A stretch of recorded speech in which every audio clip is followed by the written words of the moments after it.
Chapter 533, The Empire Helps Back. Chapter 533, The Empire Helps Back. Translator, Endless Fantasy Translation Editor, Endless Fantasy Translation. Zhang had never planned to own Winst Castle forever, but he had never wanted to lose it so soon either. However, still, the end must come. By hook or by crook, Zhang would never allow the China territory be lost. He would never allow the joke of the Japan-Korea region to be rebounded back at them. Naturally, the first guildmasters he contacted were Snowseeker, Sky Shaman, and Greensleeve Prince. In truth, there was no need for him to explain the situation. They had spies planted in Lone Desert Smoke. Luckily, all the guildmasters that he had contacted shared the same view as Zhang. Without asking, they had all agreed to lend their members to Lone Desert Smoke. It was a gesture that any guild, friendly or otherwise, would do, since it was a matter of national pride. Not sooner after, Zhang even received a private message from One Sword Stroke. Once Zhang picked up the message, the first few lines were rather cross accusations on how One Sword Stroke believed that Zhang was looking down on him. One Sword Stroke explained that he was not the kind of man who would still hold grudges and refuse to help his one nemesis to defend the nation. He was no traitor and would never allow the real enemy to strike their land without doing anything. Promptly, One Sword Stroke sent over 1,500 strong members to help Lone Desert Smoke. The news spread out like wildfire. Forums had posts and topics about the war. Almost all Chinese players were enraged and invigorated. Even so, close to 90% of all players were still underleveled, and since the manner of the war was between two guilds, even if they wanted to, they could not help out. They could only cheer their compatriots on. During the preparation phase, Zhang had even received supports from guilds that he had never heard of before.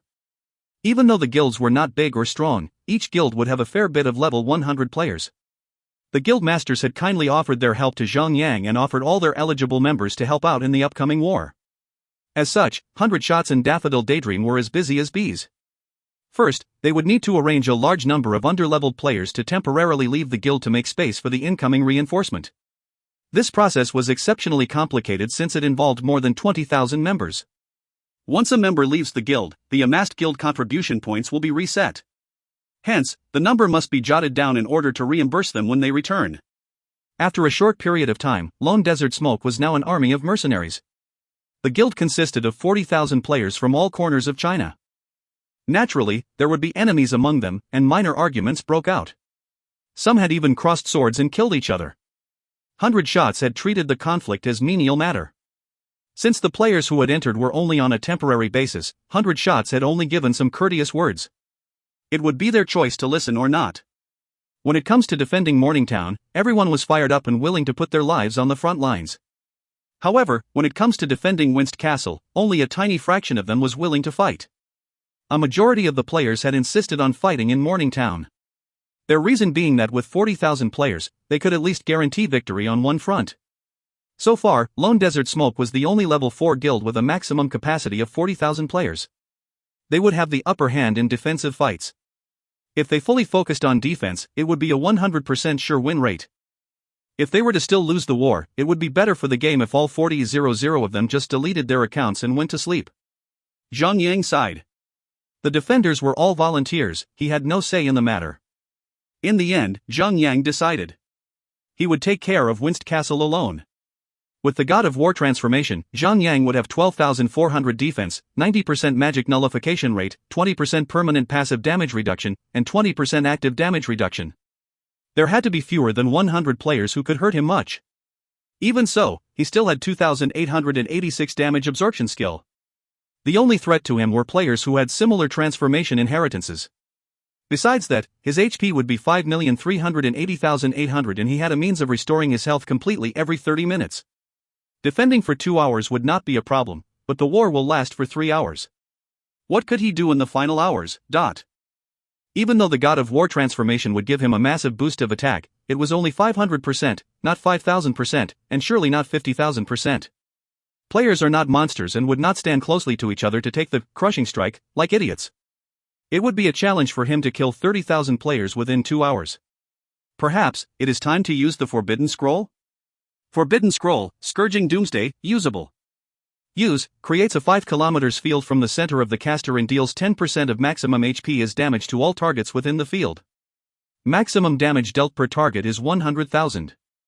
Lasts for 30 seconds. Level requirement, 100. Zhang Yang could kill 99% of all players with this scroll easily. With God of War transformation, he could easily kill all players. Solo. It was settled then. Might as well be flashy for once and create a legend. Even though the Forbidden Scroll was a rare item, it would be a worthless scrap of paper if it not used. Right then, Zhang Yang had the confidence of obtaining the second, the third, or even more Forbidden Scrolls. It would not be a waste to use it on the Japs in Cokes. Zhang Yang steeled his decision to defend Winst Castle alone, and surprise the world with his feat. The first Forbidden Scroll could be said to be the same as a nuke. It's high time to let the world know that in God's miracle, such a weapon of mass destruction exists. The best part was that no one knew about Zhang Yang having such a weapon. After the war, those who would want to launch an attack on Lone Desert Smoke would have to think thrice before doing so. The Japs had taken a nuke to their nation once before. This time, in the game, Zhang Yang will drop another nuke on them. Let them experience losing one more time. Thud thud thud. From afar, the sound of marching footsteps could be heard. An extremely large horse come to Zhang Yang. The rider pulled the reins right in front of Zhang Yang, almost trampling him. The horse calmed down, and a knight came down. The knight's armor was big and bulky. It gave off a light greenish hue which reflected most of the light, making him look like a beacon of hope. The knight raised his helmet's visor and spoke boldly. My name is Rakovich. I am here in the name of Queen Serena to expand Her Majesty's empire. In accordance to Her Majesty's will, I am here to lead an expedition to open a pathway to the Chaos Realm. Rakovich, the General of White Jade Empire, mythical, humanoid. Level, 120. HP, 100 million. Defense, 5,200. Melee attack, 19,410 to 23,410. Skills, nil. After Serena had conquered all 8 kingdoms in China's region, her had ascended to be the Queen of the Union, and had White Jade Kingdom become White Jade Empire. Zhang Yang had earlier known that the Queen would invade Chaos Realm, but he had not expected the army to arrive so quickly. More importantly, why is this Rakovich here in Morningtown? And that HP, surely he was not a random mythical tier boss. Could he be an important character for a quest? General, why are you here? Asked Zhang Yang straightforwardly. As I said, opening a pathway to the Chaos Realm requires a land. The Queen had spoken highly of you and your deeds to the once King of White Jade. You have put your life on the line on more than one occasion.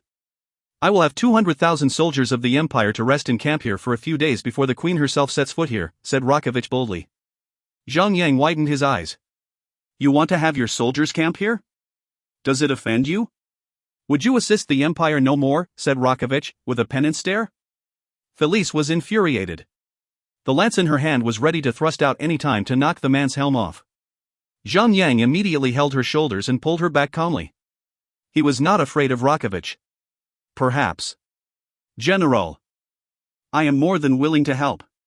But Morningtown is operating at peak capacity. I am afraid that I cannot provide enough room for your troops. It would be an inconvenience to the army itself. May I suggest that you occupy my other land? Winst Castle. Both lands have teleportation circles that are linked to each other.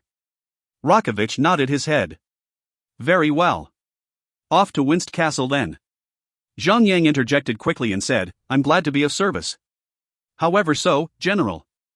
Winst Castle has been under constant attack by the savages who live nearby the castle. It might be some danger for. Danger? I am here to lead the army to a greater cause. Be it a berserking demon or the evil spectre, I shall exterminate them easily. What of savages? They mean nothing to me, said Rakovich proudly. He. That's the right attitude. Just wait and see. Zhang Yang was beside himself with happiness.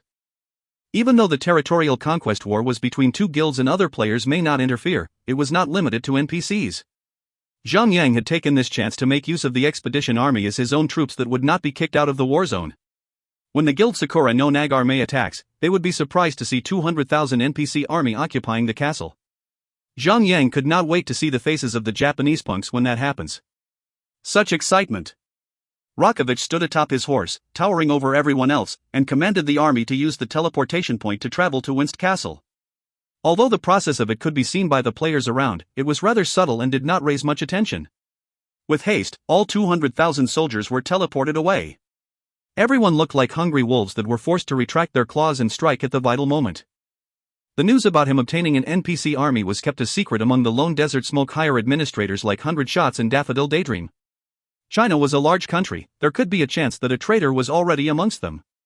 It would be a waste if the enemy obtains news about the NPC army. One day passed quickly and Lone Desert Smoke had gathered and prepared all of their 40,000 players. More accurately, there were only 39,999 of them in Morningtown. When Idadi Guild attacks, Zhang would be in Winst Castle alone to welcome the players of Sakura no Nagarme. Idadi Guild was the Korean's strongest guild while Sakura no Nagarme was Japan's. It was not revealed as to how the two nations decided on the attack formation. Zhang only knew that the Korean guild only had professional Korean players while the Japanese guild had theirs. If you find any errors, ads pop up, ads redirect, broken links, non-standard content, etc., please let us know. Report chapter so we can fix it as soon as possible. Chapter 534, 1 versus 30,000, 1. Chapter 534, 1 versus 30,000, 1. Translator, Endless Fantasy Translation. Editor, Endless Fantasy Translation. Naturally, Morningtown was filled with players of the highest capabilities. Sun Xinu, Han Shui, Snowseeker, and even one Sword Stroke himself was present. Additionally, Zhang had even given Sun Xinu the Forbidden Scroll just in case. If they were to lose the territory, Zhang would be at loss for words. Hence, there was nothing for him to worry about, while standing alone in the middle of Winst Castle. 7 o'clock p.m. Ding! The territory conquest war has started. As the notification rang, all non-Lone Desert Smoke players were teleported 10 kilometers away. On the other hand, players of Idadi Guild and Sakura no Nagarme were lined up neatly, 2 kilometers outside their target territories. Through the new battle UI, Zhang could check out the forces of both army. Morningtown, Attacker, EE Player Count, 30,000 Defender, Lone Desert Smoke. Player Count 39,999. The Guildmaster of Idadi was extremely disappointed when he saw the differences in between the player counts. Korea and Japan have fought among themselves for the right to choose their attack target. Idadi was able to defeat all the other guilds in Korea but had unfortunately lost to Sakura no Nagarme. If he had been able to choose, he would want to attack Winst Castle instead of Morningtown, because that territory was of the Japan-Korea territory. It was their pride. If they could win the war, their guilds would be awarded with the territory ownership, not to mention the honor and fame that comes from defeating the invaders. Morningtown, on the other hand, was nothing but a small pile of chocolate sprinkles on top of a chocolate ice cream.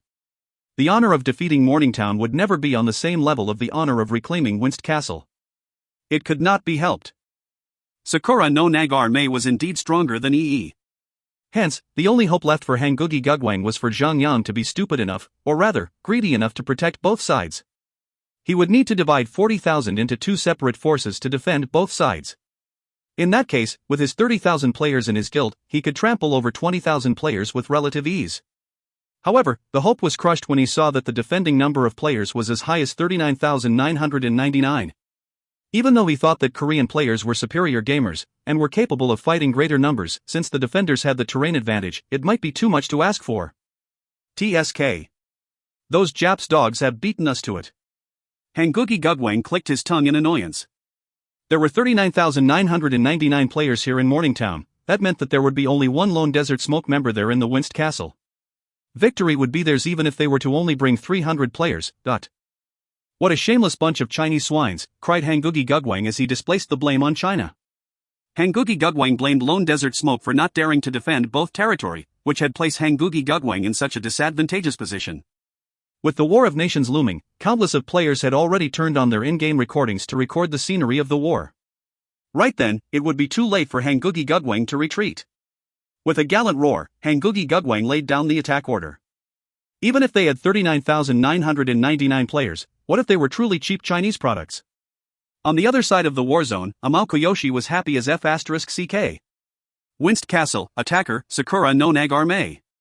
Player count, 30,000 Defender, Lone Desert Smoke. Player count, 1. 1. Just 1. No one moved from their original spot as they laughed till their stomachs hurt. Just one man, trying to take on 30,000 players. Even when everyone had their guards heightened to its maximum, they could not help but relax instantly. It's 1 versus 30,000. How could they not win? And why would they need to even put up a fight? If they would still need to take it seriously, it would be useless. No one in the great empire of Japan is useless. Amao Koyoshi laughed and said, "Fellow mates. The Qin swine have returned to their pigsty and cowered behind it. Ha! Shall we take the offering they have left for us? Ha! Remember to thank the Korean dogs for their unrelenting spirits. The mocking laughter continued on amongst the members of Sakura no Nag-Arme. Kill! Kill till your heart content, cried a Maokuyoshi. He was a sniper class player and wielded a longbow. With an intense glare, he cried out, the NPCs inside the castle were meant to serve us, the citizens of the great empire of Japan, and yet they had betrayed their loyalty and served a Chinese swine. Such an act shan't go unpunished. Kill them all. Kill every NPC in the castle. The great empire of Japan has no need of these spineless weeds. Kill. Arg. All 30,000 players roared and charged into the castle doors like ants. There was only one defending player in the castle. There was no need to use the trebuchets to destroy the magic cannons and the castle walls. It was without a doubt the easiest war anyone has ever fought. Or so they thought. If they had still lost the fight despite having only one defender, they would have to conduct seppuku to end their shame. Poof. What a noisy bunch, said Zhang Yang as he covered his eyes. The roaring players were indeed greater than the roar of a single dragon. Zhang Yang watched as the attacking army approached the castle wall. With a sinister smile on his face, Zhang Yan walked to one of the magic cannons and loaded it with an energy crystal. Zhang Yang mounted the cannon and fired the first blast on the spot with the highest concentration of players. Wham! A bright ray blasted off and created a large crater in the middle of the battlefield. At least more than 100 players had been vaporized by the attack.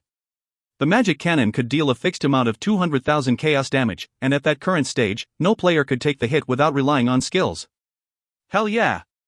Since he had the army in the castle as his trump card, he could use the cannons alone and the attackers would be held at bay. However, attacking is always much more enjoyable than defending. Plus, blasting those Japanese buggers up, and away is better than going into the field and killing them himself. One blast costs 100,000 gold coins? So? Money is not a problem, bro.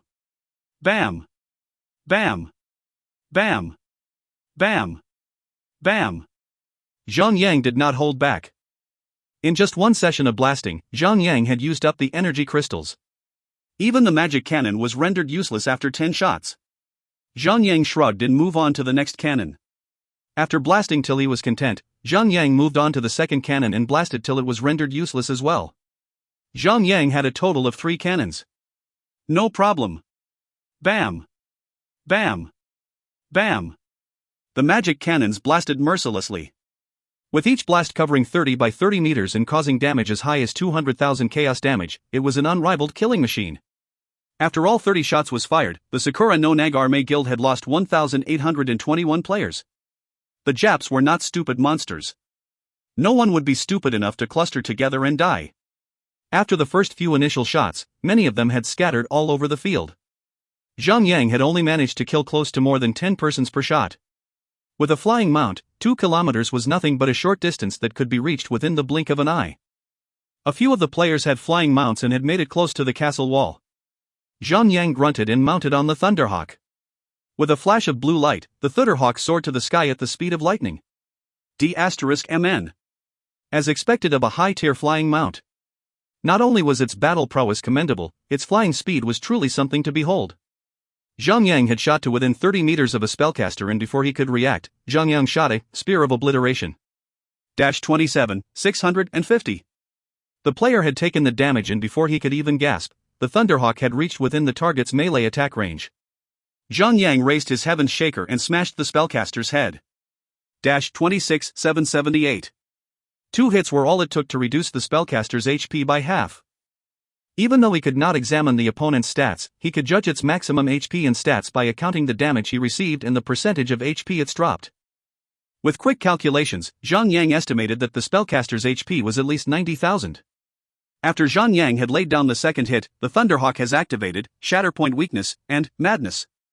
Its original Thunderball 2 seconds casting time was shortened down to only 1.3 seconds, and its attack power was increased to 50%. Wham! A ball of cracking electricity blasted off the beak of the hawk and hit the spellcaster. 34, 704.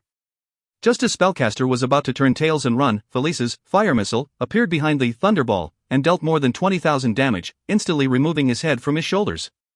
Now, that's what I'm talking about, cried Zhang Yang with satisfaction. He led the hawk and rushed to a group of players. From the attack before, Zhang Yang's rage gauge was already filled up. All he needs to do now is to vent all the rage on them. Horizontal sweep. Destructive smash. Frost strike. Force strike, dot. Like a true god of war, Zhang Yang kept on swinging his hammer about, each swing drawing fresh splotches of blood. With the Thunderhawk and Felice together, Zhang Yang's presence was made even more frightening. Players that were on their flying mounts were limited to a few skills and could not simply escape Zhang Yang's death grip. The players that were flying in the sky were all turned into punching bags and fell down to the ground, their corpses dismembered. It's Zhang Yu. During the war, Zhang Yang had publicly revealed his name tag. Since it was an all-out war with the Japanese, Zhang Yang wanted them to know the person that they were messing with. Players that were on the ground saw Zhang Yang shooting through the air at breakneck speed and felt a cold shiver through their spines. It was like seeing a reaper coming at you, with no hope of escaping. Even though they were disgruntled, none of them could deny that Zhang Yang was already several tiers ahead of everyone around. He was heads above shoulders when it comes to individual power. No fear. We, the citizens of the great empire of Japan, are the best people in the world. He is but nothing but a pig on a bird. Let him enjoy swinging that inheritance about first, so be it. When we obtain our inheritances, we shall be better than him, cried Aokuyoshi. Thank the gods that he was not cowering behind the walls of Morningtown. Or we would not have had the chance to kill him. Brothers! Kill the man! The pig has come here to offer up his life. Spellcaster! Hunters! Form a team of 100 men and chase after Zhang Yu. The rest of you! Attack the castle walls. We will feast and bathe in their blood, cried Aokuyoshi like a demonic killer. If you find any errors, ads pop up, ads redirect, broken links, non-standard content, etc., please let us know. Report chapter so we can fix it as soon as possible. Chapter 535, 1 versus 30,000, 2. Chapter 535, 1 versus 30,000, 2. Translator, Endless Fantasy Translation. Editor, Endless Fantasy Translation. Although regular mounts were not as swift as flying mounts, the gap wasn't much. The ground mounts would arrive 10 seconds after the flying mounts. The army up ahead had already arrived at the front gates of the castle. They began to launch their assaults aggressively. The city gate was not particularly tough, having a maximum HP of only 1 million. It was like a violent, powerful hurricane, threatening to tear the city gate off its hinges. A territory conquest is never about the kill count. As long as the attackers take down the city hall of the territory, victory would automatically be theirs. So, it would not be worth their time to engage with Zhang Yang. Moreover, Zhang Yang had a flying mount that would allow him to move like lightning. It would almost be impossible to land a hit on him when he is buzzing about at that speed. Anyone could see that enemies would automatically achieve victory the moment they reach city hall of this territory. By then, Zhang Yang would be forced to surrender. Zhang Yang had come all the way here, hoping to secure the territory all on his own. Well, there is a saying about this. Attack the enemy's key point, and they will come to you to defend it. So instead of wasting time trying to strike Zhang Yang down, why not force him to go to them? Zhang Yang had not put much effort on reinforcing the defenses of the territory. The main city gate is only level 1, which only had a total of 1 million HP, with 1000 defense and 1000 magic defense. With an army full of different classes, the city gate would crumble within 20 seconds. Even then, 20 seconds is a lot. That was due to the city gate being protected by a long, narrow arch that made it possible for only 20 players to attack at the same time. Or else, the 1 million HP would have been emptied out within seconds. Although the city gate had been breached, that was the least of Zhang Yang's worries. He only smiled confidently. Just when the enemies thought they had broken through the city gate, Rakovich and his army moved out from the shadows and wrecked them. Zhang Yang had no direct control over Rakovich's actions. However, as long as Rakovich and his army are still camping in the castle, they would treat Winst Castle as their base.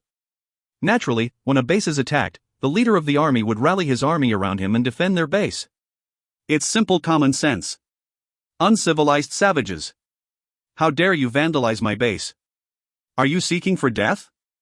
As expected, a thunderous, heaven-shaking roar came right out from the entrance of the territory.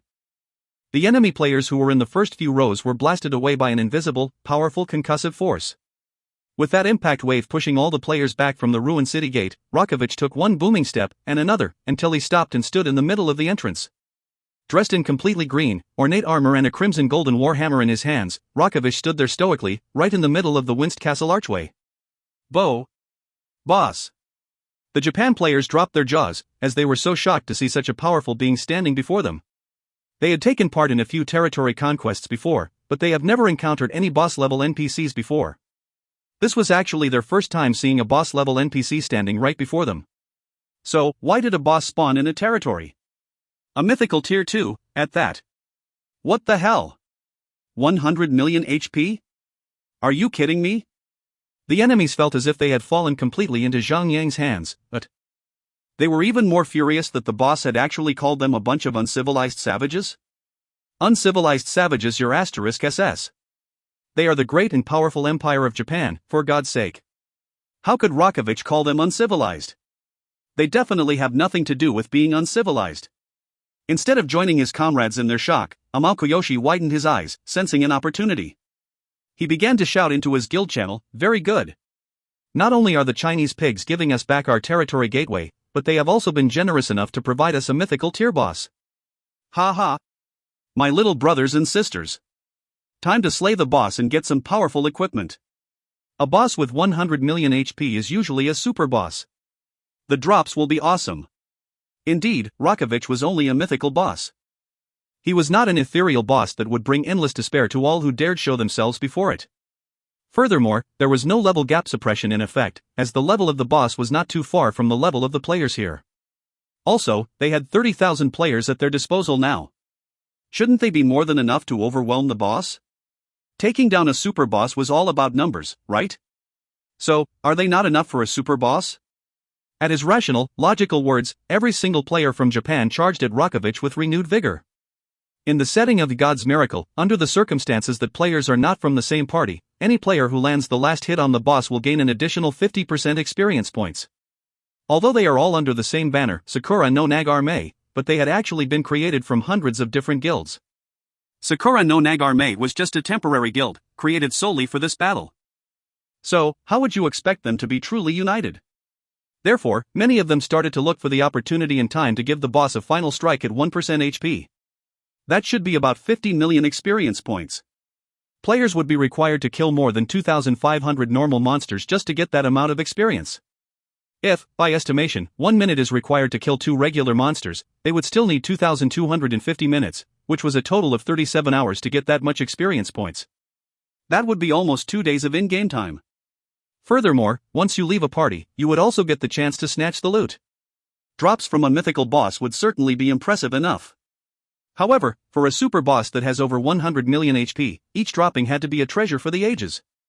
With those thoughts poisoning their minds, every player from Japan had glowing red eyes, like pent-up, horny old men who were in much need of a release. They all charged at the boss as if they had all turned insane. Humph. Mindless, uncivilized savages. How dare you raise a sword at me? Let me show you despair. Rakovich let out another thunderous roar as he raised up his left hand, and proclaimed, "Warriors of White Jade Empire. Leave nothing behind. Kill. Rock. Rock.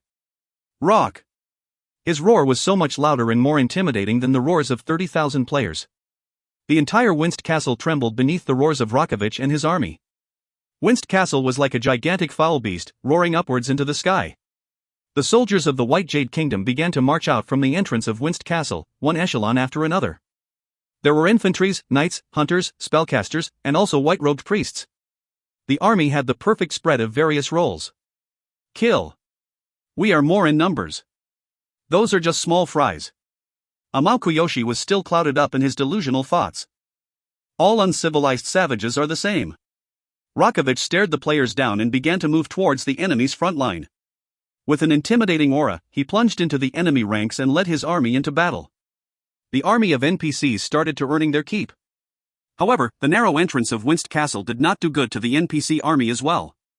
Because the players from Japan had swarmed up on them by the entrance, the White Jade Empire troops could only squeeze themselves out slowly, like toothpaste from a tube. They had slowly forced their way through. However, it was possible, thanks to Rakovich. Swing after swing, the hammer of Rakovich sent shockwaves all over the place, causing massive damage to the players from Japan. At the same time, the impact also sent them flying back, clearing some space, little by little, one wave after another, for the NPC army to emerge from the entrance. Some of the brighter players began to react and adapt to the situation. A few tankers took over the front line as they began to kite Rakovich away from the heated spot of the battle. They kite the boss about 1 kilometer away from the entrance and began their assaults on the boss. Many players had swarmed up to the boss, as the benefits of killing a boss were so lucrative.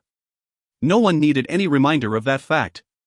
As a result, the number of players attacking the castle had been halved. Amakuyoshi was furious to see that the players had actually been sidetracked. He berated them endlessly, pointing out their lack of foresight. They could easily hunt after other bosses in the future. It was just a mythical tier boss, after all.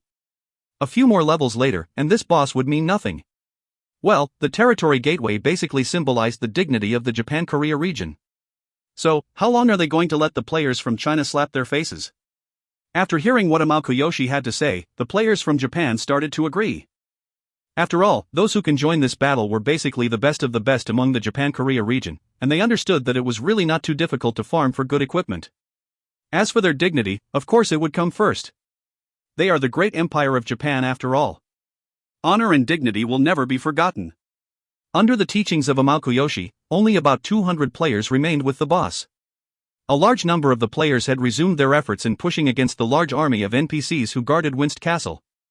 Inarguably, the normal tier NPC would not be able to do much against an army of well-equipped players. Although there were about 200,000 soldiers, they were just normal tier NPCs after all. Only the captains were elite tier NPCs. Furthermore, the players from Japan had the ground advantage over the army. They had scattered into a curved formation that encircled the NPCs, allowing many more players to fight against a single NPC at a time. They managed to increase their efficiency in slaying the NPC one after another in the shortest time, minimizing the damage that they were receiving. The NPC army was truly in trouble. If this goes on, the 200,000 soldiers would definitely be wiped out. It was only a matter of time. However, that would only happen if Zhang remained idle. God of War transformation. 2 large wings that radiated with angelic, bright light sprouted out from his back, and Zhang was rejected off the snake, as he was no longer permitted to be in a mounted state. With a flick of his wings, he soared into the sky. The God of War transformation does not allow the player to be mounted to a pet. Well, that was too bad. In his previous life, Zhang was still able to remain mounted on his pet even after activating his King Kong transformation. Well, the developers were most likely trying to balance out the power of Class S inheritance. With 40 times the maximum HP, a mounted player would be unkillable. After all, mounts added a tremendous amount of HP to players. Shove. Zhang glided straight towards Ichiban Sake, who was currently tanking against Rakovich. Zhang had observing from up above since the beginning, and he had noticed that this Ichiban Sake was also a guardian. He had to be pretty capable, since he had managed to get a solid hold of Rakovich's attention. To gauge the capabilities of a guardian, one would have to keep count of the rate of successful blocks. A skilled guardian would never waste any opportunity of using the skill block. Ichiban Sake was one such guardian. Furthermore, his movements and maneuvers indicated that he was just getting the hang of supporting attacks. He seemed to have mastered it, and had the makings of a formidable foe in the future. As the game aged, along with the professional league championships, many skillful players had been polished and born as they begin to show some promises in their performance. Like it goes with the mastery of anything, anyone can be a novice or even an average Joe, but a master would take forever to form. Many would slow down greatly, or even be halted entirely as they approached the more advanced stages of the game. According to Zhang estimation, this Ichiban Sake should already be 70% as good as he was. Of course, that 30% of strength and skills would require about 2 to 3 years of catching up.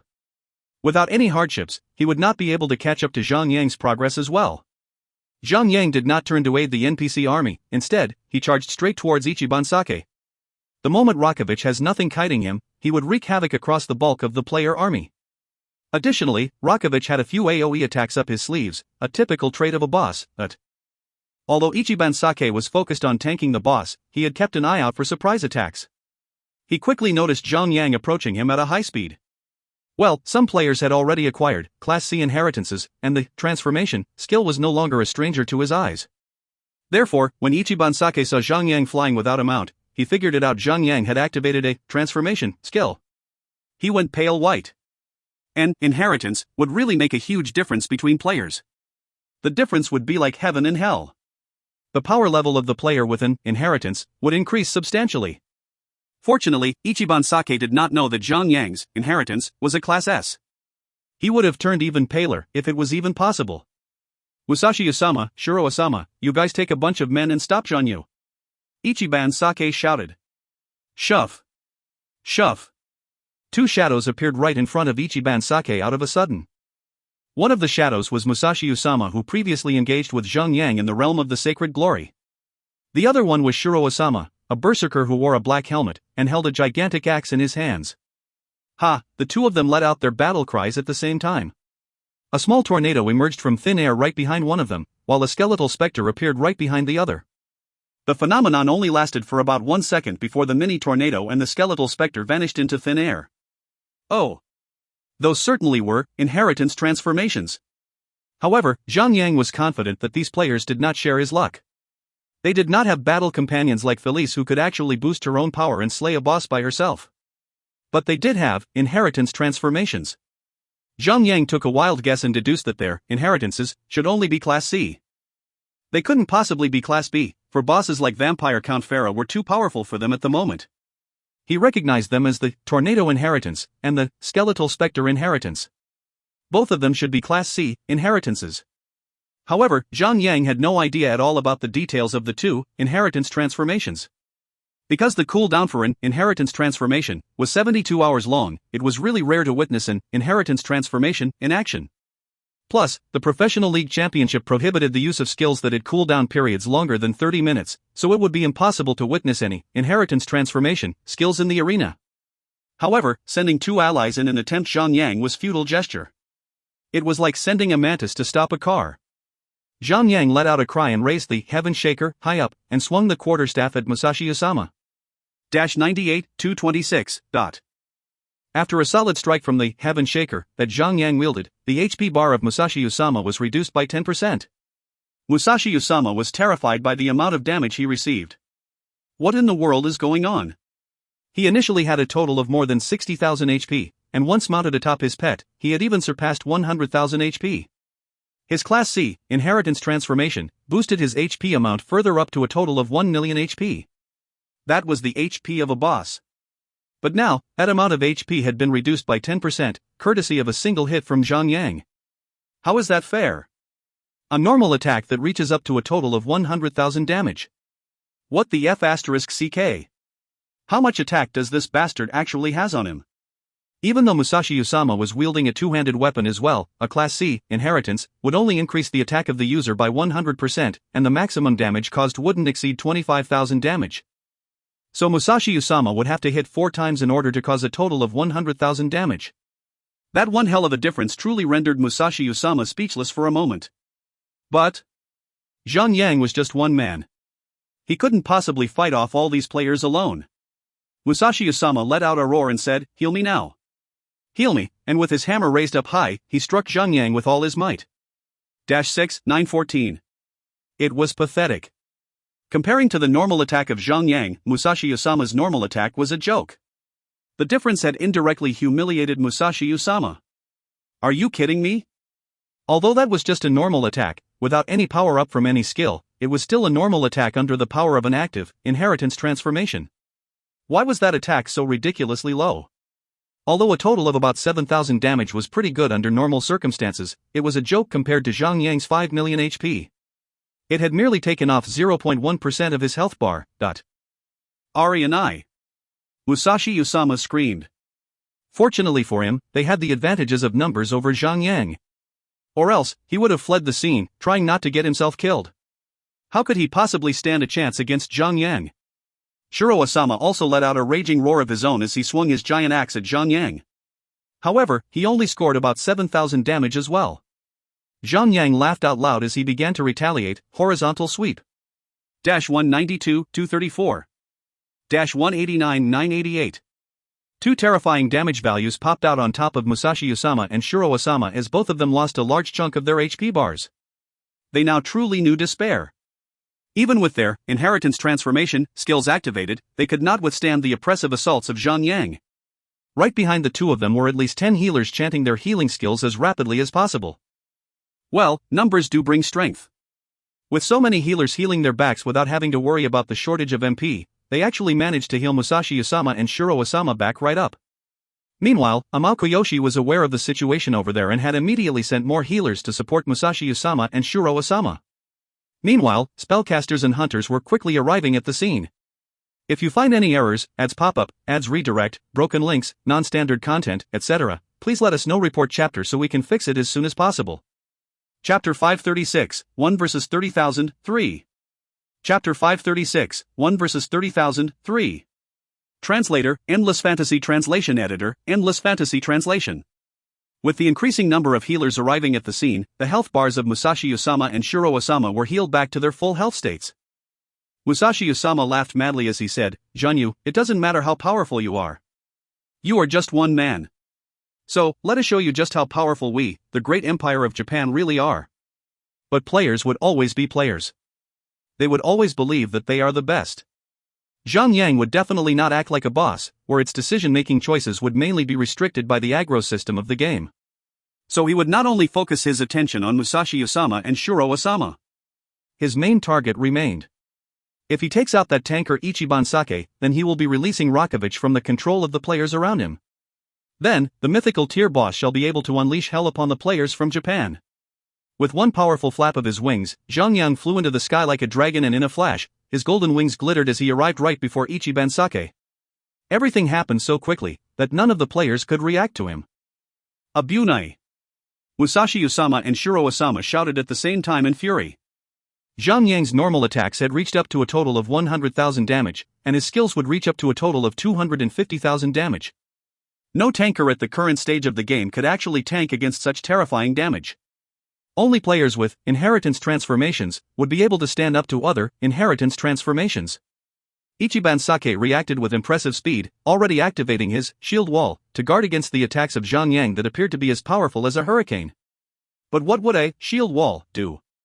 Zhang would still smash him up like a piñata. Zhang raised up his heaven shaker as the quarterstaff lit up in flames. Destructive smash. 37-16. Bam! Ichiban Sake lost his professional composure as he took the attack. To think that he would still receive such great damage from the attack, even though he had already activated his shield wall. Furthermore, he brought up the battle log to take a look, only to find that it was not even a critical attack. Hold still. D*MNU, I'm your opponent. Musashi Osama pointed his finger at Zhang, and a small-scaled whirlwind suddenly formed around Zhang, blowing him off his feet. Zhang was slightly worried, as the skill had completely immobilized him. Whirlwind summons a small-scale whirlwind to detain a target. The target will not be able to move at all. But, the target will not receive any damage or other status restriction skills. Lasts for 10 seconds. It was one of the inheritance skills of Musashi Osama. Warrior's Will. Zhang instantly broke himself out of the skill effect and regained his mobility. Half a second before his global cooldown period was over, Zhang raised his Heaven Shaker up high once again, ready to strike. The healers from the Sakura no Nagar quickly threw their healing skills at Ichiban Sake as rapidly as they could. Although Ichiban Sake had already been affected by the destructive smash, which reduced 75% healing effects on him, there were so many healers that they were still able to restore his HP to full capacity in no time at all. With so many healers focused on the tanker, as long as Ichiban Sake is not killed by a single hit, they would still be able to heal him up efficiently. It would just be like tanking against a powerful boss. Zhang sighed. Although his attack power is insanely powerful, he is still not powerful enough to instantly kill a shield wall empowered guardian. Unless Zhang can trigger both a lucky strike and a critical attack at the same time when he strikes, then Zhang should be able to cause at least 200,000 damage to a guardian with shield wall by activating powerful skills such as horizontal sweep and destructive smash. Even if Ichiban Sake is mounted on his pet to increase his maximum HP, he would still fall within seconds. Well, if the players from Japan knew about what he was having in his mind, they would definitely be humiliated. A life-saving skill is precisely called a life-saving skill because the skill could save a player's life. If a player is instantly killed, even after using a life-saving skill, then what is the point of playing the game, then? Zhang let out an intimidating roar as he flapped his wings and flew back into the air. Then he faced the healers and began to fly towards them. The duration of shield wall on Ichiban Sake should still last for about 7 to 8 seconds more, so Zhang decided to let him live for a little longer. Musashi Osama quickly raised his axe up and pointed at Zhang as well, and he shouted, "Summon!" Instantly, 4 white skeletons emerged from the surface of the ground and crawled up to their feet. These skeletons did not look like regular, slow-moving specters. They were as agile as Spider-Man himself. They began to move agilely across the battlefield as they approached Zhang. Suddenly, they leaped towards Zhang, aiming for all 4 limbs. They wanted to tear Zhang Yang apart, limb from limb. They leaped into the air towards Zhang Yang at lightning speed.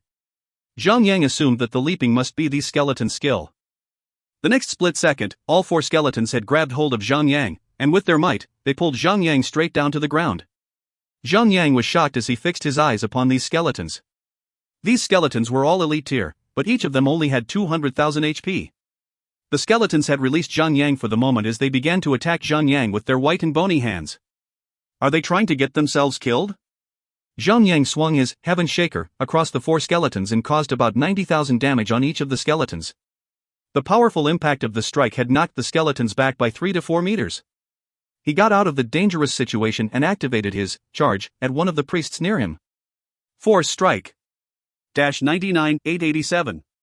Arg, the priest did not even last for one strike of Zhang Yang's Heaven Shaker and was turned to mush and jelly. But Zhang Yang humped as he stomped on the ground and activated his Thunder Strike. As the flashes of electrical damage surged across the priests, and 10 of them took about 20,000 damage, all affected by the 5-second speed reduction effect. They could not even flee from Zhang Yang. Kill him. Quickly, kill him. At the same time, the army of ranged attackers, spellcasters and hunters had finally arrived, though they were really late. More than 200 players were shooting their arrows and magic attacks at Zhang Yang. -0. -0. -0. Without the power-up from Inheritance, how could they possibly even cause any damage to Zhang Yang, who had now been endowed with a ridiculously high defense? Not only that, players without Inheritances would face a situation akin to the level gap suppression when they go up against players with Inheritances. Their status restriction skills would not do much to Zhang Yang. Although Zhang Yang was being struck by tons of movement speed reduction effects and movement restriction effects, however, only one concussion shot had managed to affect on him. As soon as Zhang Yang took swig of mobility potion, he regained his movement. He swung on with his weapon and caused massive panic among healers as he started his version of Armageddon. His normal attacks could reach up to a total amount of 90,000 damage. Even if players have greatly increased their maximum HP with their mounts, but they would be required to be mounted atop a mount that is at least a yellow gold tier in order to increase their maximum HP up to more than 100,000, provided that the player is well equipped in the first place. Well, they should at least have a few level 100 violet platinum equipment in order to achieve that amount of HP. Therefore, every single blow coming from Zhang Yang brought instant death. Only a few players were able to withstand 2 hits or more. Even if there were, Felice and Violet Thunderhawk quickly ended them from above in the sky. Bam! Bam! Bam! None of the players who got hit by the Heaven Shaker still had their heads intact. Their heads had been smashed open, as blood spilled across the air, turning the air sour. It tasted of rust. Such horrible deaths. Zhang Yang was so addicted to killing that he did not even turn back to Ichiban Sake, even though his shield wall had long faded. He carried on slaughtering the players around him, one smash at a time. No one could match him, they could only delay the inevitable. Zhang Yang had no qualms about killing these Japan players so indiscriminately. To him, it was like the slaughtering of chickens and dogs, or even pests. With the support of his God of War transformation, other than some players who had Inheritances, nobody could even cause a single point of damage. As the God of War EP took some time to accumulate, Zhang Yang did not use them immediately. He intended to accumulate about 100 God of War EP before spamming his skills all at once. By doing so, he would cause about 32,000 AoE damage to the players in every wave of his attack, and by activating each skill of his in every second, his enemies would not have the chance to heal back up at all. Horizontal Sweep, Blast Wave, Thunder Strike. These 3 AoE skills were quickly becoming universal nightmares to the players from Japan, especially Horizontal Sweep. Without any critical damage, that attack alone could already reach up to about 200,000 damage. Without activating a life-saving skill, anyone within the attack range of that skill would be dead the moment the skill is activated. How long would it take for a life-saving skill to cool down? How long would it take for Horizontal Sweep to cool down? Can the cooldown period of these skills really be compared side by side? In the eyes of the Japan players, Zhang Yang was now basically a boss with an invincibility buff as he was slaughtering them up without any sense of mercy. They could not hurt him at all. They could just run around like wild chickens, being pursued by a farmer's wife armed with a chopper. Amakuyoshi was so furious at witnessing such an absurd scene, and the only thing he could do was to send more players over to Zhang Yang's location. If all the tankers die, then the DPS players and the healers would be instantly wiped out by Rakovich. Slay the boss first. Focus on the boss now. Amakuyoshi shouted. the truth was clear, before his very eyes. No one could even actually break through Zhang Yang's defense to cause damage to him, let alone empty out Zhang Yang's immense HP bar of 5 million points. After some quick deduction, it was obvious that they should focus on the boss first. The Japan players had been separated into two sides. The side with fewer players was focused on bringing down the boss, while the side with the larger number of players was focused on the massive army of NPCs. Killing Zhang Yang or the boss was no longer their priorities. They had set their minds on taking down the city hall of the territory as their priority. It was why they were here in the first place.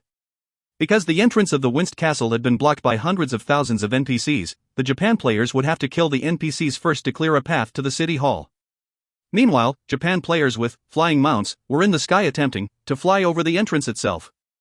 It was obvious that they were beginning to aim at the most vulnerable spot of the castle. They were making their way into the city hall. Zhang Yang did not pursue them, because he had already arranged a massive NPC army near the city hall, and he had also placed his 100 mechanical servants and 200 castle guards close by the city hall. They should buy them enough time till the territory conquest ends. Zhang Yang only sent Felice over to the city hall to support the army, and as a pair of eyes and ears to keep him updated about the situation within the castle. He could always fly to any location that needs him at the moment. Rakovich had a total amount of 100 million HP. Even though he was being heavily assaulted by the players, his HP bar still looked healthy. Furthermore, Zhang Yang had purposely picked on the healers as his main targets. Because of that, the DPS players from Japan could not get enough support from the healers as they took heavy damage from the boss AoE attacks. They could only take their potions or withdraw in order to use their bandages. However, taking potions and using bandages required time and had cooldown periods. The area and range attacks of the boss were struck out at them, one wave after another, forcing the DPS players to wait for those cooldown periods. They could not even do a thing about their current situation, but Zhang Yang laughed out loud as he spread his wings and soared around the area. Meanwhile, Musashi Usama and Shiro Osama could only stare at him from the ground, witnessing him slaughtering up their guild members. But they could not simply leave Zhang Yang be. The moment when Zhang Yang turns his attention over to Ichiban Sake, the poor tank would surely perish. When that happens, the boss will return to the entrance of the castle and all hell would break loose. They knew all too well the consequences if a superboss is left unchecked. Of course, they could remain in their delusional worlds and fantasize about slaying Zhang Yang.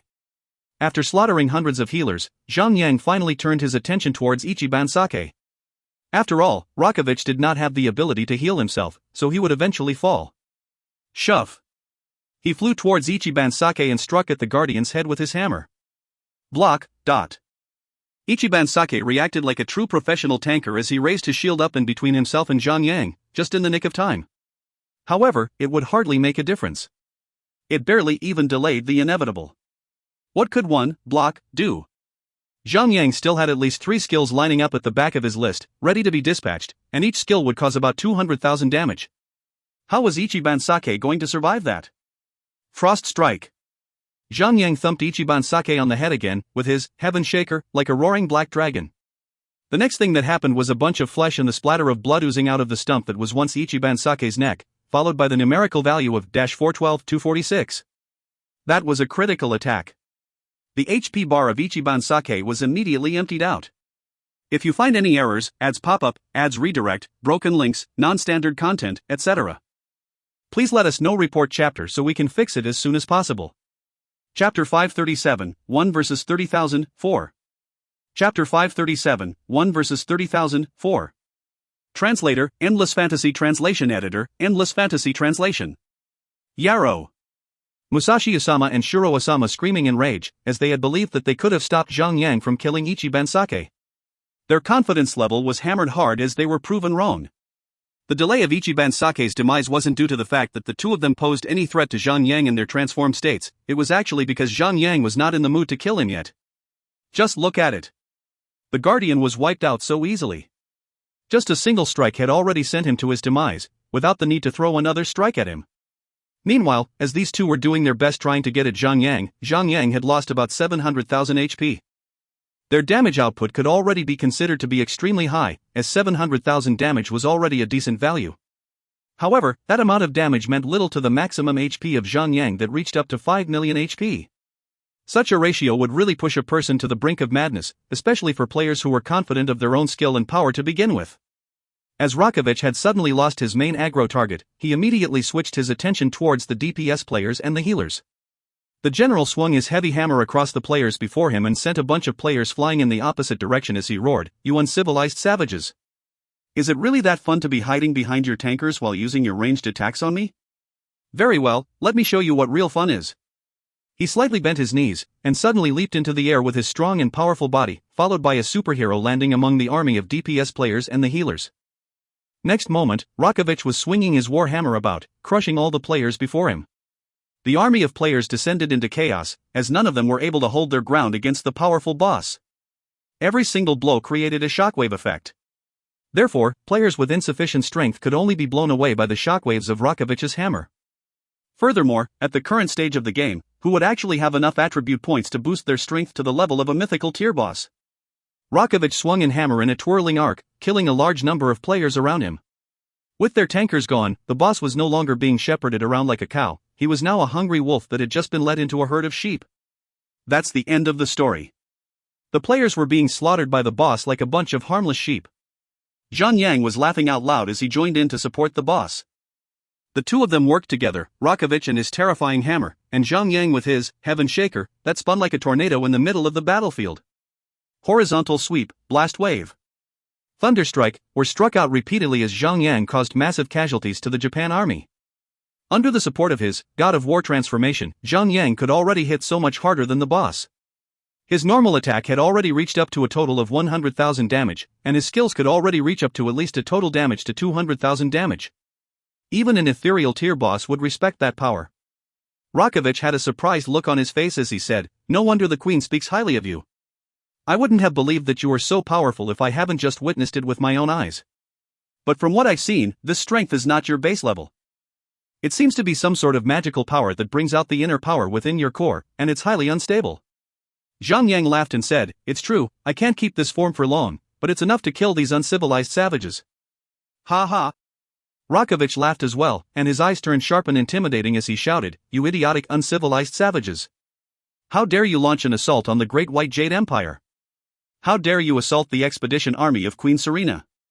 I hereby declare that all you uncivilized savages must die." All Japanese players were so angry to hear Rakovich's words that their veins were beginning to pop. Being called uncivilized savages while being unable to physically refute that statement surely made it seem as if they were admitting to that very fact. The feeling was just great. Looking at all the furious, disgusted face, Zhang could not help but to laugh out loud. Then, he flapped his wings and began to swing his weapon around once again. All the non-tanker class players were instantly killed. Even if the players are tanker class, Zhang would only have to activate his horizontal sweep, destructive smash, frost strike. With Zhang working together with Rakovich, the number of those Japanese players was reducing steeply. Meanwhile, the seemingly endless NPC army continued gushing out from the entrance of the castle. What were their chances of breaching the walls now? The current numbers on both sides: attacker, Sakura no Nagarme, number of players, 25,239, defender, Lone Desert Smoke, number of players, 1, but this was just 10 minutes after the territory conquest had began, and Sakura no Nagar had already lost about 5,000 players. If they continue to lose their numbers at this rate, they might even be wiped out in an hour. There's no need to even wait until the end of the territory conquest. Amakuyoshi was close to blowing up. He quickly sent another fresh party over to keep Rakovich occupied. Well, they could not just let the boss roam freely around their own army and cause havoc. The fact did remain, however, that they were all helpless against Zhang, the super killer. Logically speaking, players were not bosses, they would basically get affected by all sorts of skills. With about 100 players, if each of them takes turns using a status restriction skill on a target, they could keep the target immobilized there, perpetually. The target would be their toy. Unfortunately for them, players with inheritances were in existence transcends all others, mostly due to their resistances against status restriction skills. Quite a small number of players had managed to acquire an inheritance for themselves in each of the regions.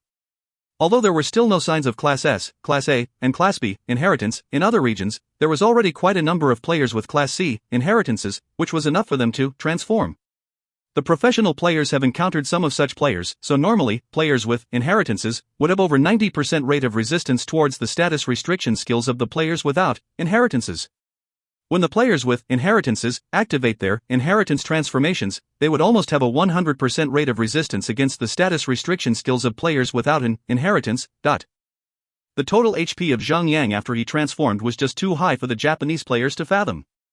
Plus, his defense and magic defense were both terrifyingly high.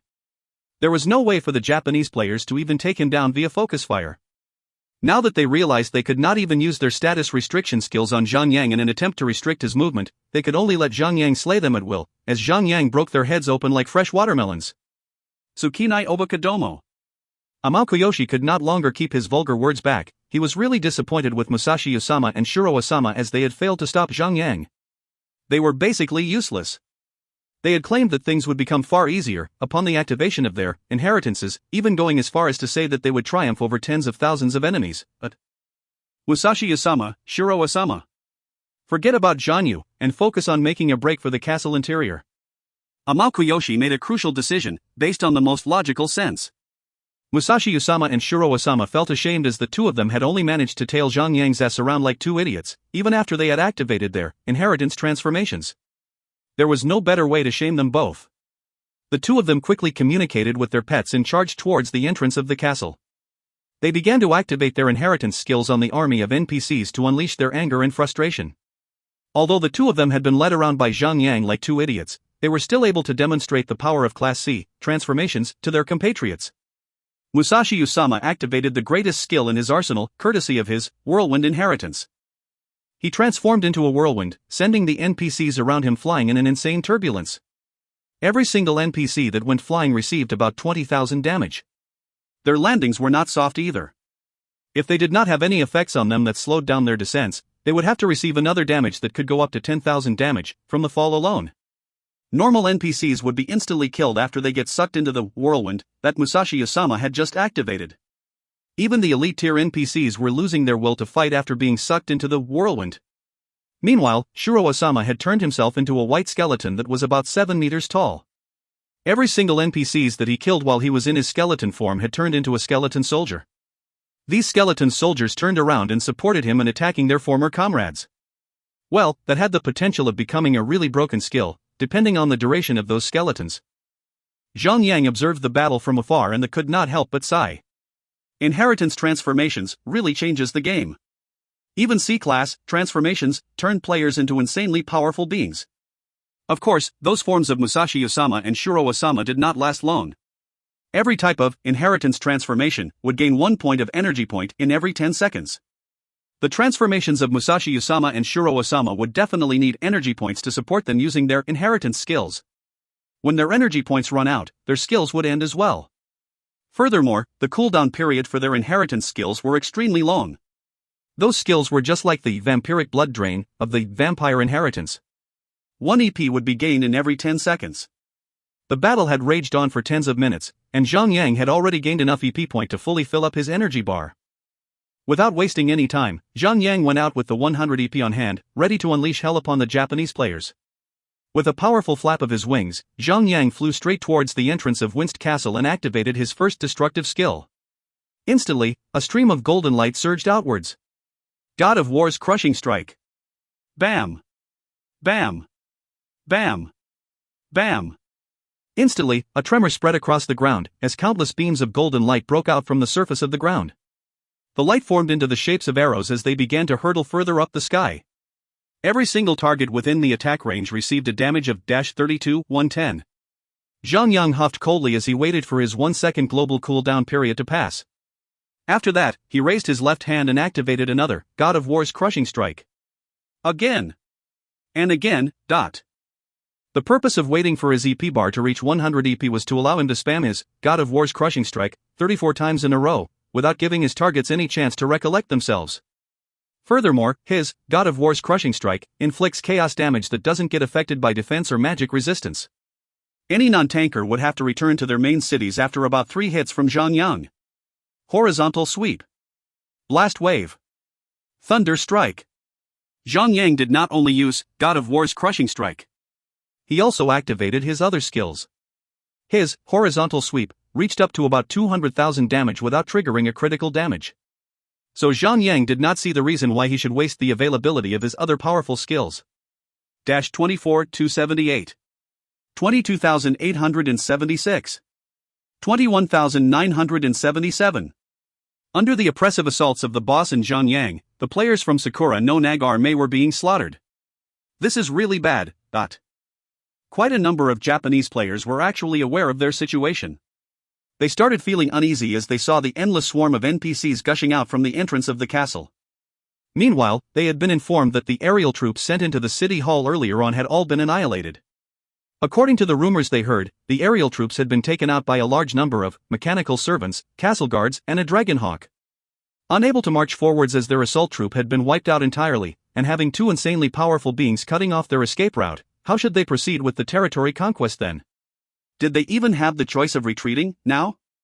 Even if there was a mountain of swords and a sea of flames before them, the Japanese players had no choice but to close their eyes and jump in. Or else, they would definitely be scolded and cursed upon by many other furious Japanese players, shoving red-hot sticks down their asterisk Cs. 30,000 players had failed to take down a territory that is only defended by one player? That will definitely become the joke of the century. The Japanese players had no choice but to charge towards their demise. Bottles of potion were taken, one after another, the moment they could take them.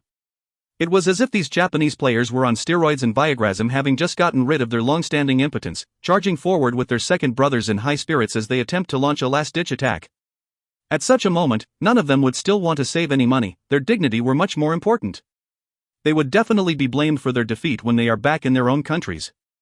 Although only their spirits were boosted up, with that high spirit, the Japanese players managed to improve their strength and performance in pushing forward. They actually pushed the NPCs back, and were on the verge of breaching the entrance of the castle. Zhang Yang let out a loud roar as he flew down from the sky. Then, he descended right before the entrance like a god descending from the heavens. As Zhang Yang had been slaughtering up the Japanese players to such great effect, the Japanese players were intimidated for a moment when they saw Zhang Yang standing in front of the entrance. However, they only halted for a brief moment before they regained their senses and continued to push forward.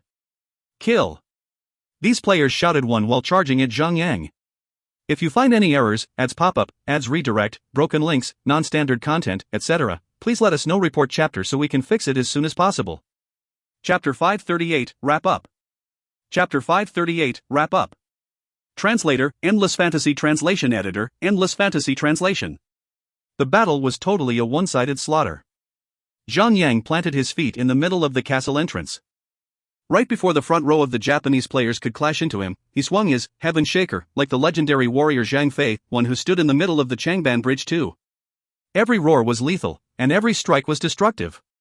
With only one man, Zhang Yang was holding against tens of thousands of Japanese players, leaving no one to pass him. 19,820. 17,892. 15,922.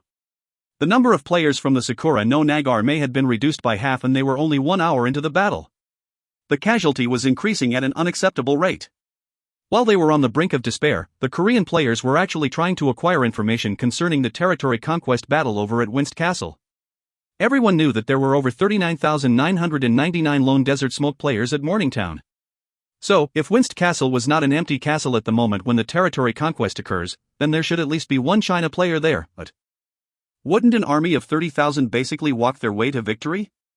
Why haven't the system informed them about the change of barons for Winst Castle, then? What have the 30,000 army of Japanese players been doing all this while? How could they be incapable of taking out a lone player in an empty territory? Quite a number of players who were in between the level 90 to 100 bracket were beginning to lose their patience and started cursing. They started saying things like, if they were of sufficient levels, they would ride over to the territory gateway and take it back themselves. Why would they even need a bunch of losers to help them take back their territory gateway? Upon all the scoldings from those players, Amao Koyoshi could only endure the pain in his crotch silently. He dearly wished that he could simply summon those cynical Japanese players over to his location, so that everyone could witness the insanely powerful transformation of Zhang Yang. But oh my god! How could one player be so powerful, to such an extent? If Zhang Yang only had an extremely long HP bar, then they should still be able to take him. However, his attack power was also extremely high and powerful. Among the Japanese players, they also had players who could transform as well, but they were nothing compared to this. A transformed player could also be healed up by a few healers supporting them from the rear, if and only if they were fighting monsters and bosses. But this is not a boss, this is a god D** med player. A player's behavior in the game is not powered by the aggro system of the game. A player could choose who to kill without being restricted by the aggro system. Worst off, Zhang was basically immune to any sort of status restriction skills. With all these conditions favoring Zhang, it really did bring about a sense of despair upon the Japanese players. Koyoshi made quick calculations in his mind. He believed that they would need about 50 players with inheritance transformation skills to be able to take Zhang down. However, they only had Musashi Usama and Shiro Osama, so where would he find so many players with inheritance transformation skills? It was not because the Japanese players couldn't get any of the inheritance fragments. Some of the lucky ones had already obtained the linking quest for Class B inheritances, and some of them had even got the quests for Class A inheritances. But all of them had been halted by the final bosses of their inheritance quest. It seemed that they would not be able to magically gather 50 players that were capable of inheritance transformation in the short run. 14,322. 11,092. 7,834. As the battle raged on, the number of players continued to reduce steeply. Meanwhile, the number of players from Lone Desert Smoke continued to remain steadily at the single digit 1. All the Japanese players had their eyes glued to that number as they gnashed their teeth together and felt the shivers down their spines. The murderous look on Zhang face was bound to be a nightmarish scene that would haunt all of the Japanese players for the rest of their days. What a terrifying monster! After the tormenting battle had reached the 120th minute, the Japanese players suddenly got released from their suffering. The duration of Zhang God of War transformation skill had finally come to an end. Zhang, however, did not lose himself in the lust of killing those Japanese players. He already had Violet Thunderhawk standing by on his side. The moment his God of War transformation faded, Zhang had hopped onto the Violet Thunderhawk immediately. The Violet Thunderhawk flapped its frosty blue wings and rose into the air, 50 meters from the ground. There, Zhang had gotten himself out from the attack range of all the players, regardless of their classes. The Japanese players had not been able to recover their senses, as they could not react to Zhang actions as well. They were still wondering on why Zhang had suddenly stopped killing, as if he had turned soft on them. But the more experienced Japanese players quickly realized the situation, and they started to shout, "His inheritance transformation has faded. Ha ha ha. It is time for us to strike back. There's still time. 1 hour for us to take down the territory city hall." But the Japanese players who had tasted despair for the past 2 hours suddenly saw a glimpse of hope, a glimpse of light. All of them began to cry in excitement. Before that, Zhang had his stupidly insane God of War transformation activated, so none of them could do anything to him. But even now that the God of War transformation skill had faded away, nothing much had changed. Just because their equipment were decent, it did not guarantee them victory over the mighty Zhang. Even with those powerful equipment, they could not shorten the power level difference between themselves and Zhang by much. At that moment, the remnants of their aerial forces had soared atop their flying mounts, heading towards Zhang. About 9 players with 9 different type of flying mounts charged towards Zhang. Zhang did not falter as he activated his Dance of the Heaven and Earth at one of the spellcasters. At the same instant, he activated his Chaotic Dance of Electric Current on a hunter. Upon the activation of those two skills, he flew towards another priest. With his Heaven Shaker raised up high, poised to strike, Zhang merciless tore into the priest. The movement speed of the Violet Thunderhawk was extremely fast. The priest did not have any time to react at all. His dilating pupils reflected the looming silhouette of Zhang approaching at lightning speed. The moment he realized Zhang was already in front of him was the moment when the Heaven Shaker crunched into his neck. 27,882. At the same time, the Dance of the Heaven and Earth and Chaotic Dance of Electric Current had started to take effect, causing a series of 10,000 damage to the spellcaster and the hunter. As they were all 50 meters above from the ground, the healers on the ground could not reach them, as they were too far away. Also, the only healer that was capable of flight was currently being given a beating of his life. The spellcaster and the hunter struggled to go back down, within the range of the other healers. As Zhang skills were still active, there was no reason for them to stay in the sky, or dream on that the healers on the ground would grow wings and soar into the sky. Buzz! The Violet Thunderhawk spat out a ball of lightning. Bright, white electricity surged through the priest's body as he was winced and then fell still. That was actually the paralytic effect of the lightning ball. Zhang laughed out loud as he continued to beat the priest up with his destructive smash. 54,332. After 3 devastating hits from Zhang, the priest let out a cry and fell from the sky. Zhang Yang did not stop there, and turned his attention towards the remaining 6 Japanese players. 9 elite players without inheritances were absolutely no match to Zhang Yang. Without much of a fuss, Zhang Yang sent them crashing down to the ground, their voices of misery echoing through the field. Only one spellcaster had managed to flee back to the ground. However, he did not last long either. Zhang Yang laughed out loud as he directed Violet Thunderhawk to circle around the sky like a dragon. He would randomly lunge down to attack some players with 1 or 2 hits, and then get back up to the sky to circle around. Meanwhile, without any firepower left in the sky, the Japan army could only stare at Zhang Yang, while he picked them off one after another like a bird of prey picking on a herd of trapped mice. Well, if they couldn't do anything against Zhang Yang, then they should just focus on taking down the castle, and take down the city hall. That was their only chance now. However, the Japanese players finally realized that they had just lost another 4,578 players on their side. So only about 4,000 players had survived the onslaught of Zhang Yang. Meanwhile, tens of thousands of NPCs remained at the entrance of the Winst Castle, and Rakovich was still alive and well. Although Rakovich had already lost 2/3 of his HP bar, taking into context his 100 million HP, a third of that amount was still a lot. Rakovich still had over 30 million HP. That amount of HP would definitely be enough to curbstomp the Japanese army.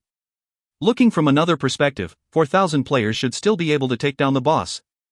However, even though Zhang Yang could no longer pose a great threat to them, but the NPC army had become their worst problem. They outnumbered them by over 2 to 1. More and more soldiers of White Jade Kingdom gushed out from the entrance of Winst Castle, pushing the players of Japan army back, one step after another. By the end of it, the NPC army formed a circle formation and completely surrounded the Japanese army before they started getting busy. NPCs behaved very differently compared to groups of players. They worked together in perfect tandem, focusing on one player at a time. Especially the ranged soldiers, 10 hunters and 1 spellcaster would focus their firepower on the same target. Even a player with extremely good equipment would die in misery. Meanwhile, the priests of the NPC army started to shine. Earlier on they had been all trapped within the castle interiors. It was finally their turn to squeeze themselves through the entrance of the castle and start healing up the soldiers on the front lines. Although they could not heal those soldiers who were instantly killed, Rakovich still had an abundance of HP left, so they started healing the boss back up. Hundreds of priest cast healing skills on the boss, swiftly healing him up. What the F***ck? What could the Japan army do with this? After all, this army of NPCs was no ordinary army, it was the expedition army of the White Jade Empire. Of course they would be an extremely powerful force. The formation of the Japanese army had finally crumbled. Under the suppression of the NPC army, they had finally given up on every last bit of hope. Their remaining numbers continued dropping, from 3,000 to 2,000, from 2,000 to 1,000. Falling from 4 digits to 3 digits, then from 3 digits to 2 digits, then lastly, down to 1 digit.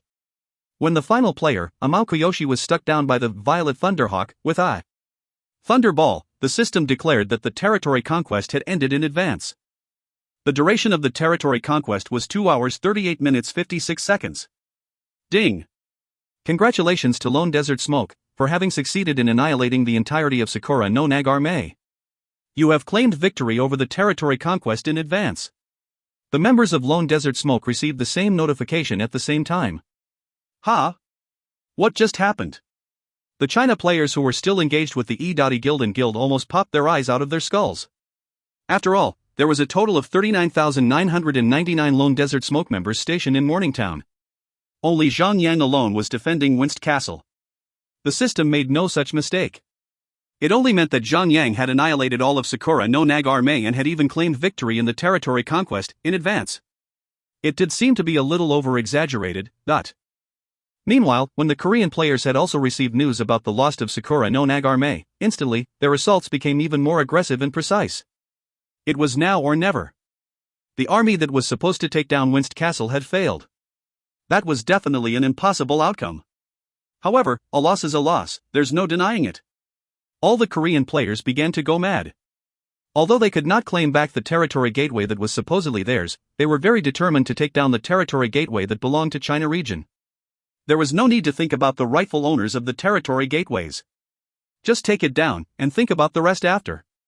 Wei Yenair rolled her eyes as she suddenly looked at Sun Xinu and said, "Sister Sun, let's just use that forbidden scroll and get this over with." Sun Xinu said, "We've won." She meant that the Lone Desert Smoke had already secured a sure victory over this battle, so it was not necessary to waste a precious, forbidden scroll over nothing. The little brat quickly added that Noob Tank single-handedly took out the entire army of the Shorty Japan even before the territory conquest ended. Are we seriously going to battle for 3 hours, with all 40,000 of our men? When we see that Noob Tank later, he is going to laugh at us with that nasty face of his. More importantly, he's going to make fun of me. I mean us. Sun Xinu was also a person who loved winning. As she was listening to Wei Yen Air's reasoning, the look on her face changed a little as her conviction on not using that scroll started wavering. She revealed a murderous look on her face, as her eyes gleamed in uncertainty. Meanwhile, Han Ing Shui added wood to the fire. Humph. What a boring person you are. Are you seriously worried that you might get scolded by Zhang Yang after you use it? What a coward. Do you want a punch in the face? You big-tid B***TCH. Sun Xinu shot a cold glare as she reached into her inventory and took out the forbidden scroll. Well, praise the Lord, as Zhang Yang had given the forbidden scroll to Sun Xinu, for he knew she was a calculated professional, with a steel, ice heart of precision. She was mature enough to not be controlled by her emotions. But what he had not seen was the chemical reaction between these two ladies. That would really stir up disaster with unimaginably terrible consequences. Sun Xinu had firmly decided to use the forbidden scroll. Without any delay, she tore the forbidden scroll into half, and there goes the first forbidden scroll of the game, sinking into the depths of past history. The sky began to rumble. The forbidden scroll had been activated. The entire sky instantly began boiling in dark clouds, as the clouds shrouded every inch of the sky within their visible range. Within the fast-moving dark clouds, there was also the continuous crackling of blazing white, electrical charges. Ding! Player Frost Knight has used the forbidden scroll, Scourging Doomsday. With Sun Xinu as the center point, every player within the range of 5 kilometers from her received the same system notification. As the center point was in the middle of the town entrance, that had covered every single player involved in the territory conquest. A forbidden scroll? What the heck is that? No one had any idea on what a forbidden scroll was. Naturally, they wouldn't know the power of one either. But the name spoke wonders for itself. Imaginations began to run wild. After all, the scroll contained word forbidden, so the power of this magic should be terrifying, to say the least. If that was not the case, the system would not have even bothered announcing it. However, as far as their imaginations went, no one would ever imagine that the range of this Scourging Doomsday would reach out as far as 5 kilometers. The impact of the strikes from the Scourging Doomsday was even more powerful, to the point that people would piss their pants as they remained within its effective range. Boom! Boom! Boom! As the dark clouds rolled in the sky, massive thunderbolts hurtled straight down from the sky and countless burning meteor rocks came crashing down. It was the apocalypse, Armageddon, Ragnarok, whatever you wish to call it. All of the Korean players began to receive damage in every passing second. The Scourging Doomsday would reduce 10% of the target's HP in every second, but the maximum damage would not exceed 100,000 damage. Other than the Korean players who at least had Class B inheritances, none of the Korean players would ever have 1 million HP. Therefore, everyone, other than the Class B inheritance holders, started to lose 10% of their health in every passing second. Furthermore, Scourging Doomsday is 30 seconds long. As the healer classes still lacked the power to heal 10% of a powerful player's HP, the situation was akin to a huge, leaking vessel. From the 11th second, many of the Korean players started to die. On the 15th second of this Scourging Doomsday, the death toll had reached up to tens of thousands. The current death toll was beginning to catch up with the total death toll from the first 2 hours of the battle at first. When the Korean players saw that there was almost 40,000 players in Morningtown, they already knew that there was no hope in taking over the territory gateway. So, they simply decided to aimlessly wave their weapons around to pass time. However, when they received the news that Sakura no Nagar May had failed in their conquest, they started to get serious and charged towards the entrance of Morningtown. On the 20th second, the total death toll for the Korean players had reached up to total of 20,000. On the 25th second, the last bunch of players who had activated their life-saving skills started dying, one after another. The insane electrical surges continued to strike, and the meteors continued to fall on the ground. However, there were no more players alive to take any more of that. The Korean players had been wiped out. Ding! Congratulations to Lone Desert Smoke, for succeeded in annihilating the entirety of the E.E Guild. You have claimed victory over the territory conquest in advance. The second system notification was sounded not long after the first, but the other players that Lone Desert Smoke had borrowed from their ally guilds dropped their jaws as they stared at the aftershock of the Scouring Doomsday.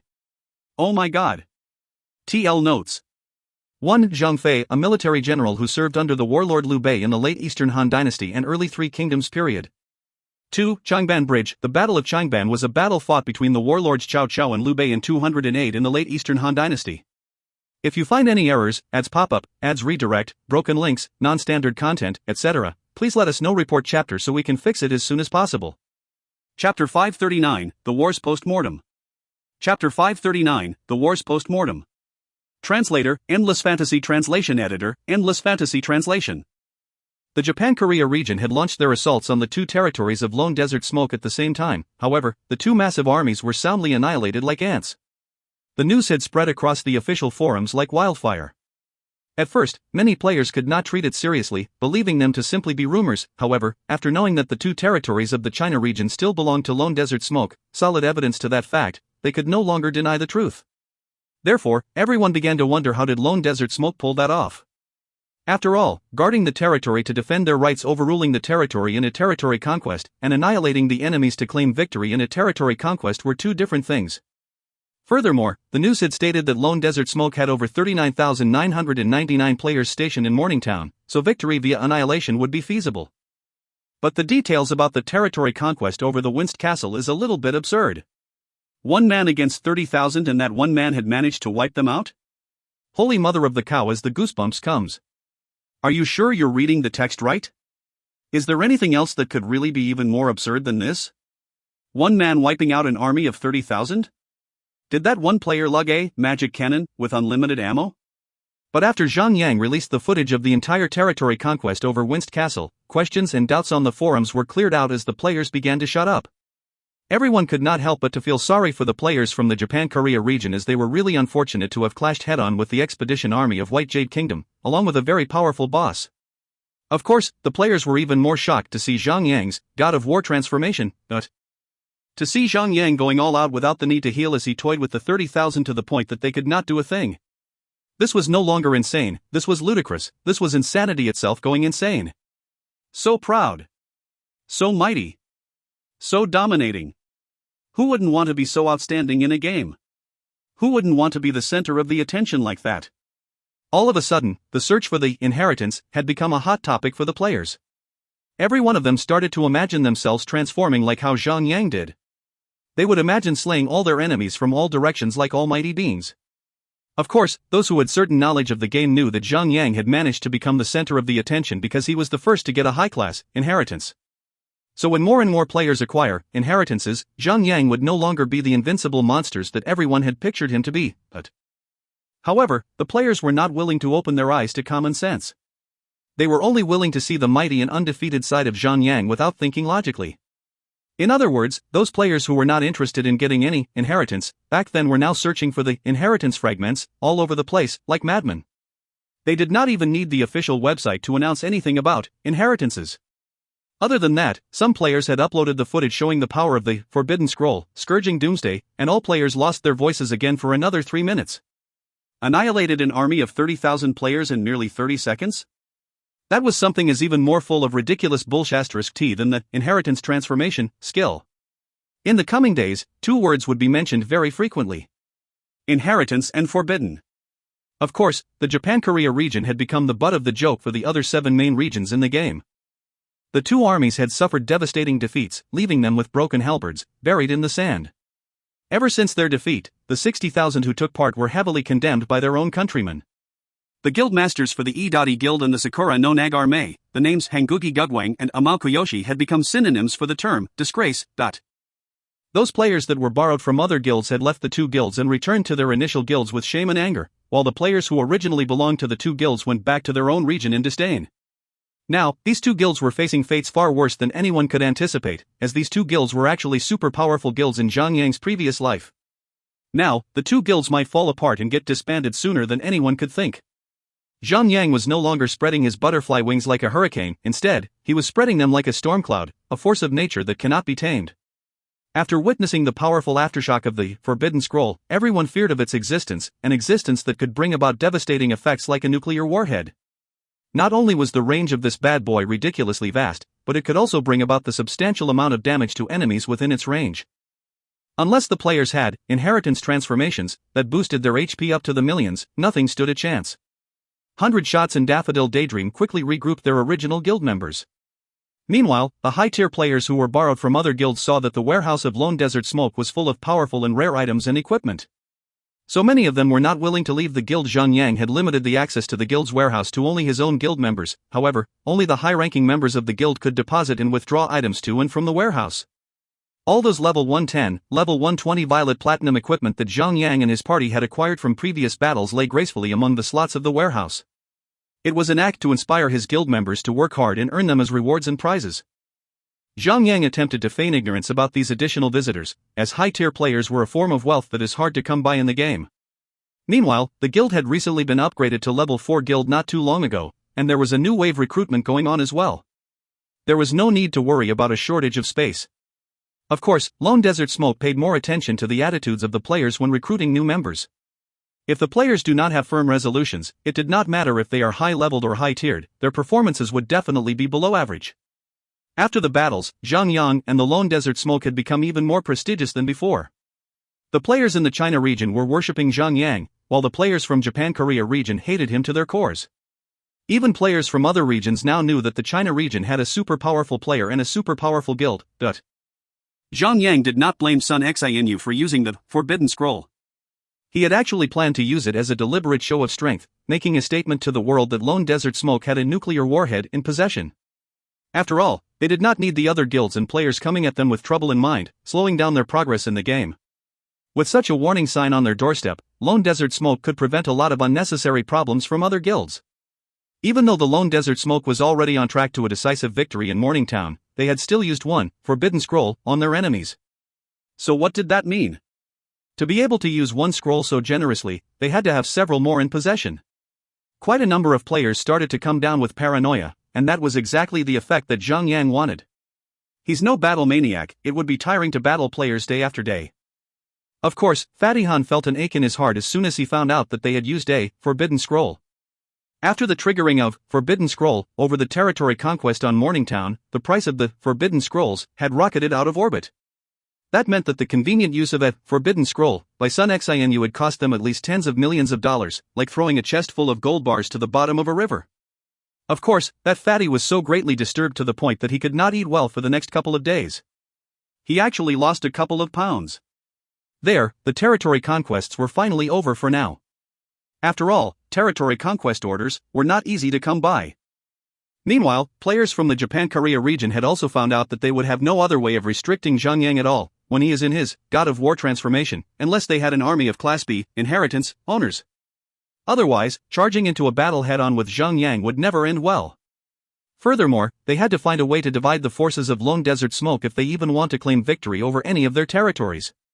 Or else, they shouldn't even attempt any single conquest. So, the top guilds from all 8 main regions had turned their attention back on acquiring the first clear for the hardcore mode of the Dragon Throat Fortress. Ever since Mess Up Your Mama had cleared the hard mode of the dungeon, the other top-tier guilds were beginning to share their progress, joining the front line with the other pioneers. Currently, Mess Up Your Mama had scored May 15th bosses, securing the first place in clearing the dungeon. The following guilds had also cleared up to April 15th or March 15th bosses at that stage, as well. The first 5 bosses of the Dragon Throat Fortress were easier to slay, but the 6th boss is the line of demarcation for the difficulty of the dungeon. That was the boss that got Mess Up Your Mama stuck, and it was already days after they cleared the 5th boss. There were no signs of the battle log concerning the 6th boss for 2 months. Zhang was not worried at all. He knew that the hardcore mode of the Dragon Throat Fortress was extremely difficult. The following 5 bosses should be able to keep the other guilds from progressing for at least a month. The last 5 bosses would definitely stop the guilds in their tracks for at least 2 months. The priority now was to head out into the open world and slay some open world bosses and gather some powerful equipment to increase the guild's strength. Only then would the guild be powerful enough to push through the bosses and clear the hardcore mode of the Dragon Throat Fortress. Now that Zhang had obtained the zinc alloy and the magical fruit of Yin and Yang, he no longer had reason to hold back on locating the final quest item for his quest, the Light of Miracle. As it had started off as such a difficult quest, Zhang would definitely stumble across some high-tiered bosses, and he might even get the chance to pick up some fine and powerful booty while he is at it. So basically, Zhang would be killing 2 birds with 1 stone again, a situation that he would always welcome at any time of the day. Zhang Yang hopped onto him, Violet Thunderhawk, as he began to zip across the sky like a lightning bolt. In just a brief moment, Zhang Yang had arrived at the Sikri Mountains, where he began to head on over to the Radiant Canyon in search of the Light of Miracle. When comparing the Violet Thunderhawk to the Snowscale Wind Serpent, this mythical tier Thunderhawk could really travel swiftly, and it had far more stamina than Whitey Jr. It did not show any signs of tiredness or fatigue, even after carrying Zhang Yang across the sky for a long time. If this was Whitey Jr. that was carrying Zhang Yang over such a distance, it would have been using its cute, large glittering eyes to beg for sympathy. The Radiant Canyon was a magical, fantastic place where the night would never fall upon the canyon. Even after sunset, the rocks and stones in the canyon would release blinding light, as if they had recharged themselves throughout the entire day, unleashing the light that they have collected into the surroundings. However, Radiant Canyon was steep and treacherous. There were many spiky rocks across the path, and it wasn't easy at all for a flying mount to roam freely. They could only fly across the canyon from a height, tens of meters off the ground. Flying higher than that would risk crashing into the spiky rocks all around the place. Fortunately for Zhang Yang, there weren't many monsters in the area. So, it wouldn't be an issue to fly low in that area, as Zhang Yang did not have to worry about a bunch of monsters chasing after their tails. After flying for a distance in the Radiant Canyon, Zhang Yang decided to land by the road that had forked off into 3 different directions, as he had spotted a red-skinned orc who was struggling to crawl away. That orc had 3 arrows buried deep in its back, and he had most probably been crawling in the same direction for quite a while, as there was a long trail of blood behind him. Aldo, normal, humanoid creature. Level, 115. HP, 86/17-800. The HP bar of the orc was slowly depleting. Judging by the rate of the HP reduction, it would probably only take about 1 minute or so before the HP touches 0. There was a yellow exclamation mark on the top of the orc. This was a quest-giving NPC. Furthermore, Zhang Yang would not risk missing out a quest in the middle of such a place, as there was a decent chance that this quest might have something to do with the Light of Miracle that Zhang Yang is looking for. Human Aldo raised his head up when he sensed the presence of Zhang Yang. His dying eyes started to lose focus as he tried his best to speak in a trembling voice. "Help me with this. Take this message to our Redskin chieftain Roger Kluge. Hell scream. Ding. Aldo has a quest for you, a message to Roger Kluge. Hell scream. Will you accept it? Accept. Arg." Aldo let out a long sigh, as if he had been relieved of a heavy burden, and went limp. A message to Roger Kluge. Hell scream, difficulty, D rank. Description: you have stumbled across a dying red-skinned orc. As a compassionate adventurer, you agreed to aid him in completing his errand, right before he died. You will need to deliver this message to Roger Kluge. Hell scream. It was most likely that the orc had been crawling in his intended direction. Completion: pass the message to Roger Kluge. Hell scream 0/1. Zhang Yang quickly hopped back onto his Violet Thunderhawk. Then, he followed the road down the direction where the orc had been crawling. After flying for about 20 minutes, Zhang Yang arrived at a large campsite. The design and styling of the buildings within the campsite looked very Orcish. Every single one of the houses had spiky spears on top of them. Those spears would make good self-defense weapons, if the need ever comes. By the entrance of the campsite, there was a platoon of level 120 elite-tier orc soldiers. The moment they saw Zhang Yang descended from the sky, they charged towards Zhang Yang and surrounded him. Then one orc came up to him and said, "Human, identify yourself at once. If you find any errors, ads pop-up, ads redirect, broken links, non-standard content, etc., please let us know. Report chapter so we can fix it as soon as possible." Chapter 540, A Conflict of Interests. Chapter 540, A Conflict of Interests. Translator, Endless Fantasy Translation Editor, Endless Fantasy Translation. I'm an adventurer from the White Jade Castle, and my name is Zhang Yu. Zhang Yang hopped off the Thunderhawk and gestured courteously. I came across an orc by the name of Aldo. Even at death's door, he was beseeching for me to pass this message to your orc chieftain Roger Kluge. Hell scream. Aldo is dead? Sod this. How dare those bloody goblins to spill the blood of our kin? To arms. Show these litter critters the meaning of death. Kill them all. The red-skinned orcs started to roar in rage.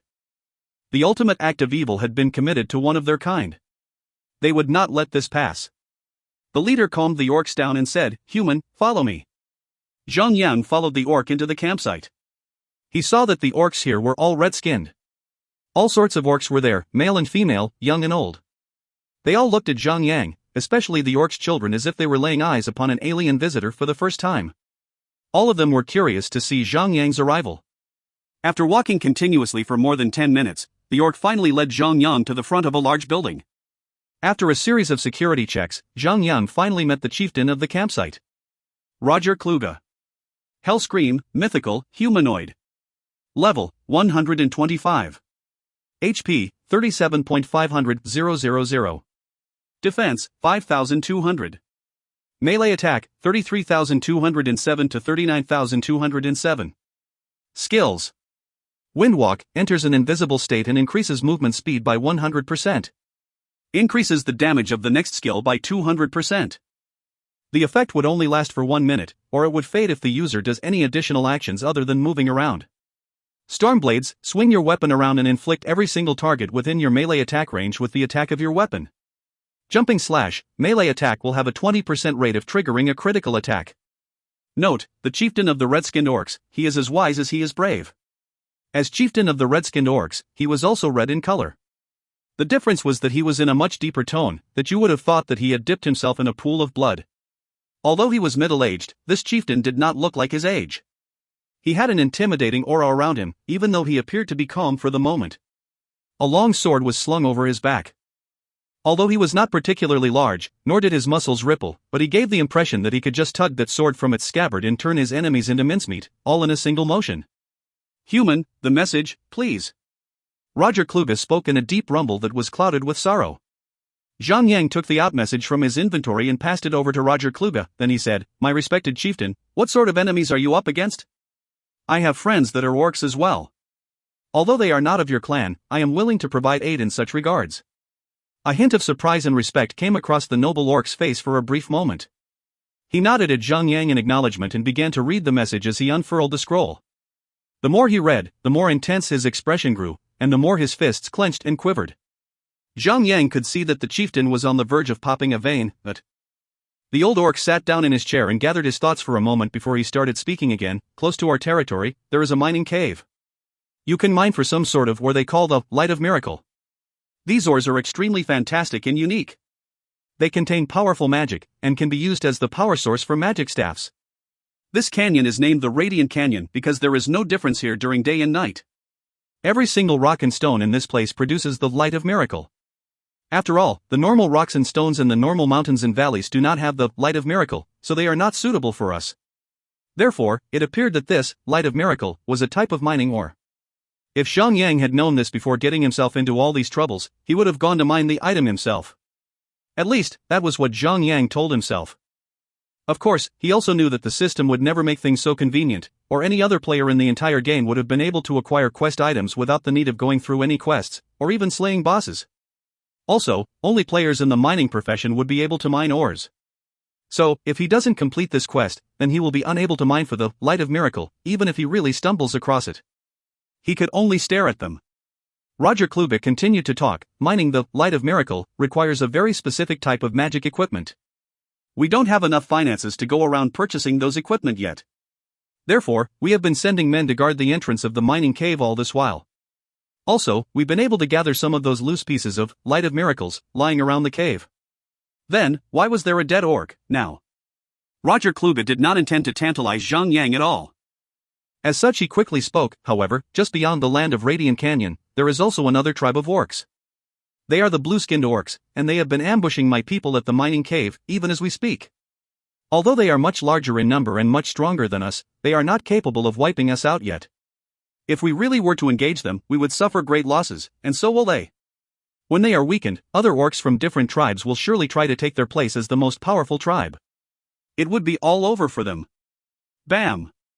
The old orc slapped the surface of the table hard, as teapots and cups jumped up for a split second before returning to the surface of the table, and said, "Those blue-skinned orcs know that very well. Therefore, they did not attack us directly. Instead, they decided to coerce a bunch of goblins into snatching the mining cave of the Light of Miracle from us. Pooey. The campsite of these goblins are very close to the mining cave. However, all orcs know very well that the mining cave belongs to us, the red-skinned orcs. If those filthy, weak little creatures did not have the support of the blue-skinned orcs, they would not have had the guts to do such a thing." Zhang Yang finally got his chance to say something, so he asked, "Why would the blue-skinned orcs be doing this? Aren't they afraid to go head-to-head against your tribe? Although goblins are known to be a filthy greedy tribe, everyone knows that the goblins have almost zero power in battle. Even if blue-skinned orcs really form an alliance with the goblins, their battle power will not even change by a bit. The outcome would be the same. Roger Kluge shook his head, then he said, "Human, you have no idea how orc politics works." He then let out a breath of sigh as he continued to explain, "The number of orc tribes that dare to ambush the mining cave is extremely low. Well, most of the orc tribes come up with excuses so that they do not have to send their troops and join the blue-skinned orcs in their ambush. Meanwhile, although we red-skinned orcs are a little weaker than the blue-skinned orc, but among all the orcs, we are good enough to rank 5th. No other tribe will have an easy time taking us out. At worst, both sides will suffer heavy losses and lose their respective standings. However, with the goblins at the front line, they would have a reason to form an alliance to go up against us." The situation was pretty complicated. Zhang frowned as he had never been good in any form of politics, and he said, "My respected chieftain, what do you plan to do, then?" Roger Kluge began to drum his fingers on the surface of the table as he continued to speak. "I have sent a messenger over to the campsite of the goblins to express our rage and to once again reiterate, strongly, to everyone else that the miracle mining cave belongs to us, the red-skinned orcs. The goblins should know that if they are playing with fire, they will get burned." What a familiar line. "But Aldo is dead," Zhang said. "That's right, Aldo is dead." Roger Kluge suddenly had a murderous look in his eyes, "So those goblins must believe that the blue-skinned orcs are supporting them now. Do they believe that we will not lay a hand on them? Human, since that you are willing to aid us, then I gratefully accept. I shall give you a quest. Get over to the miracle mining cave and wipe all the goblins trespassing the area. That should teach them a lesson." Ding. Roger Kluge has given you a quest. Teach the goblins a lesson, accept or decline? Accept. Zhang walked out of the tent. Then, he summoned the Thunderhawk out. At the speed of light, Zhang lunged into the sky and began his journey over to the quest location. Of course, he had that greedy thought of even getting his hands on a Light of Miracle the moment he lands there. If that is the case, he would be able to fly back to hand in the previous quest and get over with it. Less than 10 minutes after soaring through the sky, Zhang arrived at the entrance of the mining cave. This location could be easily marked and recognized, as there was a large number of goblins all around the entrance of the mining cave. The goblins had no hair at all in the middle of their heads, and they were even shorter than the dwarfs. They were also much smaller in size. These goblins were just a bunch of little creatures, as skinny as twigs. Their arms and legs were so thin that they looked very fragile. Judging from their appearance and the appearance of the orcs, they were just like a bunch of Looney Tune creatures with only 5 attack power. At the other side of the mining cave, there were over 100 red-skinned orcs standing off against them. The two sides were staring at each other as if they were about to clash. Although the goblins were not exactly outnumbered, if these two troops really clash into each other, the orcs would crush those goblins like crispy crackers within 5 minutes. Well, it seems that this Roger Kluge is really a patient chieftain. Zhang could not help but to shake his head over and over again. He understood that a chieftain had many things to take into consideration before making a move. No matter which side he decides to slaughter, there will be consequences. So, he cannot act according to his own will.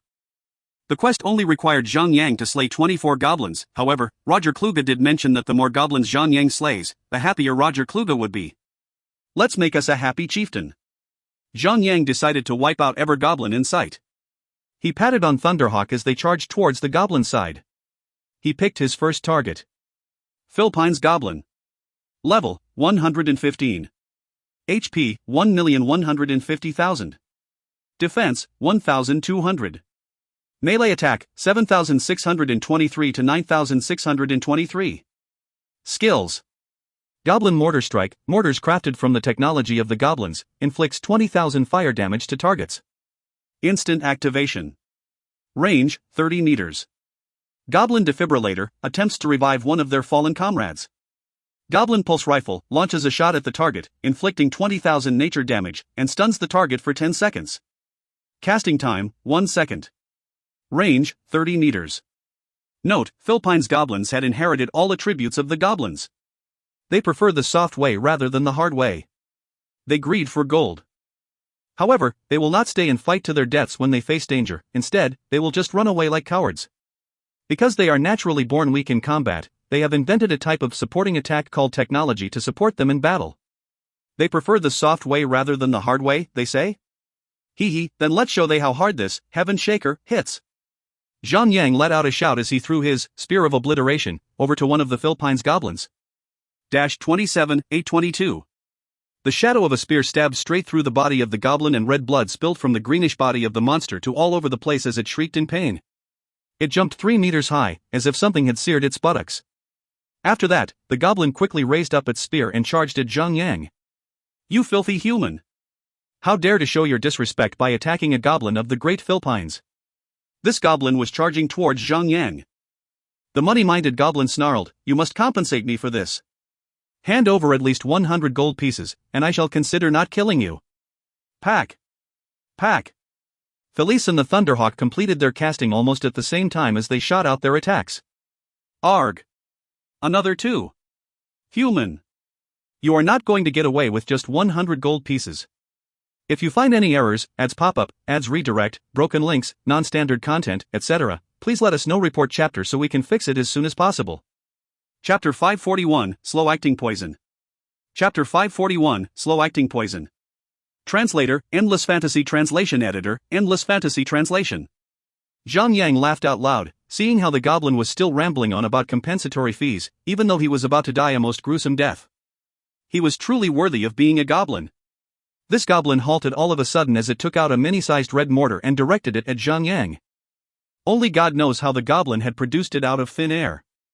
The goblin fumbled around with the fuse at the bottom, while covering an ear with its free hand. A series of sparkles ignited at the bottom of the mortar and boom. The mortar fired a blazing hot missile straight from its muzzle, a stream of burning light trailing behind it like a shooting star. It may have seemed to be a long, slow process, but it had all unfolded within 1/10 of a second. Judging from the speed and the way it handled the weapon, the goblin had to be extremely proficient at handling that odd-looking weapon. Zhang Yang only managed to turn his head before the fire missile hit him. The fire missile sent a shower of sparks over his entire body, and Zhang Yang received 13,114 damage. Ha ha ha. Human, are you scared? Tremble before the technology of the goblins. The little green goblin was pleased with itself. With a wave of its left hand, the red mortar vanished. It raised its spear up and charged towards Zhang Yang. After a few small, pathetic strides with its tiny feet, the goblin finally reached Zhang Yang and stabbed its spear at Zhang Yang's neck. Shang! Zhang Yang immediately raised his shield to block the strike, and a series of sparks flew out between the tip of the spear and the surface of the shield. Zhang Yang blocked the goblin's attack, and then swung his Heaven Shaker towards the goblin and started turning it into mincemeat.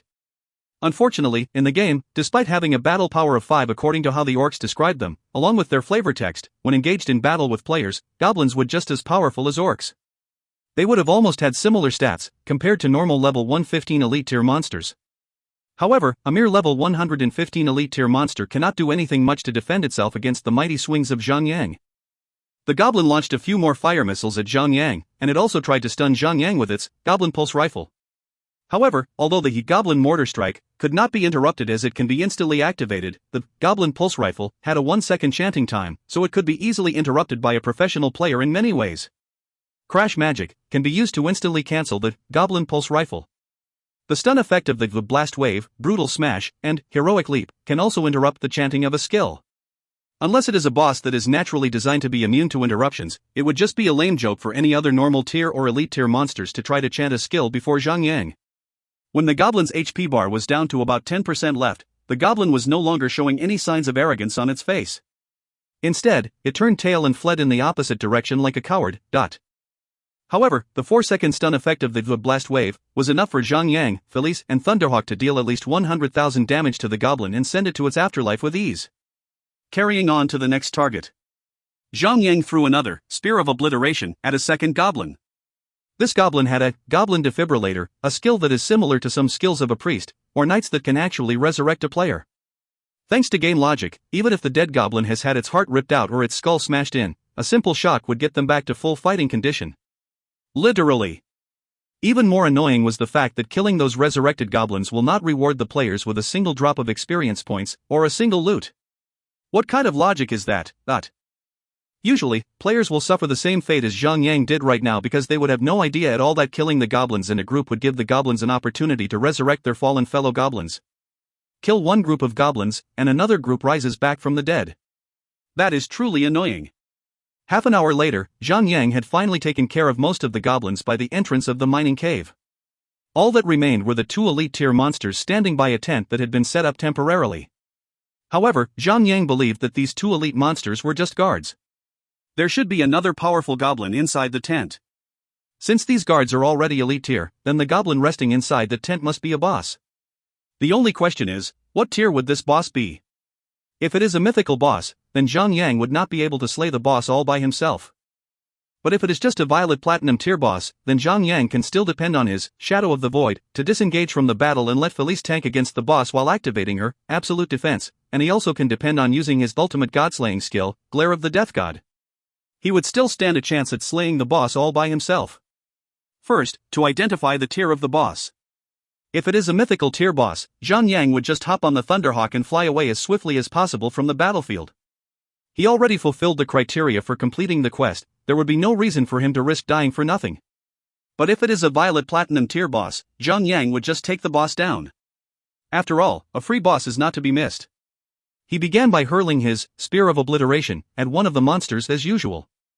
The goblin on the left was struck by the Spear of Obliteration. The two goblins have shared aggro vision, so both of them began to let out some weird roars and charged towards Zhang.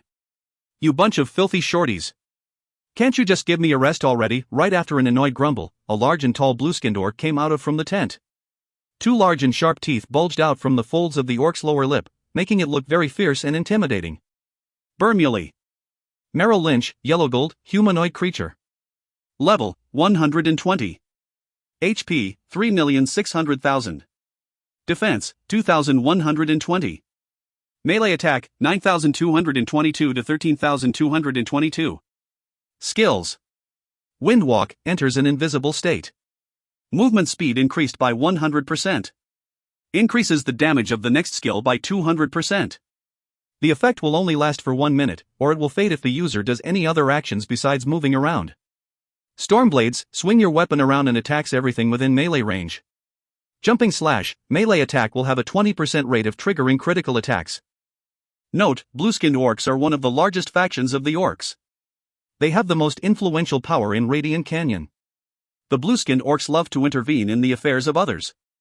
But because they have an extremely high battle power, no other orcs dare to stand up and challenge them. What the F***CK? That was a yellow gold boss. Zhang was extremely disappointed. Violet Platinum equipment currently flood the market. It would already be a miracle for a yellow gold tier equipment to sell at anything above 1,000 gold. Although the drop rate for yellow gold equipment wasn't really that high, players can basically farm for an endless amount of yellow gold equipment from dungeons. The normal mode of the Dragon Throat Fortress would drop level 100, 110 gray silver equipment, the hard mode of the Dragon Throat Fortress would drop level 100, 110 yellow gold equipment, and the hardcore mode of the Dragon Throat Fortress would drop level 100, 110 violet platinum equipment. As there are too many bosses in the Dragon Throat Fortress, along with the relatively easy first 5 bosses of the dungeon in normal mode and hard mode, it is really so much easier for the players to farm for yellow gold tier equipment. Therefore, the level 100 yellow gold equipment are definitely becoming the average standard for all players. Of course, as the hardcore mode of that dungeon is insanely difficult for players at the current stage of the game, it would still be impossible for them to clear the hardcore mode to farm for violet platinum equipment. Therefore, only the violet platinum tier equipment can be sold at good prices for now. Unless those level yellow god equipment are extremely rare necklaces, accessories, rings that cannot be found from boss drops, players would just dismantle the yellow gold equipment into a bunch of runestones. The moment when Bermuley. Merrill Lynch took notice of Zhang, he revealed a tired, bothered face. Bermuley. Merrill Lynch tugged the battle sword that hung over his back out and muttered, I could have never expected a human to intervene in the affairs of the orcs. Looks like you've run out of reasons to live. Shove. He did not even give Zhang the chance to explain himself as he swung his battle sword and charged at Zhang. Of course, it would actually be normal for the boss to charge right at players upon sight. Unless there is a drama mode going on, that's what bosses are for. A yellow gold boss can only show off their long amount of HP. Other than that, they are basically child's play to high-tiered players. Their normal attacks alone were already half of Zhang. The gap would only widen when Zhang skills are activated. The boss was only called a boss at this point, due to their HP. It was the only thing worth mentioning. The inheritance transformation can make a player so powerful as the skill itself can boost the HP of a player by game-breaking amounts. For instance, a Class S inheritance only boosts a player's attack by a multiplication of 5, but it can boost a player's maximum HP up by 40 times. It would turn a player into a boss. That would create a real pain in the *SS for the players who haven't acquired inheritances. Zhang Yang met the boss without any sense of fear. With the shield in his hand swinging out, Zhang Yang bashed the boss with a solid hit and pushed the boss backward. Zhang Yang could not help but felt shocked himself. Initially, the Titan armor set that he was wearing should logically was not on par with the strength of a level 120 yellow gold boss. However, after he rolled in a few pieces of mythical tier equipment to replace some of his Titan armor set pieces, Zhang Yang's strength had actually increased up to the point that he could now suppress a yellow god boss. He was not even aware of this fact himself. This would make things really easy now. Having the advantage in his strength, he could now fully unleash the potential of his supporting attacks, suppressing the boss to the point that the boss could not do anything at all. As he was engaging the boss, Zhang Yang did not forget to turn around and smack the two goblins around as well. With his shield in his hand, he kept the boss and the two goblins occupied with bashes, slams, shoves, sweeps of the legs, and kicks. The two goblins could not do a thing, crying out loud miserably while being toyed around by Zhang Yang. Meanwhile, the attack combination of Zhang Yang, Felice, and Thunderhawk was so powerful that it took them less than a minute to bring the HP bar of the boss down to 50%. My lord Bermuley. Merrill Lynch, I think we should scram now. Although Zhang Yang's assaults were well focused on the boss, the two goblins were also receiving damage from the AoE attack of Zhang Yang. Even though they only lost a small amount of HP, goblins are creatures that fear death. So when they saw the powerful orc being beaten down, they began to raise the notion of retreat. The blue-skinned orc let out a cry of rage as he began to swing his sword more swiftly than ever and hacked at Zhang Yang's shield in vain. I am an orc. I am not a filthy little goblin that can't face death in the face. There will always be the orc who falls in battle, never an orc who runs from the battle. After that, Bermuley. Merrill Lynch became an orc who fell in battle. Within 2 minutes, the combination attacks of Zhang Yang, Felice, and Thunderhawk had emptied out Bermuley. Merrill Lynch's HP bar. The boss let out a miserable cry and collapsed to the ground. Upon his death, the boss dropped quite a few pieces of equipment that glittered gold. However, Zhang Yang showed no interest at all. The moment when the boss died, the two goblins quickly turned around and ran away. Zhang Yang hopped onto Thunderhawk and began to pursue one of the goblins. After making quick work of it, Zhang Yang rode Thunderhawk and flew around the map, finding the second goblin hiding among the trees. He slaughtered it as well. Not a single goblin was left alive in the cave. Zhang Yang was not willing to give up on the hope that he still had a chance of stumbling upon the light of miracle that he needs for his quest. He wandered about the mining cave, trying to see if there were any. But Zhang Yang had no idea at all on how a light of miracle looks like, so how would he know one if it was dangling right in front of it? So, after he went for a spin in the mining cave, he had no choice but to return to the campsite of the red-skinned orcs, empty-handed to report back to Roger Kluge. Hell scream. That's quite a surprise you gave me back there, human. Roger Kluge looked at Zhang Yang with surprise, then he said, I have just received news from the guards that I stationed in the mining cave. They informed me that you actually took out every single one of the goblins. Ha ha ha. Although those are just some weak goblins, you have convinced me of your sincerity. Ding. You have completed a quest, teach the goblins a lesson, acquired 1 million experience points. You have slain a total of 82 goblins and 1 orc captain. Your relationship with Roger Kluge has grown stronger by an additional 1020 points, So it's another relationship. Am I getting into a homosexual one this time? Zhang Yang laughed a little, then he said, I believe that the brave red-skinned orcs can also accomplish it without any problem. Ha ha ha. Roger Kluge laughed heartily, and continued to speak, your bravery reminds me of my younger self. Very well. I was not going to give you another quest if you did a **SS job about it. But, you have proved me wrong. So now, I truly believe that you will definitely be able to complete this upcoming quest. If players only killed about 20 goblins just to fulfill the criteria of the quest and reported back to Roger Kluge, then they would only be completing the basic criteria of the quest. By then, Roger Kluge would not have even bothered mentioning anything else, other than rewarding the players and sending them on their way. Only by killing more goblins, would Roger Kluge be impressed enough to continue giving them quests. Zhang Yang nodded and asked, Chieftain, what more good can I do for your fellow orcs? I need you to enter the goblins' campsite and take out their second-in-command, Gitney. That is the worm who tipped the balance that the blue-skinned orcs had with us. If he is dead, then the goblin should go silent for a bit.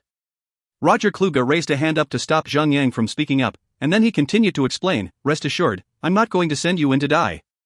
Take these, I am entrusting you my ultimate magic scrolls. They would allow you to use a magic called Windwalk.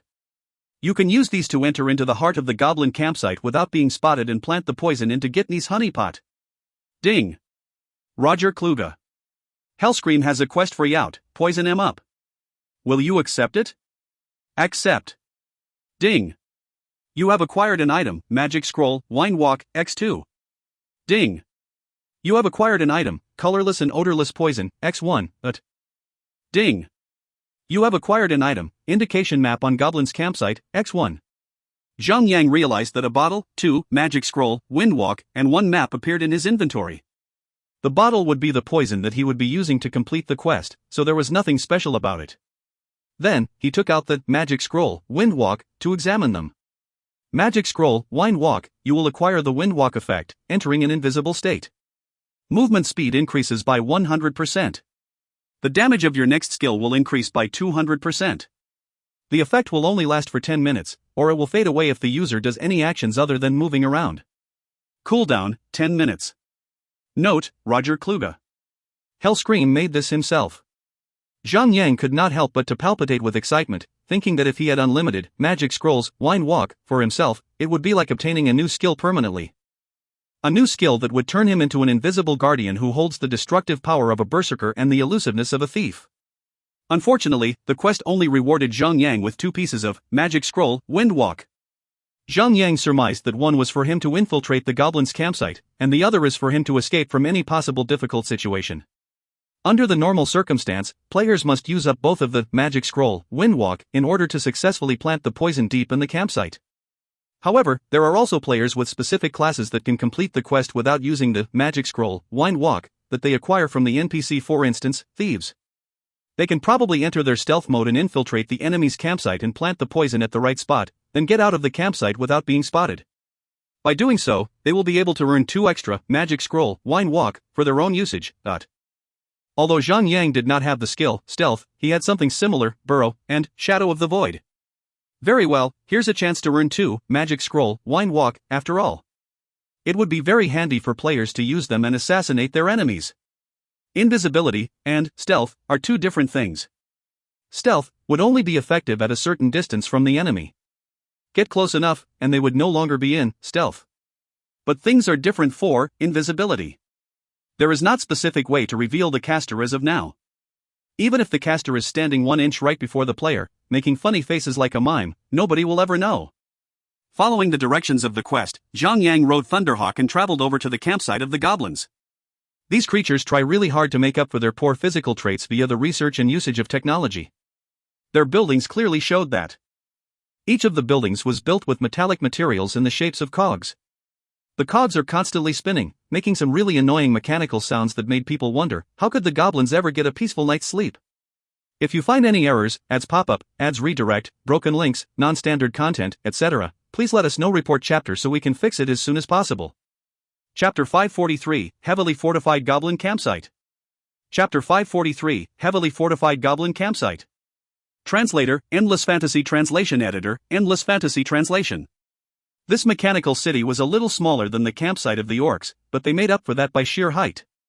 The buildings here are at least 5 stories to 8 stories tall, made by layers after layers of gears and cogs. To locate for a specific monster in such a complex place was not exactly like looking for a needle in a haystack, but it would be a tall order, nonetheless. Fortunately for Zhang Yang, he was provided with a map. He quickly took the map out to take a look at it. He saw a skull drawn on the left upper corner of the map. That must be where the target is.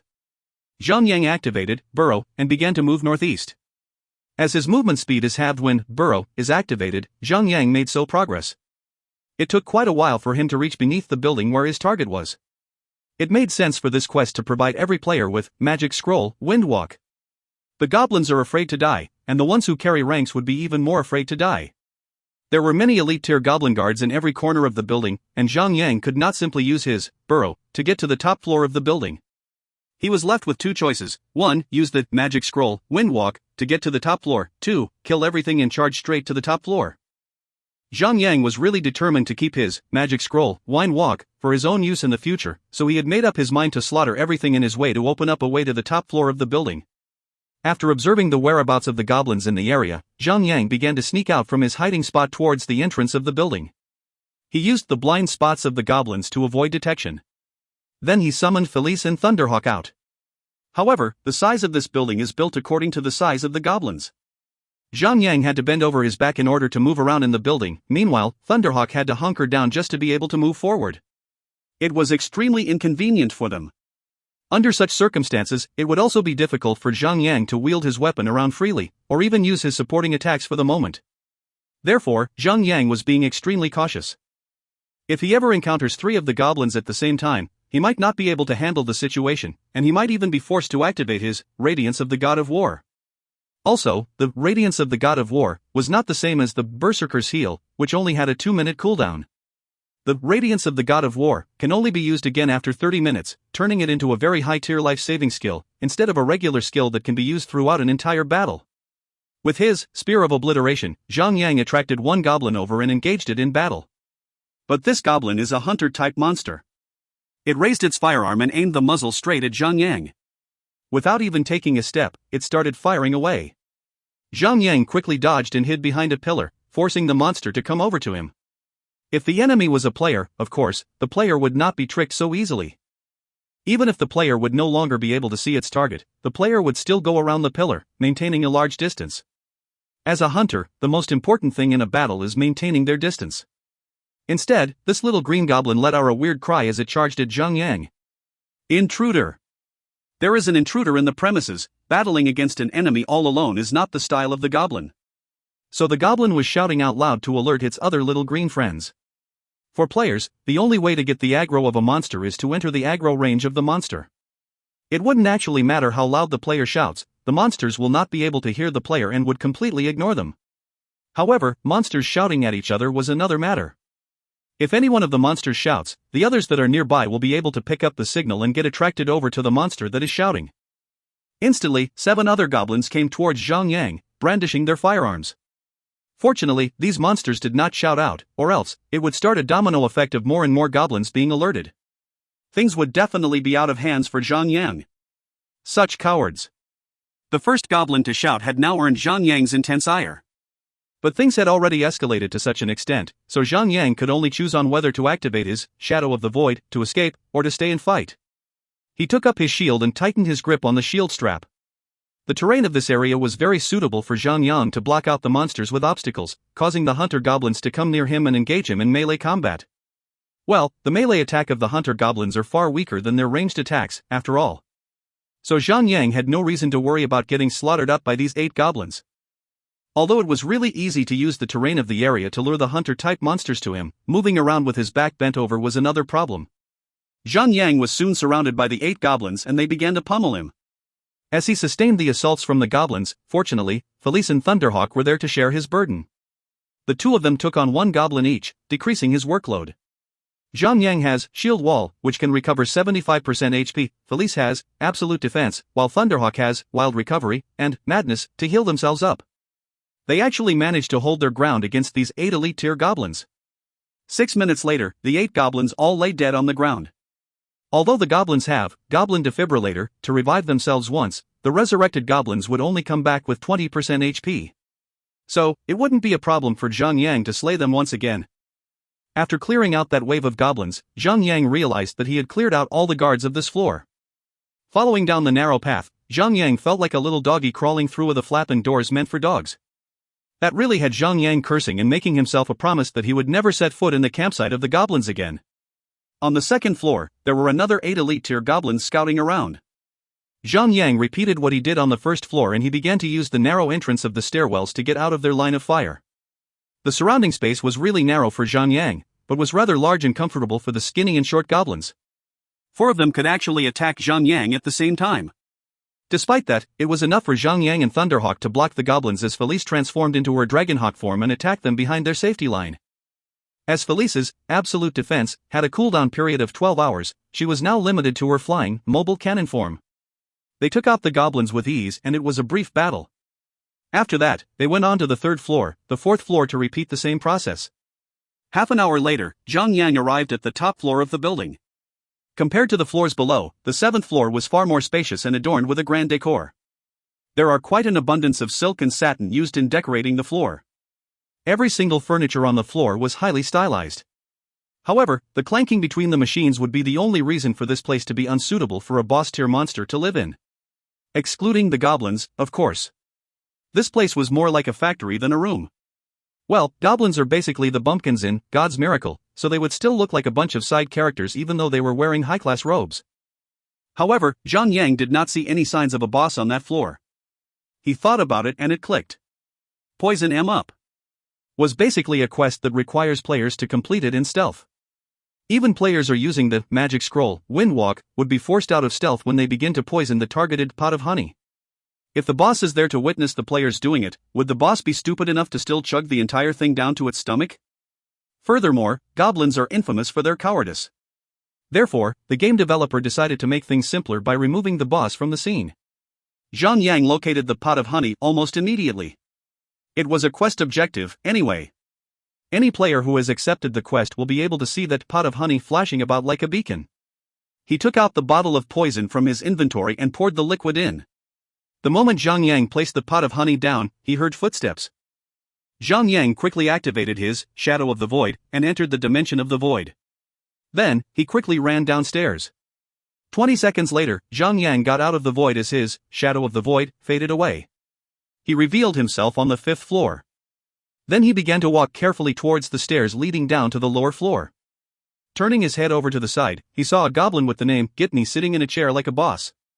There were also 12 elite tier goblins standing behind it. On top of the table right before Gitney, there was a cup and the pot of honey. Zhang recognized that pot immediately. That was the pot that he had just poisoned. Looks like the boss isn't far from death now. Gitney is a level 125 mythical tier boss and had a small troop of elite tier goblins by his side. So Zhang would not be able to solo the boss without his God of War transformation. However, the quest did not need him to kill the boss. All Zhang needed to do was to poison the honey, let the boss take the honey and drop dead. Arg. Cough. Cough. Cough. Gitney suddenly grabbed its own neck as it began to tense up a little. Its eyes were almost popped as it was pointing its finger at the goblin soldiers. However, Gitney could not even pronounce a word. After writhing about, Gitney collapsed onto the ground and died. Those goblins were looking at each other as it was happening. The moment they realized that their boss was dead, they suddenly screamed as they made their way out of the door. Without any hesitation, Zhang activated his rearm to reset the cooldown period for Shadow of the Void, and then he re-entered the void again before making his way out of the campsite to make sure that he does not stumble across some goblins. However, after he entered the void, Zhang did not leave the scene immediately. He wanted to check on any loot that the boss might have dropped. But the game system was not that generous. So, the boss did not drop anything. Beggars can't be choosers. After shaking his head, Zhang went down to the ground floor and activated Burrow. Then, he made his way out of the goblin's campsite and broke out of the ground once he was outside the campsite. Zhang summoned his Thunderhawk, and they left immediately. Zhang met up with the chieftain back at the campsite of the red-skinned orcs. "Warrior, are you sure that you are a pure-blooded human?" Roger Kluge could no longer conceal his surprise beneath his calm facial expression anymore as he pointed his finger at Zhang and said, "Only the great orcs of our species can breed out such excellent warriors. Are you sure that your father is not one of the great orcs like us?" "What the hell, man?" Zhang rolled his eyes at the chieftain, but he knew that this elder orc was actually praising him in his own orcish way. Still, those words were a little hard to accept. Roger Kluge then talked about lots of unrelated things before he finally went to the main point. "So, my brave human. The death of Gitney should have shaken up the entire tribe of the goblins, serving as a warning to them. They should now be reminded that we are not to be trifled with. I have just received news from the goblins that they are giving up on taking over the Miracle Mining Cave. They will honor and respect our proprietorship over the Miracle Mining Cave. However, the blue-skinned orcs will not just stand by a side and let us mine as we please. They will never give us any chance to grow stronger than them and take over the top." He let out a sigh before he continued, "Those bastards have put a large number of blood spiders' eggs inside the mining cave, and now the eggs are hatching. They are wreaking havoc in the mining cave as we speak. I have sent warriors over to destroy the blood spider's nest. So my brave human, are you willing to aid us any further on this? Ding. Roger Kluge has a quest for you, exterminate the blood spiders. Will you accept it?" "Very well indeed." Roger Kluge was nodding with relief, and then he turned his head back to Zhang and said, "Hee, I am very certain now. Your ancestor must be an orc." Zhang. Exterminate the blood spider, difficulty, A rank. Description: Roger Kluge wants you to go over to the Miracle Mining Cave, slay 20 blood spiders, and slay the leader of the Blood Spider King, to eliminate all threats in the cave. Warrior, the blood spiders are not to be trifled with. Don't go alone, or else you might just end up as one of their delicious meals. Completion: Kill Blood Spider King 0/1, Kill Blood Spider 0/20. Quest reward: Heaven Armor Chestplate, Bone Soul Robe, Fire Leopard Leather Chestplate, Light of Miracle. Choose one among 4. Crying with tears all over his face, Zhang has finally found what he was looking for after all this time. The Light of Miracle had finally revealed itself. If you find any errors, ads pop up, ads redirect, broken links, non-standard content, etc., please let us know. Report chapter so we can fix it as soon as possible. Chapter 544, The Appearance of the First Player with a Class A Inheritance. Chapter 544, The Appearance of the First Player with a Class A Inheritance. Translator, Endless Fantasy Translation Editor, Endless Fantasy Translation. The objective of the quest would be very obvious. Zhang did not say anything unnecessary. Immediately, he hopped onto the back of Thunderhawk and once again headed over to the Miracle Mining Cave. After flying about for a brief while, Zhang arrived back at the entrance of the mining cave. The Goblin-Orc standoff was no longer there. Instead, there was a small-scale defense facility built by the entrance of the mining cave. There was a row of orcs, most probably about 20 elite-tier orcs, standing behind a wooden wall that had spikes all over it. Meanwhile, there were also giant spiders, with scarlet-red linings on their backs, coming straight out from the mining cave, one after another, and they would attack the orcs right outside the cave. Zhang could not help but frown. It was just about half a day of in-game time after everything that he has gone through. Well, let's see.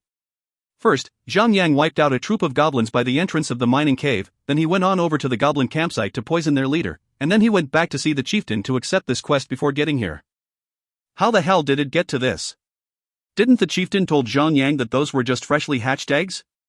Well, these are no ordinary baby spiders then, these are more like gigantic spider monsters. Zhang hopped off from the back of Thunderhawk and stopped by the wooden wall. When the orcs caught sight of Zhang presence, looks of admiration and respect were expressed on their faces. Everyone was saying, "Hey, human! Great job on the goblins' campsite. That's really brave of you. You're already on par with me. Human, are you sure your father, or your grandfather, or your great-grandfather does not have the blood of the great orcs? What the hell? Here it goes again." Zhang could not accept the praise that these orcs had for him.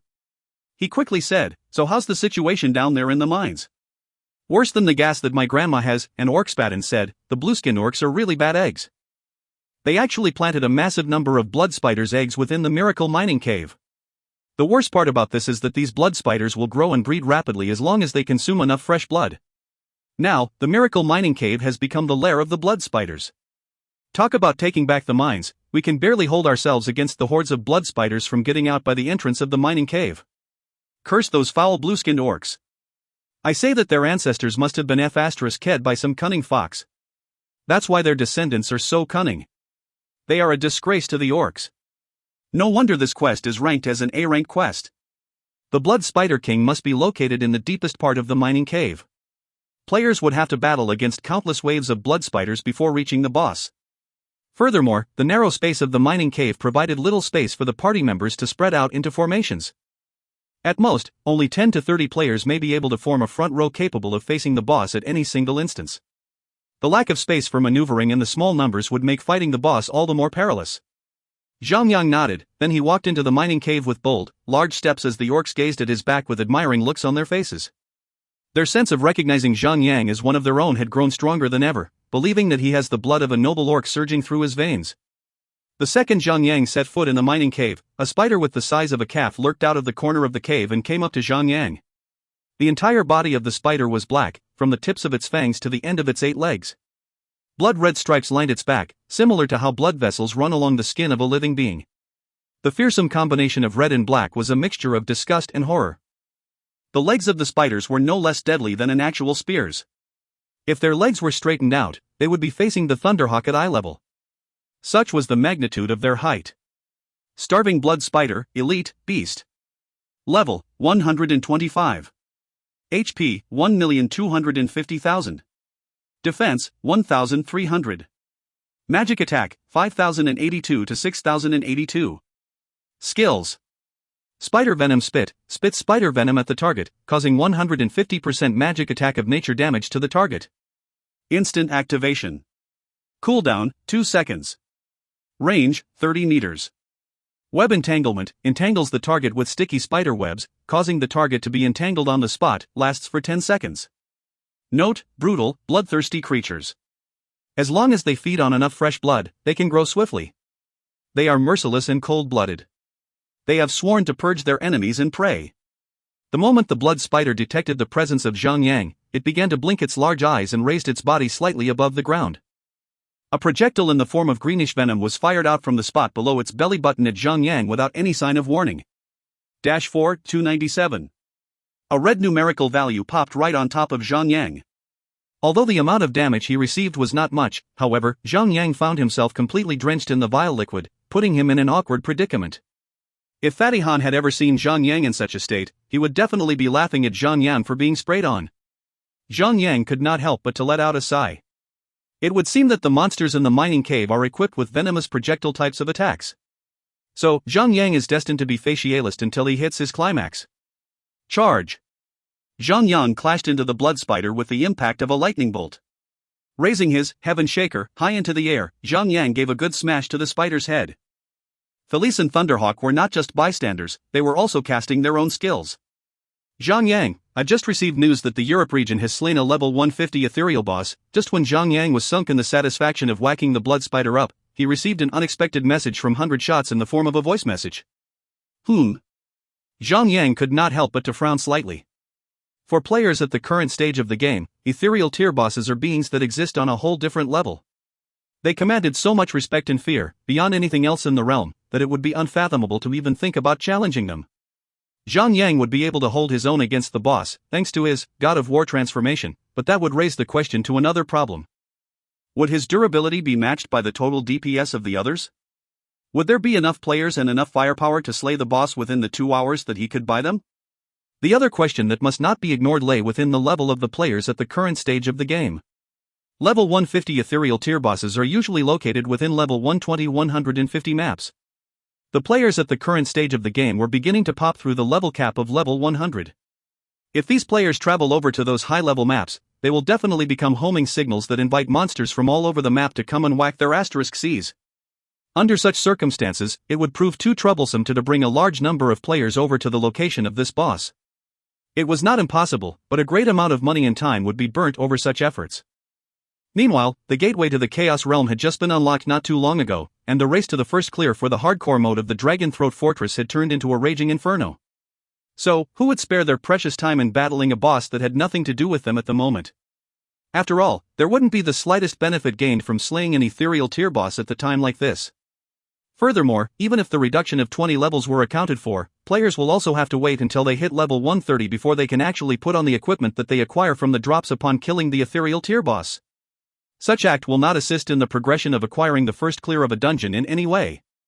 The Europe region had mobilized every single player above level 100 to the boss battle. A total amount of 70,000 players were involved. Rumor has it that they had used 2 forbidden scrolls as well. They spent a full day just to get the job done. 100 Shots was very eager to report the details he found to Zhang. 2 forbidden scrolls? Zhang felt a jolt in his heart. So who exactly was the one who so generously spent 2 forbidden scrolls and hired all the Europe players who have exceeded level 100 to slay a valueless boss? Furthermore, the glory of acquiring the first clear for an ethereal boss had been claimed Lone Desert Smoke a while ago, so why were they still so eager to do it? Are they trying to acquire some sort of inheritance class? Zhang asked out of his own convenience. There aren't many idiots in this world. So there is but one possibility that lay within that reason. Well, rumor also said that they were aiming for a Class A inheritance, an inheritance by the name of Blood Angel Inheritance. 100 Shots sighed as he continued to speak. 2 forbidden scrolls were used. And they used those scrolls just to take on a boss. 2 of them were called the Forbidden Scroll, Absolute Lethargy. It can reduce the attack of the boss by 70%, and the effects last for as long as 10 hours. Without these 2 scrolls, I believe they wouldn't have stand a chance against the boss, even if they keep on running back to their corpses. That being said, a player with Blood Angel Inheritance was born? Zhang took a deep breath after his mind crossed that thought. Although he has a Class S, God of War inheritance, Zhang would never have dared to underestimate any player who possesses an inheritance transformation. Still, the reason is simple: Zhang cannot just transform whenever he wants to. For instance, his God of War transformation was currently under a cooldown period. Even if one player with Class A inheritance, or Class B inheritance, or even a Class C inheritance pops up, Zhang might be obliterated. That's right. Nothing has been calm ever since we entered the Chaos Realm. And now, the tide has changed. Players without inheritances wouldn't stand a chance against players with inheritances. 100 Shots shook his head as he sighed. What he didn't know is that he will be the powerful hunter that would dominate all others thanks to the Red Dragon pet. Any player with a Class A inheritance would have to activate their inheritance transformation in order to be equal to his strength. However, Heaven's secrets must not be divulged, so Zhang had to keep his mouth shut. Furthermore, the destiny that lay before 100 Shots might have greatly deviated, thanks to Zhang intervention. It remains a question if 100 Shot would still be the one possessing that Red Dragon pet. Right after passing the message to Zhang 100 Shots ended the conversation with him. As a personal request from Zhang 100 Shots had also stepped down as the commander on the front lines, especially in clearing the hardcore mode of the Dragon Throat Fortress. He started to avoid training with his regular party and attempt to allow most of history to repeat its course, the course that he remembered and knew from his past life. This is to prevent 100 Shots from being taken off track, denying him the opportunity to rise to the 100 Shots that he remembered. By avoiding contact with him for that period of time, 100 Shots should be able to take the same path that he had taken from before without Zhang intervention getting in the way. Zhang went back to slaughtering up the blood spiders that came at him as he took them out with his Heaven Shaker, one swing after another. Of course, Zhang was entirely drenched in the venom liquid from head to toe. If he was a little shorter in height, he wouldn't be needing any makeup to disguise himself as a goblin. Having smashed spiders mechanically for half a day, Zhang was no longer keeping count. However, judging by the fact that as a level 105 player, his experience bar was now filled up to 86%, so he had to have smashed more than 100 of them by now. Zhang would probably be crossing onto the starting line of level 106 in another 3 days of in-game time. Leveling up seems to be so difficult these days. Just when he was sighing on, Zhang caught a glimpse of an elongated shadow beneath his footsteps. The shadow began to extend into a long shadow on the wall. He quickly turned his head around, towards the direction where the shadow came from. On both sides of the wall in the mining cave, there was a scourging torch on the walls by each section of the path. These torches were not too far away from each other, and yet not near to each other as well.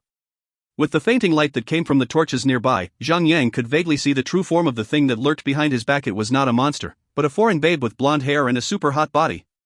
Of course, even an African player can set up their avatar in the game as a snow-white princess. However, Zhang could recognize her as a player from Europe region, because she had an obvious annotation saying Europe region on the top of her head. Dusk Phoenix. It was that little hot chili again. Dusk Phoenix was wearing a set of leather armor that wrapped around her body tightly, exposing her sexy hot body figure completely, especially the two round and prideful peaks right on her chest. That curvy body really did a splendid job of demonstrating the unique bodies that European and American women would have. With that kind of waist curvature that boomed out with a set of outstanding buttocks, this woman really would harden specific parts of men by simply standing before them. Zhang could not help but to wonder. Previously, questions were raised in his mind on how Dusk Phoenix could locate him as he almost got ambushed by her. How does she actually track him down? And now, she had once again tracked him all the way down to a hidden mining cave, and located his exact location. Zhang was very positive that either this woman had a way with the system, or she must have some sort of previous treasure that can reveal the tracks and whereabouts of a specific player, But one must be wondering, why would this woman reveal herself out in the open, like this? Shouldn't she be covering her tracks a little more vigilantly? Zhang, the moment Dusk Phoenix laid eyes upon Zhang face, she flashed her teeth viciously, and her eyes turned murderous all of a sudden. Hey! Zhang waved at her cheerfully as he greeted her. However, his gesture only enraged Dusk Phoenix more than ever. So you can't get me off your mind? I'm sorry, I already have someone else in my heart. Although I would like to make my country proud by dating a foreign girl, I would like to avoid being cursed upon by the others. All I can say is, it is already too late for us to give it a try. If you find any errors, ads pop up, ads redirect, broken links, non-standard content, etc., please let us know. Report chapter so we can fix it as soon as possible. Chapter 545, The Return of Dusk Phoenix. Chapter 545, The Return of Dusk Phoenix. Translator, Endless Fantasy Translation Editor, Endless Fantasy Translation. After listening to a bunch of crap that he threw at her, Dusk Phoenix's face turned ash white. As she was overwhelmed with shame and vexation, she shouted out loud at Zhang Yang, "Shut up!" Zhang Yang laughed out loud, and suddenly got back to the main topic, out of boredom. "Perhaps you're just here to admire my beauty as I killed monsters?" Dusk Phoenix was on the verge of popping her vein. Ridiculing her and blaming her for being bored right after that? Dusk Phoenix was completely pissed off. This sexy girl could not stand feeling so vulnerable before Zhang Yang. Her image of being noble and elegant would be shattered by Zhang Yang every time they happened to bump into each other. She truly felt like murdering Zhang Yang every time she looked at that goofy smile on Zhang Yang's face. She took a deep breath in an attempt to cool herself down, and reverted back to her cool, deadly poker face. "Zhanyu, I am going to make you squeal like a pig today, and make your face end up like one as well." She smiled confidently as she continued to speak. "I have already switched on the recording function of the game. Your defeat shall be shown to the public. Let them gaze upon your pathetic face when I step on your dead body. Let them see that the world's #1 tanker is just a pig who snorts way too much." It seemed as if she was extremely sure of her victory. Zhang Yang suddenly frowned and said, "So, you are the player from Europe region that did the quest for the Class A inheritance?" Dusk Phoenix was a little shocked, but she did not deny it. "That's right. I have just recently acquired the Blood Angel inheritance. So I can transform myself into a Blood Angel. As for you, correct me if I'm wrong, it hasn't been 2 days yet ever since that battle at Winst Castle. So I am sure that your inheritance transformation skill is still under cooldown. Zhanyu, you have been bullying me over and over again. Today will be the day things turn around." "Oh my, what a violent girl." Felice came forward and said, "Despicable. If you're really as good as you claim yourself to be, fight my big brother on equal grounds then." Dusk Phoenix did not waste her breath further as she immediately activated her Blood Angel transformation. In just an instant, her body began to radiate with the color of blood as a pair of wings spread open into the surroundings. Each of her wings were about 3 meters long. However, they seemed to be ghostly and intangible as they went right through the walls. As her wings fluttered, her sexy hot body began to float into the air. Zhang Yang narrowed his eyebrows a little, sensing danger. Class C inheritances, like the ones that Musashi Usama and Shiro Osama have acquired, do not provide players the ability to fly in the air. Even the Class B vampire inheritance that Fatty Han has acquired does not provide Fatty Han the ability to fly freely when he transforms. In order for Fatty Han to fly, he must first activate his Bat's Voyage while he's in his transformed form. Even then, he would only gain the ability to fly for a brief moment. Furthermore, it drains the energy bar for his inheritance. Also, the skill itself had a very long cooldown. However, Zhang Yang could fly freely in the air without any restrictions. Although he still has the disadvantage of not being able to mount onto any mount, he could fly freely in the air at no cost whatsoever. Zhang Yang had actually believed that the ability to fly freely in the air was an exclusive function that only players who have Class S inheritances would enjoy. Apparently, his idea was proven wrong by Dusk Phoenix. It seems that there are also some Class A inheritance that provides players the flying ability. Zhang Yang was looking at it with his own eyes. As Dusk Phoenix had just entered her transformation form, she should start with 0 EP value. Since that she can flying around without the need to consume any EP, it is pretty obvious that this is a special effect that she gets when she activates her Blood Angel transformation. As they were currently indoors, the outcome of this battle between Zhang Yang and Dusk Phoenix would depend on their speed. However, Dusk Phoenix was now about 10 times faster than Zhang Yang. Dusk Phoenix would not pass on this opportunity, as she had been defeated and humiliated badly by Zhang Yang in their previous encounter. She would definitely take her sweet revenge on Zhang Yang this time, as she now had the advantage over Zhang Yang. It was going to be sweet, and she wouldn't mind it turning cold. Since the duration of her Blood Angel transformation would last for 2 hours, Dusk Phoenix had plenty of time to play around with Zhang Yang. "Zhanyu, look closely at my attributes now." She did it as a means of intimidating Zhang Yang as she posted her attributes onto the chat without a second thought. Player, Dusk Phoenix. Level, 102. HP, 1,878,920. Defense, 1,008. Attack, primary, 27,580 to 35,580, attack interval, 2.8 seconds, DPS, 11,280, secondary, 24,196 to 32,196, attack interval, 2.5 seconds, DPS, 11,280. Although her attack was still no match to Zhang Yang when he activates his God of War transformation, that amount of damage would be enough for her get her job done. Furthermore, Thief class players use one-handed weapons, so it would be very normal for them not to have a high damage output. However, by adding in the damage of her secondary weapon into her total damage output, the DPS of Dusk Phoenix was nearing the amount of DPS that Zhang Yang had when he was in his God of War transformation mode. However, Zhang Yang was currently equipped with a level 120 mythical tier weapon.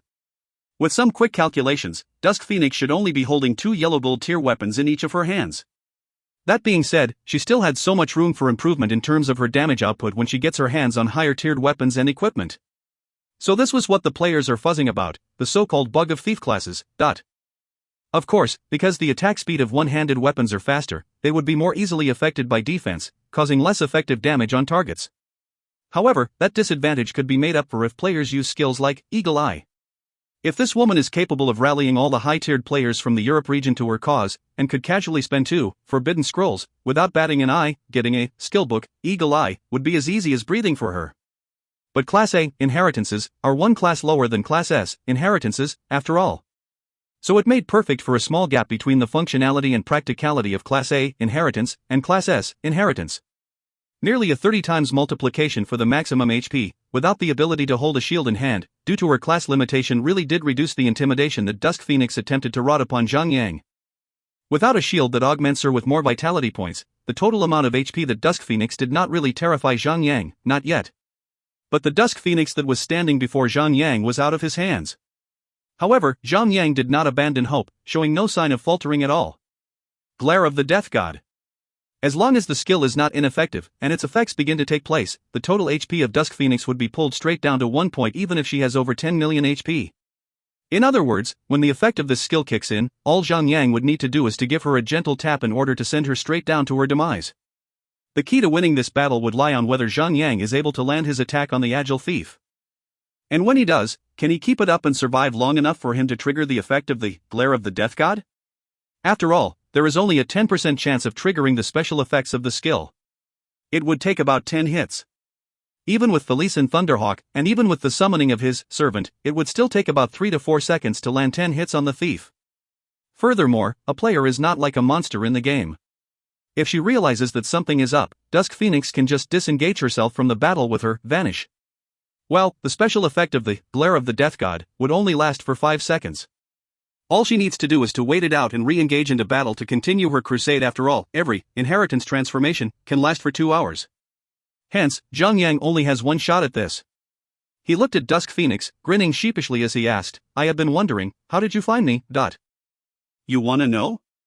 The Phoenix held her hands against her fair chin with pride as she humphed lightly, then she said, "I ain't telling you, go ahead and bask in that frustration of never knowing."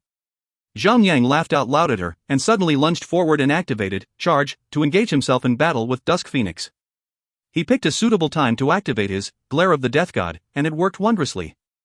A smoky shroud of a skull, dark and spooky, seeped into the Black Phoenix's body. That skull then came to the top of her head and loomed over her. The scene was a little terrifying. Zhang Yang then raised his hand and summoned Devastator. The servant descended from the sky and filled the entire passage. It even broke the ceiling of the cave and left a hole there. Felice and Thunderhawk went all out with their AoE attacks at the same instant. What they were attempting to do is to trigger the special effect of the Glare of the Death God, so they only focused on increasing the rate of their assaults, instead of the damage output. Both of them were spamming their skills as soon as they were able to. The Vapulverizing Flame and the Purple Storm Guillotine were flashing across the battlefield for every single second. Those skills were actually being activated at every second, twice the frequency of a normal attack. Each normal attack took place every 2 seconds. This meant that the skills were being triggered at every second. Bam! Bam! Bam! Bam! Dusk Phoenix had already received numerous attacks before she could even read the negative effect that was cast upon her. At first, she simply smiled coldly as if nothing mattered. She was still calm, as the damage to her HP bar was still at minimal, and there was nothing for her to worry about. However, when she read the description of the Glare of the Death God, her face changed in an instant. The moment that she realized she was in great danger was the moment when Felice's Pulverizing Flame triggered the special effect of the skill. In one split second, that smoky skull on top of Dusk Phoenix began to descend upon her with its dark mouth opened wide. It devoured her through its dark and bottomless mouth. After the stream of dark light flashed through her body, Dusk Phoenix was left with only 1 point of HP. Arg, the little Black Phoenix was mad and terrified at the same time, as she had not expected Zhang Yang to have such an ultimate trick hidden up his sleeves. Zhang Yang laughed out loud and swung his heaven shaker at the Black Phoenix's head without any sense of mercy. After all, that was not a time to have a tender heart for the fairer sex. You bastard! Dusk Phoenix let out a scream. With a shove, her body flashed with the color of blood and her HP bar suddenly recovered back to its full state. However, she was also added with an additional negative effect: Blood Angel's Requiem. Blood Angel's Requiem ignites the strength of the Blood Angel, instantly recover 100% HP. However, the caster will be affected by a weakening effect where attack is reduced by 30%, and the total amount of HP is reduced by 30%. Lasts for 2 minutes. Her skill was like of Zhang Yang's, Radiance of the God of War. However, the difference in between the capability of a Class S, Inheritance, and the capability of a Class A became obvious in that situation. There would be number 2-minute weaken effects upon activating the Radiance of God of War. Zhang Yang let out a long sigh. Although her attack had been reduced by 30% and her total amount of HP had dropped below the million mark, Dusk Phoenix was still too powerful for Zhang Yang to stand toe-to-toe. Everything that he had managed to do so far has only achieved in diminishing the power of her Class A, Inheritance, down to the power of a Class B, Inheritance. A wise man does not fight when the odds are against him. It's time to run. Zhang Yang activated Burrow on the spot, without any hesitation. He burrowed himself straight into the solid ground and disappeared from sight. Arg! Although the Black Phoenix went charging towards him, she was still one step late from landing her sword on him. So she can only swing her sword across the thin air as she missed. The Black Phoenix roared into the sky with rage. It was supposed to be her day to take her sweet revenge on Zhang Yang. However, she had failed to kill Zhang Yang, even after activating her Blood Angel transformation. To make matters worse, she had this on live recording, and she had actually fallen short of her claim on Zhang Yang's life. The cunning man had almost defeated her, and got away with it scot-free. As she was enraged, Dusk Phoenix took a small transparent crystal ball out of her inventory. With a single thought from the Black Phoenix, the small crystal ball began to emanate in all directions. A hologram of a map was projected out of crystal ball and displayed 2 blinking dots on it. One of them was a green blinking dot that stayed stationary, while the other one was a red blinking dot that was moving towards a certain direction. If Zhang Yang could see what was going on, he would have found out about how Dusk Phoenix had been tracking him down. You bastard! You're not getting away, the Black Phoenix tightened her lips as she spoke. There's still about 2 hours left, and I'm going to find you, and I'm going to give you a life lesson that you'll never forget. Zhang Yang was in a total hurry. He only managed to keep Felice back in his battle companion slot. However, it would require a brief period of time to chat a spell in order to summon or unsummon a pet mount. Hence, Zhang Yang had to leave Thunderhawk behind for the Lady Phoenix to slaughter up like a fat goose. Fortunately for Zhang Yang, Thunderhawk was a pet mount.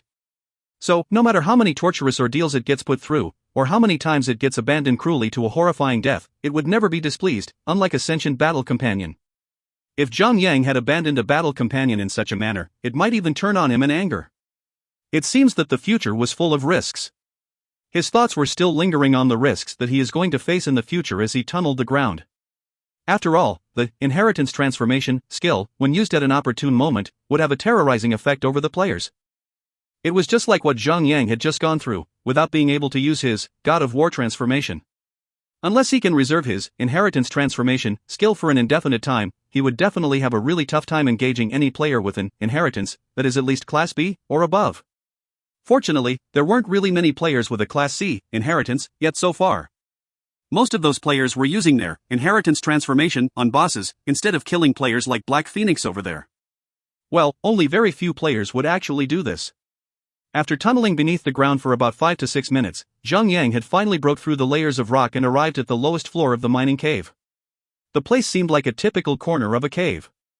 However, Zhang Yang was ambushed by one of those blood spider the moment he resurfaced from the rocks. He quickly summoned Felice and the two of them combined their strength to take out the spider.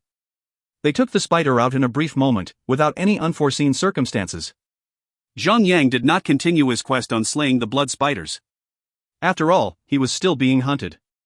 He still had not gotten any idea to how Dusk Phoenix had managed to locate him so easily. If there is a second time around, there will surely be a third time and even a fourth time around. The Blood Angel transformation would last for 2 hours. Zhang Yang can only try to avoid detection at all costs for now. Although Zhang Yang was not willing to admit it, the truth is always painful. The current him was no match to Dusk Phoenix at all. Zhang Yang could not help but to sigh at the fact that he had managed to take on tens of thousands of high-tier players while he was in his God of War transformation form, and now, he could not even take on Dusk Phoenix while she is in her Blood Angel transformation form, without his God of War transformation form. That is the way the game should be after all. If one player can defeat another player with Class A inheritance that is already transformed, the game would surely be deemed unfair, of course, that has to exclude the usage of special skills that depend on luck, such as Glare of the Death God. No matter what the circumstances are, Zhang Yang would never flee from a battle willingly. The terrain and design of the mining cave was quite complicated. There was a complex network of roads that connected to each other in the mining cave. Furthermore, Zhang Yang deeply believed that the secret item that Black Phoenix had in her possession would run out of juice, sooner or later. In other words, she would not be able to track him so precisely in time to come. As long as Zhang Yang could keep this up for another 2 hours, he would be able to change the tide of the battle the other way around. By then, it would be him who would pursue the Black Phoenix. So there it began. Zhang Yang and Dusk Phoenix were both tied down in a game of hide and seek. Zhang Yang still had the Shadow of the Void ready at hand. He could use the skill twice if he ever activates his rearm. Furthermore, he also had 2 magic scrolls, Wind Walk, and used. That being said, he still had many means of escape up his sleeves, giving Dusk Phoenix a really hard time in tracking him down. After half an hour of pursuit, Dusk Phoenix had finally caught up with Zhang Yang's pace. However, her face and the rest of her body was completely drenched in greenish vile liquid, putting her in an awkward predicament, just like it did to Zhang Yang. Evidently, she had been sprayed on quite violently by some blood spiders as she was making her way over here. Zhang Yang could not help but laughed out loud as he could already see her glorious appearance from a far distance. After seeing Zhang Yang gloating at what she had been through, the little Black Phoenix was so pissed off at him that she was trembling with anger. The moment she tried to slash at Zhang Yang's throat, Zhang Yang activated his Shadow of the Void and sent himself into the Void Dimension. Then, he took advantage of the complex network of roads in the mining cave and disappeared, beyond her reach. As expected, the secret item that Dusk Phoenix had been using to track Zhang Yang could not be used indefinitely. The moment she lost track of Zhang Yang again, she took out the item again and attempted to activate once more. However, there were no signs of any blinking dots or indicators on the hologram map this time. The Black Phoenix got so mad to the point that she screamed and stomped on the ground repeatedly. Half an hour later, 1 hour later, 1.5 hours later. Dusk Phoenix was indeed worthy of being a thief. Her patience was admirable. There were a few times when her blade had almost sliced Zhang Yang's throat open. However, Zhang Yang had painfully forced himself to use one magic scroll, Wind Walk, to escape on one occasion. The moment 2 hours had passed, the 2 large, blood-red wings faded and vanished into thin air. That was the moment Zhang Yang had been waiting for. That was the moment the Blood Angel transformation finally expired. If you find any errors, ads pop up, ads redirect, broken links, non-standard content, etc., please let us know. Report chapter so we can fix it as soon as possible. Chapter 546, The Blood Spider Queen. Chapter 546, The Blood Spider Queen. Translator, Endless Fantasy Translation Editor, Endless Fantasy Translation. Dusk Phoenix was frustrated beyond words. The moment her Blood Angel transformation faded, she screamed into the sky at a deafening pitch, and then she took out a teleportation scroll and tore it apart without any hesitation. In just a while, her body radiated in a bright white light as she teleported away from the scene. Honestly speaking, this Black Phoenix walked on the path of an assassin.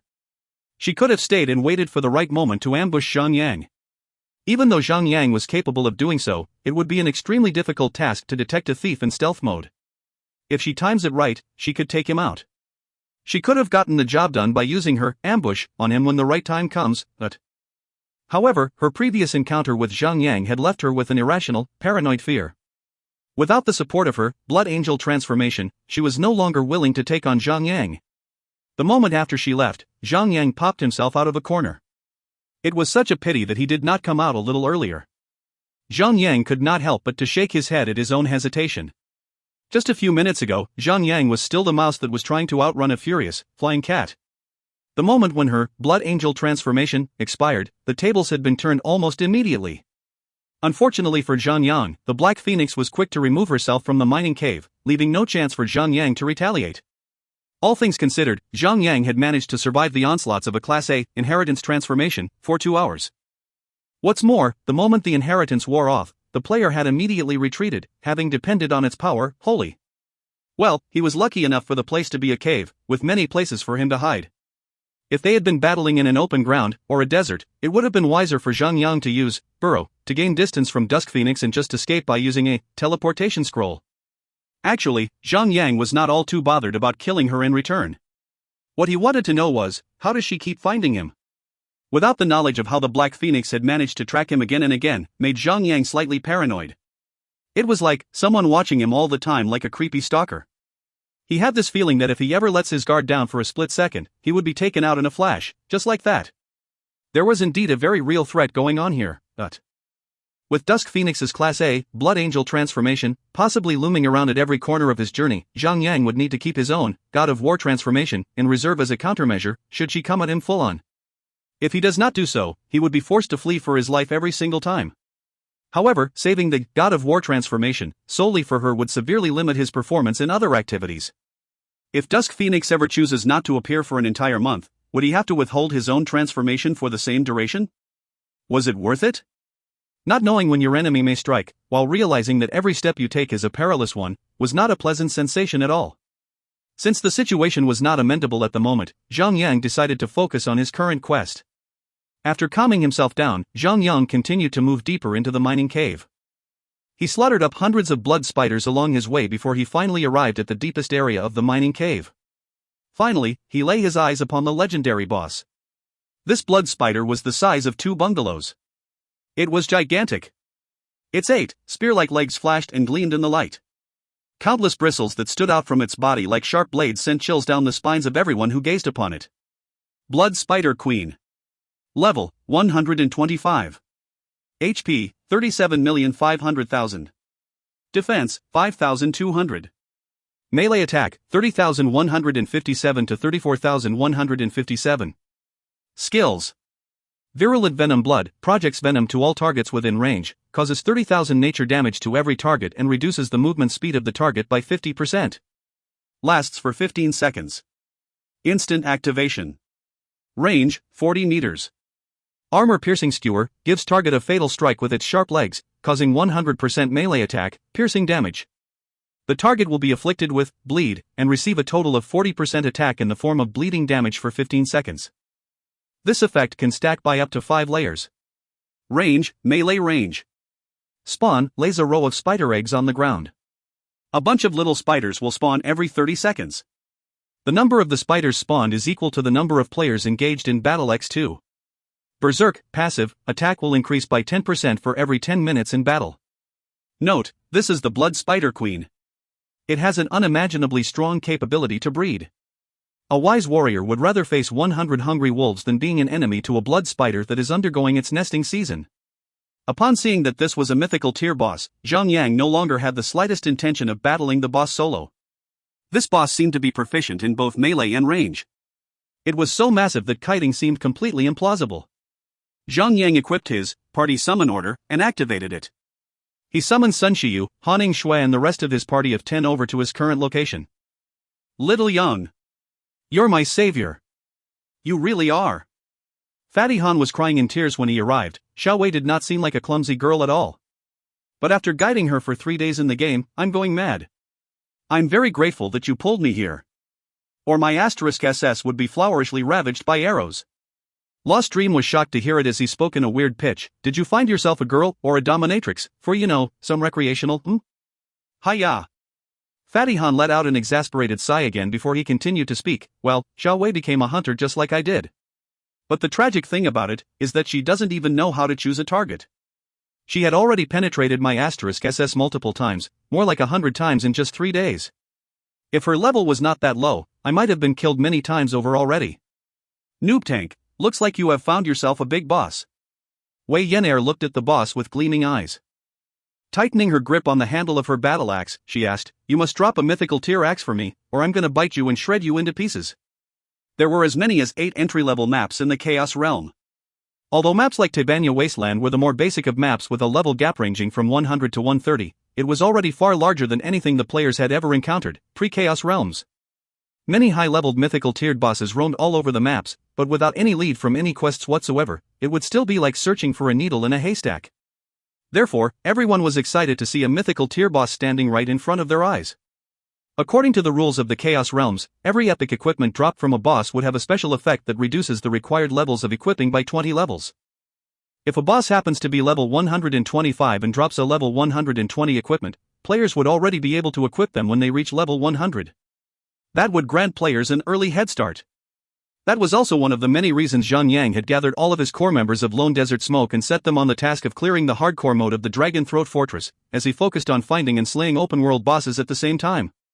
After equipping a set of level 120 mythical tier equipment, players could really make up for most of the difficulties, oppressing a level 110 Violet Platinum boss with high-level equipment. Everyone! Stay in position. We're about to cut open this boss. Zhang shouted out loud to his party members. There must be an axe. Give me an axe. Wei Yan'er was repeatedly wishing for an axe. Zhang could not help but to laugh at her. Then, he began to charge towards the boss. Spear of Obliteration. 28992. With the little brat's strength aura, that added 12% strength to everyone within its effective range, Zhang had gained quite a boost. His normal attacks could almost cause up to 30,000 damage. His Spear of Obliteration went straight through the defense of the boss and caused a substantial amount of damage to it. Zhang no longer need to keep count on how much aggro each of his skills could score for him. His damage output topped over every single one of his party members at the moment. His current damage output was even higher than the sum of both Wei Yan'er and Sun Xinu's damage output. He definitely had the aggro that a tank would need. I hate you. Noob tank. How could you snatch the Class S inheritance from me? It was supposed to be mine. Wei Yan'er could not help herself anymore as she began to wail. Every single Class S inheritance was unique, and only one person could have it. So, the little brat no longer stood a chance to acquire the God of War inheritance. Ha ha. Now. Calm down. The Class A inheritances are actually more powerful than you think. The power they can give can actually be almost as powerful as the Class S inheritance. You know, almost. Zhang quickly tried to calm the little brat. Well, you would never know what kind of frightening things Wei Yan'er would actually do when she goes crazy. Chie. GGG. The Blood Spider Queen stuck up its butt all of a sudden. Then it began to shoot 23 poison projectiles of venom towards the gang. This was a boss after all. The venom spatted out was very different from those of the elite tier blood spiders. It wasn't green in color, instead, it was the color of blood. The ghoulish venom was sprayed onto the gang as it caused 30,000 basic damage to each of them. The venom had also reduced the movement speed of the gang, Felice, and that annoying winner of a battle companion. This was the boss's virulent venom blood. The boss was already going all out from the beginning. Han Shui and Fantasy Sweetheart quickly took up their staffs and began getting to work. However, their healing targets were not just the 10 of them, there was also everyone's battle companions and the pets of Zhang, Fatty Han, and 100 Shots. So, they had to focus on healing a total of 23 targets. The stress was tremendous. Fortunately, the battle companions of Endless Starlight and Lost Dream belonged to the healer category. They could heal themselves up and give some healing support to everyone as well. Their support had also lifted some weight off the shoulders of the two healers. Furthermore, the healers had decisively given up on some of the not-so-effective battle companions in the battle. The hunters could also heal up their own pets. Therefore, after some adjustment over the chaotic situation, the healers finally healed up the HP of the entire party. Just when the two ladies thought they could take a step back and catch their breaths, the boss stuck up its butt again. It's the 23 projectiles of dark red ghoulish venom, once again. Everyone suffered a high value of damage, and their HP bars were reduced sharply, again. Zhang quickly said, everyone with ranged attacks, get 40 meters away from the boss. We shall take turns to attack. Into formation. It was impossible for the two ladies to be focused on healing Zhang and the rest of the party. Zhang knew that he had to lighten the load for the healers. Zhang had arranged the party to be split into smaller groups in order for the healing to be manageable. The attacks of the Blood Spider Queen were terrifying and violent. Its normal attacks could cause up to 32,000 damage. Fortunately for Zhang, he was no longer the Zhang of old. With his God of War shield, adding 20% passive damage immunity, the attack of the boss could only cause about 15,000 damage on Zhang. Practically speaking, the normal attacks of the boss could only cause about 5,000 damage to Zhang per second, thanks to the regular usage of his block. However, this gigantic spider had a wide array of skills. Its virulent venom blood was basically activated once every 10 seconds. Although the boss did not really use its armor-piercing skewer that often, but the gang could not risk underestimating the amount of damage that particular skill was capable of. After all, that one skill could deal about 8,000 damage in every passing second. If Zhang Yang was the only one that Han Ying-shui and Fantasy Sweetheart needed to heal, the two ladies would definitely prevail in their role, even after the healing efficiency of healers had been nerfed by the developers. Their equipment was powerful enough, and their special skills allowed them to heal more efficiently and effectively. However, the boss did not just focus its attacks on Zhang Yang. The virulent venom blood of the boss was an AoE skill. Every time the boss activates that skill, everyone within the skill's effective range would suffer. The two ladies had their heads scourged as they were busy maintaining the HP bars of the party members. They were the most exhausted of all players in the party. Wah! I'm going to remove my class and retrain another one. I don't want to be a healer anymore. Han Ying-shui was flustered. Zhang Yang laughed out loud at her and said, "It would be such a shame for you to quit as a healer. Look the capacity of your udders. Bus tart." Han Ying-shui rolled her eyes at Zhang Yang. She mouthed something in silence, glaring at Zhang Yang. Only Zhang Yang saw what she said, "You're not getting any sleep tonight." Pack. The moment the HP bar of the boss was reduced down to 20%, the Blood Spider Queen turned its back on Zhang Yang and went on to produce a long row of white, egg-like objects across the ground. Each of those objects were about half the size of a regular human. The eggs twitched about, as if they were alive.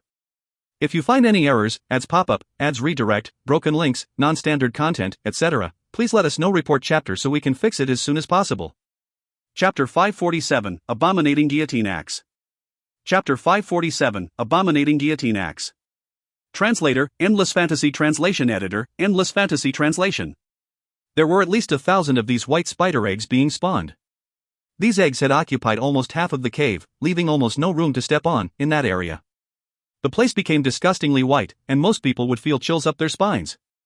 The scene before Zhang Yang and the gang was really creepy, but as Endless Starlight was not required to channel damage output or tank the boss as a secondary tanker, he was chilling at a spot that was more than 40 meters away from the boss. After seeing so many eggs, he could not help himself but to exclaim in great fear, "What the F***ck? This boss is such a strong breeder. Well, she deserves to be awarded with the title Mother Heroine, 1. Daffodil Daydream giggled. Wei Yenair could not understand the meaning of it, as she began to widen her eyes and blink them for a while, then she asked, "Why so?" Once upon a time in a certain country, too many people died from serving their country against a war. Therefore, the government decided to encourage women to bear more children. If a woman can bear at least 10 children, the government will award the mother with a silver medal and also the title of Mother Heroine. Daffodil Daydream tried to explain it to the little brat. Women are not pigs. It's not right for women to bear so many children in one life. Fantasy Sweetheart was definitely not on the same page with the term Mother Heroine. I would only bear one. At most. Han Ying-shui showed one of her fingers. Rumor says that it is extremely painful when women are giving birth to a child. If I have to bear that kind of pain, once is more than enough. Zhang Yang laughed out loud and he said, "If every woman is only willing to give birth to one child, then humans would be extinct sooner than you would know." That was the simplest maths of all time. If 2 becomes 1, the numbers would be halved every time. But, even if Mother Heroine can give birth to 10 children, she would be just a pile of junk, dealing only 5 damage, when she is compared to this boss. This boss is undoubtedly the best breeder in the entire game, but just as the gang was happily talking on a ridiculous topic, 20 white spider eggs suddenly burst open. Small little blood spiders were crawling out from each of the spider eggs. They were only about the size of a human fist. However, the spiders were still too huge to be considered normal. Newborn blood spider, normal, beast. Level, 120. HP, 19,200. Defense, 100. Melee attack, 5,570 to 6,570. Skills. Webbind, traps the legs of the target with extremely sticky spider webs, the target will not be able to move at all. Last for 15 seconds. Note, they are newborn spiders. They need to feed. Tasty flesh and blood, where are you? The moment when these spiders appeared, they began to scatter into the surroundings, moving around with their 8 legs irregularly fast. After a brief moment, they had set their targets upon Han Ying-shui. When these baby spiders first spawned, they would have no aggro targets. As no one was causing any damage to any of them, these spiders did not have any sense of purpose on whom to attack first. Furthermore, there were no tankers attempting to get their aggro either. Therefore, Han Yingshui and Fantasy Sweetheart both became their targets, as the two ladies were very focused in healing. Han Yingshui became their primary target, as she was healing at the rate greater than any healer in the battlefield at the moment. Without the need for Zhang Yang to shout out, Endless Starlight had already stood between Han Yingshui and the hordes of baby spiders. He quickly cast his devotion right before the spiders could reach him. Upon the activation of the skill, bright golden light was shed upon the ground 10 meters across the surroundings. The golden light radiated faintly on the ground. When the baby spiders stepped right into the effective range of the devotion, every single one of them began to receive damage in every passing second. With that happening, their aggro were switched straight onto Endless Starlight. The spiders turned their fangs towards him and began to leap at him. If normal tiered monsters had the advantage in their numbers, they could be quite troublesome for DPS players and healers to deal with. However, if they ever encounter a tanker with extremely good equipment, then everything would be omitted. These baby spiders could only deal more than 100 of damage on Endless Starlight. However, as they were small in size, they could all attack Endless Starlight at the same time. Be it small, over time, it would be of a fatal cause. The gang members who were taking their turns resting at the sidelines, and the idle battle companions immediately came forward and launched their assaults on the 20 baby spiders. They tried to keep the spiders rounded up so that they could exterminate the spiders more efficiently. The boss's skill description had stated it out clearly, that a new bunch of baby spiders would be spawned every 30 seconds. If they could not exterminate them as soon as possible, their number would stack up indefinitely. When their number reaches a certain amount, the situation would become uncontrollable, causing the entire party to be wiped up in an instant. These baby spiders had less than 20,000 HP. In under 20 seconds, the baby spiders were wiped out after they were boxed in by the gang. However, the boss was enraged, and it began to stab its sharp legs at Zhang Yang repeatedly. The stabbings left marks of large holes all over the surface of Zhang Yang's shield, causing the shield to look like a crippled umbrella, riddled with 1,000 wounds. The durability of Zhang Yang's shield was reduced steeply right after that series of attacks. Zhang Yang had no choice but to endure it. He shook his head again and again as he recalled his proud moment of acquiring this Titan Wall from a lucky draw back in Shanghai. But now, Violet Platinum tier equipment were on the brink of being phased out by Mythical tier equipment. It made perfect sense for this level 80 Violet Platinum Titan Wall to falter in the face of a level 120 Mythical boss. Zhang Yang was swinging his Heaven Shaker at the boss, whacking it as hard as possible while he shouted at his gang, "Everyone, quickly! The boss is gaining an additional 10% boost on its attack power once in every 10 minutes. I can still hold the boss here, but the AoE skill, Virulent Venom Blood, is still an undeniable threat to all of us." Alright. Everyone adjusted their tactics a little. Sun Xianu, Lost Dream, Wei Yan and Daffodil Daydream were in charge of channeling the damage output on the boss, while 100 Shots and Fatty Han were in charge on wiping out all the baby spiders that spawned throughout the boss battle. It's not because hunters could not do real damage to the boss, they were arranged in such a formation because the hunters were ranged attackers. They could just stay 60 meters away from the boss while killing the baby spiders without having to worry about the Virulent Venom Blood. That would really lighten the load on the two healers. Among all battle companions, Zhang Yang's Felice, Sun Xian Zhang the assassin, and Wei Yan'er's the artist, Reina had the most powerful DPS. Therefore, they were assigned to attack the boss. Meanwhile, Messick the winner was coaching the baby spiders with Endless Starlight. Well, no doubt that this annoying winner was really a pain in the *SS. Even the monsters did not seem to like him. All he did was to say something unpleasant at the monsters, and half of the baby spiders would leap towards him in a frenzy. Messick was more than capable of getting the monsters' aggro over to himself.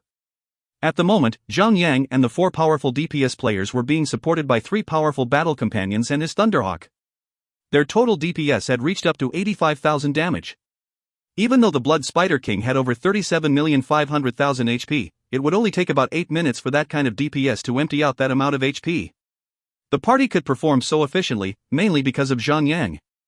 After all, he was swinging about a level 120 mythical tier weapon, and he also possessed the God of War inheritance that provided him with an additional 50% increment in his attacks.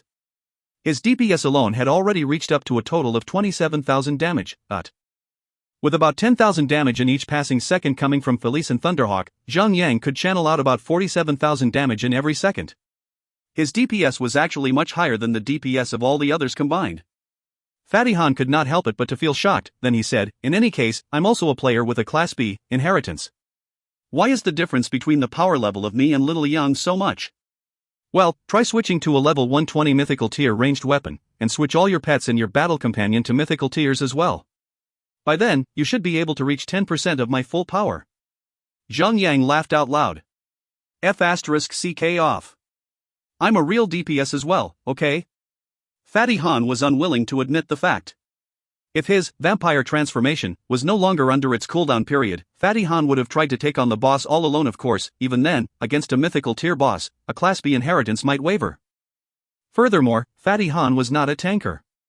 Even after activating his inheritance transformation skill, his maximum HP and defense would not be as ridiculously high as Zhang Yang's God of War form. The gang was used to working together. Zhang Yang was holding the boss back while Endless Starlight was holding against the monsters in the surroundings. Two healers were supporting them as much as they were able to. Meanwhile, the DPS players were not willing to give in to Zhang Yang's damage output, so they were also trying their very best to raise their maximum damage output.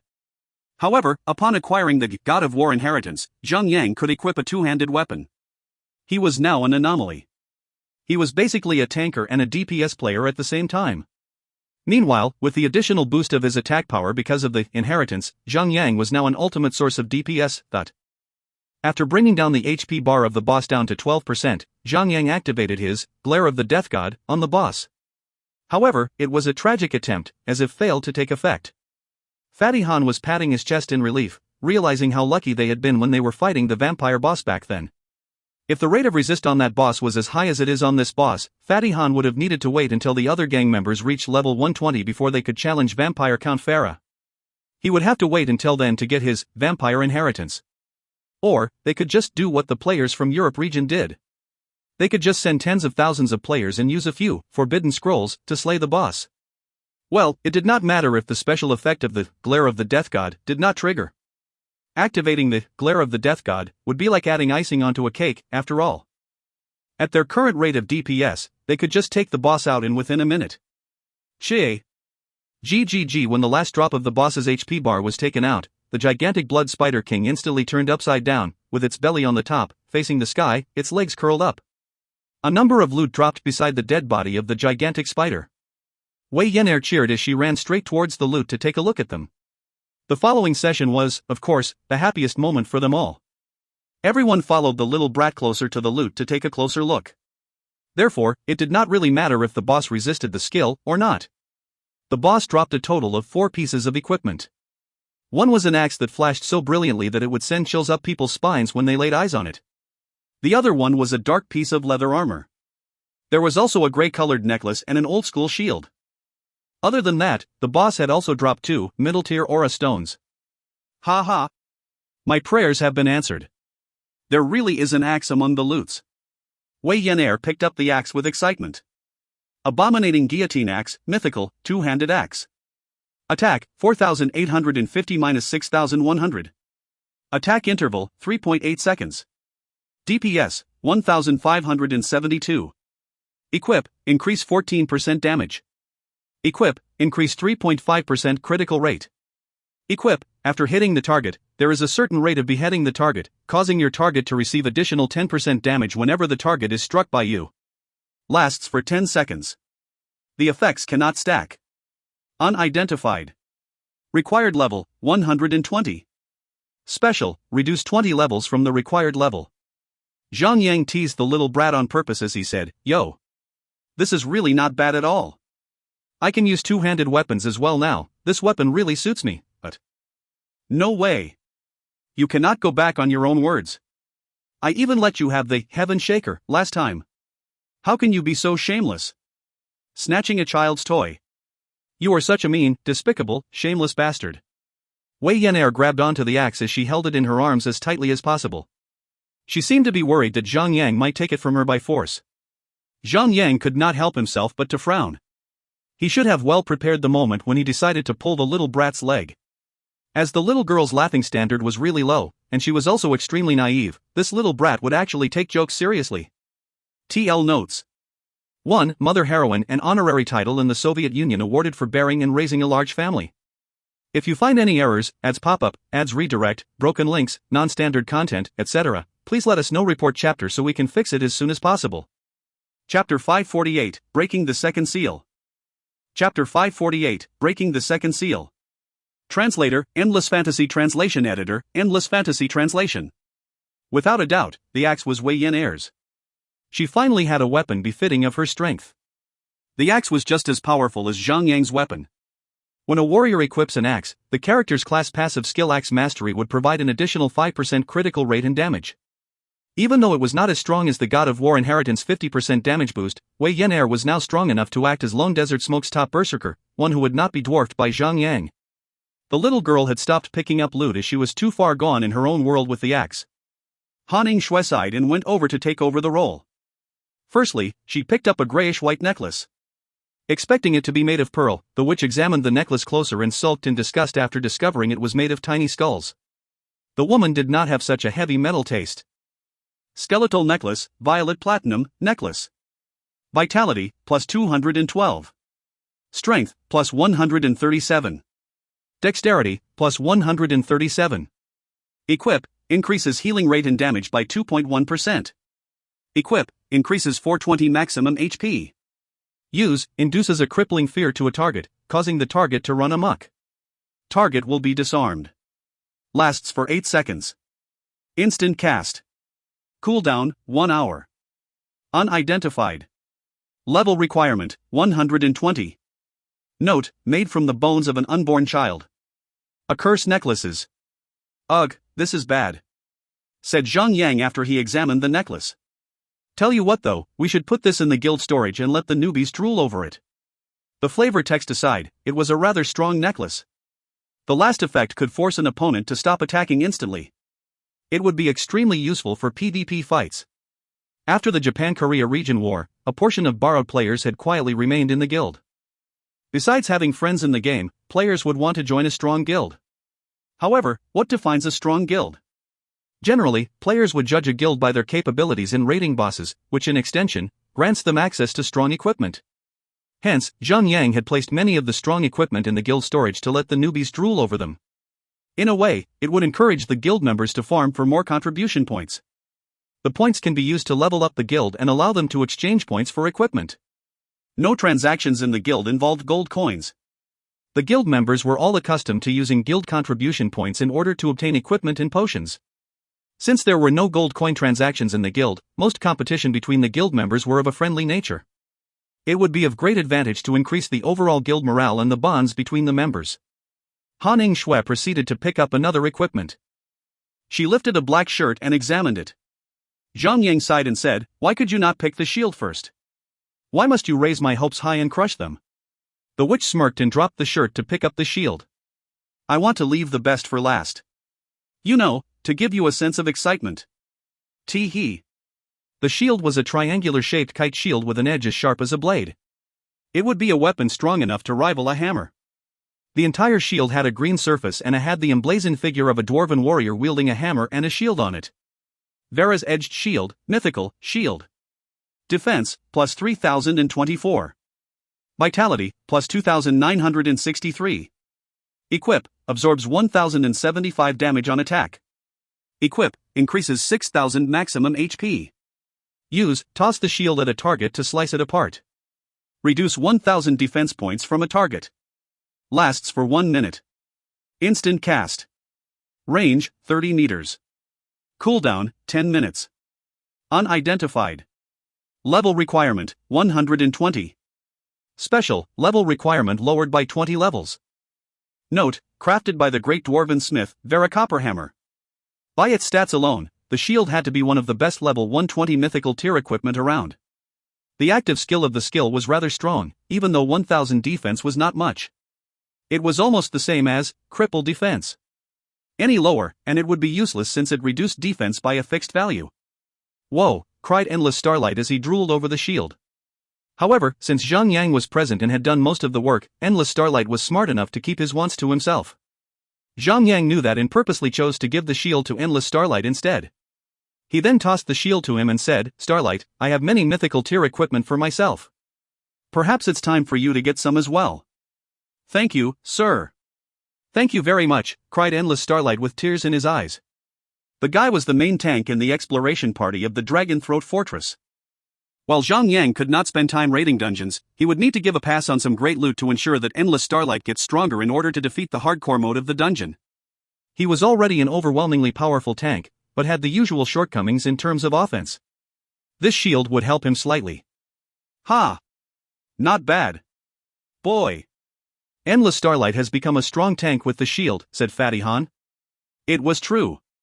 Endless Starlight shield was only a level 100 Violet Platinum tier with only 1,680 vitality points. On the other hand, the new edged shield had boosted his vitality points to over 4,200 points. The shield had given him more than 8,000 over HP, bringing his maximum HP to over 30,000 HP. This would turn him into a more complete tank, increasing all his attributes. Now, Endless Starlight had joined Wei Yan Air in the corner, indulging in their own world. Han Shui picked up the last item and examined it. Black Bull's chestplate, Violet Platinum, leather armor, battle companion only. Defense, plus 48. Vitality, plus 1,210. Strength, plus 346.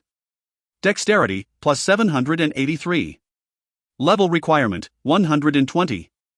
It was an equipment specially for battle companions. Since Felice's armors were all mythical tier, Zhang Yang was the first one to select pass. On the other hand, Messick, Han Shui's battle companion had already started off as Violet Platinum tier. When he reaches level 120, all his equipment would automatically be upgraded to level 120 as well. Hence, there was no need for him to take the chest plate. Then again, the big pervert is a tank. Giving him leather armor wouldn't be the wisest of choices. In the end, the leather armor was taken by Sun Xinu. Even though Ankh had an extremely strong dexterity growth rate, she was a gray-silver tier and required the help of stronger tiered equipment. Still, it was a little too early, since the equipment could only be equipped at level 120. On the other hand, the officials had released information about the Dragon Throat Fortress. Starting from the 6th to the 10th boss, there would be battle companion equipment drops. Coincidentally, the hardcore mode of that dungeon would drop level 100 Violet Platinum equipment. Hence, it was considered to be a haven for battle companion equipment farmers. After distributing the last two, amateur aura stones, there was no more loot on the ground. The aura stones were given to Sun Xinu and Han Shui, and both of them immediately used the stones to upgrade their aura level to level 6. Han Shui could provide an 18% extra healing rate, and the other aura increased the critical rate of the party by 6%. Once the quest was dealt with, everyone left the place, leaving Zhang Yang alone to run out of the cave by himself. Zhang Yang leaped on the Thunderhawk and flew out of the red-skinned orc camp and submitted the quest to acquire the Light of Miracle. With the Light of Miracle in hand, Zhang Yang could finally complete the seal-breaking quest. Zhang Yang came to Roger Kluge Hellscream and confronted the old orc. The orc had once again praised Zhang Yang for having orc's blood flowing in his bloodstream for being strong and brave. Sadly, the quest's rewards limited him to pick only one out of the 4. Naturally, Zhang Yang picked the Light of Miracle instead of the other 3 rewards. The 3 rewards were level 100 Violet Platinum Cloth, Leather, and Heavy Metal Armor. At the current stage of the game, those armors would still fetch up a good price on the market.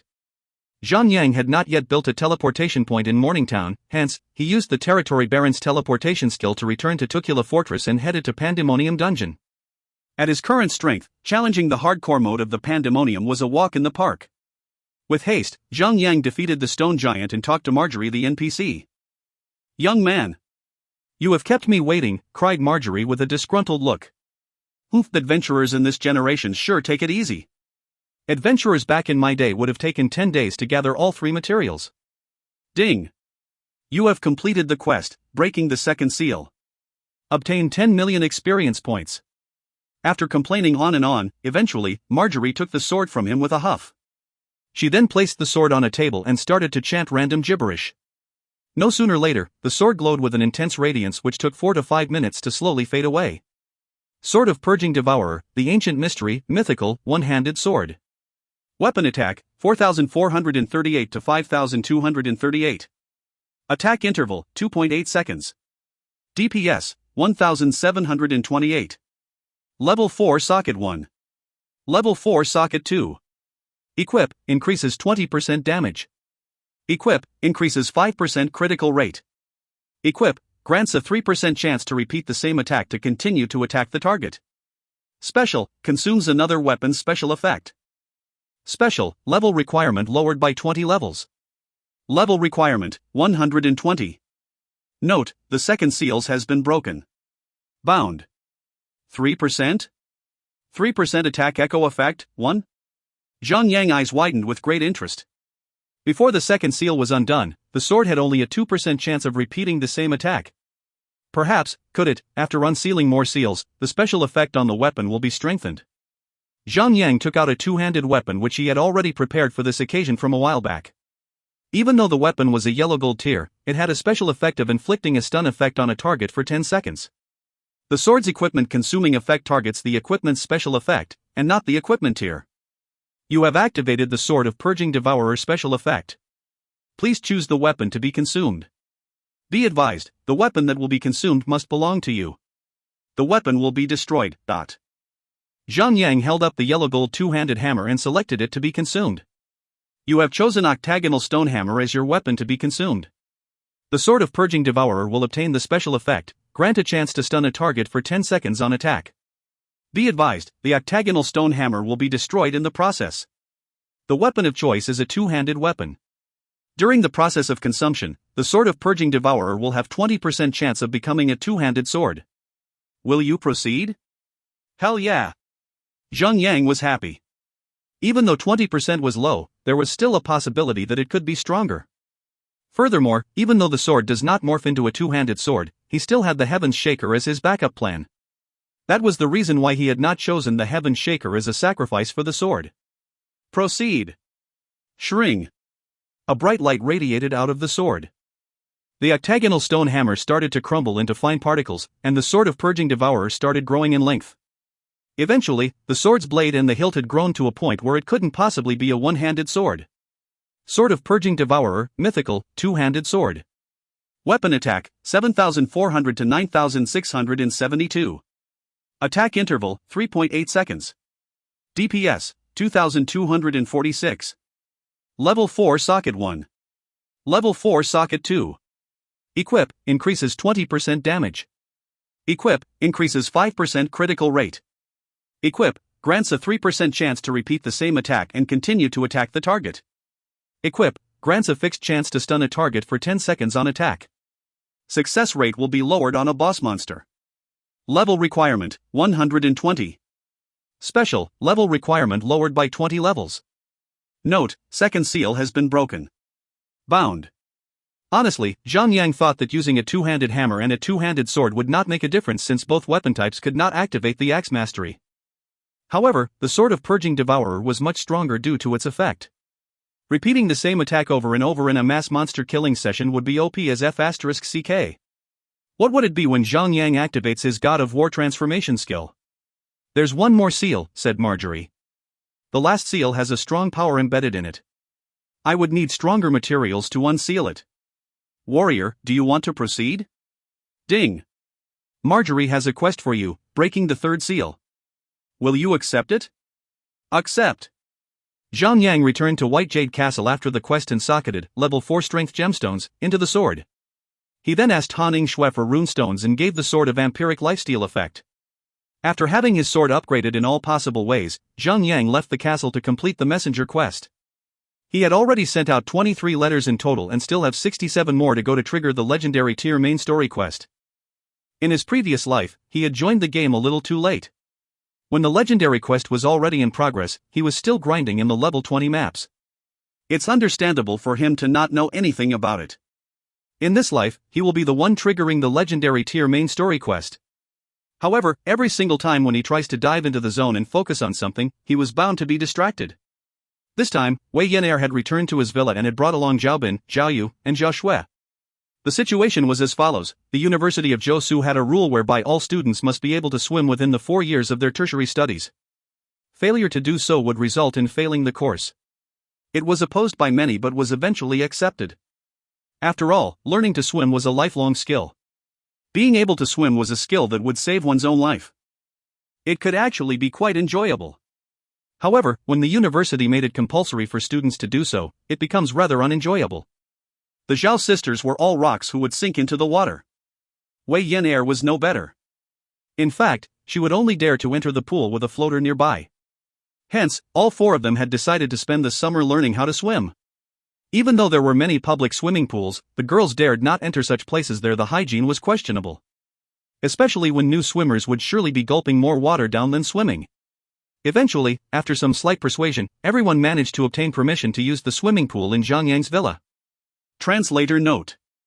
Echo effect: the swords copying the previous attack and casting it again. If you find any errors, ads pop up, ads redirect, broken links, non-standard content, etc., please let us know. Report chapter so we can fix it as soon as possible. Chapter 549, The Bliss in the Pool. Chapter 549, The Bliss in the Pool.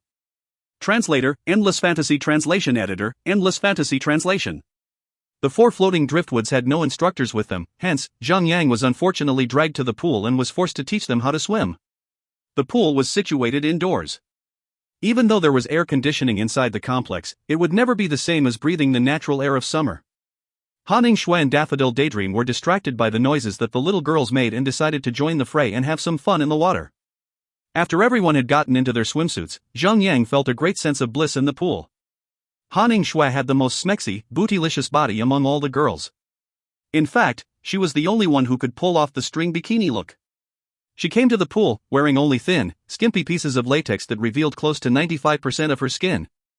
2 tiny patches of material covered her pointy peaks, while the straps that were supposed to support the melons had completely failed at their job. When she moved, her redonkulous melons jiggled up and down, left and right, making Zhang blood pump up to a dangerous level. While her top was completely defenseless, her bottom half was much worse. Her thong was so small that only her important bush was covered, while the rest of her butt was exposed for the world to witness. Gazing at her back alone, Zhang would have thought that she was completely naked. The strings were barely visible. If he wanted to, he could plunge his hands into her cleavage and bury himself in her lushness. She had the longest, fairest pair of legs around, that matched her supple arse. Zhang was not alone, being lost in a dreamy land. In fact, the other 5 girls present in the pool were unable to avert their admiring gazes away from her body. In contrast to that, Daffodil Daydream seemed rather ordinary. Even though she had the perfect curves on her body at all the right places, she was overshadowed by the presence of Haning Shui. She had C-cup-sized busts, which was considered to be rare enough among Asians. While her front lost greatly to Haning Shui, the one factor that made her rather attractive was her arse. She had smooth and bouncy buns that were shaped in the outline of a nice peach. Haning Shui loved to tease the girl so much that she would occasionally smack her bum lightly, making them bounce like jello. Zhang could not help but start imagining himself taking her from behind. The sensation and the image of her buns shaking as he penetrates her from behind was extremely lewd. What a torture! Zhang averted his gaze away from the 2 matured ladies and landed on the triplets. All of them were too similar to each other. Like carbon copies, it was extremely hard for him to differentiate one from another. Since they had yet to fully mature into full-fledged women, they had bodies that radiated with youth. Still, they were curvy and rather slim. Their lumps were filled with the right amount of joy and had yet to succumb to the harsh effects of gravity. All 3 of them shared the same look. Thrice the delight. 5 ladies in swimsuits, splashing about in a pool, was truly a scene that every man would want to wake up to. On the other hand, Wei Yan'er was just sad to even look at. She was completely extinguished by the presence of all the other jewels. Bust? 0. Buns? 0. The only redeeming factor she had was her beautiful, young face. Zhang sighed when he noticed that her chest seemed to have a bulge in them, and poked at them with his fingers. Hey! What are you doing? The little girl shouted, covering her chest. Zhang laughed. What are you shouting at? Worry not, I will never fall for your skeletal looks. Now, tell me honestly, did you stuff something in that swimsuit? I believed you did because that bulge has never been there before.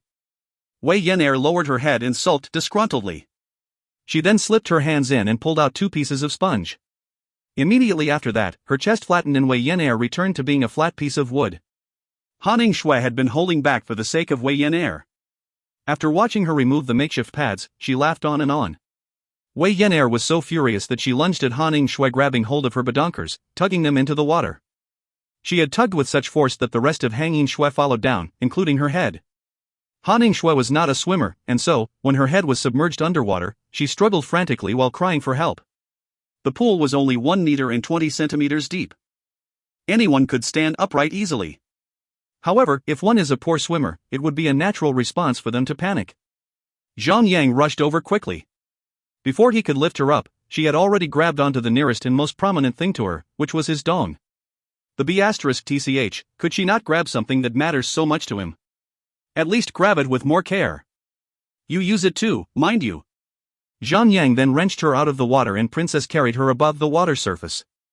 Huffing and puffing as she tried to catch her breath, The woman then glared angrily at the little girl and screamed at her. "You stupid little girl! You could have drowned me! Ha ha!" The little girl laughed away as she floated away with the floaters around her arms, and played with the Zhao sisters. Now that Wei Yan'er had left Han Ningxue, Zhang Yang could help but to feast his eyes upon Han Ningxue's chest. As the water waves flowed over and off her body, her chest floated about accordingly. The sight of it, and the sensation of Han Ningxue's graceful hands still gripping onto his flagpole, started sending blood rushing to a certain place. Han Ningxue was beginning to relax in his arms, but her expression changed when she felt the thing in her hand getting hard and stiff. At first, when she was drowning, she had genuinely grabbed onto Zhang Yang Jr. by accident. She had been in bed, entwined, conjoined with Zhang Yang for many nights now. She would not have made a careless mistake like that intentionally. The little minx just loved teasing Zhang Yang, and thus, when she realized that she had flipped a switch, she did not let it go but smirked at Zhang Yang. She pulled Zhang Yang closer to her and whispered, "Does it feel good?" Zhang Yang kept quiet and bashfully nodded. Han Ningxue then let his dong go free. Before Zhang Yang was left hanging, she whispered again, "Let's go to the other side." It was a good idea since they were only 3 to 4 meters away from Wei Yan'er and the triplets. Since the water was crystal clear, the young girls might catch the couple's funny business. Zhang Yang cleared his throat and faked a loud cough. "There's too many people here. I'll tell you how to swim underwater."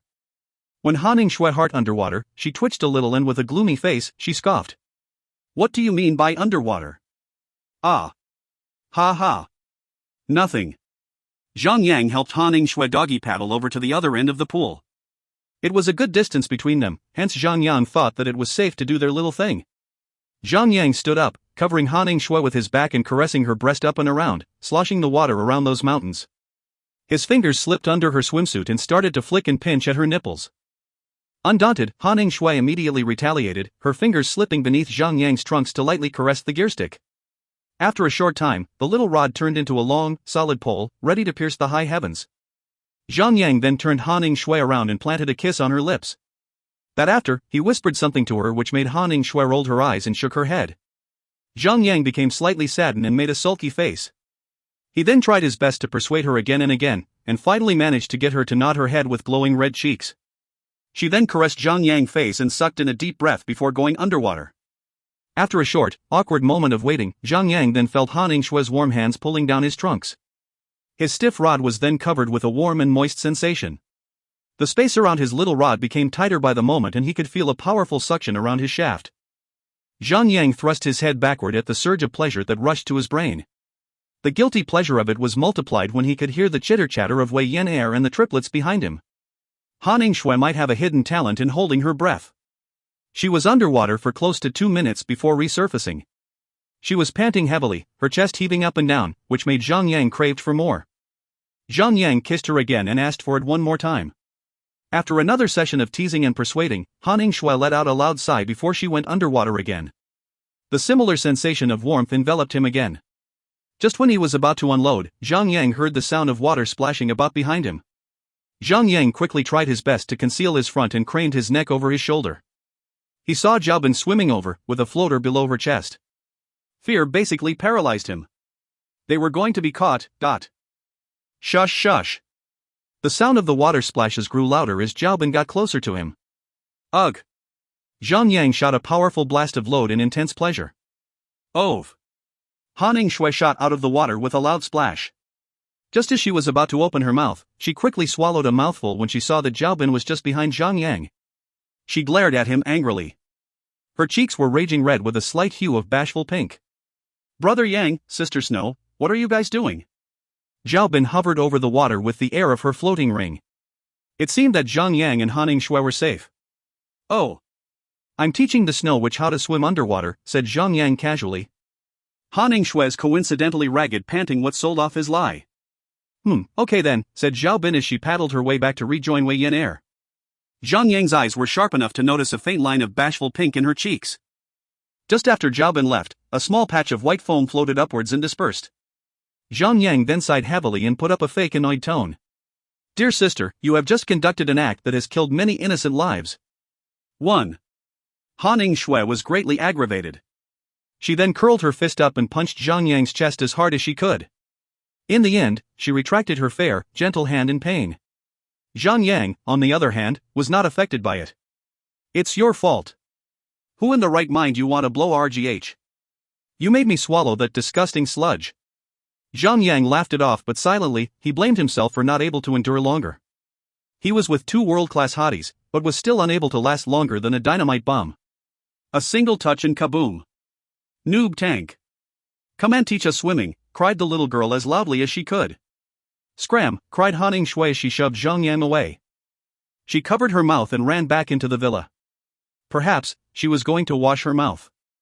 Zhang Yang laughed and swam back to the chirpy little girls.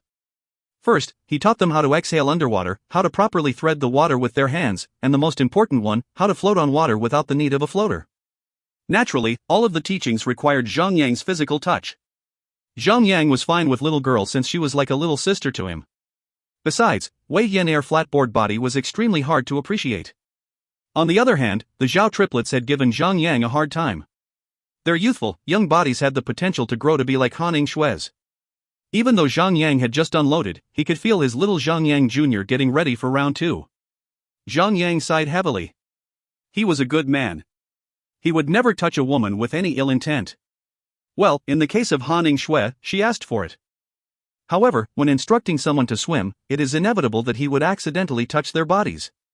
Touching their supple butts to correct their position was still somewhat forgivable, but Zhang Yang felt extremely guilty when his hands accidentally grazed their still growing chests.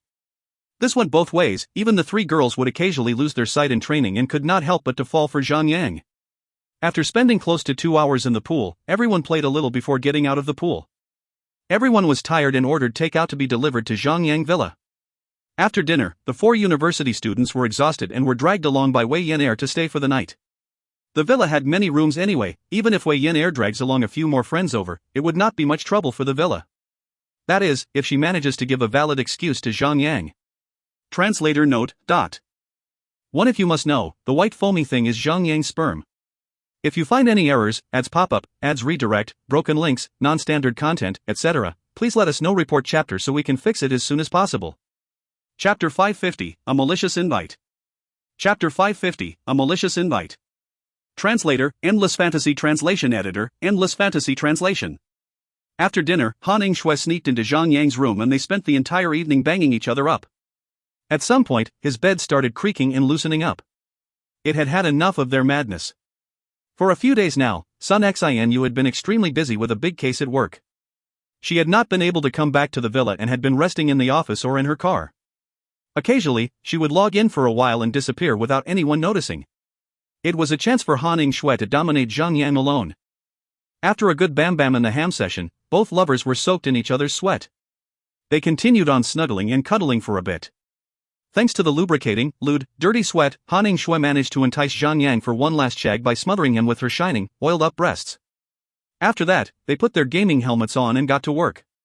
Although the Korean players are said to be extremely good at gaming, the Europeans shared a similar sentiment as well. The guild, Nihilim, had been actively training and had managed to take down the 6th boss, making it 6 out of 15 bosses in their progress. The speed was rather fast, which made everyone think that they might gain the chance of taking the boss's first clear achievement. Due to their insane progress, Fatty Han got anxious and had called for a group gathering to enter the dungeon to overthrow the Europeans. Ever since Endless Starlight had obtained the new shield, his survivability had been upgraded. Combined with Fatty Han's vampire inheritance, and the experience of them honing their skills at the 5th boss of the dungeon for several days, it was a matter of time before they were able to proceed. Perhaps, the only aspect that they were lacking on would be the hardware. With Endless Starlight performing his role perfectly as a tank, the party managed to take down the 5th boss of the dungeon after several times being completely wiped. Although the 6th boss was much greater than the 5th boss, the party had managed to rely on Fatty Han vampire inheritance transformation to forcefully make it through the 6th boss. They had managed to pull the gap between China and Europe. In one day, Lone Desert Smoke had managed to kill 2 of the hardcore dungeon bosses and made those commentators that had doubted their skills eat their own words. Still, they had good reason to doubt Lone Desert Smoke, since they had not been performing any better at normal mode or hard mode. Even though they had managed to kill 2 bosses in one day, their ranks were only pushed up from the 20th to the 10th place. Since Lone Desert Smoke had not made much of a show battling the first 4 bosses of the hardcore mode of the Dragon Throat Fortress, hence, their average rank had been going up and down, highest being at 29th rank and the lowest being at the 84th rank. That was why there was the saying that had started spreading in the forums. No one was better at killing bosses than European players. Although China players were creative and highly adaptive, they lacked the innovation to create their own battle strategies. Previously, they were able to defeat boss thanks to imitating the Europeans, taking their strategy and making it their own. Now that the game was on a global stage, Chinese players were unable to silently copy their strategy without being noticed. Being bombarded with such an accusation, players of China were greatly provoked. However, results and actions speak louder than words. All of China's top guilds were performing poorly. Not only was Lone Desert Smoke not performing at their best, other guilds such as Crimson Rage, Imperial Sky, Sunset Amber, and the others were only able to match Lone Desert Smoke. Due to their unsightly performance, the topic of Chinese players being weak got heated up. Zhang had been through this dungeon before, and he knew the means and methods to get past through. However, he chose to remain quiet. He wanted to let 100 Shots and Mountain Mover discover the strategy themselves. After all, Zhang had only experienced the game till level 179. Beyond that, he could not help anyone out anymore. It was best that he starts letting them be on their own for the time being. Because of that, Lone Desert Smoke Exploration Party had always been in two phases, a raiding phase and a conditioning phase. Zhang had gathered all the main party members like Sun Xinu and Han Shui to hunt for their own inheritance fragments. On the side note, they had been hunting for open-world bosses to gather strong equipment, in hopes of increasing the exploration party's prowess. Still, it was not progressing as fast as he hoped. Imperial Sky and Crimson Rage were doing roughly about the same thing as Lone Desert Smoke. Ever since they had experienced the toughness of the Dragon Throat Fortress hardcore mode, they had not been able to proceed further if they had only depended on the drops of the first few easier bosses in the dungeon. As a result, the guilds have been hunting for equipment from open-world bosses. Faced with such a difficulty, all of China's top guild and players were in a rather stagnant phase. While Fatty Han and Endless Starlight were progressing rapidly in the aspect of their own character development, they had fought valiantly to refute that statement.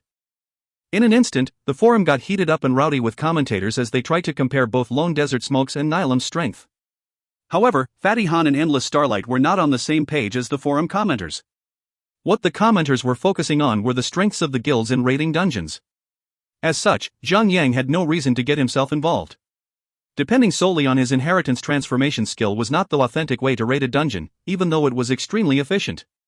If the transformation skill was only activated to kill the final boss, it would be highly useful at obtaining the first clear achievement. On the other hand, if the transformation skill was used to raid the entire dungeon, it would not be enough, unless the guild had many players with inheritance transformation skill. There was just not enough time. Zhang shrugged at the mess around him and proceeded to complete his messenger quest. The quest itself was a draggy long quest and would definitely waste a player's time. Especially since it was too boring.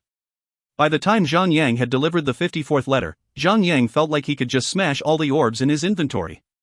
As such, he felt a great admiration for the previous players in his previous life to actually finish the quest, since there was no way that that particular player would know that it would trigger the legendary main story quest. Yet, he had done it all, and completed it. Such endurance. Hey dummy? The Hell Priest guy just messaged me, inviting us to a battle in the hovering amphitheater. The winner will walk away with all 10 of the Milkmaid deity inheritance fragments. Should I accept the challenge? Han Shui asked Zhang through the in-game communicator. All 8 regions of the game were natural enemies. Hence, there was no method for a private message, nor the ability to befriend them. However, it was possible to contact a player of a different region via the standard mail service, in which gold coins must be used. Hovering amphitheater, cried Zhang in shock. It seems like the Hell family had lost their patience. It was weird that they had not dared to hunt Han Shui for it, but had chosen to deal with her via the Hovering Amphitheater. Hovering Amphitheater is a PvP matching arena where only 2 players could participate at a time. Hence, it was considered to be safe, since no one could barge in and interrupt the fight. Furthermore, the Hovering Amphitheater battle had a betting function whereby players can place bets. It was not limited to just equipment, but other items such as potions and equipment. The battle would be fair and just, since the system would be sort of a host and would ensure that the winner walks away with the prize without any additional trouble. However, how could the opponent be that straightforward?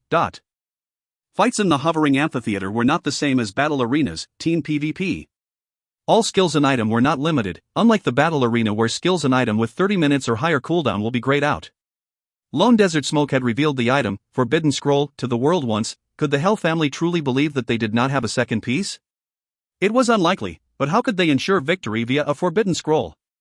If it was Zhang, he would use a Forbidden Scroll to counter their Forbidden Scroll, sending them both to their deaths. Still, it was a huge risk, for even if one side dies a millisecond earlier, they would be the loser. On the other hand, the inheritance transformation skill. Even though the Forbidden Scroll was overwhelmingly strong, it was not a one-shot skill type but a dot-type skill. The inheritance transformation skill was much stronger as one could kill the opponent in a shorter duration than the Forbidden Scroll. Once the opponent is killed, the loser would be removed from the hovering amphitheater. Zhang Yang felt a little guilty, but the Milkmaid deity inheritance was an S-class inheritance. There was no way that he would let such a godly haul be snatched away from his hands. Zhang Yang went into a stupor and thought about it with all his might. He was sure that the opponent had some trick up their sleeves. As such, he should too. They were not stupid. If they suddenly noticed the opponent had changed their challenger, they could cancel the fight before it begins. Perhaps, Zhang Yang widened his eyes at a sudden brilliant idea. Guising potion, consumed to change your appearance to a being within 10 meters away from the user. Has a 50% chance of failure and morphs the user into a disgusting being. Guising potion lasts for 5 minutes. Cooldown, 30 seconds. Zhang Yang would take the potion and made sure that Han Ning Shui be next to him during the consumption of the potion. If the potion fails, then she should find an excuse to delay for 30 seconds until he gains Han Ning Shui's appearance. Once the disguise is implanted, Zhang Yang's name tag will change to that of Han Ning Shui's.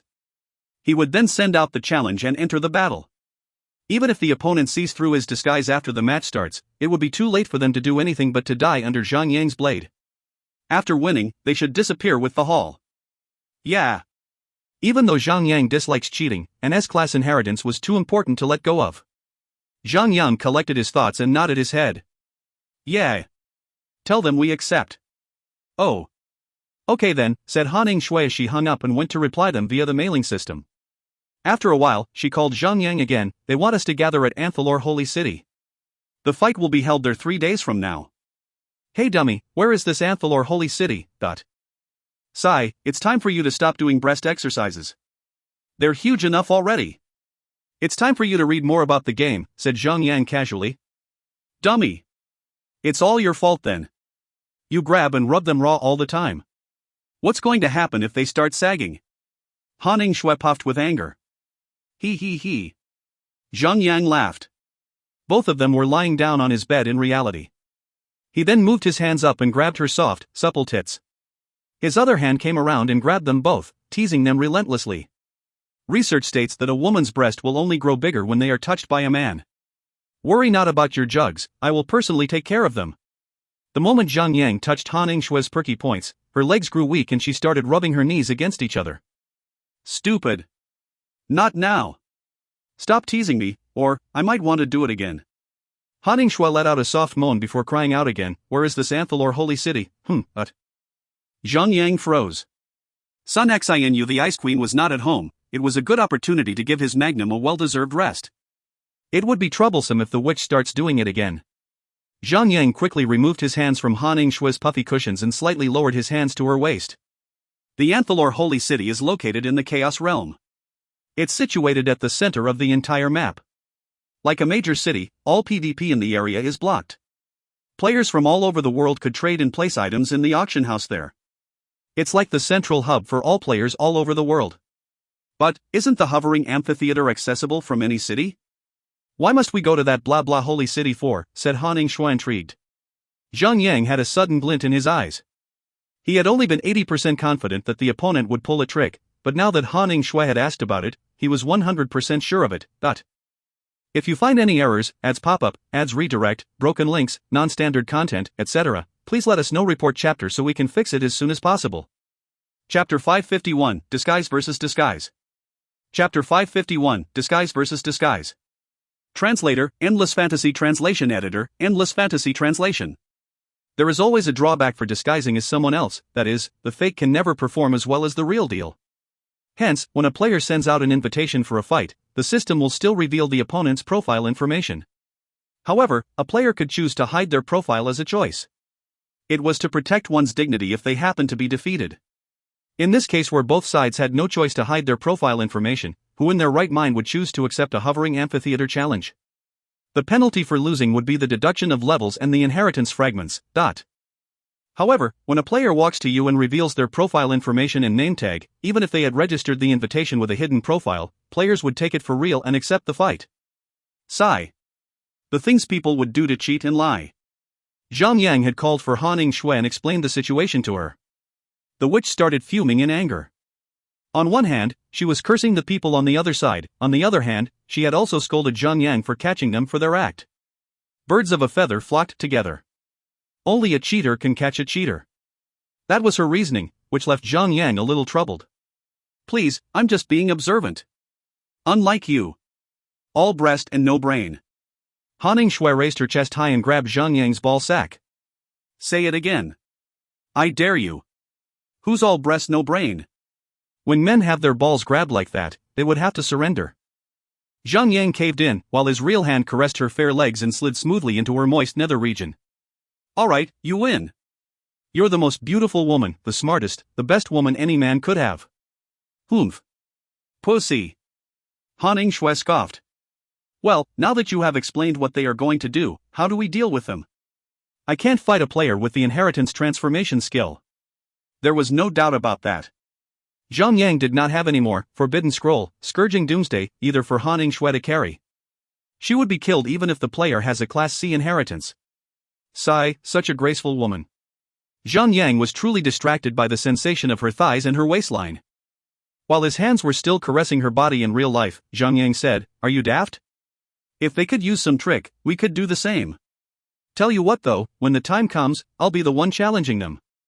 So, let them send a player with inheritance, we will do the same. But, do you know how to make a guising potion in the first place?" Ha ha. Well, not yet. There's always the auction house. Even if the auction house does not have the item, we can still buy it. Fret not, these days, as long as we have the money, there's nothing in the world that I cannot buy. It's not like it's a rare equipment. Zhang Yang spent the rest of his time completing the messenger quest and getting Daffodil Daydream to search for the recipe in the main city. Without taking much time, Daffodil Daydream called back and told Zhang Yang that there was no recipe for the guising potion in the auction house. However, there was a player that was selling on the streets and had insisted on selling it for 10,000 gold coins. Zhang Yang did not hesitate to fork out the money since it was crucial for the plan of robbing the S-Class inheritance. However, when Daffodil Daydream wanted to pay the money, the player had promptly increased the price to 30,000 gold coins. Zhang Yang matched his pace and immediately gave Daffodil Daydream the permission to pay 30,000 gold coins. Be it 10,000, 30,000, or even 30 million, Zhang Yang would pay the money. However, what of business ethics? How could a seller suddenly increase the price by such an amount? Zhang Yang was not greatly offended by it and had Daffodil Daydream pay the money. When he obtained the recipe, Zhang Yang had a few assassins follow the seller around for a kill-on-sight order. He would keep the seller hunted down for a few days, and let the greedy F***er know that Lone Desert Smoke is not to be messed with. After 3 days, Zhang Yang managed to send out 72 messages. The day of reckoning arrived, and he brought Han Ying-shui to Anthalor Holy City. The place was a safe ground. There were no monsters around and no PvP battles. However, even though the city was safe, the route to the city was filled with many monsters with level as high as level 190. Even though they were mostly normal tiered, they were considered to be as strong as an ethereal tiered monster from Zhang Yang's current perspective. Luckily, Han Ying-shui was around to heal him, enabling him to kill one monster within 10 minutes of struggling. Both of them took close to 10 hours before they finally arrived at the legendary Holy City. Anthalor Holy City is a miracle city that floated 300 meters above the ground. The city was built on a hill with a flat top. Each structure in the city was built with a different sense of architecture. Some were big and flat, while the others were narrow and tall. It could be said that it was built to accommodate various races. The two of them flew to the city and could see many different kinds of beings around. There were centaurs, minotaurs, gnomes, jinn, and many more races that were never seen before. Even though the segregation of races in the pre-chaos realmlands was prominent, there were none in this holy city. In fact, everyone was having a good time with each other. Even a vicious alligator beastman could have fun playing with a little lamb beastman. One was drooling, while the other was having a good time being tossed around in the air. To have such a peace in this land, only a powerful entity could have achieved it. Zhang Yang knew about the place, and naturally, he knew that the owner of the holy city was a powerful celestial tier boss, the true spellcaster, named Charles the Sunchaser. Charles the Sunchaser was a powerful entity with a rich background. His father was an elf spellcaster while his mother was a human priest. The union of races was greatly objected by the elven race of his father. Right after Charles was born into the world, a group of assassins were sent to assassinate his parents. Charles was spared, and had dived into the world of the arcane and had managed to be the first being in history to use 2 racial magic powers. After coming of age, he tracked down the group of assassins that had killed his parents. After removing them from the surface of the earth, he had built the holy city of Anthalor in the Chaos Realms. Anyone with logical thinking would be able to imagine just how powerful Charles's magic was, to be able to create such a gigantic floating city. With such a powerful celestial tier boss residing in the center of the city, no one had dared to cause any trouble. Not even specters nor demons dared step into the area.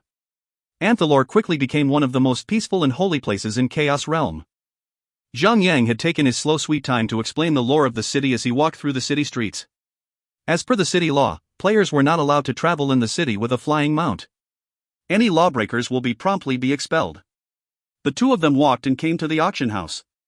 The streets were brimming with many NPCs, but there were no traces of any players nearby.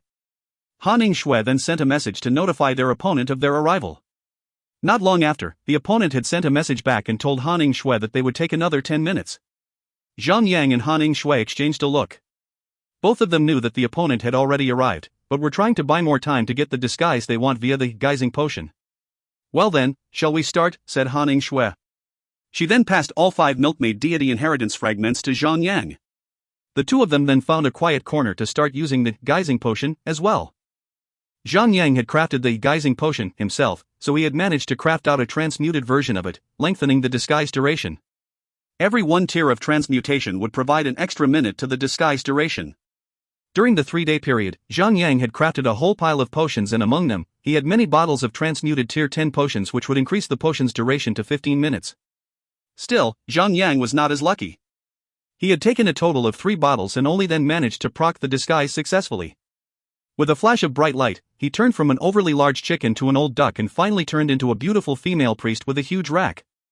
His name tag then morphed and turned into Han Shui's. Zhang then reached out and rubbed his boobs. With a wide smile on his face, he said, "Whoa. This is so real. I can assure you that my boobs and yours have no difference." Zhang walked over the auction house. He had made sure to sway his hips seductively with each step, make a convincing Han Shui. On the other hand, Han Shui had hidden her profile information and had changed into a different set of equipment that concealed her identity well. Little Snow? After waiting for 7 to 8 minutes around the auction house, a man named Hell Priest came forth to Zhang. Hell Priest, level 103, human male, priest, Paragon. Little Snow, level 101, human female, priest, Lone Desert Smoke. Zhang flashed his own name tag at the man. When both of them were satisfied, the man spoke, "There are no words left to exchange. Let's just get down to it." The man hit his name tag, and his character was immediately highlighted with an enemy's red outline. He then sent an invite to a hovering amphitheater Class A challenge. The penalty for losing would be level -3. At that point in time, it would take roughly 10 days to gain a level. The losing party would have to grind for another long month to regain the lost levels. Zhang accepted the challenge. He opened the wager window and placed all 5 of the milkmaid deity inheritance fragments inside. This action can never be faked. After the opponent had placed their items, the system then locked and confiscated the items, and waited for both parties to accept the challenge. Shush. When both of them had confirmed their selection, they were teleported into the battlefield with a 5-minute countdown to the fight. Ha ha ha. When the battle had been locked in, no one could leave or enter the battlefield. Even if Zhang chooses to leave now, he would be forfeiting the battle and would have to accept defeat and have his level reduced by 3. Since the opponent felt that he had trapped Zhang, he had let out a laugh and had dispelled his guising potion effect to reveal his true self. Dusk Phoenix, level 102, elf female, bandit, Paragon. Gra. It's Dusk Phoenix again. It would make sense since the opponent had taken into account the dangers of the Forbidden Scroll. Only a class inheritance transformation skill would give a player a safe range of HP to take the damage, so Dusk Phoenix had been sent to take down Han Shui. Zhang smirked to himself and quickly pretended to be surprised. Why you cheated? So what? Dusk Phoenix snarled through her teeth. Blame your guild master for this. That perverted, wretched man must pay for it. In fact, all that is dear to him shall pay as well. His guild members included. Ha ha. I want to see his face the moment he loses an S-class inheritance. Sigh, really, women can never be offended. Zhang remembered that he had smacked her but a few times, and even then, he had used his shield, and not his own hands. Was it worth going so far to hurt him? Zhang Yang remembered when she had hunted him in the cave for almost 2 hours back then. It was one of the worst experiences for him. This time around, it should be his turn to hunt her down like a dog. He smiled confidently and said, "Are you sure that you can defeat me?" "Oof. The only trump card you have should be the Forbidden Scroll. I've researched it. Scourging Doomsday can only deal 10% worth of HP per second. The upper limit is 100,000. What that you don't know about me is that I have an A-class inheritance. After transforming, I will have 1,880,000 HP. Even then I have a full recovery HP skill. At most, you can deal 300,000 HP worth of damage, and I will kill you with my remaining HP," said Dusk Phoenix, proudly and confidently. "Oh whoa. I can never calculate like that. Your calculus must be top of the class." You Dusk Phoenix felt that something was off. The graceful woman in front of her certainly did not seem like a rascal. Dusk Phoenix sucked in a deep breath and adjusted her collar. She pulled down her collar that seemed to be too tight that it was strangling her. Her skin was so fair, unlike those of Asian girls. "Don't provoke me. I will not fall for it." Zhang Yang truly believed that the woman had to be of an upper class. The way she moved, the tone of her voice all hinted towards that direction. Those of which Zhang Yang thought to be pretentious and rather snobbish. 5 minutes was about to reach its end, and a large digital clock appeared in the middle of the battlefield. 10 seconds. Dusk Phoenix immediately activated the Blood Angel Inheritance Transformation skill. A pair of red wings sprouted out of her back, enabling her to hover above the ground with a few flaps of her wings. Her wide wings had eclipsed the sunlight behind her and cast a long dark shadow over the field. 7 seconds. Dorky, let me give you a piece of advice. Before you know the opponent's trump card, do not allow yourself to think that victory is already in your hands. Zhang Yang smiled lightly. DDDD Dorky. Dusk Phoenix was aggravated. If she could have started the fight then, she would have already zoomed to his neck and sliced Zhang Yang's head off. 4 seconds, 3, 2, 1. The Horn of War was blown, and Zhang Yang activated his own God of War transformation. A rainbow, radiant light blasted off everywhere and a pair of magnificent wings burst out from Zhang Yang's back. The wings Zhang Yang had were far bigger, wider, and more beautiful than Dusk Phoenix's. I am imposable. Dusk Phoenix was flabbergasted. How could her opponent have a transformation skill as well? It was impossible. If her opponent had a transformation skill, she should have an inheritance already. Why would she fight for more inheritance fragments in the first place? Perhaps she too had taken a bottle of guising potion and had wanted to fight in the real Little Snowstead. It would not make sense then, to make sure that the opponent was the real deal, she had even camped at the rendezvous. For the whole time she had been watching, she had not seen the woman taking any potions. If she had, the disguise effect should have already worn off. The worst part of it all was that Little Snow had been alone for more than 5 minutes. The potion would only work if the person you are imitating is within 10 meters away from you. Could it be that Little Snow is fighting for the inheritance, even though she already possessed an inheritance, all for the purpose of obtaining an S-class inheritance? Dusk Phoenix was not an alchemist, hence, she was not all too familiar with transmuted potions. Thus, at that sudden appearance of Zhang Yang wings, she had instantly forgotten about transmuted potions and thought of another reasoning behind the battle. To be just like her, to able to fly after activating the inheritance transformation skill, Little Snow must have an A-class inheritance. Dusk Phoenix collected her senses and became serious. An A-class inheritance and the possibility of Forbidden Scroll being used might be the end of her. However, it would not make sense for her to even have a Forbidden Scroll in the first place. She could have already used the scroll to win the battle and obtain an S-class inheritance. Why would she choose to obtain an A-class inheritance just to fight Dusk Phoenix? Class A inheritance versus another Class A inheritance. It should be a good fight then. Dusk Phoenix smirked as she thought about it. If you find any errors, ads pop up, ads redirect, broken links, non-standard content, etc., please let us know. Report chapter so we can fix it as soon as possible. Chapter 552, One-Sided Victory. Chapter 552, One-Sided Victory. Translator, Endless Fantasy Translation Editor, Endless Fantasy Translation. 2 players, 2 transformation. 1 fight. 1 winner. Dusk Phoenix did not dare let her guard down in the face of a player with an inheritance. She sensed that she would need to fight her as if she was fighting a stronger foe. With a cloud of smoke, she disappeared midair. Zhang Yang's eyes widened when he saw that Dusk Phoenix had entered stealth mode in mid-flight. Zhang Yang closed his eyes and calmed himself down. By the time a player can see an invisible attack, it would be too late to do anything by then. Instead of the eyes, it would be more efficient to rely on the other senses of touch and hearing. Players can sense and hear the distorted airspace, and could determine the location of the thief and attack at that very spot to force her out of the stealth mode. Fu. Zhang Yang could hear a faint and inaudible sound of breathing coming somewhere from his left. He shut his eyes still and properly pinpointed her position before swinging his sword towards his left. Arg, with a grunt of pain, Dusk Phoenix's character reappeared in the battlefield with a large wound in her chest. The blow had torn through her clothing, but they quickly mended itself back. She gazed back to Zhang Yang with horror and surprise, not believing that she could detect her position, even while in stealth mode. The worst part of it all was when she noticed the sword in her hands. Dusk Phoenix frowned and bellowed, "Why, you're not Little Snow. What are you?" A priest could only wield a staff. They cannot equip a sword or another weapon. That is, unless the player obtains the inheritance called the Frost Swordsman. Any class would be able to equip a sword as their primary weapons. However, it did not make sense for a priest, a magic class, to rely on a physical weapon to attack.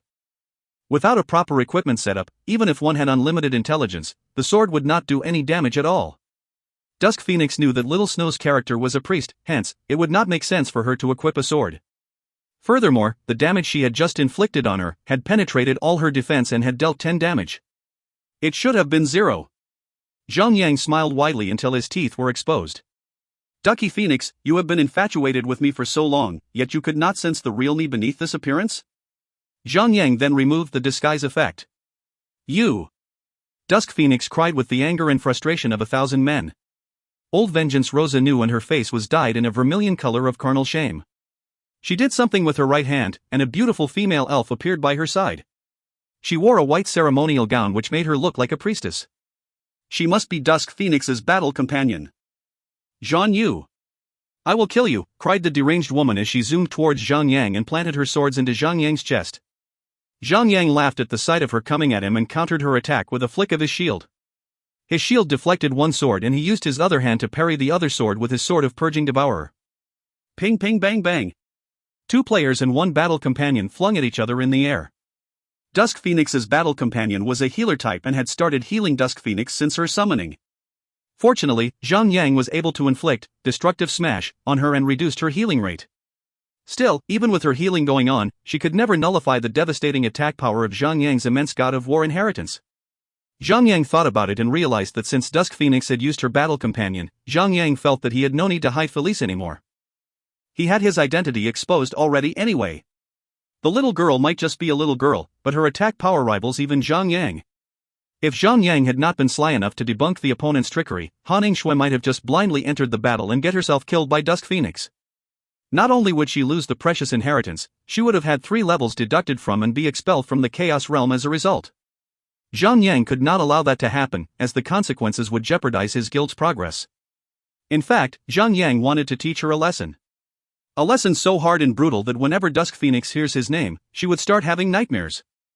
Zhang Yang kept his shield on his back and spread out his wings. He shot to Dusk Phoenix and punched her forcefully in her chest. Right then, his strength was as high as 3,211. It was more than enough to overpower Dusk Phoenix since she was a class that primarily focused on dexterity. Wham! Crack! Dusk Phoenix was sent down to Earth like a meteor, leaving behind a small crater. No one, at the current stage of the game, could fight Zhang Yang in aerial combat. The blonde woman could be said to rival that of Sun Xinu's agility. With a quick tumble, she hopped away from Zhang Yang's incoming meteor punch and got herself to safety by jumping back 4 to 5 meters. Zhang Yang had always thought that a woman would always protect her dignity, even in the game. When Dusk Phoenix had managed to evade Zhang Yang's super punch, she felt like her dignity had been tarnished. With great anger, the woman let out a battle cry and lunged at Zhang Yang. She knew that she could not put up a fight with Zhang Yang in the air, hence, she opted for grounded combat. It was, after all, her method of fighting for the past year. She barely had a few days' worth of aerial combat experience. "You swine! You have no honor! Gangster! Hooligan! You are no gentleman! I will kill you for it," she cried. Zhang Yang laughed at her pitiful retort and moved to her at an alarming speed. Even though he could not avoid taking a slash or 2 from Dusk Phoenix, they were merely normal attacks which would not harm him much. With the strength of the world, Zhang Yang directed a straight corkscrew punch directly in Dusk Phoenix's chest. A loud thump was heard, along with the slow-motion sight where Dusk Phoenix's chest was blown inwards, followed with a quick haymaker, resulting in Dusk Phoenix being blown away, as if she was rammed by a train. That did not matter since it did no real damage. However, after the corkscrew punch, the second punch was not necessary. It was landed just to make her boobs bounce around. Dusk Phoenix realized that and was fuming with steam coming out from her cheeks. Shameless bastard. Punishing someone would mean nothing if it wasn't harsh enough. Even if losing an A-class hovering amphitheater challenge ends up with a deduction of 3 levels, it was just an amount of experience points that can be farmed again. Flesh wounds will heal, but mental scar does not heal as easily. That was what Zhang Yang was aiming for. He wanted to mentally scar her so badly that she would not dare to even mention his name for the rest of his life. Well, nothing that drastic. He only wanted her to leave him alone. Zhang Yang smirked at Dusk Phoenix and glided through her wide-open legs and landed a punch at her butt. The butt of the European woman was so supple and bouncy that his punches did nothing but sent them jiggling like crazy. Dusk Phoenix was enraged and ashamed. She quickly opened up the system command menu and reported Zhang Yang's misdemeanor. However, the system rejected the report, saying that a battle was still in place and cannot be interfered with. In fact, there was a wager in place, hence a harassment report will not register. If a female player feels like she was being physically harassed, she can forfeit the match and make a report. Remember that Dusk Phoenix was a prideful woman, just like a certain someone, hence, there was no chance that she would forfeit the battle, just because the player happens to punch her tits and *SS. She gritted her teeth and continued the fight. Unfortunately for Dusk Phoenix, Zhang Yang was a player who had reached the Grand Master level of supporting attacks. She may jump around, turn invisible, and would still take a point-blank range of his super punch. Still, she could still turn the tables around, since her attack power was strong enough to drain his HP away. There were 2 problems with her attacks. Even though she was powerful, Zhang Yang had over 5 million HP and could restore his HP with Shield Wall. Zhang Yang healing rate was 75% HP, 4,035,600 HP every 150 seconds. Dusk Phoenix must push her DPS to at least 26,904 to properly kill Zhang Yang. But it was impossible. Zhang Yang's own devastating DPS was only over 26,000. Furthermore, Dusk Phoenix's battle companion was a healer type that could not help increasing her DPS. She could only widen her eyes in despair as Zhang Yang would restore his HP every 2.5 minutes. It's a torture. A mental torture that Zhang Yang wanted. Zhang Yang moved around like the wind and continuously smacked Dusk Phoenix's chest and *SS. Every time he touched them, she would twitch and wince with rage, and would not fail to retaliate with a wild attack. From her perspective, Zhang Yang was worse than any perverted man on earth. Since both sides had the ability to restore their HP, the battle was dragged on until it was close to 1 hour. Dusk Phoenix had her chest and *SS caressed for an uncountable amount of times. Even though it was still a game, the sensation of his fingers making contact with her sensitive areas felt like it was real. In the beginning, she felt ashamed and angry. After that, it was numbing. Finally, after a few rounds of touching, she started to feel a little weird. The kind of sensation that made her body hot, as if something inside her was begging for release. It made her face flush with a red hue that was even deeper than vermilion. She could have just moaned out loud on the spot. What is going on with me? Dusk Phoenix cried to herself. She had never felt such a feeling in her life. Zhang Yang saw the opponent's face was turning red, but he only thought that she was flustered with rage and not the other thing. He continued on to smack and slam his opponent without giving it a second thought. She tried to cover her orgasmic moans with loud cry of angers. Her voice cracked. She was afraid of the feeling. To make things worse, she had attained that feeling in the hands of a man that she hated. My God! Dusk Phoenix muttered under her breath. For 21 years, she had been brought up, trained and cultivated by the highest of nobility. For 21 years, she had never been touched by a man. For so long, she was proud that she had never been sullied by any man in the world and gained the sanctity and pride of purity. Yet, all of that was destroyed, simply by a game battle with a hooligan. Her pride had refused to let her lose the fight. Therefore, she chose to endure the humiliating shame of punishment, or pleasure, or was it both? All she could do was to shove those conflicted emotions down and focus on the shame and revenge. Still, there was an intense conflict in her heart that made her feel like killing herself in shame. As Dusk Phoenix was battling on with the complex feeling swarming in her heart, Zhang Yang started to grow impatient and resorted to using his sword to strike his foe. With haste, Zhang Yang hacked away at her HP. Dusk Phoenix on the other had lost the will to continue on. She had even forgotten to use the recovery skill Blood Angel Requiem and was killed by Zhang Yang. Shush! Dusk Phoenix realized that she was defeated and lost the fire in her eyes. With dead, unfocused eyes, her body disappeared from the arena and out of Chaos Realm.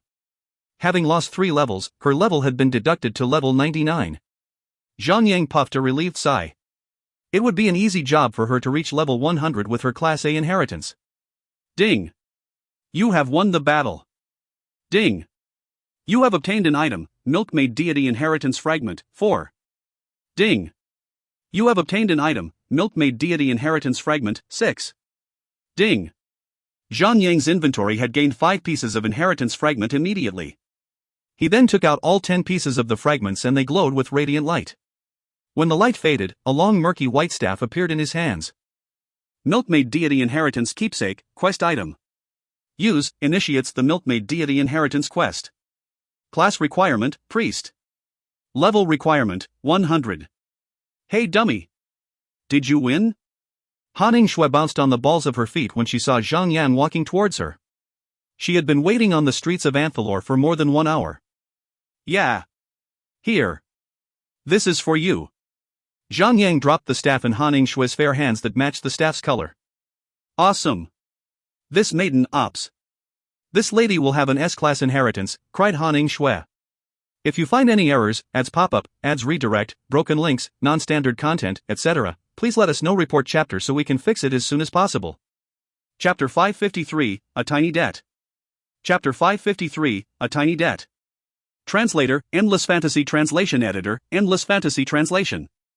After initiating the S-Class Inheritance quest, Han Shui laughed her head off as she went off to complete it.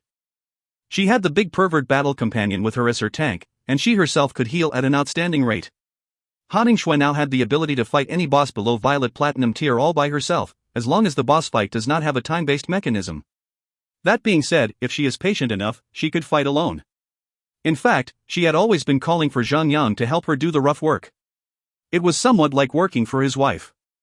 According to Han Shui, she would rather do something fun with him instead of wasting time killing monsters alone. No matter what class of inheritance quest it may be, the first few initial quests should involve running around to talk to a few NPCs first. Hence, Zhang Yang was free to do his messenger quest while Han Shui did her menial errands. When it was close to morning, Zhang Yang was awoken by the little girl's rude knocks on his door. She wanted him to drive her and the Zhao triplets back to the campus. Zhang Yang sighed but eventually agreed. Wei Yan was almost his sister-in-law. And according to her own reasoning, a sister-in-law is half of a responsibility that he has to bear. Zhang Yang took a nice, long bath on purpose, making the girl impatient, and drove them back to school with the MPV. Before they made to leave the villa, all triplets were all addressing Zhang Yang sweetly, calling him Brother Zhang. Although Zhang Yang could not recognize it, Zhaobin had a slight blush as she stared into his eyes with a sort of admiration. She would also slip past him to evade his gaze, which left him a little weirded out. Zhang Yang drove them all to the university and dropped them off at the university entrance. Since Zhang Yang had not yet had his breakfast, Zhang Yang parked his car on the side and planned to have a meal in the university's canteen. Along the route, he spotted Yuli, who was carrying a small leather purse, walking towards the same direction. Ha! Zhang Yang? Yuli was surprised to see him in such a place. She smiled happily when she thought that he had purposely come all the way to the campus just to see her. However, when she noticed that Wei Yan and the triplets were with him, she sulked immediately. Brother Zhang, miss you, asked Zhaobin. She was a little afraid. Well, yes. I do. She was my homeroom teacher when I was still a student in the campus, said Zhang Yang as he waved at Yuli while greeting her with a warm smile. Good morning, teacher Yu. Teacher? What is she teaching? Said Wei Yan with a frown on her forehead. Although she was a busybody in nature, there were a few aspects of life that she was rather sharp at noticing. She had picked up something from the way Yuli had called out to Zhang Yang and how Zhang Yang had greeted her back. Software engineering, said Zhaobin. The triplets had chosen different courses to study, and Zhaobin was the only one who had selected computer engineering as her course. Hence, she was the only person there, besides Zhang Yang, who knew her. Yuli paced quickly, and when she saw Zhaobin, she nodded her head and politely asked, My. Good morning, girl. Little Bin, how did you come to know Zhang Yang? Well. Brother Yang is our friend. Yes. Just a normal friend. Zhaobin explained frantically. Along her sisters, Zhaobin was the only who was rather innocent. After enrolling for more than a year, she had not engaged in any relationships with any man and was afraid that Yuli might have misunderstood something. Zhang Yang patted the little girl's head and said, "Time for class then, little girls. The first period is about to start." Pust. Wei Yenair gestured for Zhang Yang to lower himself for her to whisper. "Newbie tank. You better keep yourself clean. You must not betray my cousin's sister or sister-son." Zhang Yang raised an eyebrow. "I noticed that this teacher you has a big bust and a nice butt. Oof. I'm telling you. She's not a good person." Zhang Yang shook his head. How could the little brat judge a person based on the size of their boobs and butts?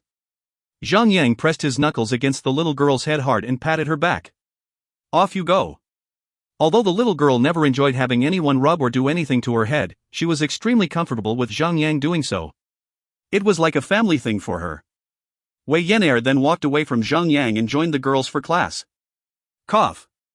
"I must say, you're doing a splendid job at raising so many little sisters when you're not with me," said Julie with a little trace of disdain and sadness.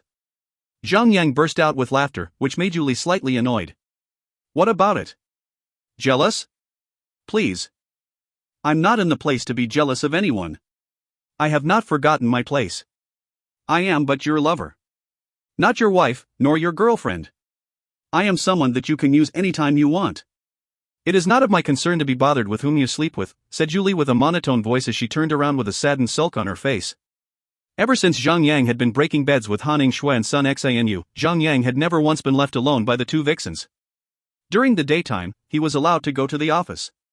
Although there were 6 super bootylicious babes in his office, ready to do his bidding, Zhang Yang was not at all affected. Even little Zhang Yang Jr. would refuse to stick its head out for a peek. Clearly, his standards had been elevated to another level. That, or little Zhang Yang was just too exhausted from pacifying the 2 universe-classed vixens at home. With that going on with his life, Zhang Yang had no more energy to meet Yuli. Still, Yuli had been left with a dry spell for only a short 2 weeks. Zhang Yang felt that a man was rather different compared to a woman in terms of sex. Women would only do it with a partner that they like. On the other hand, there were many men who would willingly have sex with any women. The only question was if the female partner could make them rise to the occasion.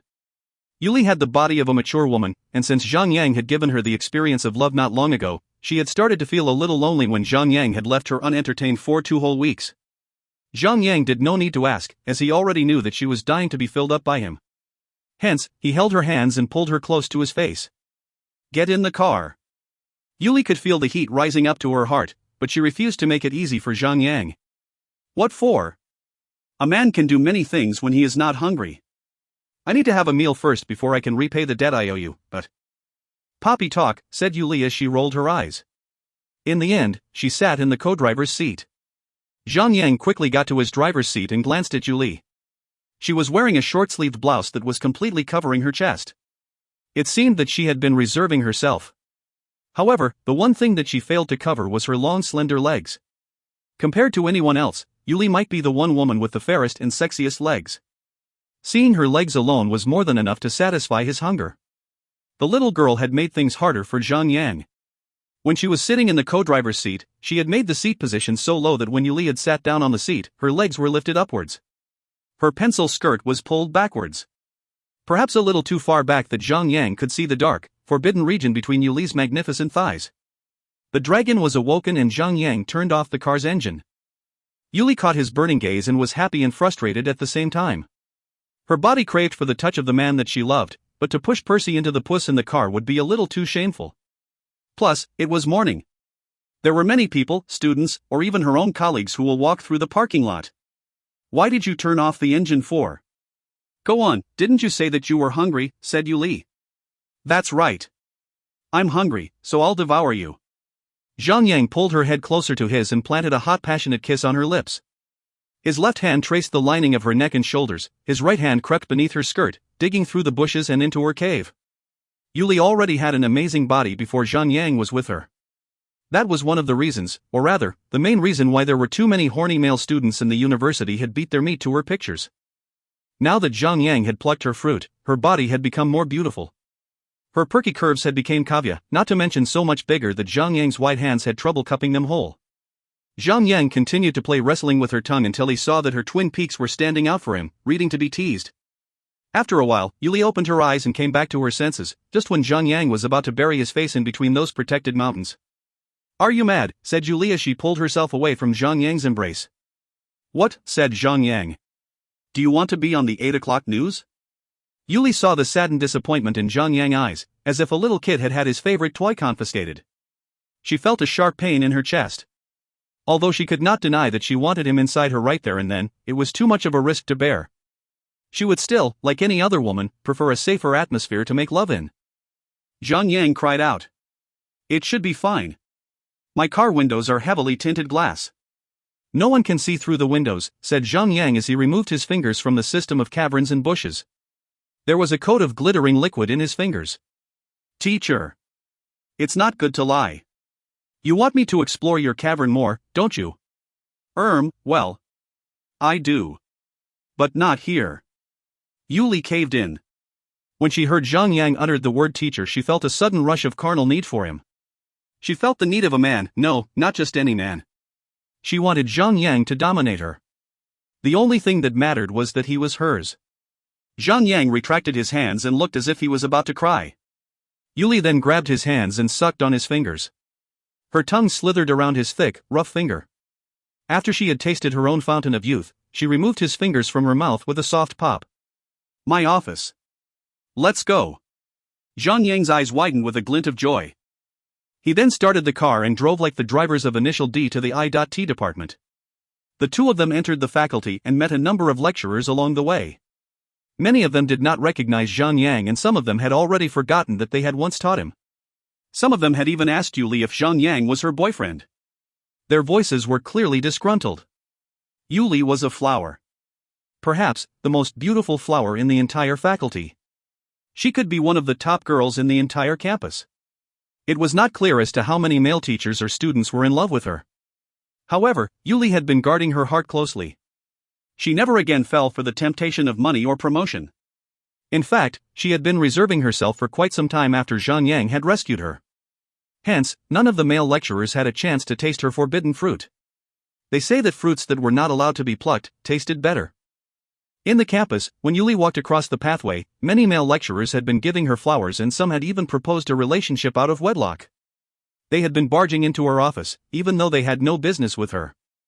Hence, Yuli was rather popular among the male lecturers, but was rather scorned by the female community. They had been calling her a sly fox behind her back. When Zhang Yang was still a student, he had been hearing such things. However, he had not dared to do anything about it.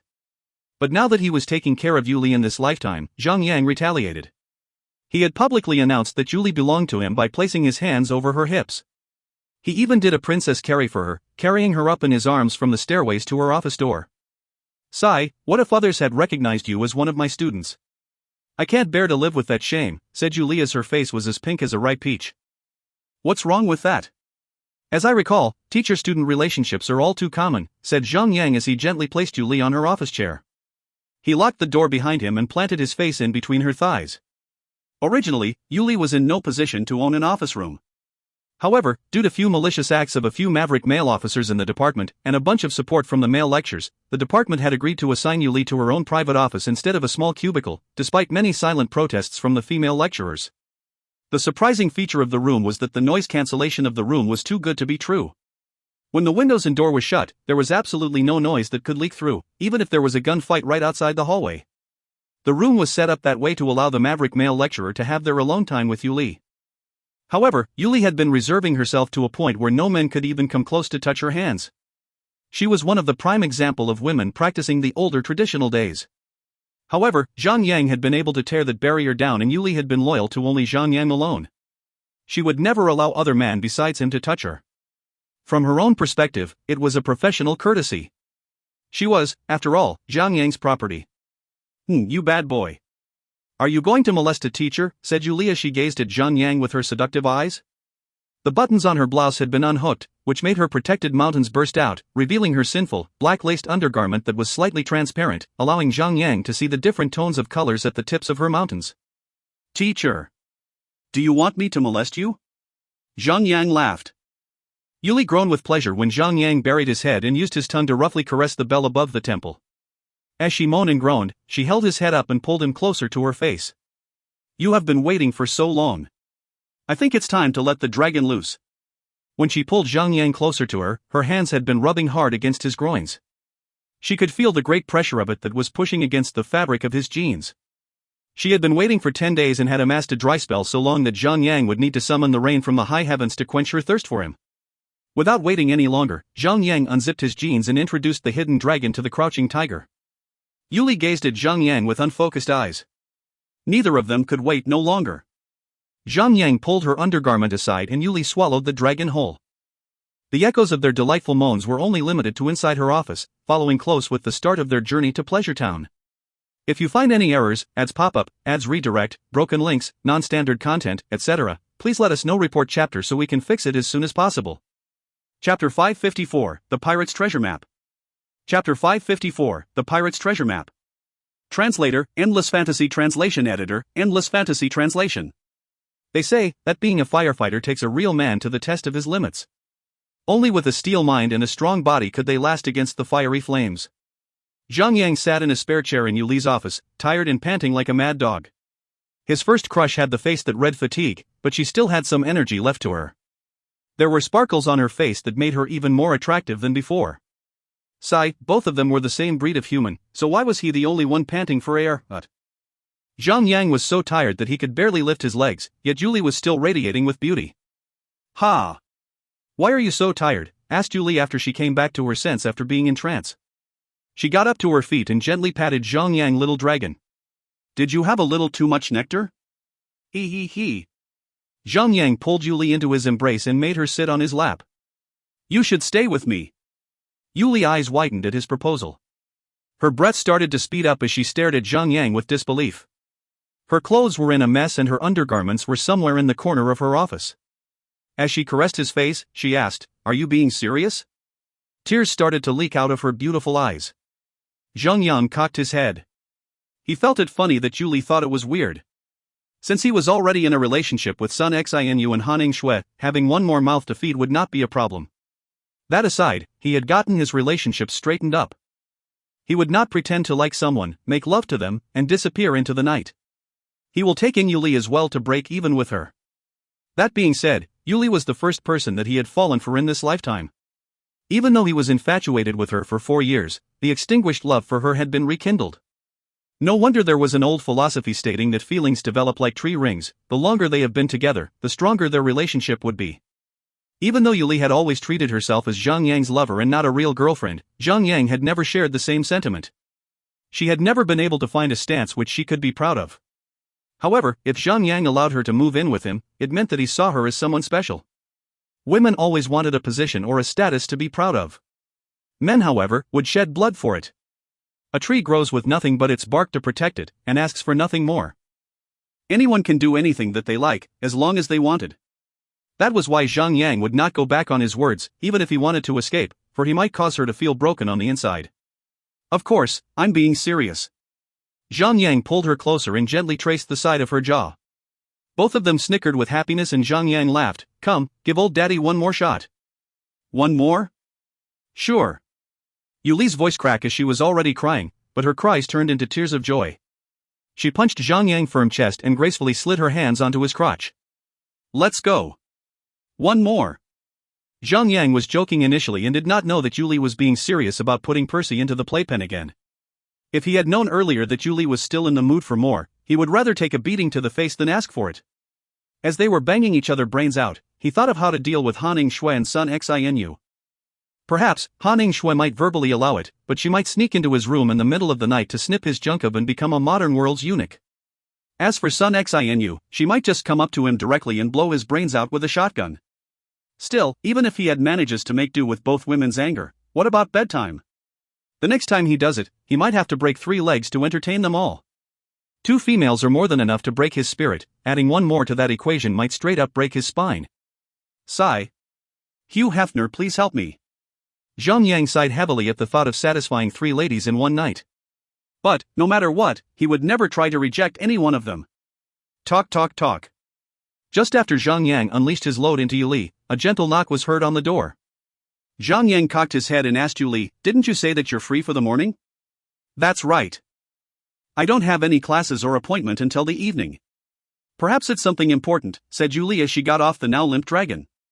She quickly slid back into her lace thongs and tidied herself up. She ignored her bra and buttoned up her blouse. Just then, she noticed love marks all over her breasts. Her nipples perked up again at the thought of him slobbering all over her. Zhang Yang, on the other hand, only needed to pull his pants back up, zip it, and he was good to go. Perhaps, he might need to dry his slightly wet pants. Zhang Yang laughed at his own drenched pants while Yuli started bashfully stared at it. It was her doing when she had squirted all over him when Zhang Yang delivered her to heaven. Look here. Ha ha. There's someone outside waiting for you. Imagine what would they think if they saw me like this. I might be the one getting into trouble. I mean, I peed myself. Haha. The two of them quickly tidied the place up and made sure that it does not look like they had just banged each other brains out. On the other hand, Yuli's radiant complexion was still there, no matter how hard Yuli tried to hide it. She then waltzed to the door and opened it. It was Zhao Bin, the young, taller little girl who was on the verge of becoming a beautiful maiden. Yuli was able to recognize her via her clothing since all triplets wore different sets of clothing. Miss Yu.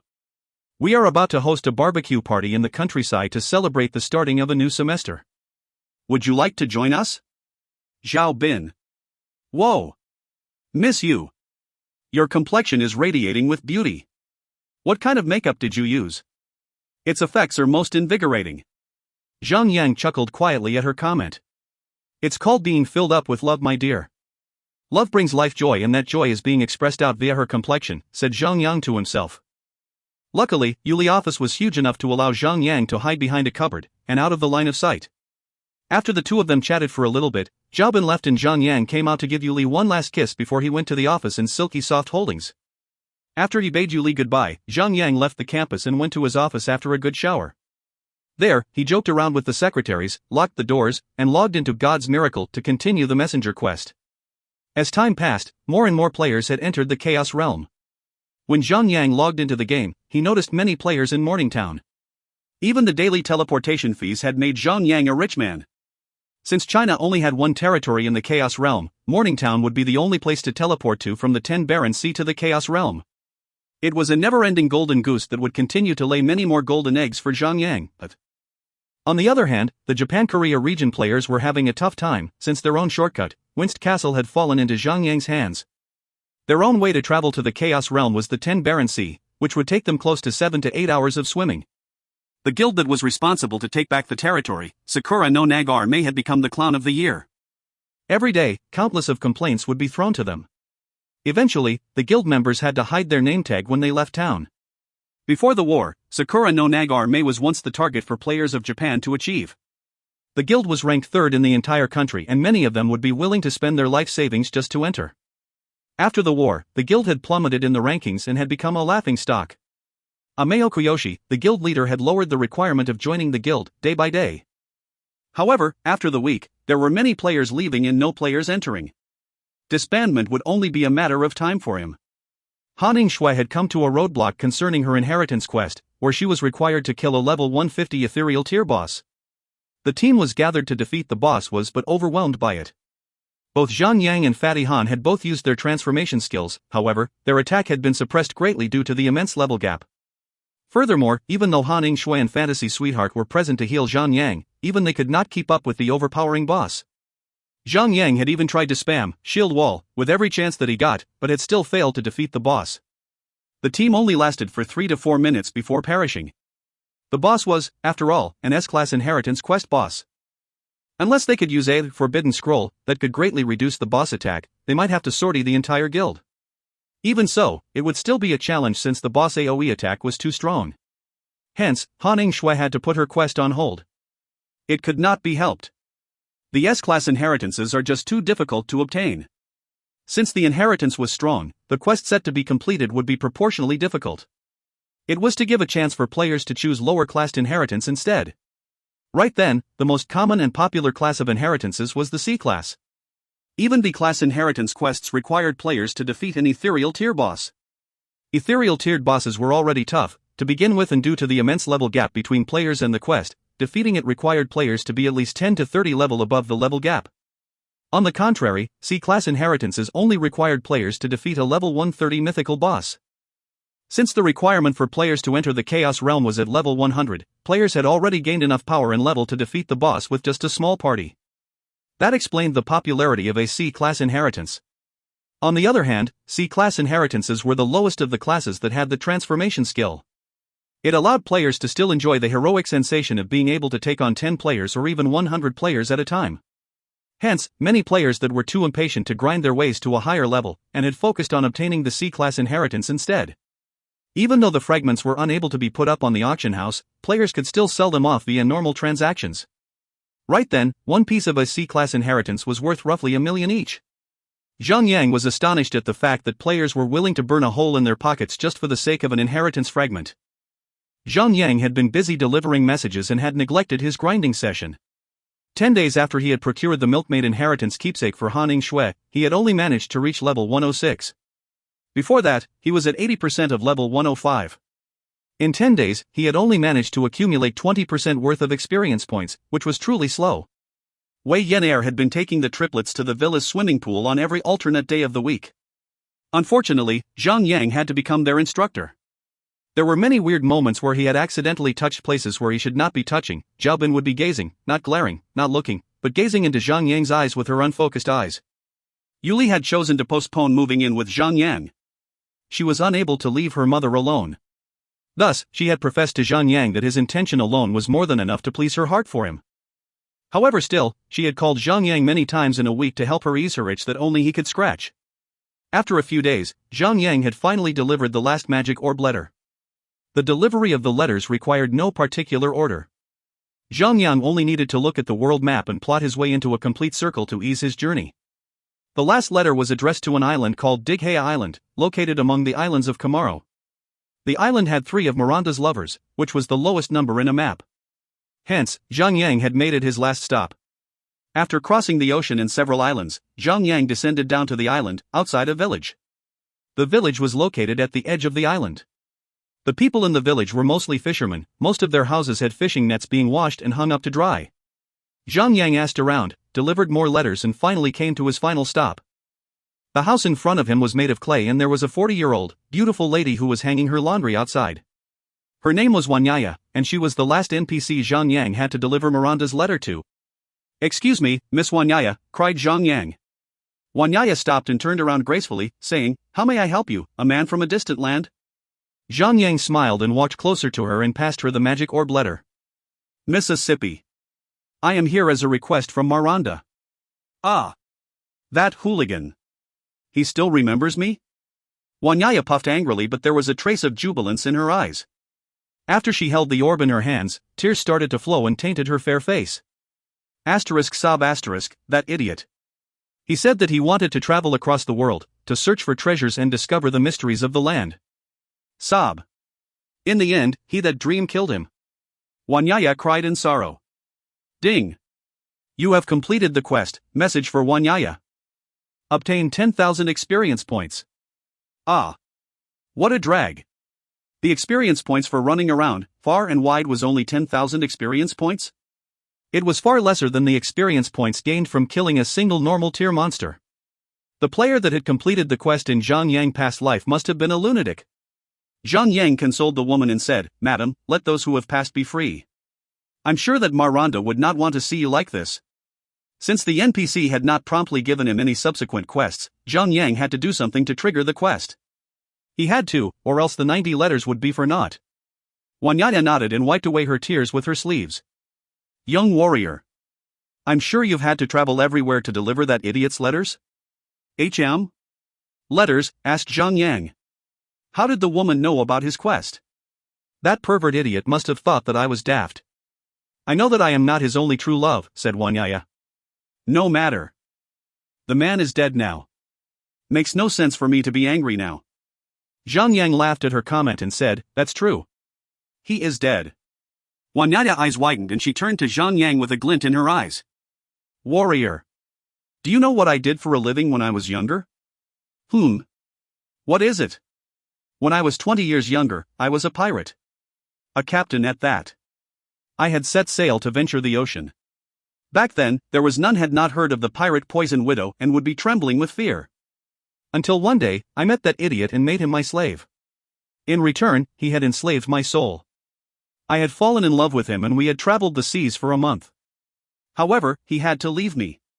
Speaking of things like dreams and ambitions. It was painful for me, but I had to let him go. Wanyaya was mournful. Perhaps she had regretted the day she had agreed to let Maranda go. If she had not, perhaps, he would still be alive. She paused for a while. To have him back, I sneaked into the strongest pirate crew of my time, into the lair of Ditch, leader of the Blackbeard pirates, and stole a map that led to his treasure chest. However, I was found. A search and kill order was placed on my head. Eventually, I had to bury the poison widow and hide here in this village. I wrote a letter to the man and told him about the treasure, hoping that one day he would come back to me to search the treasure together. However, I have been waiting for so long and never saw a trace of his shadow. Treasure map. That is the one. It should be the link to trigger the legendary main story quest. From out of nowhere, Wanyaya took out a piece of goatskin paper parchment and said, "Now that he is dead, I have no reason to keep this with me. Warrior. I give this to you. However, I must tell you this. This map is only half of the complete map. Ditch has the other half. Back then, he only had this half of the map. Now, I heard news that he had just found the other half. Warrior. Ditch is currently still searching throughout the world for this other half. If you want to have the complete map, you must go to his lair and steal the other half from him. Ding. Wanyaya has a quest for you, the pirate's treasure map. Will you accept it? Hell yeah. It was a possibility of triggering a legendary main story quest. If you find any errors, ads pop-up, ads redirect, broken links, non-standard content, etc., please let us know. Report chapter so we can fix it as soon as possible. Chapter 555, Baroque Island. Chapter 555, Baroque Island. Translator, Endless Fantasy Translation. Editor, Endless Fantasy Translation. The Pirate's Treasure Map, difficulty level, S. Description: you have acquired half of a treasure map. The other half of the map is in the hands of Ditch, leader of the Blackbeard pirates. Complete the map and you may have a chance of owning the treasure chest that belonged to the legendary pirate king Roger. Be advised, Ditch is not an easy foe to deal with. Numerous residents of the Comaro Islands have heard the name and would advise you to leave. Consider your options carefully and react accordingly. Completion: obtained the complete Pirate's Treasure Map 0/1. Zhang frowned at the description of the quest log. They had left out a crucial detail for him to proceed on with the quest. The location of the pirate's lair. Luckily, Zhang had not yet left Wanyaya's side. He could simply ask her about it. The Blackbeard pirate's lair is located on the Baroque Island. I must warn you. The island is completed surrounded by reefs. You might lose your sheep if you're not too careful there. Wanyaya started talking about the location of Ditch's lair. That's the reason why the Blackbeard pirates have always been able to conduct their activities without being caught or toppled over. There were many merchants who frequented the pass. Rich ones at that too, and they had hired mercenaries to take down the Blackbeard pirates, but none had ever succeeded. Zhang nodded his head. Reefs or cliffs matters not to a player since they had flying mounts to fly directly to the island. Even if they have to rely on boats and ships, they could give it a try. If they fail and die, they could just revive on the spot and will probably appear directly on the island. Zhang bade farewell to Wanyaya and summoned his Thunderhawk. The bluebird zoomed over the beautiful Emerald Sea and reached its destination. The island was more like a mainland. Zhang was high in the sky and could not see an end to the island. The one thing that did not seem to match the image of a pirate's island was the beautiful forest that grew wildly, on and on. It was more like a holiday beach where people can put down a long chair and enjoy basking in the sun. Zhang glanced at his world map to estimate his general location and was surprised to see that the island was not on the map. It was so odd that Zhang could not help but to do a little experiment. He asked Han Shui to put on the lover's charm and use it to teleport to him. Right then, Han Shui was unable to see the location of the island where she was teleporting to. After Zhang had Han Shui join his party, the map was revealed to her. Like magic, cried Han Shui. The island was probably made to only allow players who had accepted the quest to locate. That, or other random players who had no relations to the quest would be seeing the endless sea and not an island. After having her fun, Han Shui groaned and said that she wanted to grind a little more with Wei Yin Air. She teleported away, leaving Zhang to do his own business. Zhang flew up to the sky, towards the center of the island. Just as he flew over a sea of trees, a cloud of dark bits shot out from the ground, towards him. By the time he noticed that the dark bits were arrows, he had taken several shots and had the Thunderhawk perform a U-turn in the air. Only when he left the forest did the attacks stop. Each of the arrows had dealt 1,000 damage to him. He found it weird, and circled around for another pass, but when he got closer, the arrow attacks came again. Zhang took a good look at the arrows and found that they were long, wooden needles that looked like the gigantic spikes of a cactus. They were not real arrows. Zhang then descended down on land and tried to walk on foot. Weirdly enough, the arrows did not rain down on him. Zhang then came to realize that it was a system that prevented players from flying in the air. They would have to get to their targets by foot. Even though each arrow could deal only 1,000 damage, he would still receive a few million damage if he had stayed airborne for a few more seconds. Zhang would still die within a few seconds, even if he had used the God of War transformation. He had also tried using Shield Wall to block it, but still received the same amount of damage. It seemed like the arrows had completely disregarded all form of defensive skills. After walking for a few kilometers, Zhang found the source of the projectiles. It came from the sky-scraping trees. Zhang had not seen such species of florist before. They had many stick-like tendrils that were growing in large numbers on the branches. They were a few feet long and were only as thick as chopsticks. It was these trees that had attacked Zhang from before. The problem came next when Zhang found that there was not one, not two, but countless of those trees growing on the entire island itself, turning the entire island into a strictly no-fly zone. If he has to walk on land, he will walk on land. The no-fly zone was not really absolute. It had a few blind spots. Zhang could give minute instructions for the Thunderhawk to hover a few meters above the ground. Any higher than the trees themselves, and they would throw their chopsticks at him, turning him into a pincushion before Zhang can even use Shield Wall. Those skyscraping trees were grown to be a form of natural aerial defense. Since the trees were so densely packed, there was no chance for him to dodge and roll in the air.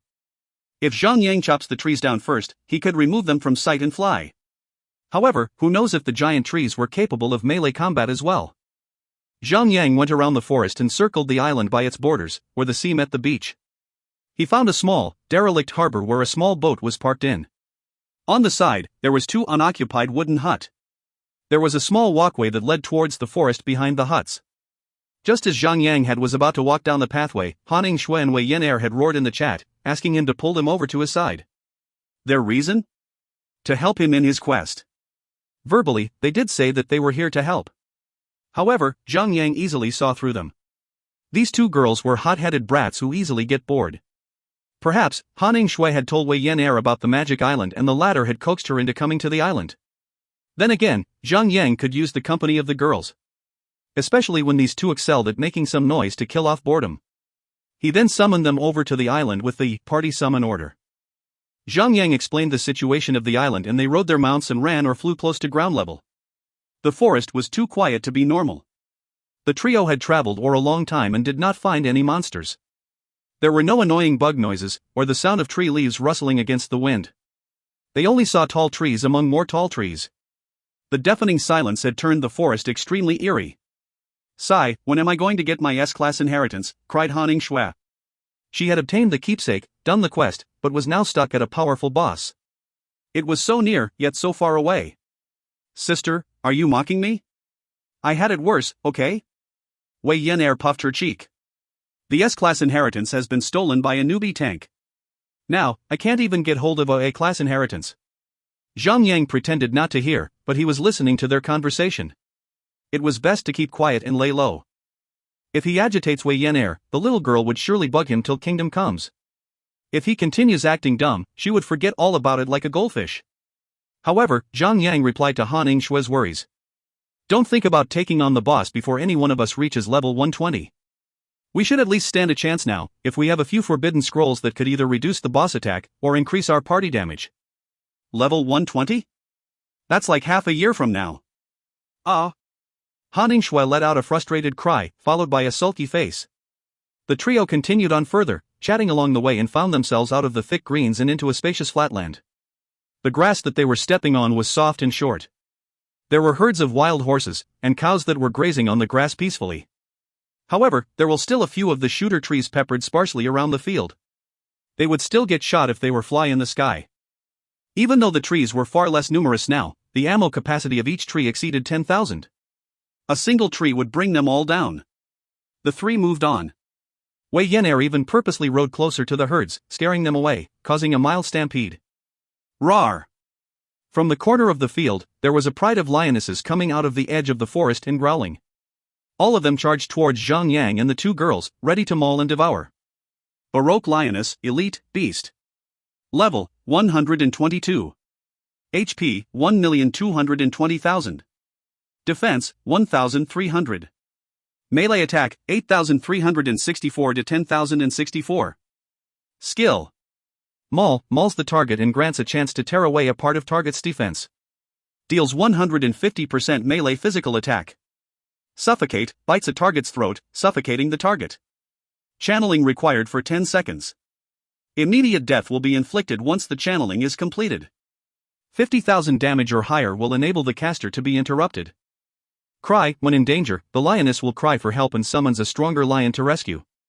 Note, Baroque Grassland's strongest beast. That is, if there were no earthworm dragons, two-headed hydra hawks, and the berserking elephant. Wei Yan'er had acquired a new weapon. She had been unsatisfied about the normal tier monsters who had fallen beneath her overpowered axe. Now that there was a pride of elite tier lionesses waiting for her, the little girl got fired up. She rushed over to the pride and swung her axe to deal over 18,000 damage with just a normal attack. Her rage gauge was filled up instantly. Tornado Cleave. Shush. She twisted and turned in the air, swinging her axe around like a mini tornado and dealt more than 30,000 damage to all 10 lionesses. The little girl got even more excited.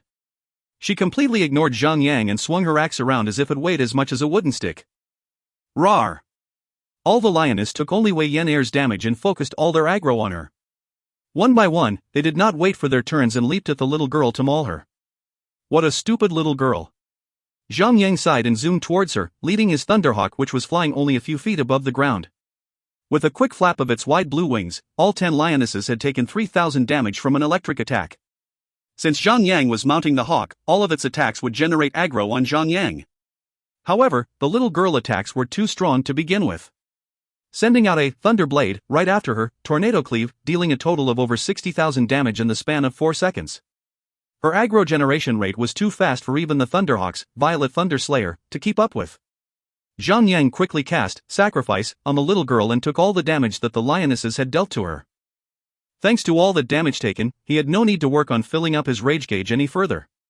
Horizontal Sweep. -52 446. -59 232. -105 422.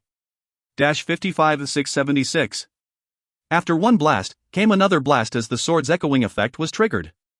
All the lionesses took over 50,000 damage while some were critical strikes, dealing over 100,000 damage. After the sword had stopped blasting about, all the lioness had diverted their attack towards Zhang Yang instead. Shush shush shush. Wei Yan'er was not done. The Thunderblade skill lasts for 6 seconds in total. Each second, the skill would deal 1 attack equivalent to the weapon's attack power.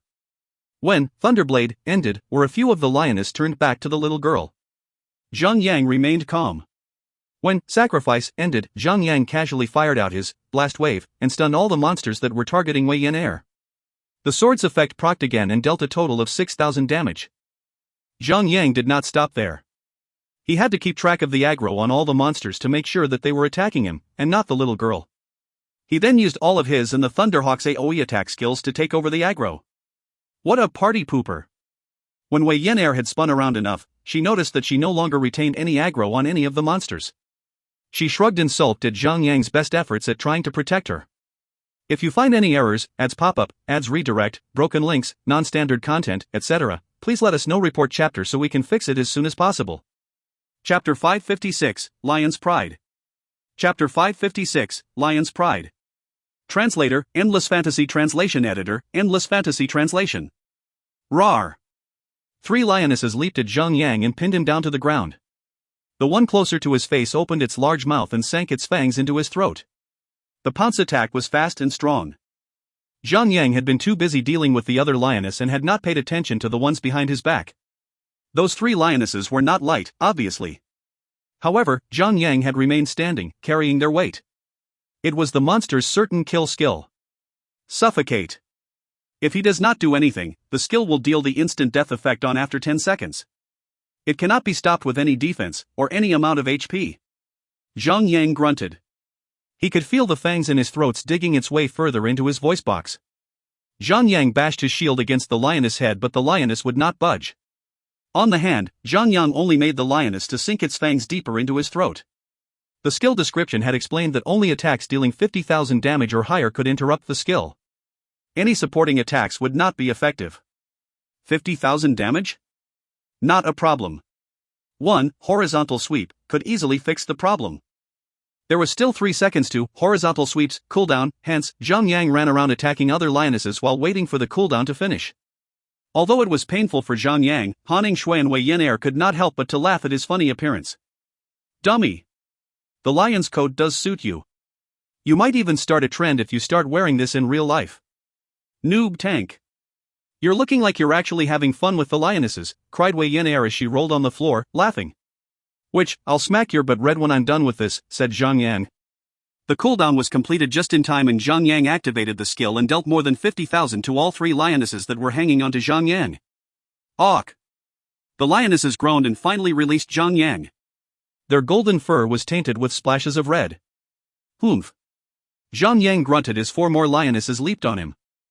Luckily, only 4 that could bite his throat at one time. If one more leaped at him, it might have to find some other place to sink its fangs in. There was a limit to how long and thick his neck was anyway. Ha ha ha ha ha ha.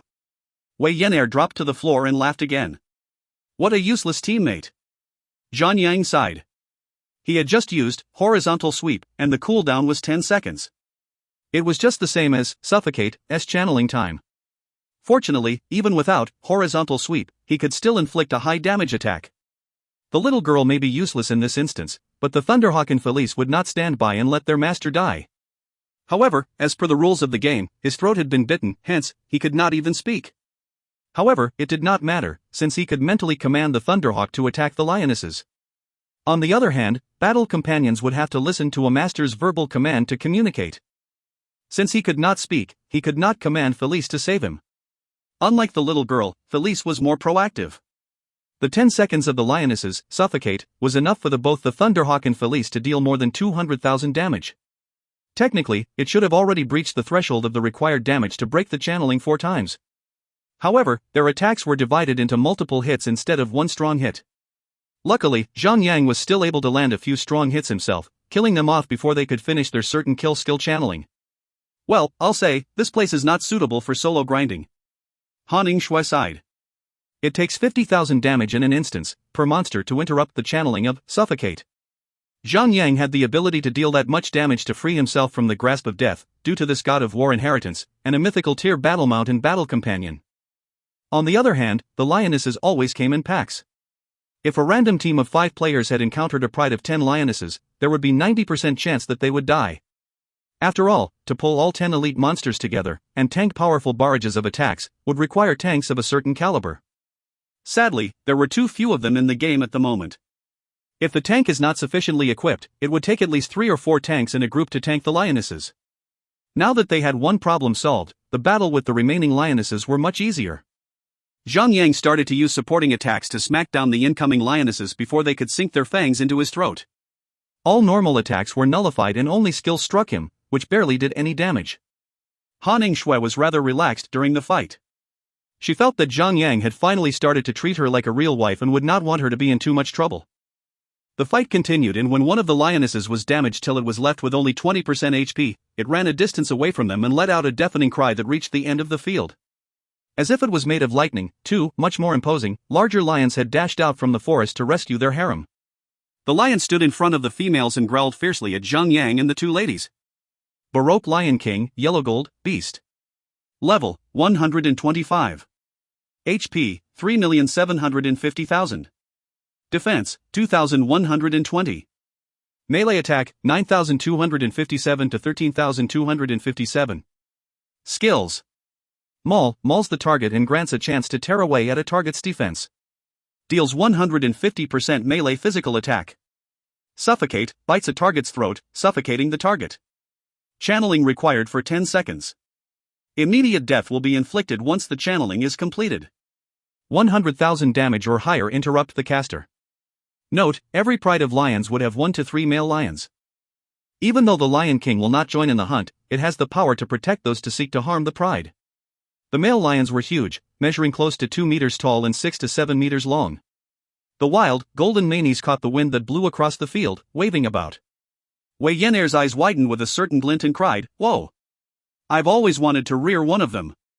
"Little girl, you can't even take care of yourself, yet you wish to take care of a pet? I bet that it will die after one night with you." Zhang Yang snickered. "Humph. Stupid. Idiot." Wei Yan'er stomped her feet, just like a little girl. If only she was 13 or 15 years old, her behavior would be acceptable. But she was 18. 18 years old. A university student at that. Ahem asterisk, am I the only one here that is normal? Han Yingshui shouted at the top of her lungs. Zhang Yang was rather shocked at her sudden cry and turned to her. "That's two bosses right there. God! How are we going to beat them where they can just summon out random bosses?" Zhang Yang eyes widened and he laughed. "You freaked me out, don't worry about the boss. It's just a yellow gold boss. Treat it as an elite tier monster." Easier said than done. Han Yingshui pouted her lips in protest. Zhang Yang had reason to say that the yellow gold boss were almost the same as the elite lionesses. The skills they had were about the same, while the yellow gold boss had stronger attacks, higher, maul, skill damage, and 100,000 damage to interrupt the boss, suffocate. 100,000 damage may be high, but it was proportionate to the level 100 map yellow gold boss prowess. Any yellow gold boss above level 60 maps was just a decorative ornament. As for a normal, average team, it may prove to be a challenge, but for Zhang Yang, Wei Yan'er, and Han Yingshui, the bosses were here to give free equipment. Zhang Yang sudden had a thought. In his previous life, Zhang Yang had never heard of the name Baroque Islands.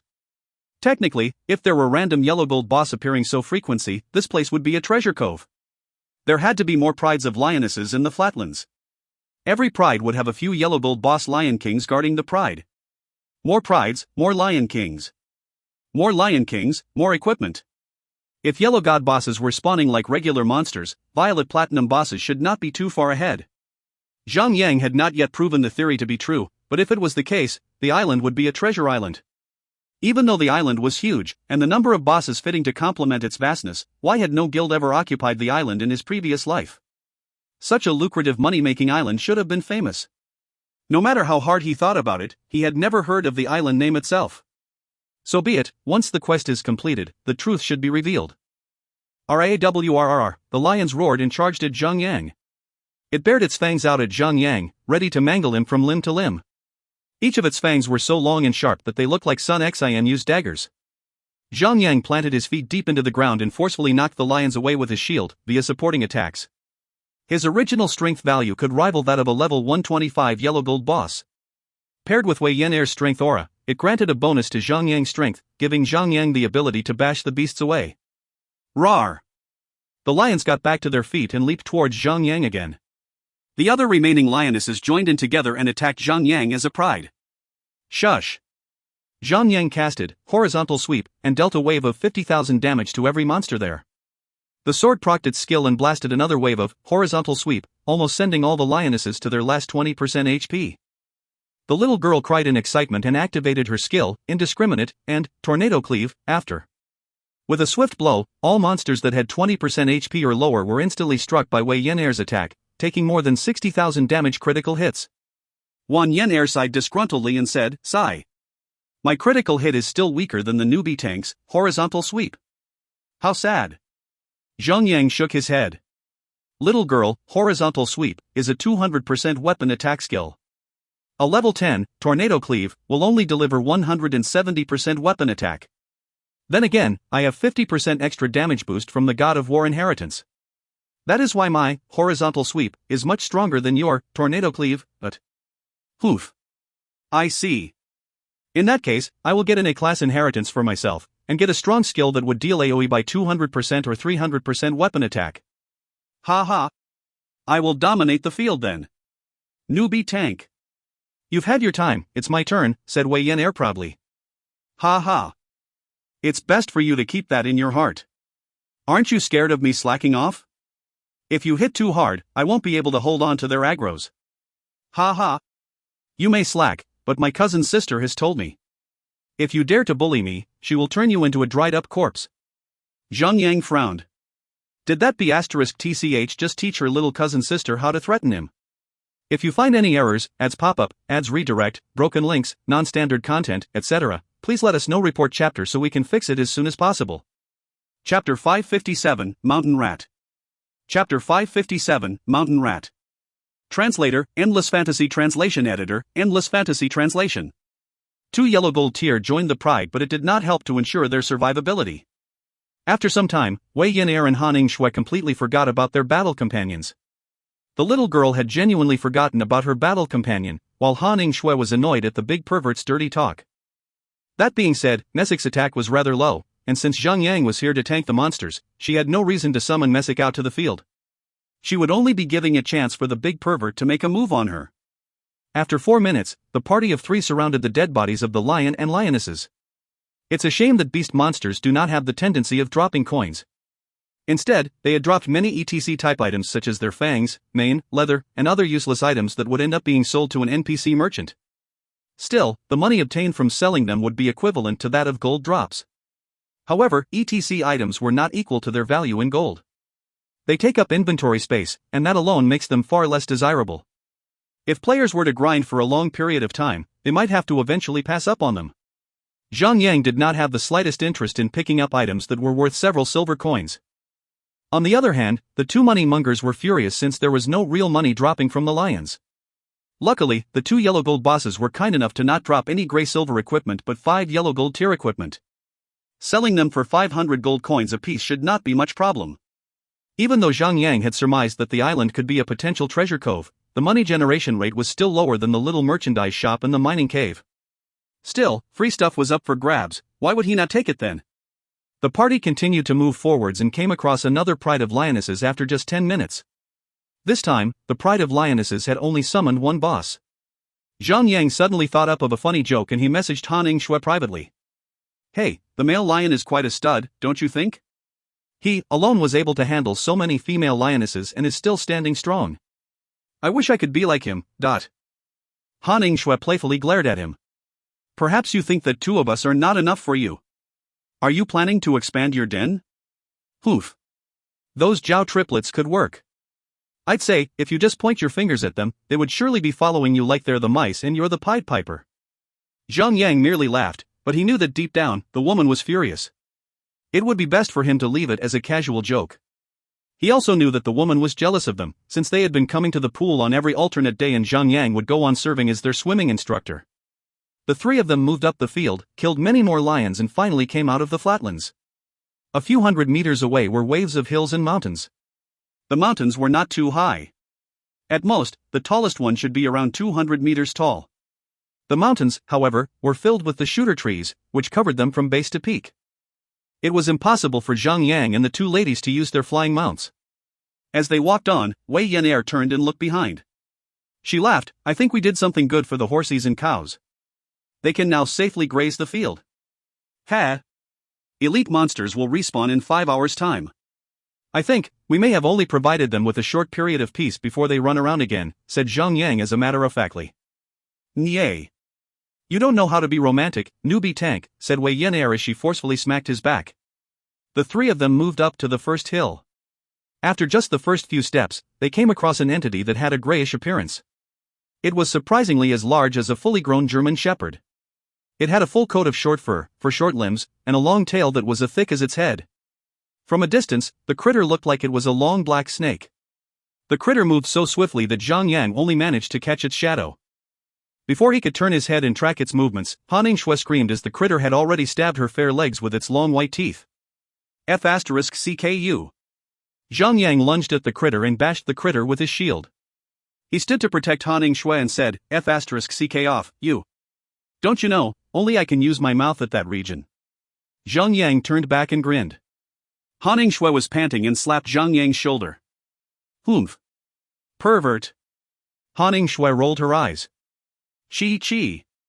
The critter squeaked and came back at them. Now, everyone had a clear glimpse of it. Balok giant rat, elite, beast. Level, 105. HP, 1,050,000. Defense, 1,100. Melee attack, 6,881 to 7,841. Skills. Fang Bite, bites a target's legs and deals 150% melee physical attack. Target will be immobilized for 10 seconds. Note, the Bolok giant rats are famous for their long sharp teeth. There's nothing that they can't chew off. Rah! Han Yingxue screamed and jumped into Zhang Yang's embrace. Zhang Yang frantically corrected his balance, laughing. Wei Yan'er was surprisingly calm. Intrigued, the little girl glared at the giant rat and asked, such a big rat.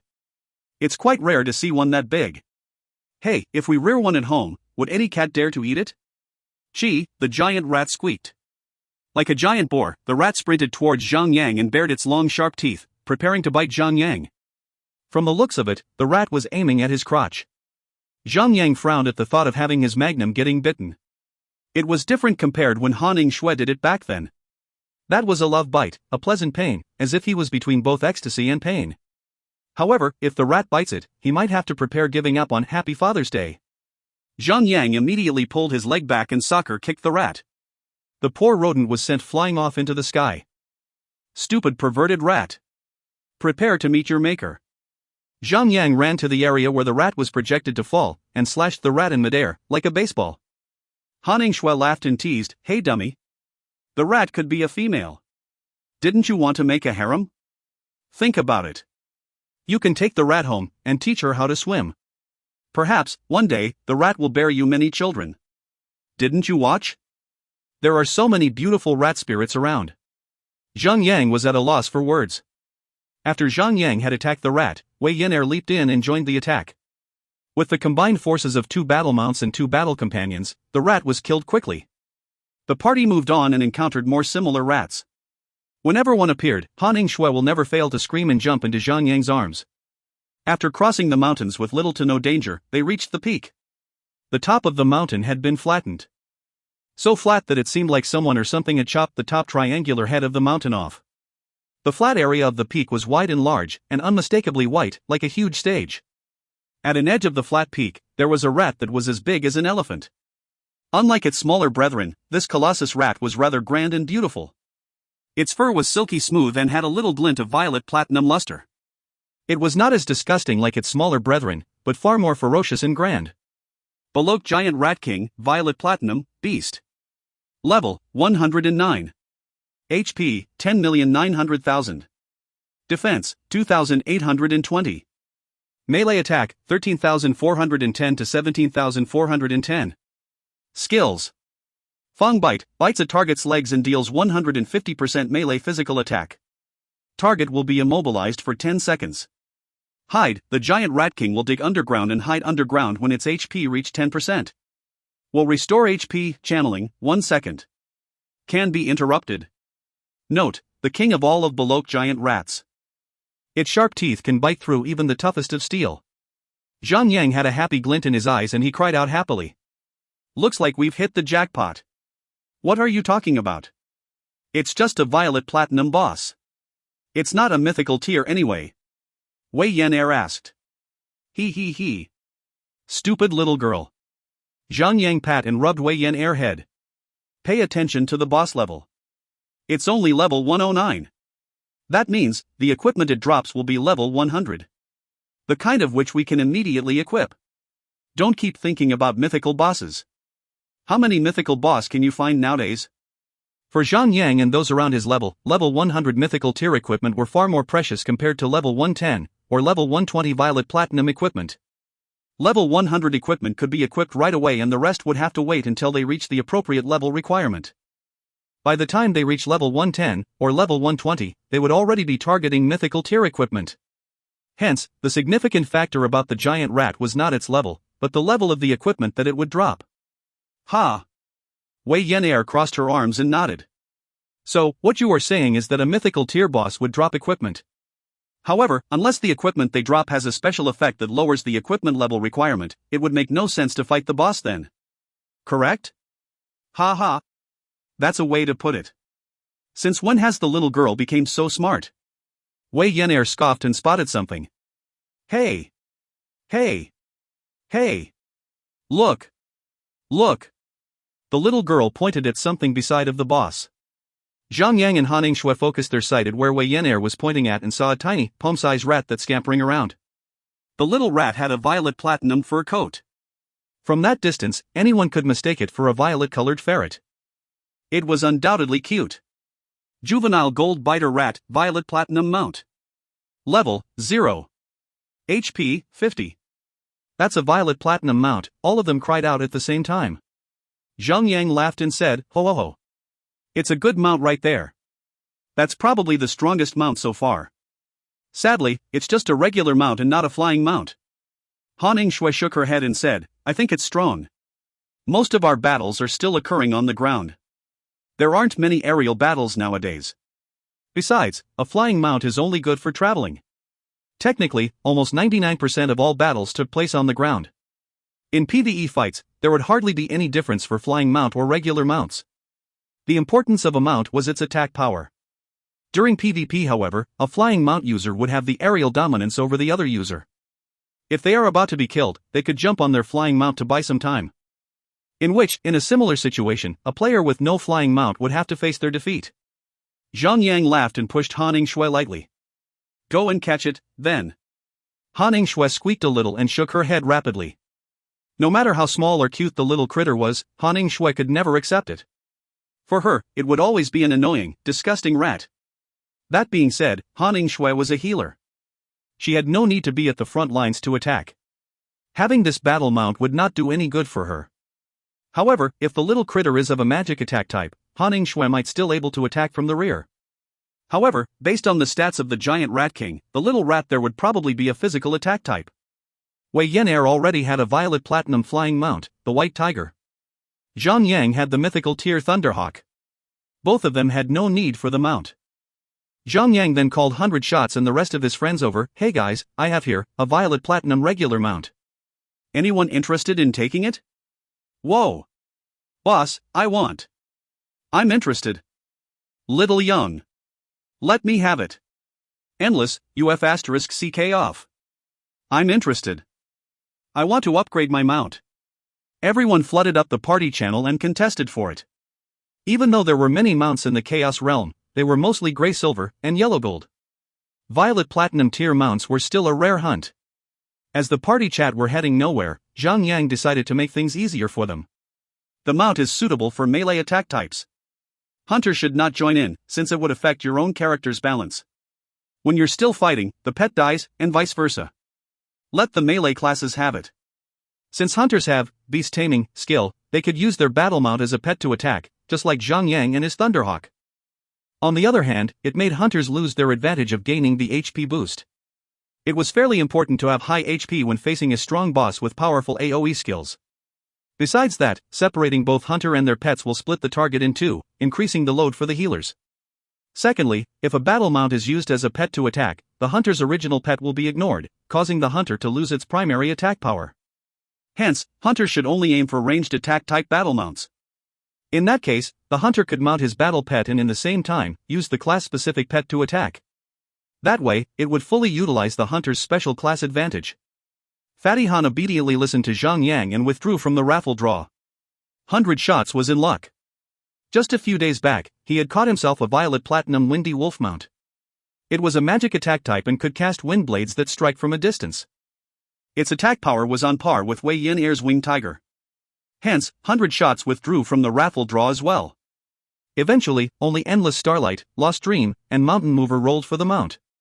The winner was Mountain Mover, but Zhang did not immediately summon him over. After all, Zhang would have to defeat the boss first before capturing the little critter. Let's go! Zhang did not need to make any preparations. It was just a violet platinum boss. If he still had Berserker's Heal, he would not even need come up with any game plan. The boss had only two skills. The first was an attacking type and the second was a healing skill that could be interrupted. It's nothing but a walk in the park. Chie! The Rat King squeaked so loudly that Zhang eardrums rang long after.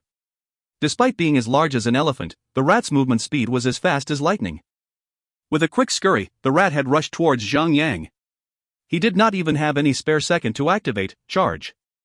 Both the rat and the guardian started duking it out.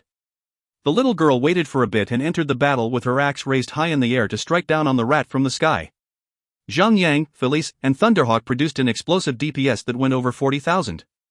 The little girl had equipped her new axe and had upgraded her DPS limit to over 60,000. Just 3 minutes into the battle, the party had hacked away the Rat King's HP below 10%. With a quick cast of Crash Magic, the Rat King's digging animation was interrupted. Zhang delivered a barrage of attacks and finished the poor king off. If you find any errors, ads pop up, ads redirect, broken links, non-standard content, etc., please let us know. Report chapter so we can fix it as soon as possible. Chapter 558, The 12 Chinese Zodiacs. Chapter 558, The 12 Chinese Zodiacs. Translator, Endless Fantasy Translation Editor, Endless Fantasy Translation. The loot that was dropped by the boss was worth looking forward to. There should be some level 100 Violet Platinum tier equipment to pick up. These equipment should be able to provide his party members some quick, short-term power-ups, as they would be able to instantly equip these equipment without having to wait. Wei Yan'er was as impatient as ever, as were her hands. Even before the corpse of the boss had touched the ground, she had already picked up every single piece of loot, including the coins of course, from the ground. This little brat then grinned like a money grubber. The boss dropped a total of 4 equipment. One was a pair of pale greenish leather pants, another was a pair of grey-silver cloth armor gloves, the other one was a long bow made from animal bones, and the last one was an earthly yellow heavy armor helmet. Right before Wei Yan'er was about to display the equipment, one piece after another, Zhang, however, said, "Little brat, just ignore those yellow gold equipment already and stop wasting time." Tisk. Wei Yan'er pursed her lips as she wanted to start by posing the links to the yellow gold equipment just to tantalize Zhang and Han Shui. Since that Zhang had said it out loud to skip the yellow gold equipment, it would have been pointless for her to do that anymore. So, the leather pants and the cloth armor gloves were shoved straight into Zhang inventory without being inspected by any of them at all. What a tragic fate these 2 equipment had. The 3 of them began to turn their attention towards the long bow. Regrudge, Ancient Skeletal Bow, Violet Platinum, Bow, 1. Ranged attack, 1582 to 2182. Attack interval, 3.6 seconds. DPS, 672. Equip, adds 7% damage. Equip, adds 0.7% critical rate. Equip, when you hit a target, there is a chance of increasing your attack speed by 10%. Lasts for 10 seconds. The effect cannot stack. Unidentified. Required level, 100. Note, according to legend, Regrudge was a strange beast in the ancient time. It was powerful and always thirsty for blood. The beast was then slain by a brave beastman warrior. A dwarf craftsman extracted the toughest part, its spine, from the corpse and made it into a long bow. Zhang kept the bow in his inventory. 100 Shots and Fatty Han would have to settle it among themselves on who gets to keep it. Then, he turned his attention towards the final piece of equipment on the ground, the dirt yellowish helmet. Cobalt helmet, Violet Platinum, heavy armor. Defense, plus 80. Vitality, plus 706. Strength, plus 202. Agility, plus 100. Equip, increases your maximum HP by 1,400 points. Equip, decreases received damage by 196 points. Unidentified. Required level, 100. While mythical tier equipment added both offense and defense, this Violet Platinum tier equipment only added defensive attributes. After all, there would always be a difference between equipment of 2 different tiers. So one must not be asking for too much from them. Zhang took the helmet and shoved it into his inventory, not bothering to be gentle with it. As the equipment had not been identified yet, its attributes were still no match to the attributes of his Titan helmet. After picking up every single piece of the loot from the ground, Zhang summoned Mountain Mover over to his position. The strategist was already holding his sealing leash up the moment he arrived. Then, he began the process of capturing the mount for himself. However, his luck was not that good. It took him 9 attempts to capture the baby mouse. He had thought that he was about to fail in capturing that mount, which caused him to panic for a little back there. Mountain Mover knew his own capability. He knew that the elite battle style of this small party did not suit his personal battle style at all. So he went back to Morning Town after he acquired the mount. Then he went off to start training his new mount. The 3 of them proceeded forward. They went up and down various mountains and hills of various heights. Zhang and the ladies had been encountering countless mice-like monsters in the previous mountain area. Meanwhile, this new mountain area they just set foot on were full of buffaloes in almost every corner of the place. The buffaloes were dark green in color. Each of them was equipped with only one skill called Eyes of the Death God. Although this name sounded like the name of the skill, Glare of the Death God, it could only cause 10,000 shadow damage. It was far from the Glare of the Death God. As they killed their way through the mountain area, they finally stumbled across a wild buffalo king. There was a small calf right beside the buffalo king. More importantly, it was a violet platinum tier mount. The three of them exchanged happy, shocked looks. Although it was really easy to capture mount after entering the Chaos Realm, most of the mounts were limited to the tier of yellow gold, gray silver, or even to tiers as low as green copper and black steel. But it was really a shock for them to come across so many violet platinum tier mounts in a single day. How amazing is that? Zhang had come up with a deduction based on the remaining mountains ahead of them. He said, there are still 10 more mountains to climb. The first mountain was a mountain littered with mice. The second mountain was crawling with buffaloes. Are you seeing what I'm seeing here? 12 mountains, the first 2 being mice and buffaloes. Isn't this based on the 12 Chinese zodiacs? Are we going to see tigers, rabbits, dragons, and snakes, and other members of the 12 zodiacs? I can't help but feel that each mountain would provide us with a violet platinum mount, along with their guardian violet platinum bosses. If everything that Zhang said was true, then they had really struck jackpot this time. Having a possibility to acquire at least 12 pieces of violet platinum equipment and 12 violet platinum tier pet mounts was undoubtedly going to be a great power-up to his guild. That's great. I'm planning to catch myself a dragon pet. I will be wicked awesome. Wei Yan'er began to drift in her own imagination. The only way to find out if Zhang Yang's deduction struck true was to proceed forward. It only took a few minutes for Zhang Yang and the ladies to take down a violet platinum tier boss. Unfortunately, the boss did not drop any heavy armor this time. It only dropped a piece of violet platinum tier cloth armor that went to Han Shui. The equipment was a pair of boots. Meanwhile, the violet platinum tier mount on this mountain was captured and brought away by Lost Dream. The small party went on to the next mountain.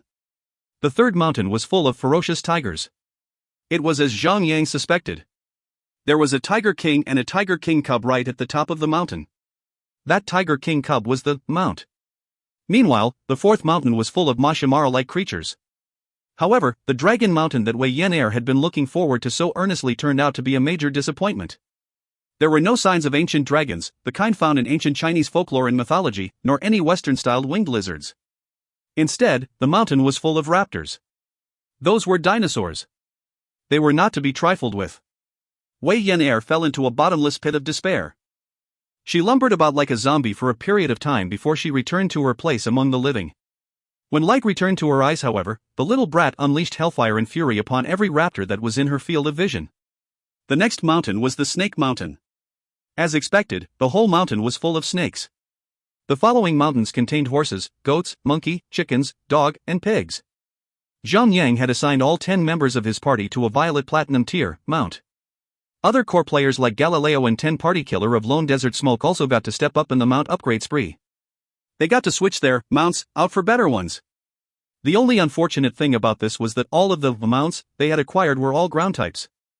None of them were capable of flying in the air. Even though the chickens had wings, they were nevertheless categorized as ground type mounts. They could only flap their wings about. Well, one should not be too greedy after being handed such wonderful freebies. By acquiring these violet platinum tier mounts, the overall strength of Lone Desert Smoke had been exponentially increased. Although these mounts were flightless, flying mounts carried a whole new meaning to the term rare. This was completely acceptable.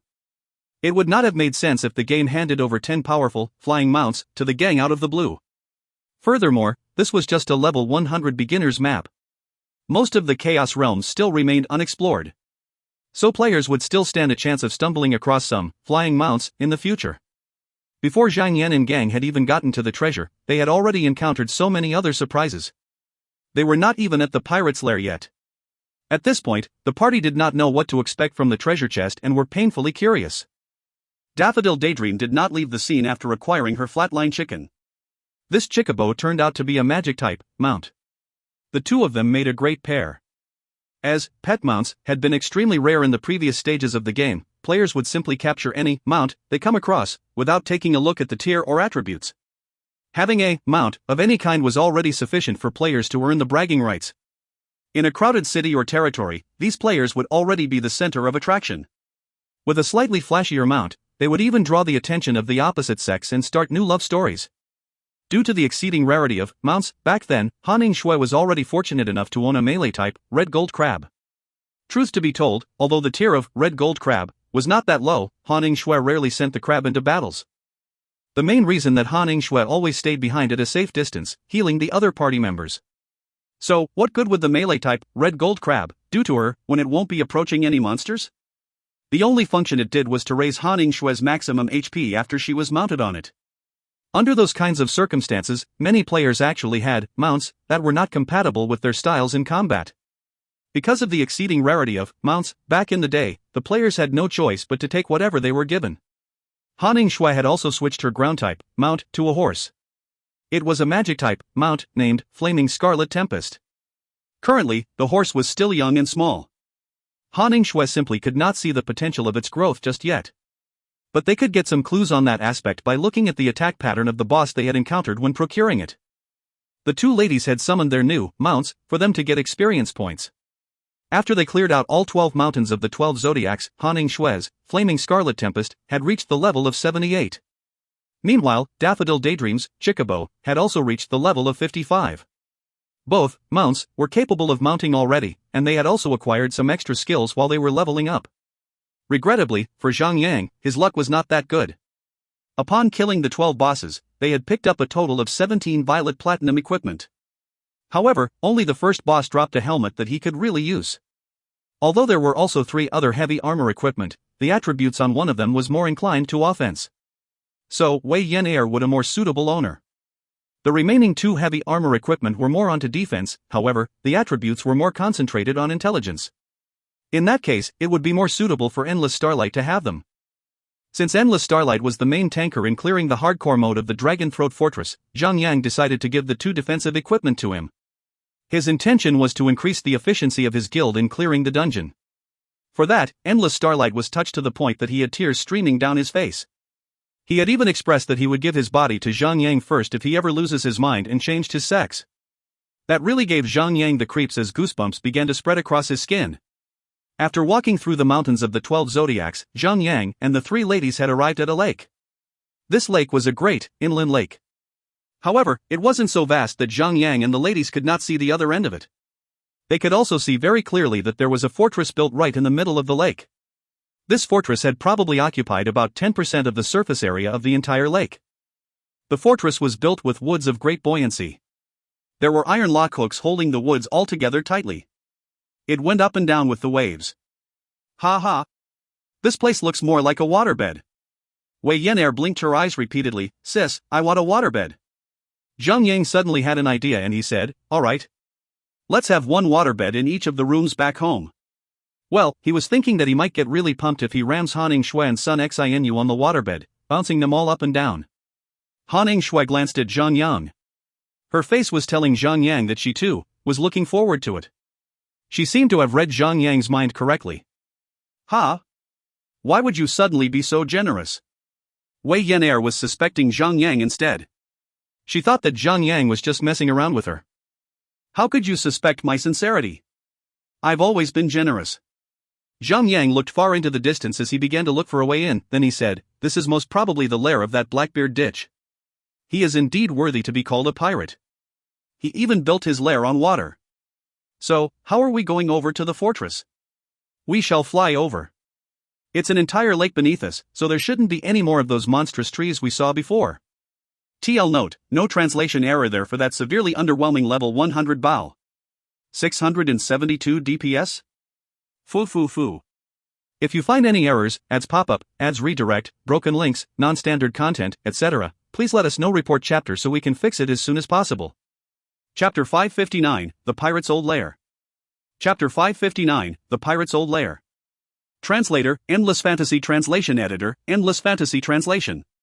The 4 of them summoned out their own mounts. However, right before they could fly into the air, they were greeted with countless of arrows from the direction of the fortress. One brief moment later, the 4 of them were left with hundreds of holes on them. Their HP bars were reducing so rapidly that they were terrified to see it with their own eyes. Zhang Yang quickly activated his Vanguard's aggression and his Heart of the Death Knight at the same time as he started to panic, then he quickly said, retreat. Shoof. Arrow continued to rain upon them endlessly, one wave after another. There were so many arrows flying through the sky at the same time that they looked like a swarm of locusts that blotted out the sun. Under the supporting protection of Vanguard's aggression, the damage that the 3 ladies received had been reduced by 10%. However, they were still losing their HP at an insanely fast rate. Fortunately for them, they were already ambushed the moment they left the ground. So, it did not take long for them to return back on ground. It was actually unnecessary for them to get back on the ground. As long as they do not fly too high up in the sky, they would not be shot at. The situation was actually similar to the trees. So, those trees grow underwater too? Wei Yan'er was amazed. There should be. How can there be such trees under the water? Wei Yan'er was very eager to dig deeper into the logical explanation on this topic. Zhang Yang frowned. That was because they were in a game after all. It wouldn't be weird, even if there was a bunch of cabbages growing nicely in the clouds. After deciding to ignore the little brat, Zhang Yang summoned out his mythical turtle. It had been quite a while since he last brought the turtle out for fresh air. Water area environments was where the mythical turtle could unleash its full potential. Most of the flying mounts were not able to go underwater. Han Ningxue summoned her red gold cab as well. Each of the mounts were assigned to carry 2 persons as they began to sail across the lake over to the fortress. It was natural for Wei Yan'er and Han Ningxue to be on the same boat, as they were siblings after all. Meanwhile, Zhang Yang took Daffodil Daydream on his ride. The little lady felt safe and sound as she was leaned on the back of Zhang Yang when they were on the way over to the fortress. She blushed all the way through.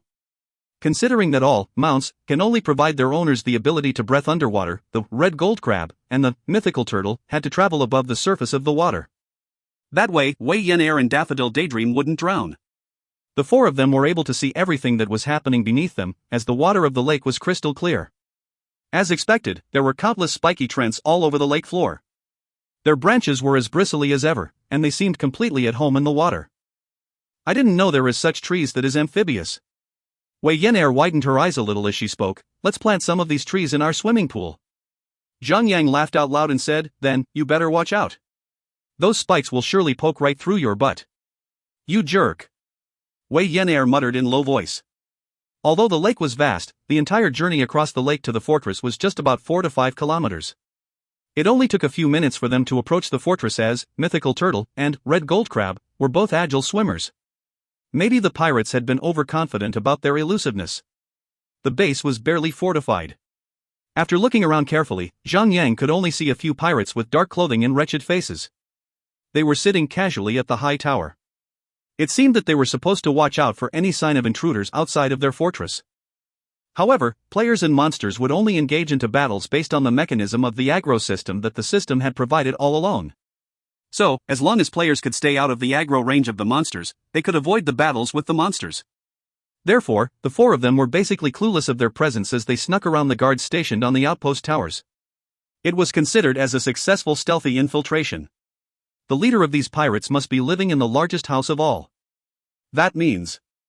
Zhang Yang hopped over onto the deck and took a look around the surroundings. Then he pointed at a very large wooden house that was not far from them. That should be the one. Let's get moving. Wei Yan'er was excited as she began to whirl her axe around. Other than those weird and unexplained phenomenons, this little brat would only be interested in coins and battles. Since she could fulfill her own lust for battle and also earn some coins along the way, Wei Yan'er would always be very happy slaying monsters to level up. Who goes there? One of the pirates who looked like an orc suddenly popped out from a wooden house. Well, he was an orc indeed. Although his mouth had uttered an inquiry, his hands were not as courteous. He swung his black giant axe mercilessly across at Zhang Yang without any signs of warning. Ding! The giant axe was deflected away as Zhang Yang raised his shield and blocked the attack. He could not help but to wonder, why did the monster target him at first sight, even when he was not the closest to it? Was it because his face was so ugly that the monster could not stand the sight of it, and had to attack him to vent out the discomfort? It doesn't matter what you do, you're as good as dead. The orc revealed a row of filthy yellowish teeth as he smiled. Only God knows how long has it been since he last brushed his teeth. That foul stench from his mouth could really knock people out. The monster pointed at Zhang Yang before he diverted his attention over to the 3 ladies. His eyes were rolling around randomly and he said, "What a shame. I have no interest in you ugly people. But you girls should be worth at least a couple 100 coins. Ugly? You're the one who is ugly. You ugly horse. Orc." Han Ningxue and the other 2 ladies were enraged by his words. They pointed their fingers at the orc in rage. Their rage were fueled well enough for them to begin the battle. Blackbeard's crew, elite, humanoid. Level, 115. HP 1,150,000. Defense 1,200. Attack 7,623 to 9,623. Skills. A Nibble of Death heavily strikes a target, causing 150% melee attack of physical damage to the target. Pirate's Madness. A pirate is filled with the spirit to take on an adventure. A pirate would be willing to burn up his own lifespan in exchange for incredible power. Upon activation of this skill, the pirate would lose 10,000 HP in every second. However, all targets within the range of 3-meter radius from the pirate will receive the same amount of shadow damage. Lasts for 10 seconds. Note, they are the crews of Blackbeard Ditch after all. They fear no death. Every single one of their hands are tainted with blood. Just die. Human, the orc pirate let out an intimidating shout. Then, he began to raise his large axe up high in the air before he swung it straight at Zhang Yang. Bam! Though Zhang Yang's block was still under the cooldown period, that did not stop him from using his supporting attacks. With a heavy slam right in the pirate's face, Zhang Yang knocked the orc off a few steps back. The two fangs that jutted out from his lips broke off from the impact. You filthy human! How dare you! The orc screamed in rage as his entire body turned bloody red. He was losing 10,000 HP in every passing second. However, every time when he lost his HP, a bright red light would radiate out about 3-meter radius across the surroundings. Zhang Yang and Wei Yan were instantly hit by the radiance as both of them received damage. Zhang Yang received an amount of -5,114 damage while Wei Yan received an amount of -9,822 damage. The little brat did not receive a full amount of damage from the radiance because she had one mythical tier equipment that could absorb damage. That was the Pirate's Madness. Indeed, that pirate looked like he was tormented in madness. So this was a powerful skill that would cause destruction to both sides at the cost of sacrificing one's own HP. Furthermore, the HP bar of the monster was long enough for it to use this skill. A player's would not last as long. The firepower of the small party was already powerful enough as it was. They became even more powerful after Daffodil Daydream joined in. They put down the pirate with ease. The pirate had dropped a few coins and a few inscribed cloths. Other than that, the dead pirate also dropped a piece of yellow gold equipment. Stinky pirate! You must be blind. I'm a pretty lady. Not some ugly human. Wei Yan still wasn't willing to let it go as she continued to mutter at the dead pirate's body. She still wanted to correct the pirate, even though he was dead. She wanted to prove she was a pretty lady who could stun people with her looks. Stop wasting your life and keep moving. Han Shui kicked the little brat in the butt and ran off. Although the fortress seemed poorly attended, there were monsters lurking around the houses. They would ambush the players from concealed, hidden corners. Therefore, Zhang Yang and the ladies had no choice but to endure the annoyance of being ambushed by pirate after pirate. Some wooden houses only had one pirate lurking in them. Well, some had 2, or even 3 filthy pirates in the houses, ready to ambush any players who came by the houses. The weird part about this was that if the house only had one pirate in it, the pirate would look neat in terms of clothing when he came out to block the players. However, if there were at least 2 to 3 pirates in the house, they would look messy, as if they just got out of their bed. Some of them did not even had clothes on them. They were stark naked, and their but folds were as visible as day. Fortunately, the game had placed mosaic boxes over the filthy vital parts of the pirates. Wei Yan could not understand this, so she asked, "Do these pirates love to sleep in the buff? They're just like cousins, sis." Han Shui was instantly enraged at the little brat for mentioning it out, so she humped, "How could you compare these filthy monsters with me, a pretty and elegant lady?" Zhang Yang laughed out loud as he spoke suggestively, "Well, we interrupted them at the wrong time. We've committed a crime for intruding upon their fun time." Han Shui and Daffodil Daydream spat at him for making such a lame joke. Meanwhile, the little brat blinked with her large eyes as adorably as ever in her cluelessness. After clearing out the path and proceeding forward for another 1.5 hours, the 4 of them finally arrived at the largest wooden house in the entire lair of the pirates. The place really looked like a house that belonged to someone important. There were already 4 elite tier guards standing at the front of the entrance. Zhang Yang could already unleash the potential of his supporting attacks, because his equipment had reached the standard. There is no reason at all to be afraid of the 4 elite tier monsters. So the 4 of them charged straight up to engage. Zhang Yang's Sword of Devourer managed to cause about 30,000 damage to one of the monsters right in front of him. His rage bar went through the roof right after that strike. Without any hesitation, he immediately activated his horizontal sweep. 4 yellow numerical values popped up on top of the 4 elite tier monsters. Unfortunately, there were too few targets in range. So, the special effect of the replicated skill on the sort of purging devourer was not triggered. Kill him, the four pirates were struck by surprise. So they were enraged as they began to shout out loud. They swung their swords and axes towards Zhang Yang the moment they detected Zhang Yang's presence. In your dreams. Zhang Yang stomped the ground and activated his Thunderstrike. Electricity flickered across the four pirates as they received movement speed reduction effects. Zhang Yang became their primary target as he began to lead them around like a herd of cows. Wei Yan'er swung her axe towards the monsters as she launched her swift and fierce assaults. After she had switched her old axe with a new one, her damage output had increased drastically. It was almost twice of her previous damage output. After all, weapons brought the most change on players' attack power. The four pirates were taken out, one after another, neat and quick. Zhang Yang and the ladies gained quite a substantial amount of experience points from killing these monsters. The two mounts that had not yet reached level 100 were leveling up continuously. One of them had reached level 89 while the other had reached level 75. The four of them entered the house. All they saw before them was a grand, ornately furnished living room. The place gave people the feeling that the room was vast and spacious. The ladies were dismounted automatically yet they were in an indoor environment. Only Thunderhawk was still flapping its wings about idly. The wind the wings stirred up had blown Haning Shui and Daffodil Daydream's skirts up, revealing their panties. The pet is as perverted as its owner. You perverted hawk. Haning Shui muttered. Daffodil Daydream was holding her skirt down with both of her hands as she was blushing in shame. What the hell? How did that become Zhang Yang's fault, then? That was just wrong. They had to proceed without the three mounts that they had brought along. There were no signs of any monsters in the house. Zhang Yang and the ladies began to split up so that they could cover more ground in searching the house for the other half of the treasure map. However, Zhang Yang was the only one who had accepted the related quest. So, only he would be able to recognize the unique appearance of the other half of the treasure map. The other half of the treasure map would only look like a normal piece of parchment in the eyes of Haning Shui and the other two ladies. They did not accept the quest, after all. However, Zhang Yang would see it as a piece of treasure map that glowed dimly. That was the system's setting. Quest items would all radiate in a dim light so to serve as a beacon so that players would be able to spot them more easily. If players could still miss out on them, then there wouldn't be anything left to say. After just a brief moment, Zhang Yang found the other half of the treasure map in a sealed drawer. However, this was a S-rank quest.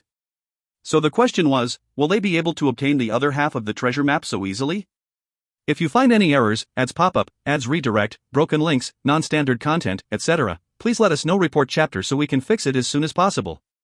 Chapter 560, Snowman Snow. Chapter 560, Snowman Snow. Translator, Endless Fantasy Translation Editor, Endless Fantasy Translation. However, the two pieces of the treasure map were right inside Zhang Yang's inventory. He took out the two pieces of treasure map and pieced them together. They produced a sudden, blinding flash of light, seamlessly forming into one complete treasure map without any indication that it was once in pieces.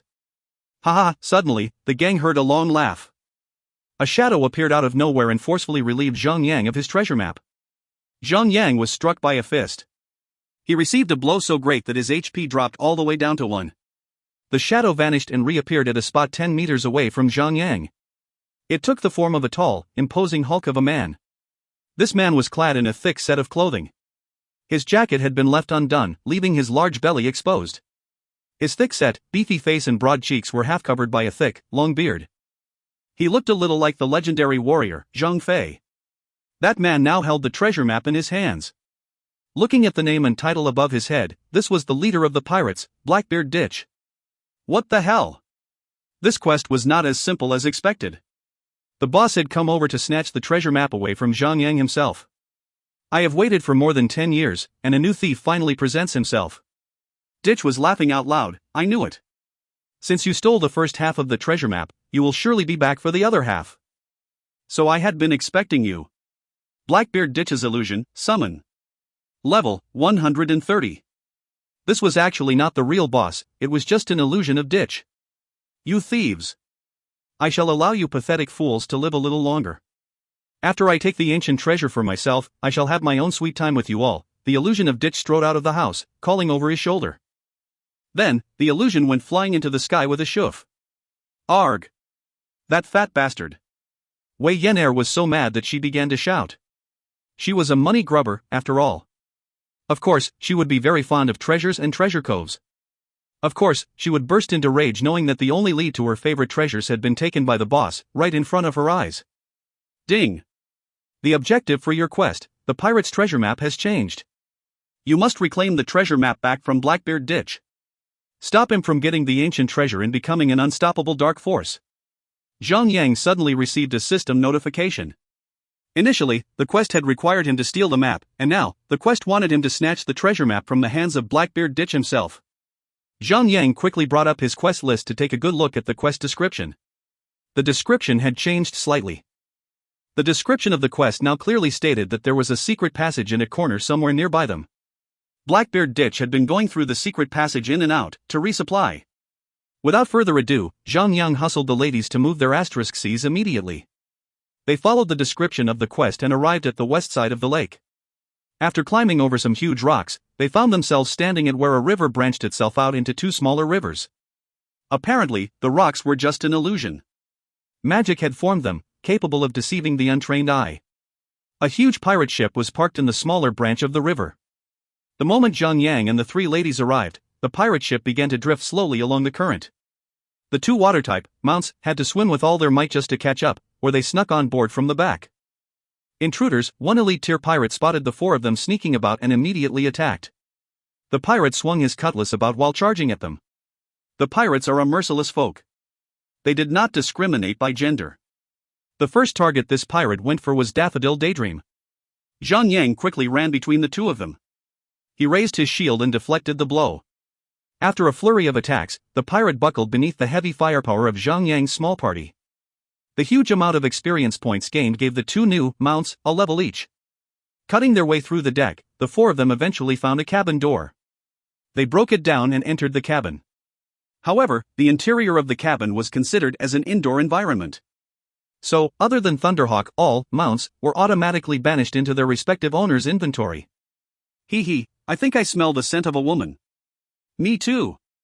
I smelled it too. Four greenish fireballs hovered around the dark corner of the cabin. There were two skeletal pirates ogling at the three ladies. The ignited green flames within their eye sockets flickering with excitement. One of them began to speak. I knew it, women. I smell leaking blood, the type of bleeding that only women are capable of. Leaking? Woman? Zhang instantly understood. He could not help but frown. These hardcore game designers sometimes go way overboard. You dirty swines. Hanning Shui and Daffodil Daydream had also understood what the skeletal pirate talked about. Women would bleed for a few days, every month. The only one who did not understand the meaning of that was Wei Yin Air. Without wasting any time or breath, she charged up to the two skeletal pirates and swung her axe at them. Zhang quickly followed, charging over, while swinging his sword of purging devourer at the two skeletal pirates. After a flurry of attacks, he finally managed to grab hold of their aggro. These spectral monsters really do have sensitive noses. They should just go and play the role of blood-sucking zombies. Zhang laughed out loud. Hanning Shui owned her body as much as he did. Of course, Zhang was aware of how it was inconvenient for her at the moment. It was most probably the best time for him to replenish his ammunition in these few days. On the other hand, he would be deprived of her body for the same period of time. He had mixed feelings about the whole situation. Fresh blood. Delicious fresh blood, the two spectral monsters were screaming as if they were confirming what Zhang had just said. Their screams were accompanied by the clinks and clanks of blade meeting blade. They fought back and forth, up and down the cabin, stirring up a small hurricane within the room. The entire cabin was shaking violently, barely containing the turbulent battle. After a brief moment, the two spectral monsters fell to the blades of Zhang small party. The four of them continued to proceed forward. There were all sorts of pirates who appeared soon after to block their way. The pirate ship was like a hodgepodge of pirates from different races. About 2 hours later, they finally cleared their path and reached the end of the first floor. It was as they suspected. There was a boss standing guard the entrance to the second floor of the deck. This boss was a tall, middle-aged man, with a small trilby that seemed to have worn out its use. The man was sloppy and unkempt, not giving a mind about his appearance. Zhang and the ladies would have thought that this man was a fisherman if they hadn't seen the name and title stated on top of the man's head.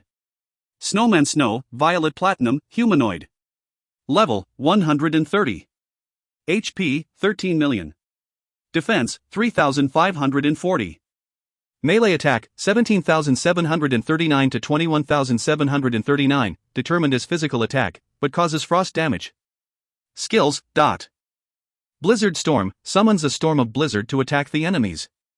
Causes 10,000 frost damage to all enemies within the effective range of the skill. Lasts for 10 seconds. Snowman Transformation, transforms into a snowman. Increases 50% frost damage dealt. Immune to all frost damage and frost attacks. Reduces 50% physical damage received. However, increases fire damage received by an additional 100%. Note, one of the 3 generals under Blackbeard Ditch. The user of Snowy Snow Devil Fruit. Has the power to control snow and frost. After reading the description of the skill, Snowman Transformation, Zhang could not help but to widen his eyes a little. Then he said, this boss might drop a fragment of the Snowman Inheritance. Inheritance was the most sought-out thing in the entire game, thanks to Zhang demonstration of it. Wei Yan'er and Daffodil Daydream instantly perked up, as neither had activated any linking quest for any inheritances. The little brat quickly asked, what class? Class B.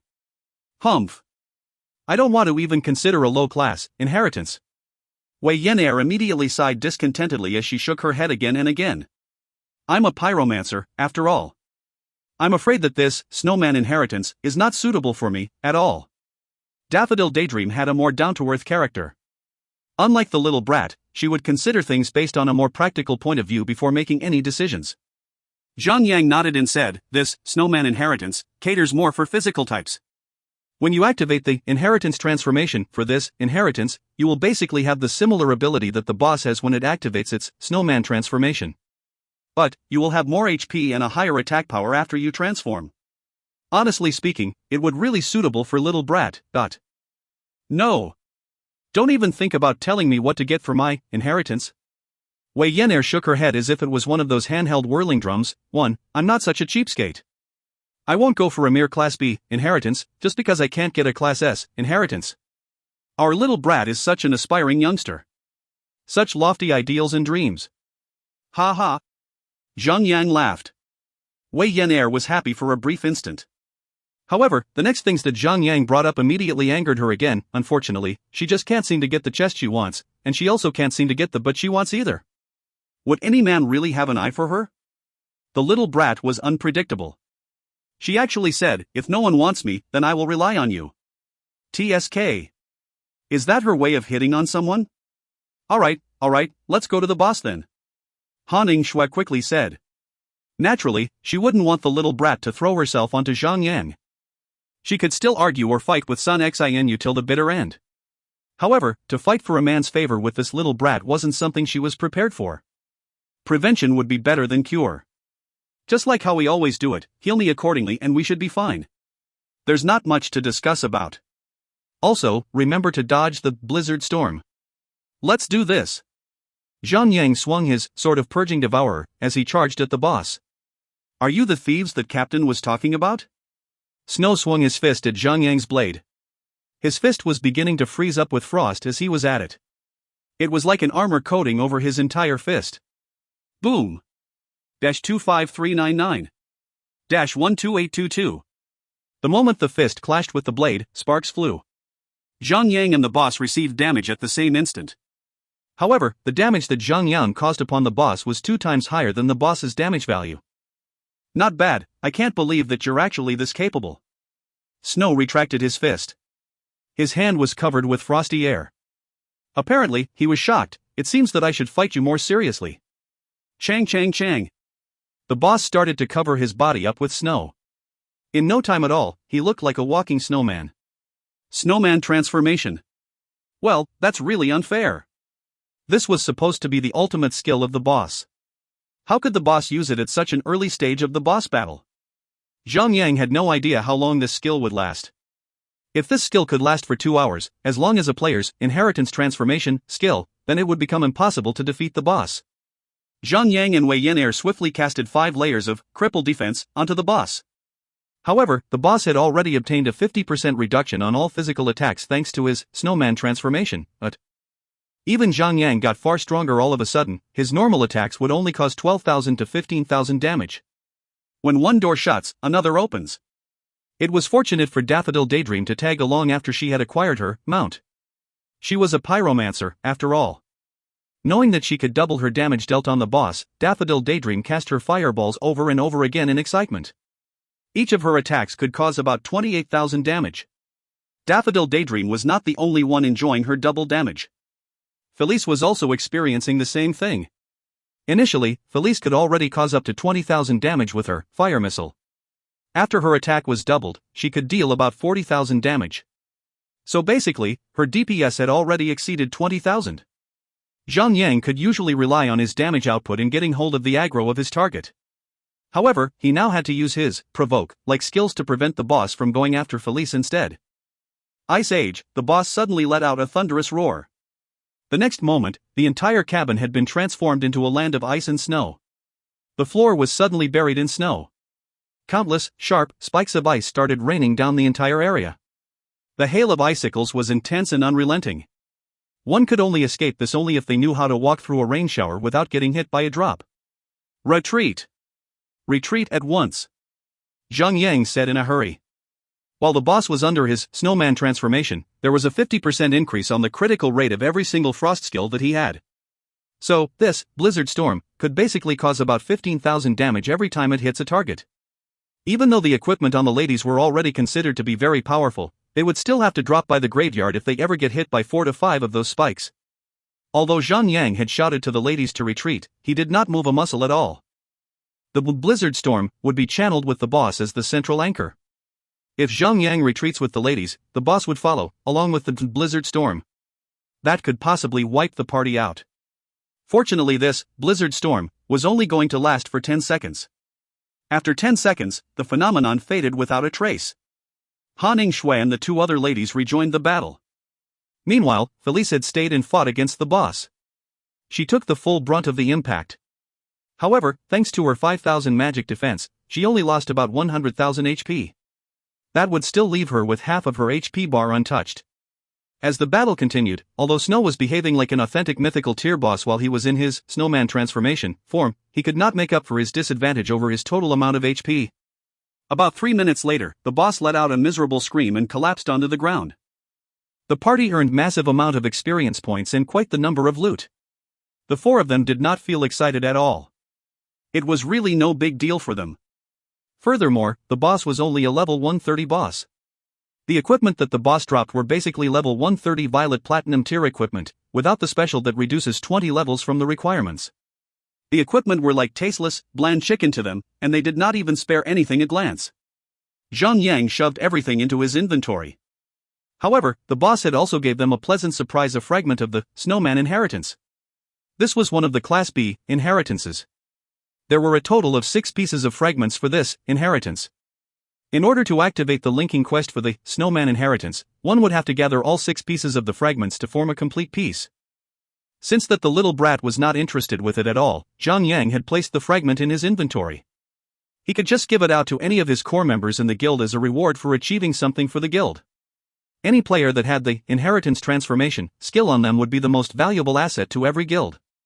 It did not matter if it was in Zhang Yang's previous life or this current life. Even if players only had Class C inheritance on them, they could still easily get recruited into a guild by simply posting Class C inheritance, player in need of a guild.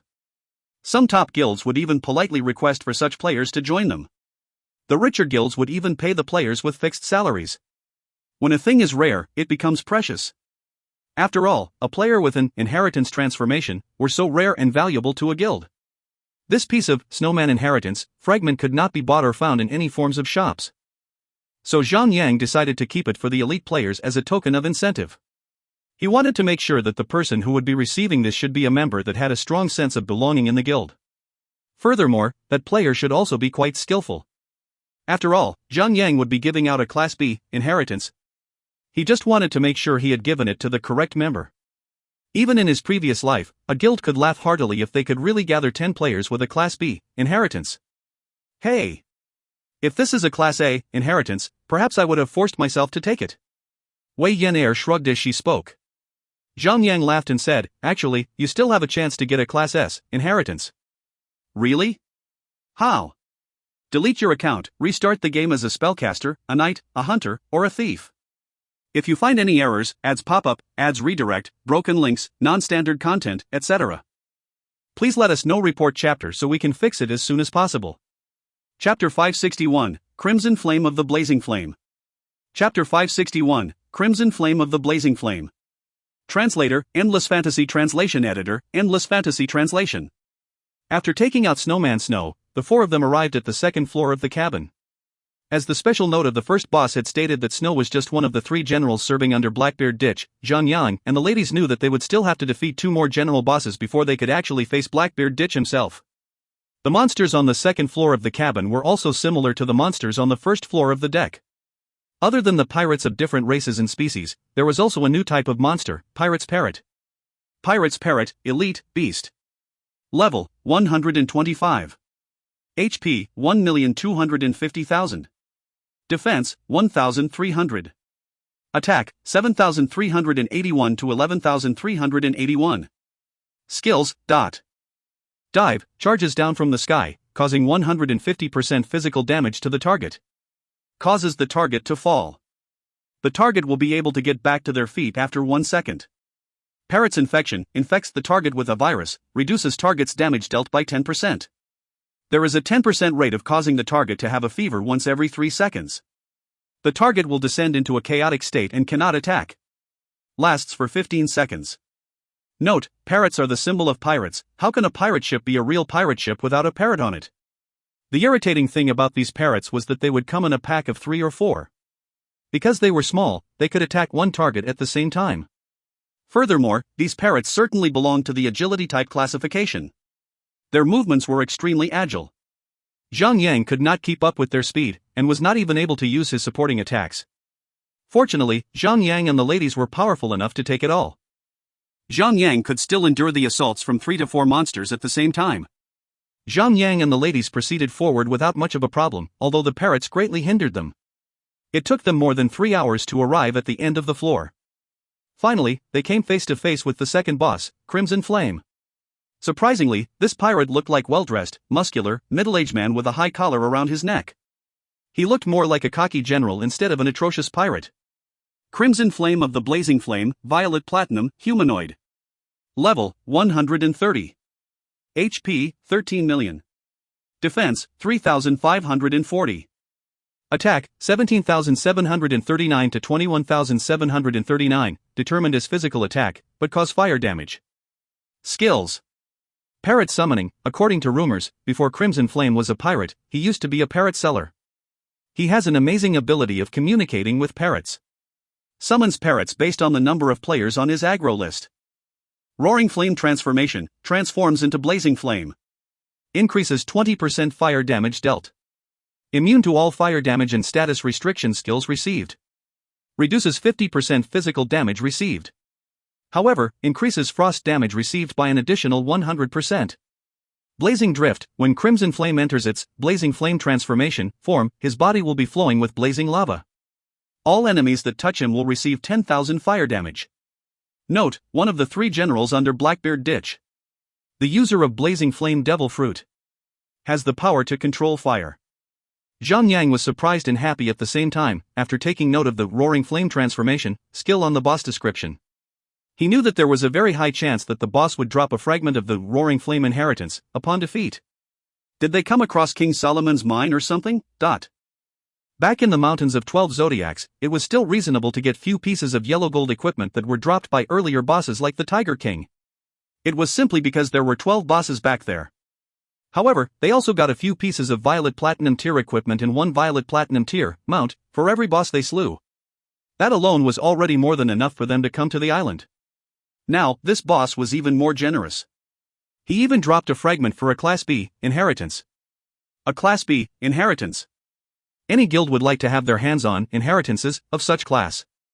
They had actually stumbled across 2 Class B inheritance in a row, like freebies. What kind of luck would that be? Well, this was definitely a treasure trove. Even if the quest actually ends here, Zhang was already contented. After all, he and his little party of ladies had already gained more than enough for the trip. If the system is so generous, as if the girl that you adored for 8 years suddenly accepted your mating call, would you still pretend to be a decent guy? Of course you would just take the shot. Zhang let out a battle cry and charged towards the boss. Snow, that imbecile. The boss humped coldly as blazing flames started igniting across his entire body. It seemed that he was already transformed into his roaring flame transformation form. Just like the first contact with the previous boss Snow, Zhang Yang swung his sword of purging devourer, while Crimson Flame swung his fist. It seemed that this boss was as brave as the last boss, Snow. They were both powerful warriors who did not fear meeting their enemies head-on. Things were a little different for Crimson Flame. Instead of being covered with frost, the blazing flames on his body instantly formed a barrier that looked like a force field around his fist. Boom! The fist and the blade clashed with each other. Zhang Yang was sent a few steps back by the impact of that punch. Crimson Flame charged in and threw another flaming fist at Zhang Yang, not even giving him a moment to catch his breath. The great battle started off. Wei Yan'er, Han Ningxue and Daffodil Daydream were already in their positions. However, Daffodil Daydream felt out of place. She was able to cause double damage to Snow in the previous boss battle. But now, she could only stare at the boss, throwing ineffective fire attacks at Crimson Flame. All she could do in order to help was to summon out her battle companion to provide some support on their damage output. Meanwhile, she could only stand at a corner and make sure that she was still alive by the end of the battle. On the other hand, although all fire attacks that Felice had on her were ineffective against the boss, the little lady could still transform into her humanoid form. She could still attack the boss effectively with her normal attacks. Although her damage output had been heavily affected, it was way better than Daffodil Daydream, who could not do a single damage to the boss. Pack! Pack! Pack! The boiling lava on the body of the boss was dripping all over the floor, forming a sea of lava beneath his legs. Those flames that sprouted off the magma could cause 10,000 nature damage to whoever who touches them. Although 10,000 damage wasn't that much, receiving 10,000 damage every second could still be terrifying. Even Zhang Yang wouldn't dare to stand still and let the flames burn him for nothing. So he moved around agilely while kiting the boss along. Fortunately, the lava required some time before it could turn the ground into a sea of blazing flames that started scorching players. Zhang Yang only needed to move to another spot once every 10 seconds. However, they could not afford to prolong the battle. Eventually, the entire floor available to them would be up in flames. Daffodil Daydream was basically riding shotgun for this battle, while Zhang Yan, Wei Yan'er and Felice were all sharing the wheel to poor effect. Nothing was being carried out efficiently in the battle. The only one that could still promise a full effect from its basic attack was Thunderhawk. A brief moment later, the boss suddenly let out a roar, "My little birdies, come and meet your guests." Shove! 4 elite tier parrots puffed out of thin air. They dive-bombed Han Ningxue. It could not be helped. After all, the monsters had been spawned right in the middle of the battle, without any sign of warning. Without a tanker and other DPS players blocking off the parrots, their first target would naturally be the healer, Han Ningxue. However, the words of the boss struck the 4 of them with the impact of a thunderbolt. So great was the impact that foam started leaking out of their mouths. They almost fell to the ground in epileptic fits, almost drowning in their own foam, right before the boss, there and then. Zhang Yang quickly activated his charge and clashed into one of the parrots. The moment he came into contact with the parrot, he stomped his feet heavily onto the ground and activated his Thunderstrike. That instantly reduced the movement speed of all 4 parrots. 3 seconds later, Zhang Yang's horizontal sweep was ready to be dispatched. He activated horizontal sweep and swiped his sword of purging devourer at the 4 parrots. Instantly, all of the parrots received more than 50,000 damage and they immediately turned to Zhang Yang. Daffodil Daydream finally found her use for the battle. Felice had also transformed into her Dragonhawk form and started to attack the parrots with her AoE attacks. Everyone turned to eliminate the parrots. They all understood. If they do not kill the monsters as swiftly as possible, they would only be wasting Han Ningxue's efforts. The risk of being overwhelmed by a second wave of parrots also grew, the longer they leave them be. If the second wave of parrots ever gets summoned and reinforces the first wave, it would be the last straw that breaks the camel's back. Fortunately, these parrots were not immune to fire attacks. They did not have the ability to reduce physical attacks by 50% as well. After the 4 of them focused their full firepower on the parrots were taken down, leaving nothing but scattered feathers all across the floor. It was really frustrating to see the boss fire damage immunity and also the ability to reduce physical damage by 50%. It was a huge dampener to the firepower of the entire party. However, as a Violet Platinum tier boss, the attack power of Crimson Flame was not particularly high. The HP bar of the boss was reduced down to 50% before lava had even covered half of the ground. But, the roaring flame transformation of the boss was truly visually awe-inspiring. Zhang Yang and Wei Yan'er could feel that they were plunging their weapons into a pile of lava. It was soft, and there was hardly any sensation of their hard weapons hitting other hard surfaces. It was just like a kid slapping away at a pile of mud. Every time a blade slid across the body of the boss would break like how a plastic bag would. Lava would ooze out of the cut and drip onto the floor. Every single drop of the lava was boiling hot. Wei Yan'er seemed to be a little interested in the boss. Interesting, this boss is like a lava man. The boss would probably be dropping a piece of a fragment for the roaring flame inheritance. So you better think it through carefully. Or else you will regret it after I hand it over to other members of our guild. Tisk. I'm not a child anymore. Why would I be crying over that kind of trivial matter? Wei Yan'er frowned a little while she looked at Zhang Yang. Still, her expression did betray a hint of uncertainty.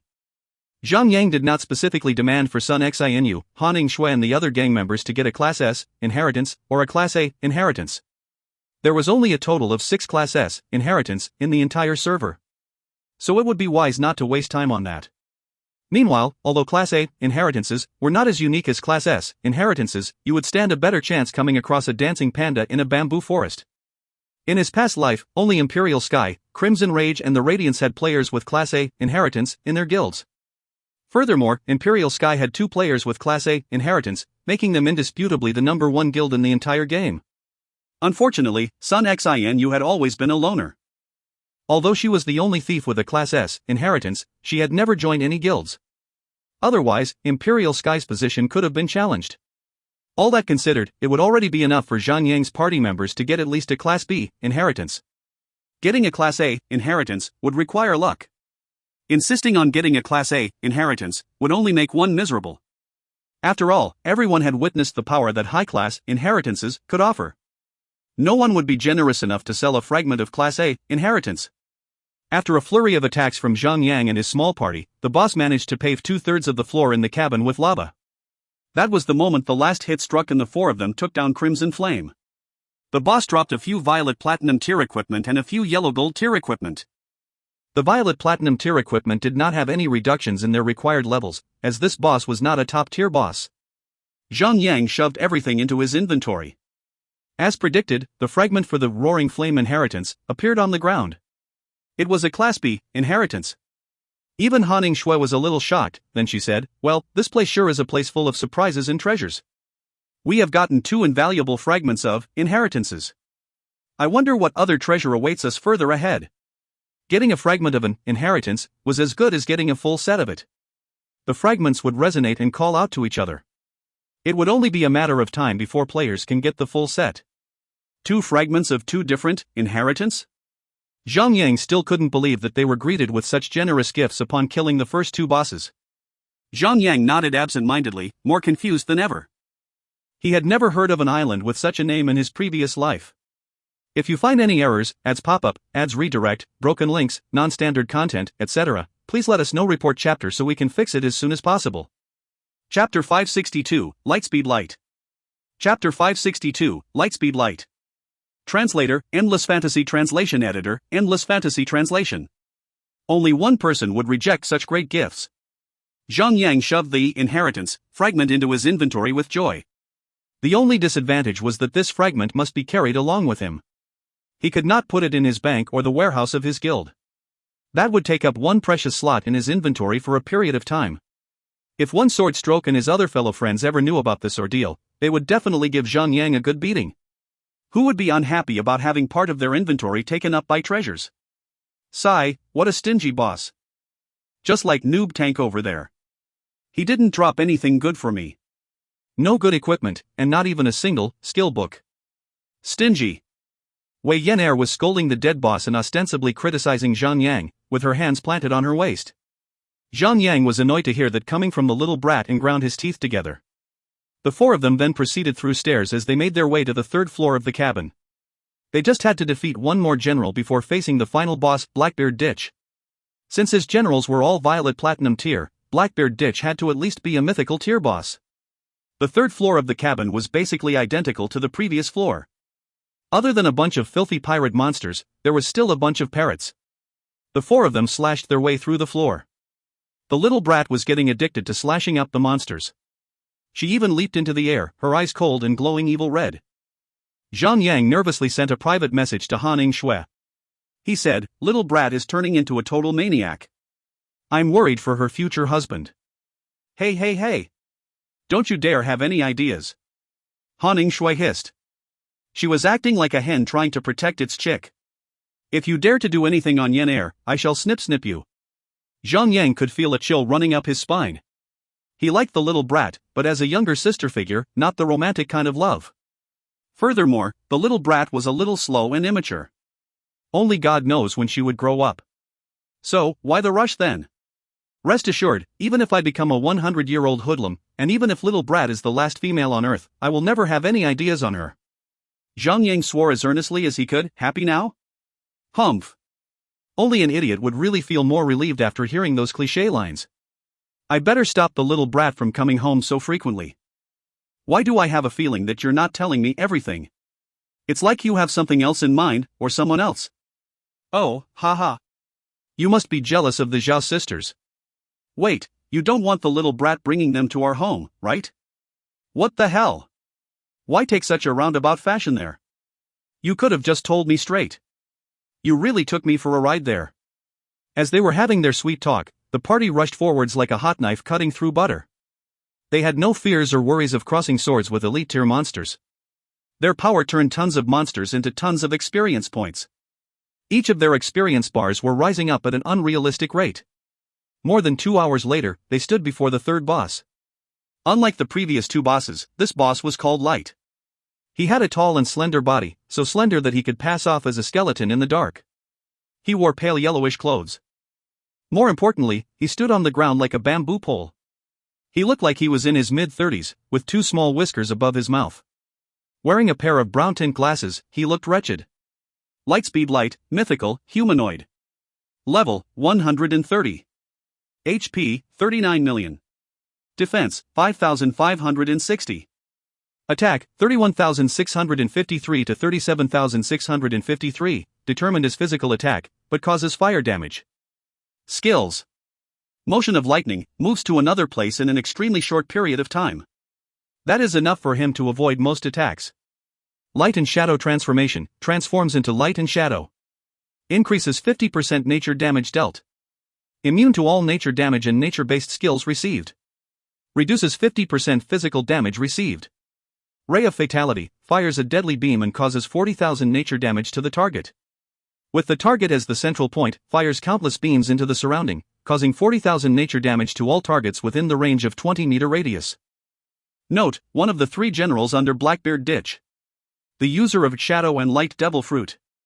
Has the power to control light. A mythical tier boss. A mythical tier boss before the final boss?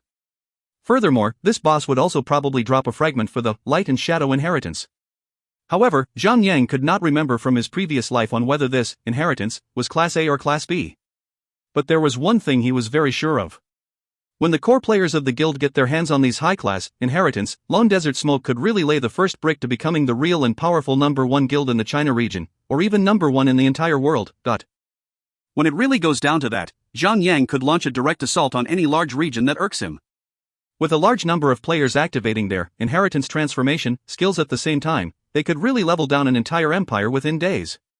They could just lay waste to that particular region and interrupt them in their leveling progress. Silly you, that's a mythical boss. Han Shui prodded Zhang Yang's back with her fingers as she spoke softly.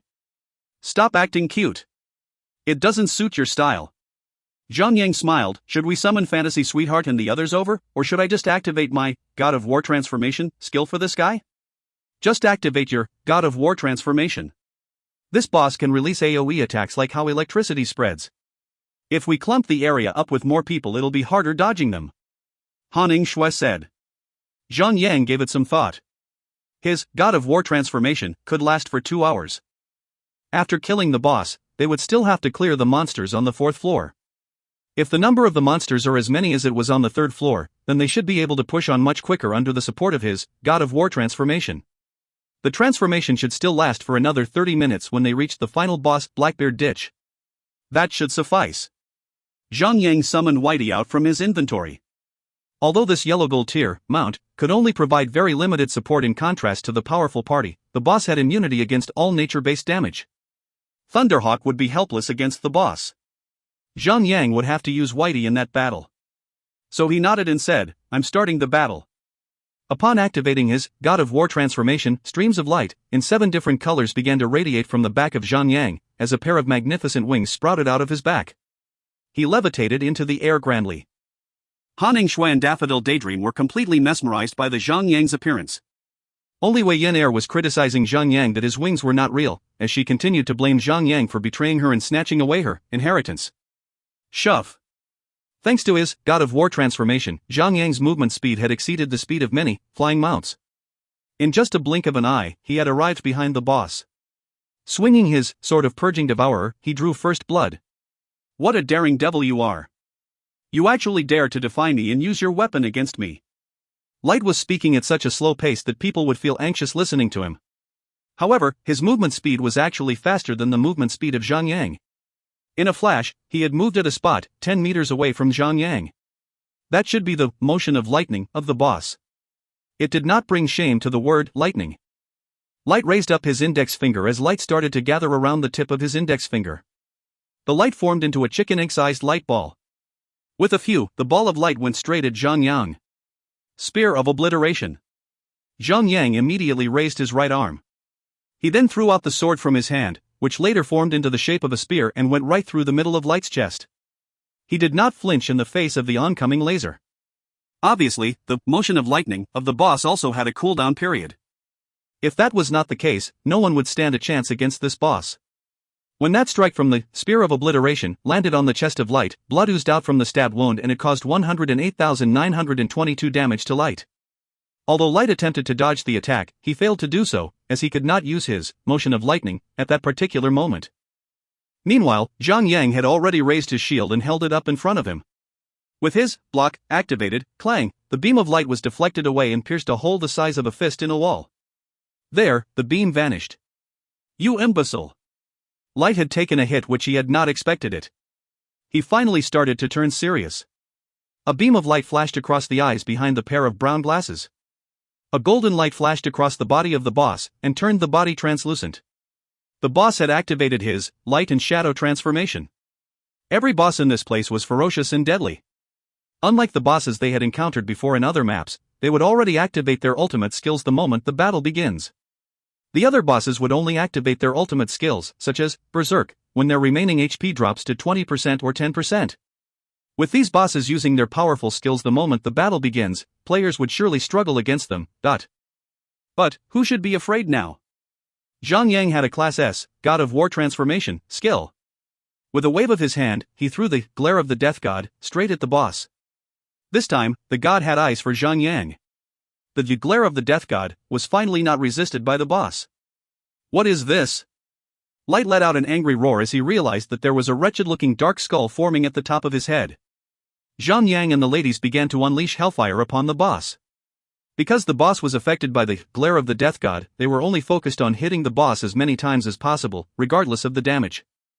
390,000. 390,000.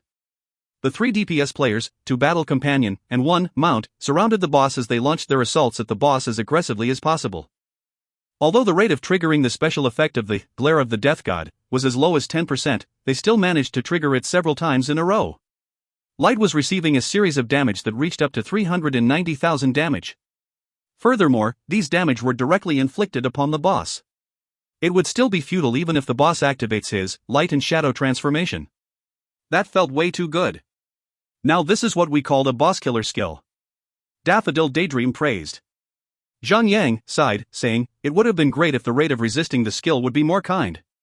When things are already so good, you should stop asking for more." Theoretically speaking, if you can last for 10 hours against the assaults of a boss, even if the boss is a celestial tier, they would still be taken out by this Glare of the Death God. If their rate of resisting is not high, then what is the point of bosses in tiers, then? Han Ningxue was surprisingly rational. "You bastards!" Light let out a thunderous shout that shook the sky in rage. The battle had just begun not long ago, and the boss had already been dealt heavy damage. He was very mad and pointed at them with his index finger. A blinding beam of light shot from the tip of his finger. It went right through the body of Wenyan Air. Ray of Fatality. Instantly, the little brat received 40,000 damage from that strike. Then, countless beams of light shot out from her body. Even though Zhang Yang could fly, he could not outrun the skill. He was struck by one of the beams and received 40,000 damage, just like Wei Yin Air. But, with his God of War shield activated, his passive damage immunity had reached 40%. Together with the other of damage absorption abilities of his equipment, Zhang Yang only received a total of 21,114 damage. That 20,000 damage was a mere fraction of his 5,380,000 HP. Han Shui, Daffodil Daydream and Felice were attacking from the rear, using most of their ranged attacks. They were not caught up in the spread attack of the Ray of Fatality. However, Whitey, Wei Yin Air and the other battle companions could not avoid their fate. Without the Iron build to boost its maximum HP, Whitey only had over 36,200 HP, even when with the blessing of Vitality Aura. It was instantly killed. The battle companion of Wei Yin Air was only a yellow gold tier. Without having any violet platinum equipment on, Reina's HP was even lesser than the total HP of Whitey. She was also instantly killed. However, they could not contribute much in providing more damage output to the firepower of the party in the first place. That was not their main purpose anyway. They were there to trigger the special effect of the Blare of the Death God. It did not matter if they were sacrificed while trying to accomplish the main goal. If you find any errors, ads pop-up, ads redirect, broken links, non-standard content, etc., please let us know. Report chapter so we can fix it as soon as possible. Chapter 563, Blackbeard Ditch. Chapter 563, Blackbeard Ditch. Translator, Endless Fantasy Translation Editor, Endless Fantasy Translation. Since Zhang Yang had activated his God of War transformation skill, he basically did not require Han Shui to heal him at all. The transformation skill boosted him with an additional 75% HP. He also got to use his shield wall once every 2.5 minutes. Those circumstances should be enough to keep him alive well enough until they slay the boss. Unfortunately, the Titan chestplate was only a level 80 violet platinum tier equipment. The special effect of the piece had begun to deteriorate after he reached level 100. When he is able to reach level 110, the special effect should get deteriorated even more because of its attributes that are based on percentage ratio. After all, this Titan chestplate was merely a knockoff instead of a godly equipment. Still, the boss was not easy to deal with. The light and shadow transformation provided the boss the special attributes to reduce any physical damage that he receives by 50%. Since Zhang Yang and Wei Yin Air mostly relied on physical attacks, they were having a difficult time in bringing down the HP bar of the boss. The motion of lightning was even more irritating. This skill was basically similar to the skill block. It could allow the boss to dodge against any form of attacks other than skills that state otherwise, for instance, the skill Killing Cleave. Furthermore, the cooldown period for the motion of lightning was extremely short. The boss could actually use it once every 10 seconds. Sometimes, when the boss was lucky enough, he could dodge 3 to 4 attacks at the same time with the motion of lightning, giving the party a hard time. Fortunately, Zhang Yang was also insanely powerful in his God of War form. The boss was no threat to him. So it is only a matter of time before they bring down the boss. You imbeciles never stand a chance against me.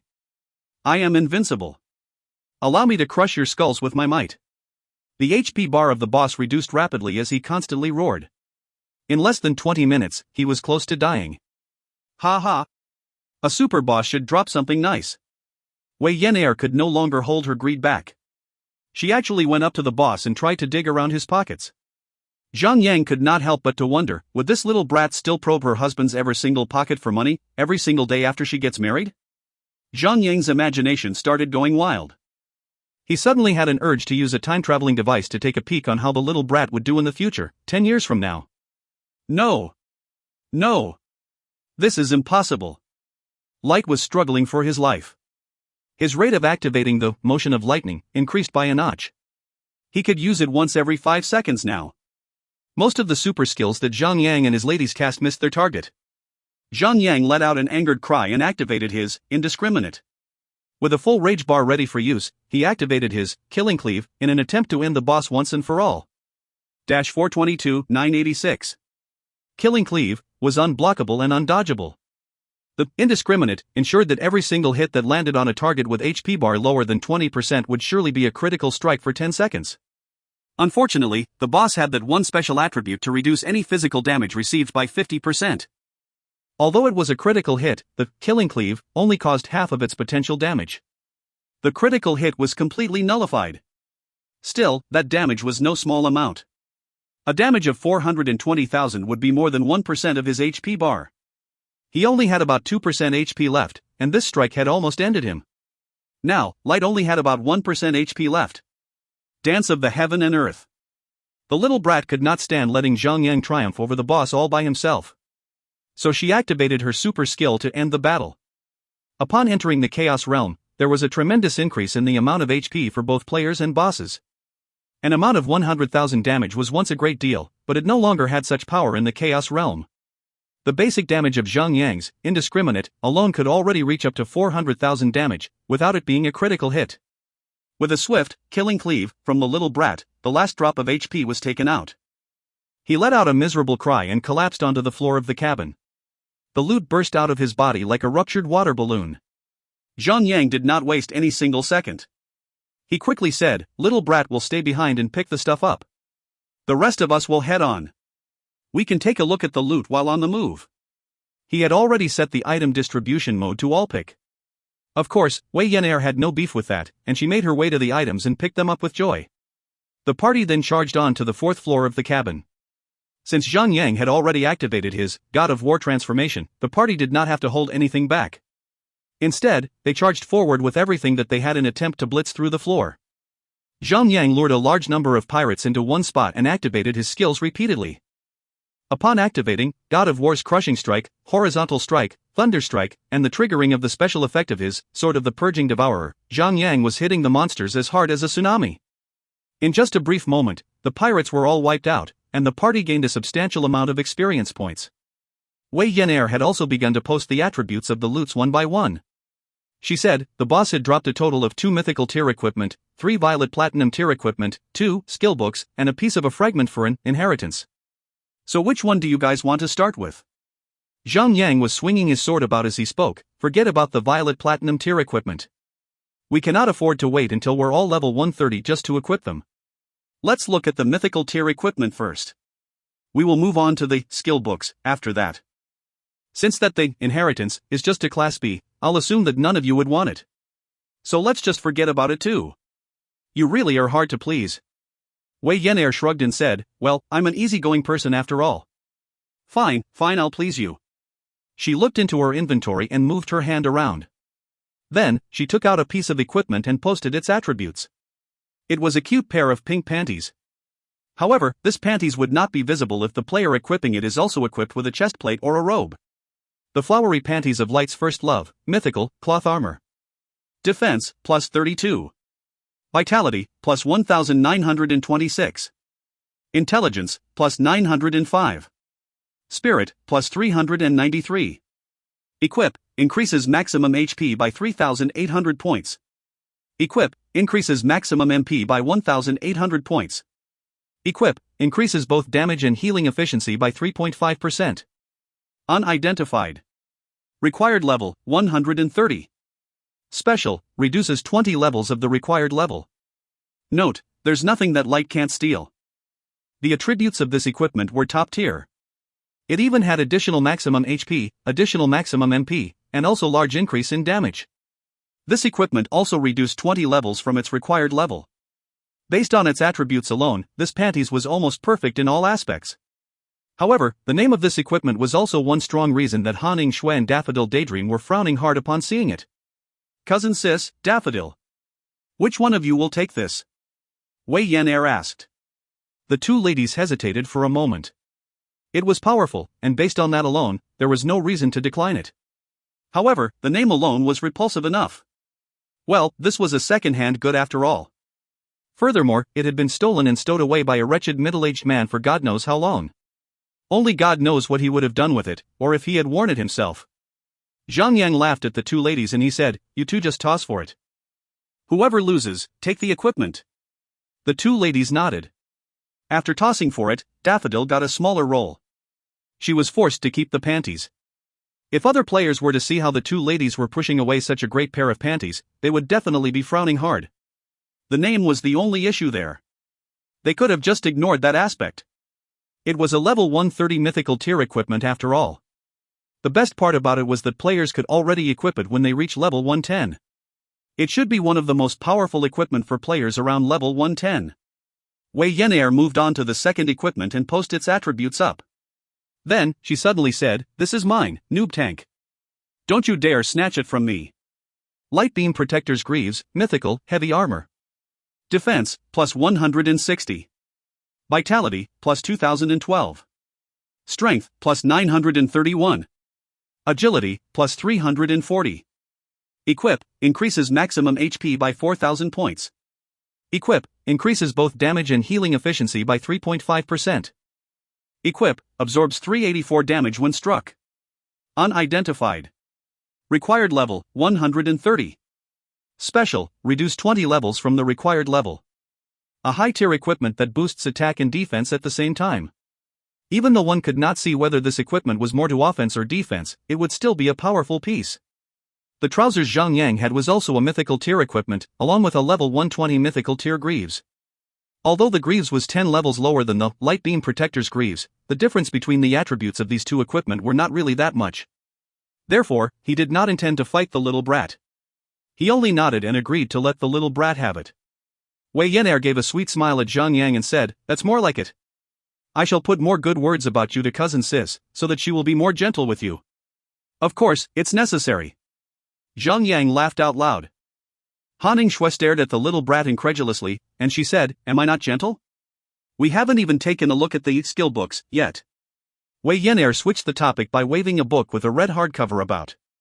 She threw it over to Zhang Yang. "Now this is yours, Noob Tank. Skill book, Superior Thunderstrike. Use, teaches you the Strengthen Thunderstrike. Required, Thunderstrike. Required level, 100. Thunderstrike was basically an exclusive skill that only Guardians had. Since Wei Yenair couldn't learn the skill for her own usage, she generously gave it to Zhang Yang without hesitation. Zhang Yang immediately took the skill book and held it against his body. He had not heard of this skill before. So, he learned it to find out what the skill could do. Superior Thunderstrike, passive, strengthens your Thunderstrike, increasing your movement speed reduction rate up to 90%. Duration is extended for another 10 seconds. However, the target will regain 10% movement speed every second. Within the period of time, the target has a 1% chance to experience a torn hamstring effect. When the target does so, the target will not be able to move at all for 5 seconds. Awesome! This skill should be useful. This skill only acted as a strengthening factor to his Thunderstrike. Zhang Yang did not have to spend additional rage points and wait for global cooldown among skills. Upon learning this passive skill, he would still be using his Thunderstrike, as per usual. However, it would have more powerful effects on his targets. That would make him even more powerful. So what's the other skill book, then? Hanning Shui was looking at the little brat, her eyes glittering. Unfortunately, this one is not yours as well, Cousin Sis. Wei Yenair shook her head and took the other skill book out from her inventory. Then she said, "This one is for Sister Daffodil." After receiving the skill book from the little brat, Daffodil Daydream tapped it on her and learned the skill. That was also an enhancement type skill book. After she had learned the skill, she posted it onto the party channel. Superior Explosive Flame. When your explosive flame causes damage, you will gain an additional effect. Increases your next chanting speed by 50%. Lasts for 3 seconds. Explosive Flame has a 10-second cooldown period. So, the user could increase their next chanting speed for their next spell by 50% every 10 seconds. Although it wasn't really some sort of super powerful skill, pyromancers and spellcasters used the skill quite often. Furthermore, it was like a free enhancement to a user of Explosive Flame. Why would players with the skill wouldn't want it then? Although Light was a mythical tier boss, the inheritance he dropped upon his death was merely a Class B inheritance. However, Zhang Yang and the two ladies were amazed by it. Only Wei Yenair was feeling discontented as she continued to complain. She really wanted a Class A inheritance, after all. The moment they were done distributing the loots, the party was almost done clearing up the monsters on the 4th floor. Soon after, the 4 of them finally arrived right in front of the final boss, Blackbeard Ditch. This heavily bearded man was scratching his ears and cheeks in anxiety. At the same time, he was tossing and turning the treasure map around, gazing at it intently. He would put it on the table for a while, and then toss it into the air just to see what would happen. It seemed that he had not discovered the secrets that were hidden in the map, as he looked annoyed and anxious at the same time. Ditch, leader of the Blackbeard Pirates, mythical, humanoid. Level, 130. HP, 130 million. Defense, 5,560. Attack, 40,204 to 52,204, determined as physical attack, but cause shadow damage. Skills, Blastoff, quakes the ground, causes 50,000 physical damage to all targets within the range of 40 meters radius. Darkness Transformation, transforms into the form of darkness. Increases 50% shadow damage. Immune to all shadow damage and shadow skills. Reduces 50% physical damage received. Devouring Darkness, devours all targets within the range of 40 meters radius and digests them. Players must kill the Blackbeard Ditch's illusion that spawns before then, in 30 seconds. If they succeed, they can escape the darkness, causing 100,000 damage to Ditch. If the players fail, they will die immediately, healing Ditch by 1% of his maximum HP. Dark Arrow, randomly attacks a target in range, causing 40,000 shadow damage to the target. Range, 3 to 40 meters. Note, this is the captain of the Blackbeard Pirates, the man that sails fearlessly across the boundless seas, unanimously agreed upon the sole holder of the adjective, brutal. Ditch is the user of the dark fruit, he has the special power to control darkness. 100 million HP. The four of them glared intensely. Because the boss had the skill, Devouring Darkness, he had a chance to recover 1% of his HP every time one player falls to his, Devouring Darkness. It was a total amount of 1,300,000 HP that the boss could heal.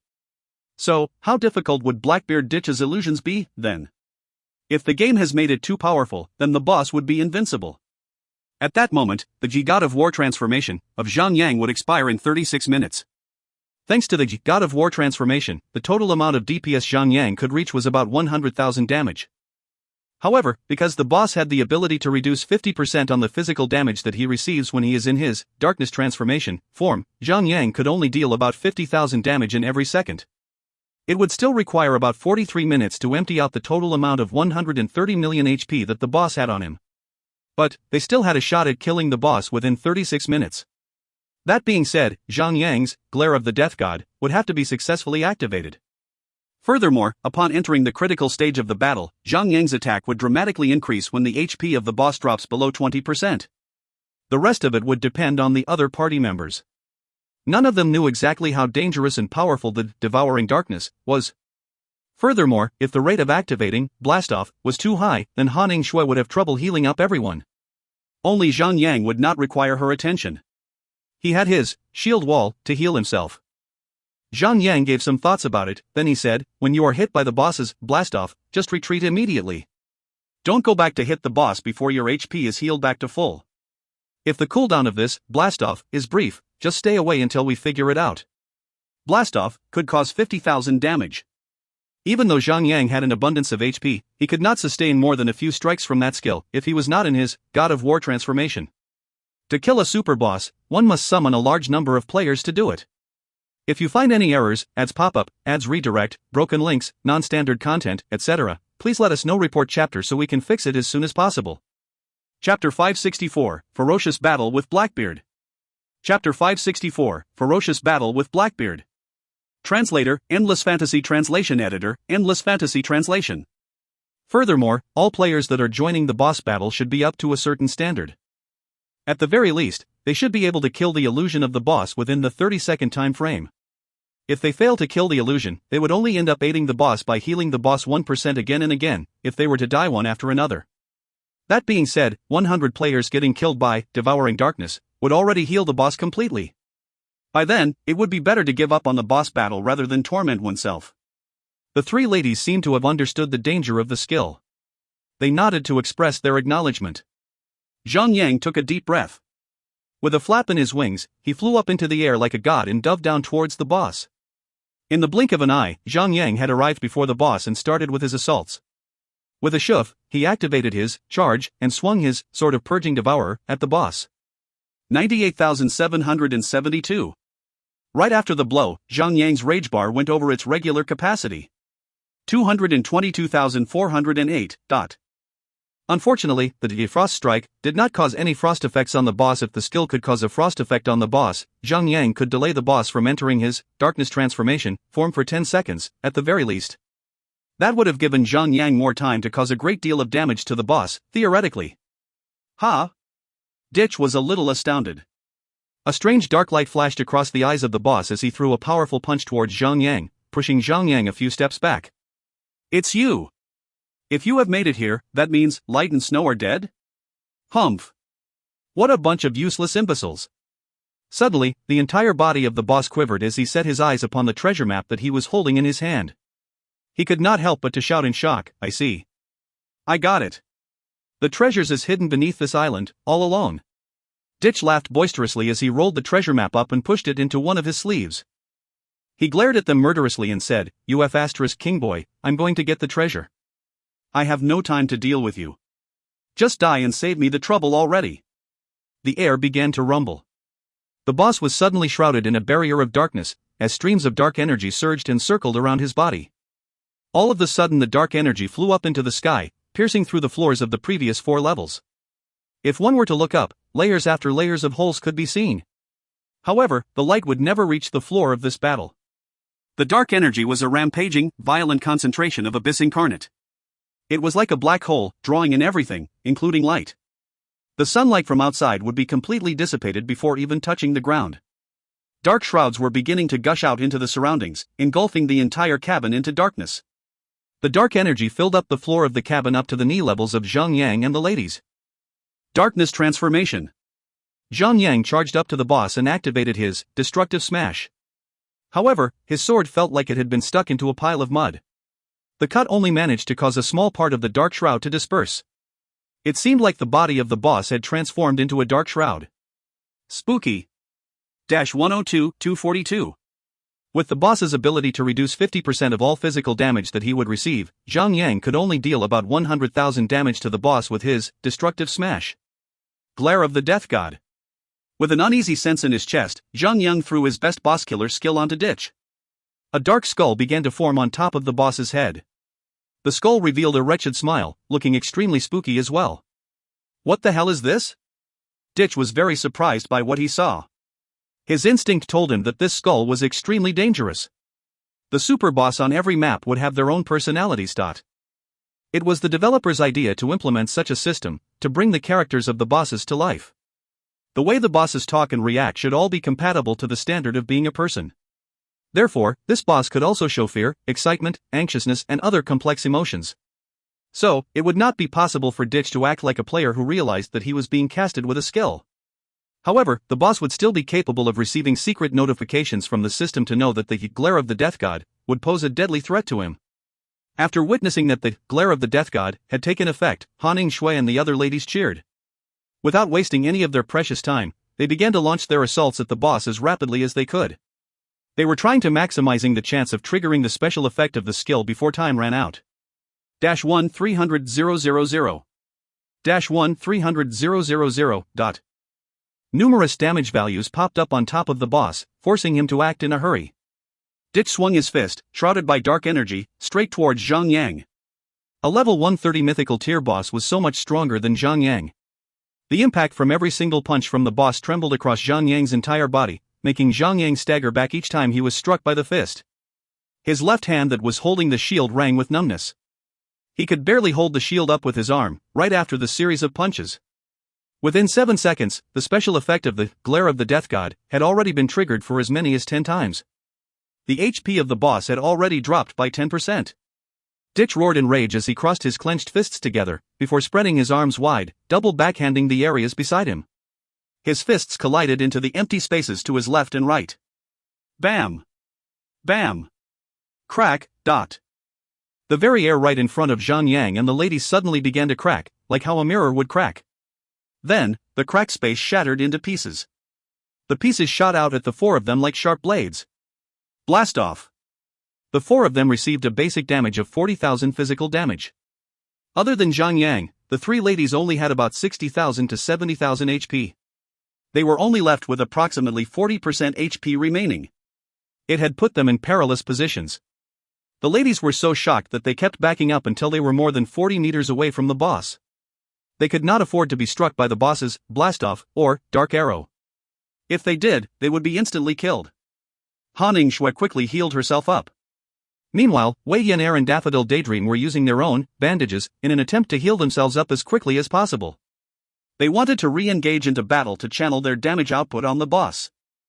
However, right after Han Ing-shui healed up the three of them back to their full health, the boss did it again. He spread his arms wide, and once again backhanded the empty spaces to his left and right, just like before. The space within 40-meter range from the boss was shattered completely. It was just 11 seconds after he used that skill. Zhang Yang said. So that was the time interval when the boss would use his blast-off. Ha ha ha.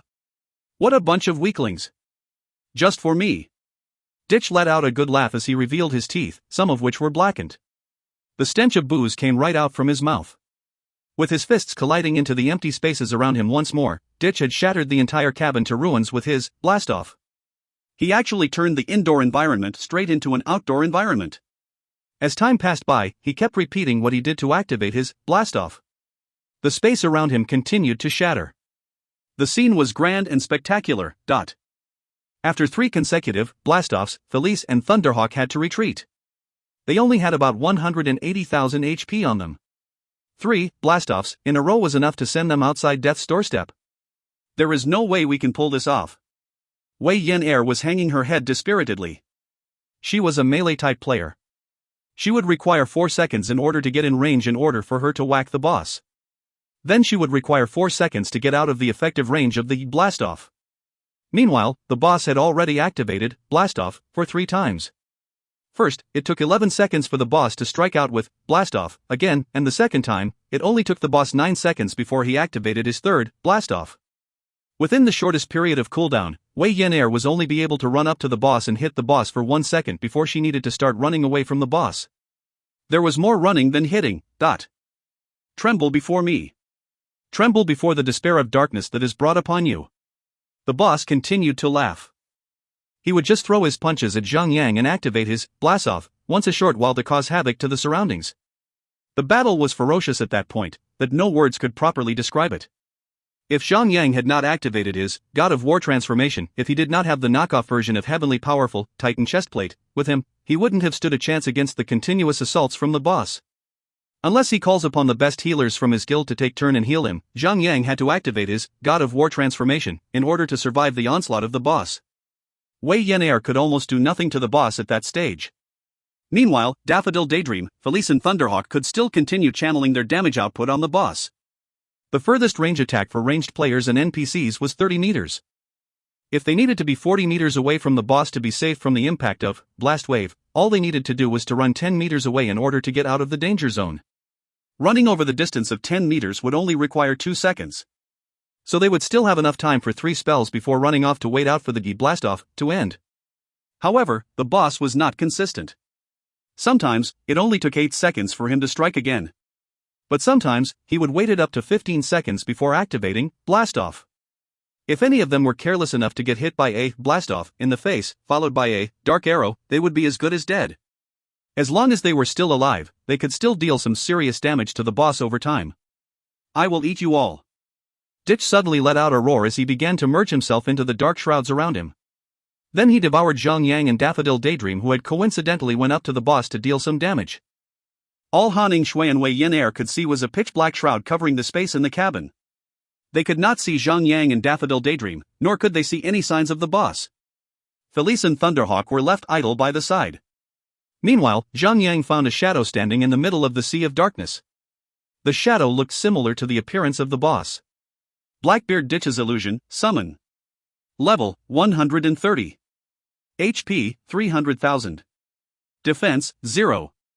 Attack, 10,000, determined as physical attack, but causes shadow damage. Skills, none. Zhang Yang could not afford to waste any of the 30-second time frame. With a flap of his wings, Zhang Yang charged forward as he began to swing his sword of Purging Devourer at the illusion. He gave the illusion a good normal swing from his sword, closely followed by his horizontal sweep, causing 2 large numbers of damage to the illusion. 95, 221. 197, 234. Zhang Yang had almost killed the illusion instantly after the 2 strikes. His DPS could theoretically reach up to a total of 96,000 damage upon activating his God of War transformation. It would only take a brief instant for him to slay a monster with only 300,000 HP.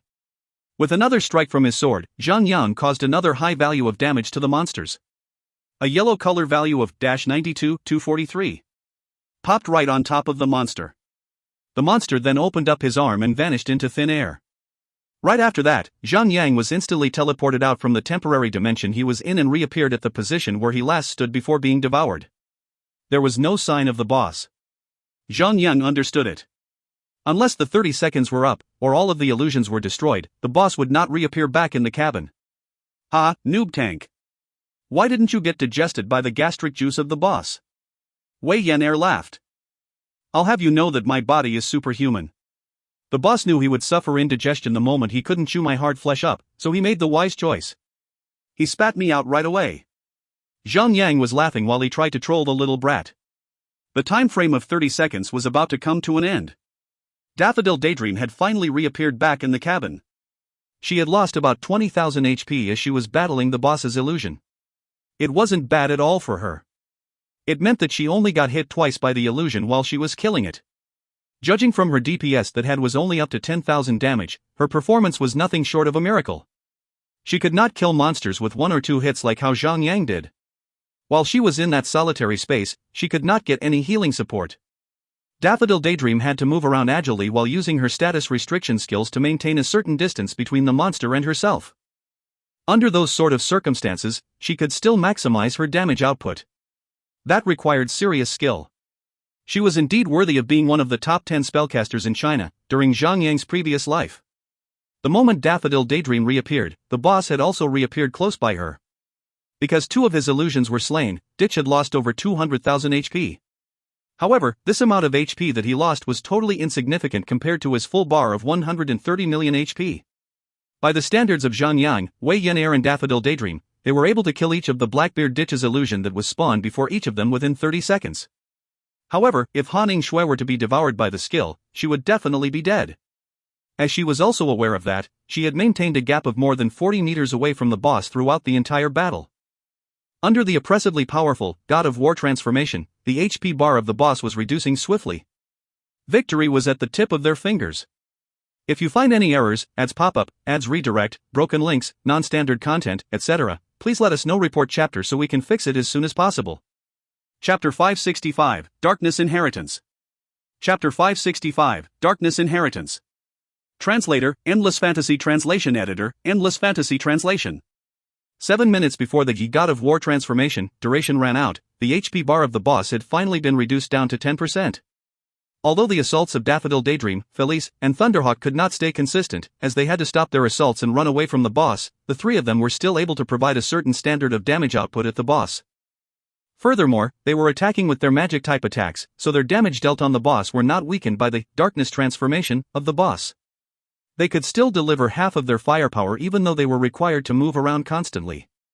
The DPS of these 3 magic-type attackers had exceeded 10,000 damage. Even though they could not perform at full capacity, they could still deal a total amount of 15,000 damage in every passing second. That amount of damage should not be underestimated.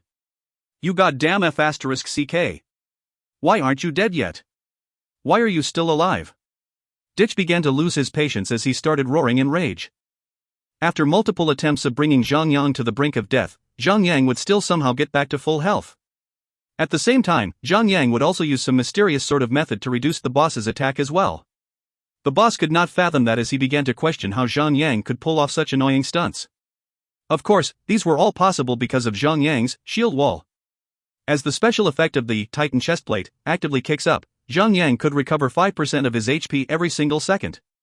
This is the difference between a man and a god. Ditch. You're just a man, and I'm a god. Bow before me and worship me. Zhang Yang laughed out loud. The moment his shield wall was ready, he immediately activated it without any hesitation. The 3 transparent shields appeared and went around him, shielding him from all forms of attacks. This again. The boss could only shout in rage helplessly. At first, he thought that he was way more powerful than Zhang Yang. He thought that he could have taken out Zhang Yang with ease. However, now that Zhang Yang had activated his shield wall repeatedly, the boss was totally helpless against him. He could only watch Zhang Yang heal himself back to full health each time he was about to die. Surrender your will to me, Blackbeard. Be a battle companion to one of my followers and I shall let you live. Zhang Yang struck a price for the boss. The patch for the battle companion had stated clearly that any AI-type NPCs that has certain intelligence of their own could potentially become a battle companion. That also included all powerful bosses in the game. Ditch was a mythical tier boss after all. Even though his HP bar and attack would not be as powerful as they were when he was still the boss, but a mythical tier would always triumph over others who were lower in tier.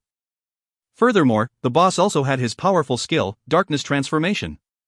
Since Zhang already had Felice as his battle companion, he wouldn't have any need of recruiting Blackbeard as his battle companion. His other party members, however, might need to switch to a better tier battle companion. The battle companions that they had were only Violet Platinum tier at best. Some of them even have battle companions who were just Grey Silver tier. Having Ditch as a battle companion would definitely boost one's power level. Ha ha ha. You must be joking. I'm the man who is going to become the Pirate King. I shall serve under no one. Ditch gave out a manic laughter as he smashed both of his fists into the empty spaces beside him. The rate of activating, Blastoff, had just increased again. Daffodil Daydream and the others could no longer channel their damage output on the boss. Now, Zhang was the only one who could kill the boss. Your answer is clear enough.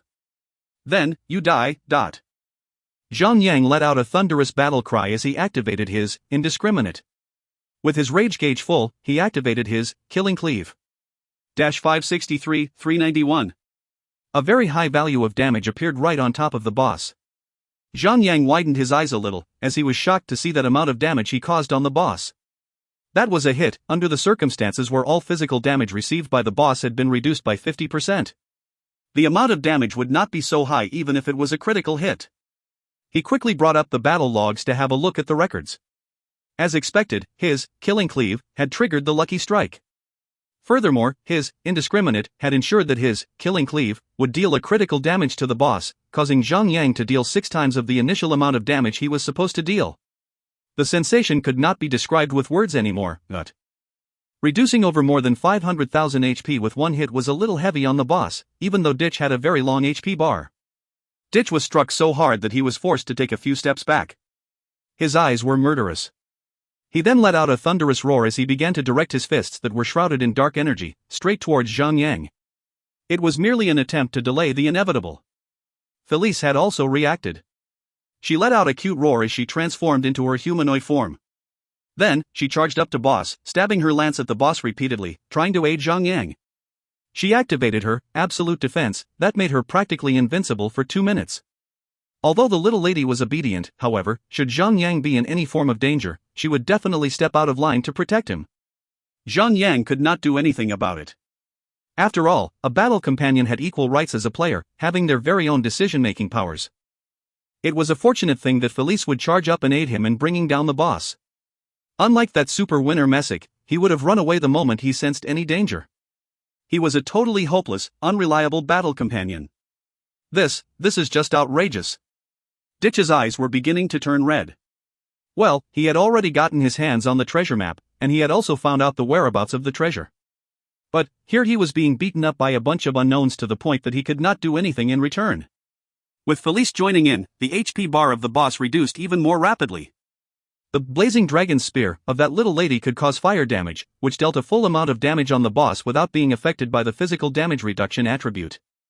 It would be unwise to underestimate the damage she's capable of dealing on the boss. 7%. 5%. 3%. No.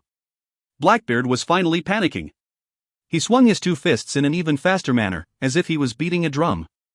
Bam! Bam! Bam! He continued to shatter the air around the area, pummeling Zhang. It was a futile, last ditch. 2%. 1%. 0%. Arg! Ditch let out his final scream. The dark shrouds flew back into the boss, and the surroundings were restored back to normal. Zhang and the ladies could see the wreckage of the cabin once again. It really made them feel as if they had been marooned on an island for quite some time. Time to reveal what's in that pile of loots. Wei Yan'er went up to the dead boss with joy. She had been bored to death, watching the battle from the sidelines. She was definitely in a mood to look at the loots now. We should get a total of 4 Class B inheritances, including the drop from this boss. Daffodil Daydream spoke excitedly. After all, for Class B, inheritance would really improve the power level of the core players of Lone Desert Smoke. Ha ha! You are wrong. Wei Yan'er corrected Daffodil as she picked up the loots. The boss didn't drop any fragment of a Class B inheritance at all? Daffodil Daydream was crestfallen. However, when Zhang Yang looked at the joyful face of the little brat, he knew that something was not quite right. It suddenly clicked to him, and he said, the boss did drop a fragment for an inheritance. However, it was not a fragment of a Class B inheritance. How can you such a smart monkey, noob tank? Wei Yenair curled up her lips into a smile. Could it be Class A inheritance, then? Even Han Shui was shocked to hear it. Ditch was the final boss after all. It would make perfect sense that he would drop the fragment of a superior class of inheritance. You're right. It's a Class A inheritance fragment. Wei Yenair began to giggle. She revealed a dark piece of a metal fragment in her palm. It was a head of a sculpture. It seemed that the sculpture had been broken into a few pieces, and this was the head of the sculpture. Darkness Inheritance Fragment Piece 1, Inheritance Class A.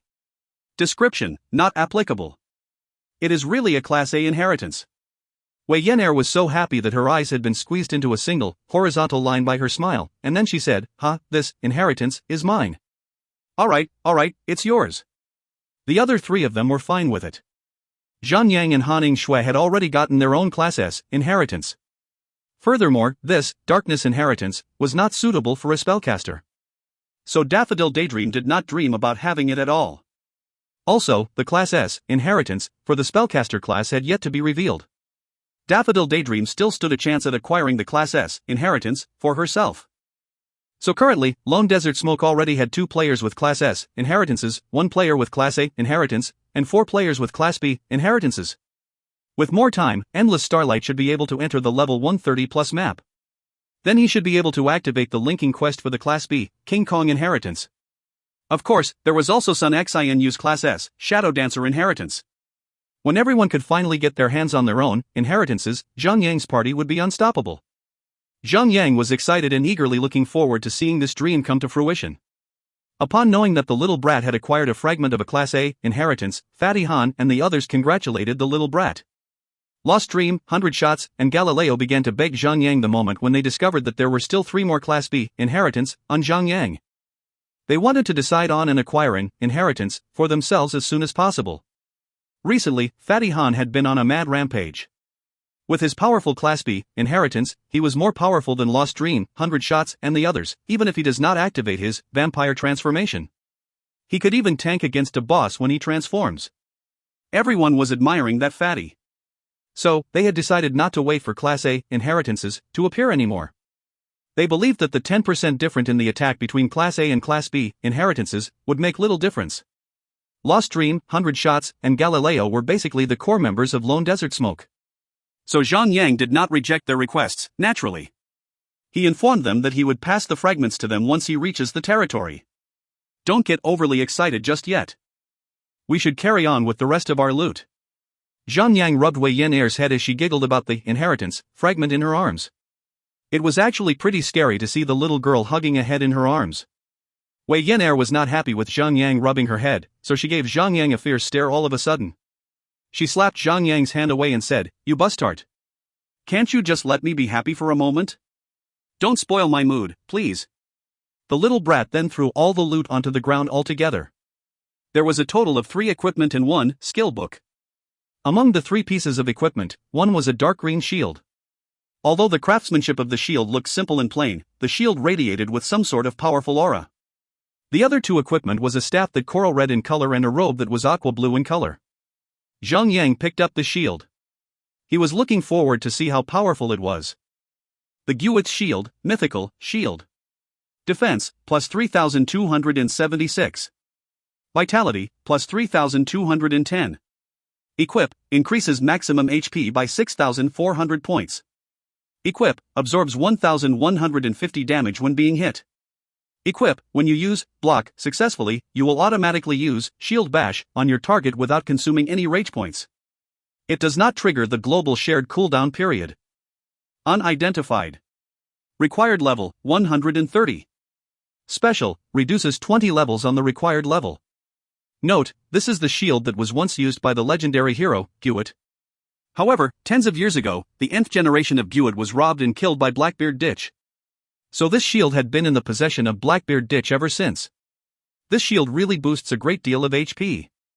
Daffodil Daydream praised it profusely. Furthermore, the special effect seems very promising. It lets you automatically use a free shield bash. Well, that was true. Ever since the developers had patched the game, players have had trouble in handling the global shared cooldown system. Zhang had to abandon some of his weaker skills that only could attack a target at a time.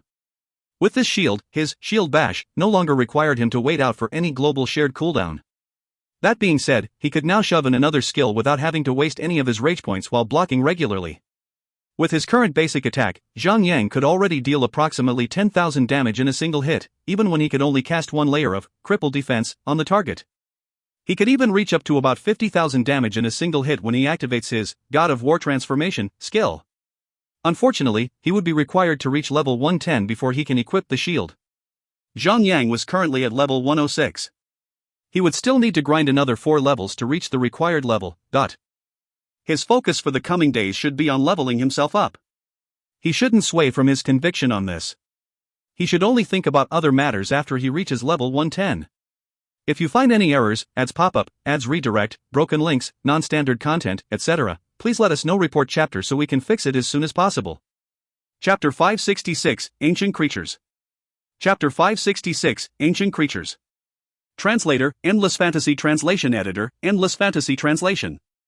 Along with the Cobalt Helmet, Zhang had finally gotten 2 pieces of equipment out of this quest. It was better than nothing. The next item would be the Coral Red Staff. Coral Staff, Mythical Staff. Magic Attack, 4711 to 5.511. Equip, increases both damage and healing efficiency by 14%. Equip, when you have succeeded in releasing a spell, there is a certain rate that the target would be stuck by corals. The target will not be able to move at all. Lasts for 5 seconds. Unidentified. Required level, 130. Special, reduces 20 levels from the required level.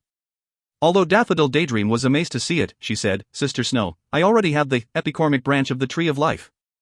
You should have the staff instead. Her staff was also a mythical tier equipment. Although her staff was only level 110, it wouldn't be too far behind than the Coral Staff. Han Shui did not act like the hypocrite she sometimes was. She simply took the staff and shoved it into her inventory. She couldn't equip it just yet, as she had not met the required level to equip it, just like Zhang. The final piece of the equipment did not have the special attribute that reduces the required level. As it was a level 130 Violet Platinum tier equipment, it could only be shelved in the little merchandise shop. They would already be able to equip a mythical tier equipment by the time they reach level 130. Zhang took up the skill book, as that was one of the items worth looking at. Skill book, Superior Indiscriminate. Use, teaches you the skill, Superior Indiscriminate. Required, Indiscriminate. Required level, 100. Another enhancement type, skill book? Zhang spoke out loud in surprise as he patted the little brat who was still floating on cloud 9 with her inheritance fragment. Little brat, come back from your wild dream and look at this. Or else I'm using it for myself. Wei Yan'er finally snapped out of her wild dream and snatched the skill book away. Then, she quickly tapped it against herself and learned the skill. She did it so swiftly as if she had believed every word Zhang said. After that, only did she take a good look at the description of the skill.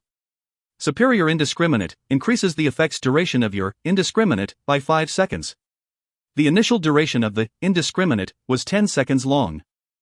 That being said, any physical attack from the players would surely be a critical strike. After the duration of the skill becomes 15 seconds long, that would be a 50% enhancement to the skill, even though it was just merely a 5-second extension. Wow, this is really a good place. There were so many mounts. So much equipment, so many inheritances, and so many skill books. This is a land full of treasure. Han Shui could not hold in her money-grubbing face anymore as she continued to say, we should just conquer this map and never share it with others. Zhang only shook his head and said nothing. He had not heard of this place in his previous life. There had to be a significant change in the storyline of the quest that he had accepted earlier on. Or else, why would such a place be hidden from a bunch of hungry guilds that would devour its treasure for their own benefits? It appeared that Zhang might have picked up a unique quest, after all. Zhang picked up the treasure map from the dead body of the boss. Because he was the only one who had accepted the quest, the little brat and the other 2 ladies could not pick the quest item up. Ding! You have acquired an item, the pirate's treasure map. Ding! You have slain Blackbeard Ditch and reclaimed the treasure map. Ding. You have completed a quest, the Pirate's Treasure Map, acquired 5 million experience points. Ding. You have automatically accepted a quest, access to the treasure. Access to the treasure. Difficulty, D rank. Description, you have reacquired the treasure map. After a close study on it, you have discovered that the location of the treasure is located in Baroque Island itself. Warrior, it's time to harvest the fruits of your victory. Move forward and claim the endless wealth that you have been promised. Zhang gently touched the treasure map. The treasure map then emitted out countless beautiful colorful lights and formed a hologram of the entire Baroque Island. Right at a corner of the map, a large red dot was blinking. It had to be indicating the exact location of the treasure. A curved pathway leading to the treasure appeared on the treasure map. The four of them followed the map and arrived at the location in no time at all. Almost immediately, they found an entrance to a secret tunnel beneath a huge rock. I wonder what the treasures would be. Wei Yan'er was pumped up with excitement. I'm not that greedy, just give me tens of thousands of gold coins. That should be enough. Yan'er, you have a big goal in life. Han Shui began to educate the little brat with a life lesson. How would tens of thousands of dollars ever be enough? You must at least ask for millions of dollars.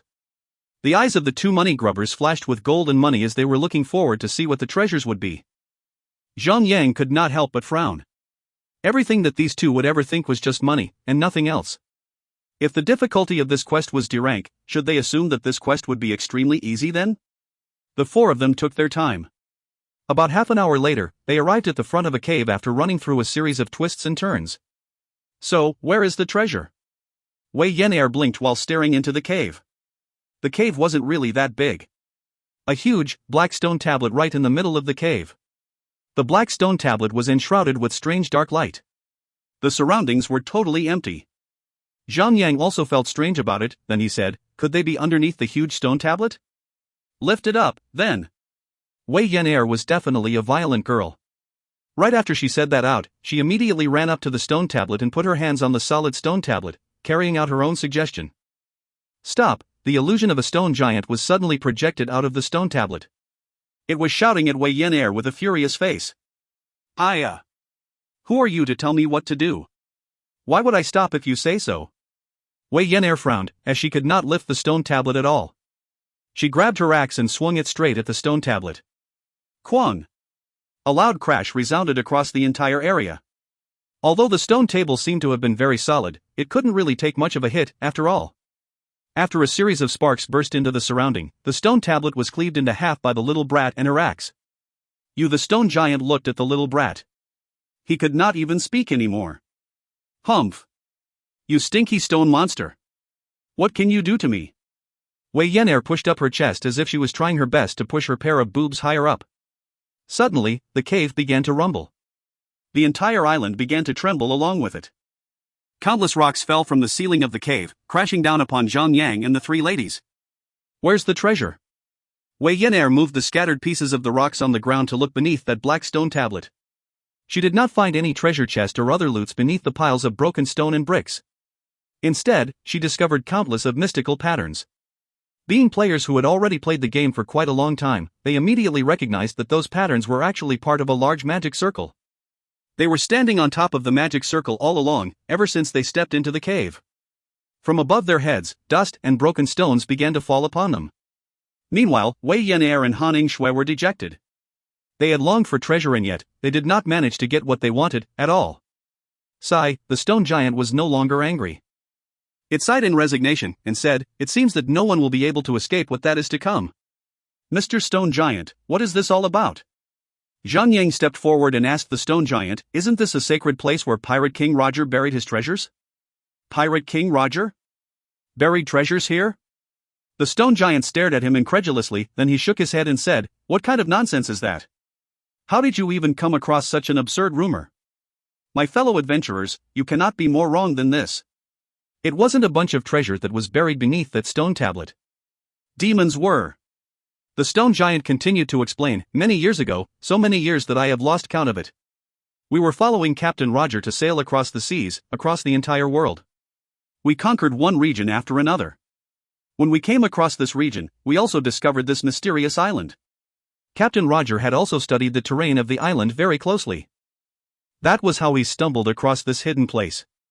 It was then when we realized that the seal was about to be broken. A large army of ancient creatures appeared, and we fought many battles and lost many of our brothers. By the end of it, we managed to annihilate the army of the ancient creatures. Captain Roger had given up 30 years of his life to stabilize the seal. Ever since then, the ancient creatures had remained in their own realm. So what was the deal with that treasure map then? Zhang took out the treasure map that led them to this location. This map contains the foul sense of those ancient creatures. The stone giant was shaken up pretty badly. Then he said, I finally understand. It must be one of their schemes. The foul ancient creatures that were sealed away must have created this map with their dark magic. Although they were sealed, they could still depend on the power that passes through the seal. They used the emotion greed in people in order to destroy the magic circle of the seal and release them. Wei Yenair quickly turned her head to another direction and she began to whistle and pretend as if nothing had happened. Boom! As they were talking, the entire island was shaking more and more violently. It wasn't just the falling dust and rocks anymore. The ground was beginning to crack, and the cracks began to expand further into the surroundings. Dark red, boiling lava started oozing out of the cracks. No time to lose. These ancient creatures are about to break the seal. Go as quickly as possible. Bring the news to every corner of the earth. These ancient creatures cannot be brought down by just a few of you.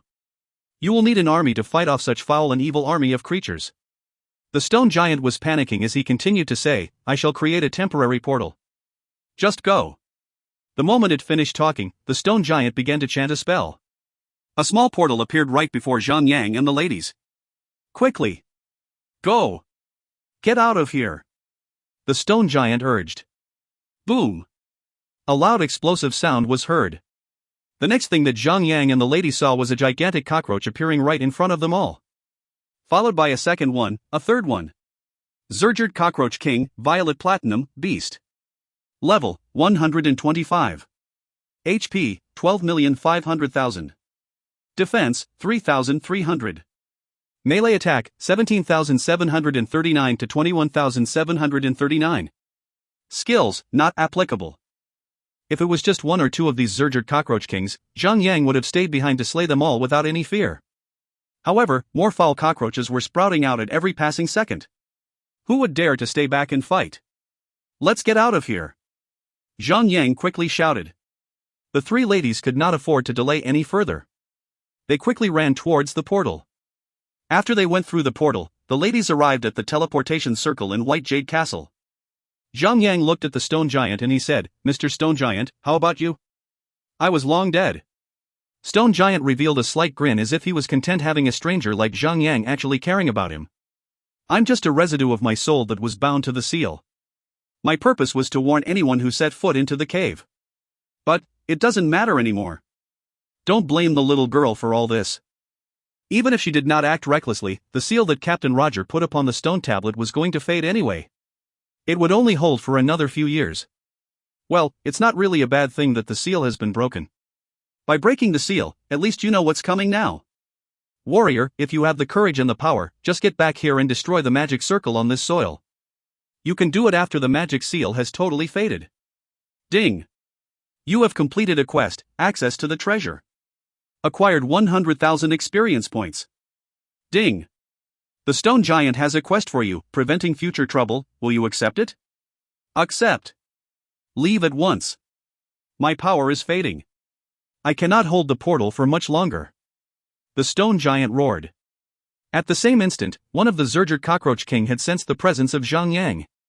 It immediately let out a screech and swung one of its thorny legs towards Zhang. Zhang quickly went through the portal right before the leg hit him. Right after he went through the portal, he arrived at the White Jade Castle as well.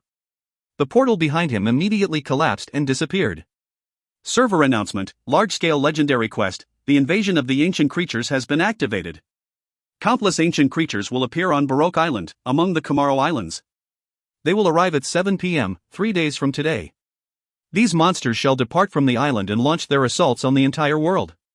Server announcement, all players can participate in the legendary quest, contributed in stopping the invasion of the evil ancient creatures. During the battle, players can get insect shell of the tiers Violet Platinum, Yellow Gold, and Gray Silver. Players can exchange these insect shell over to the event merchant in all main cities for equipment. The best tier of the equipment will be Violet Platinum. Server announcement: these ancient creatures will probably be divided into 8 different forces when they are attacking the main cities. They will arrive at the main cities of each region through portals. If the monsters manage to annihilate 3 or more main cities in each large region, all players from that region will receive a penalty of -1 level for the next main city, starting from the 4th main city that falls. On the other hand, if the players can defend 3 or more main cities in each large region from falling, all players from that region will receive a reward of +1 level. Additionally, if players can stop the monsters by the portals in 10 barren seas, all players of that region will receive a reward of +4 level. At that moment, the server was echoing the announcement repeatedly. It notified everyone about the upcoming large-scale legendary quest. Zhang Yu, was it you who did it? Before Zhang Yang could even catch his own breath, he received a private message from Snowseeker. What do you mean, was I the one who did it? I have been a clean and good man. I would never go to the club. Zhang Yang attempted to make fun of Snowseeker. Crimson Rage has always been really weird. Snowseeker's fellow members of her guild were all bad girls. As the leader of the bad girls, Snowseeker was surprisingly decent and upright. Zhang Yang would only fear the seduction that those bad girls like perfumed water, but he was very fond of making fun of Snowseeker. Snowseeker was stunned for a moment, then only she realized that her wordings had a little ambiguity in them. She shrugged off his tease. Then she said, I meant the server announcement about the legendary quest. Don't tell me you have nothing to do with it. It really had nothing to do with me. It was Yenair, that little brat, that did something to trigger it. Zhang Yang laughed. The moment when Zhang Yang and the ladies discovered the location of the treasure had triggered the legendary quest. The only thing that would change was how the legendary quest would be triggered. You guys are real troublemakers. Snowseeker let out a sigh, then she said, let's discuss on how to stop the invasion of the ancient creatures, then. Zhang Yang nodded. Of course, he knew that one guild would not be capable of completing such a large-scale quest all alone. The only way of getting through this would be to combine the power of players from all of China. So, Zhang Yang said, let's join up with Greensleeve's Prince, One Sword Stroke, and the other guild masters. We can't complete this legendary quest with only our guilds. We need every possible help that we can get. If you find any errors, ads pop up, ads redirect, broken links, non-standard content, etc., please let us know. Report chapter so we can fix it as soon as possible. Chapter 567, The Legendary Quest. Chapter 567, The Legendary Quest. Translator, Endless Fantasy Translation Editor, Endless Fantasy Translation. The ancient creatures would drop different tier of insect shells upon their deaths. Those insect shells could be exchanged for equipment of ranging up to the tier of Violet Platinum. Although the amount of insect shells required for a particular equipment from the event merchant still remained unknown, it would always be best to collect as many insect shells as possible. It would be even better if the players could collect better tiered insect shells. The 8 armies of the ancient creatures had departed from the Baroque Island. They were going to reach the territories of the 8 main regions through their portals within the Chaos Realm. That was mainly because the best places to lay siege on were the territory gateways of the 8 main regions in the Chaos Realm. More importantly, the territory gateways were all strategic locations that could really serve as a defensive line between the Chaos Realm and the outside realm of the game. Therefore, the ancient creatures would not be able to invade any further, as long as the defensive line of the territory gateways were not broken. Meanwhile, as the Baron of Morningtown, Zhang Yang would have the main control over everything in the territory on behalf of Lone Desert Smoke. He could just remove anyone or any guild that he was not fond of from the territory. After all, players that were incapable of defending against the hordes of ancient creature. They would perish instantly if they were to face the large army of the ancient creatures head-on. That could really remove a lot of unwanted troublemakers. Furthermore, if they could fend off the ancient creatures by the walls of the Morningtown, all players would be able to receive +4 levels reward when the war is finally over. Although the reward might seem to be a little bit less interesting for the players who were still below level 50, the reward was really appealing for those high-level players. It was an extremely rare occasion where they had a chance of receiving such great rewards. Ever since players had reached level 80, they would be required to grind for about 10 days before they could level up again. In such circumstances, +4 levels rewards could aid these players by saving up to 40 days of grindings. On the contrary, if the players could not fend off the invasion of the ancient creatures from breaching the walls and lay siege upon the mainlands of their respective main regions, players would be receiving a penalty of -1 level for every main city that falls if more than 3 main cities in their main region lands were to fall. That being said, players would experience a total of -5 levels if all of their main cities in their region lands were to fall. If one were to look at the difference between the results of being successful in defending the main cities and the results of being a failed attempt to defend the main cities, it would be a gap of 9 levels. Furthermore, not only 1 or 2 players would be affected. Every single one of the players in the entire region would be affected. 9 levels would mean 90 days, a total of 3 months of training and grinding. No region could afford to suffer such a fate, as they were currently locked in a tight competition in claiming the top position in the Chaos Realm. To fall behind by 3 months, the guild would not be able to grab any resources at that point. Zhang and Snowseeker invited Greensleeves Prince, Sword of Light, One Swordstroke and other guildmasters from top-tier guilds to join into a temporarily created party. Then, they began to discuss on how to handle the large-scale battle that was to come in 3 days. Apparently, if they could just defend against the ancient creatures within the interior of the territory by using the walls, houses, and other buildings as their funnels, then they would be able to minimize the number of casualties while maximizing the benefits that they would earn. Therefore, the guild masters tried their best to play the card of friendship with Zhang, trying to win his trust over, so that they could gain a good position for their own guilds. Just like the old saying, everyone for himself, and the devil take the hindmost. Of course, Zhang would look out for his own guild first. Currently, the Lone Desert Smoke already had over 3,000 members who had managed to reach level 100. After positioning them at the best strategic spots, Zhang moved his attention towards his most trusted allied guild, the Crimson Rage. After arranging the members of Crimson Rage into the best positions left for them, Zhang then moved his attention towards the Sky High, Radiance, Sunset Amber, and the rest of the guilds. The other guildmasters could not make any changes to Zhang's arrangement. After all, the Morning Town belonged to Zhang. Fortunately for them, the number of players who had entered the Chaos Realm was not really that high yet. Although Morningtown was not a big town, the place could still take in about 10 or 20,000 players.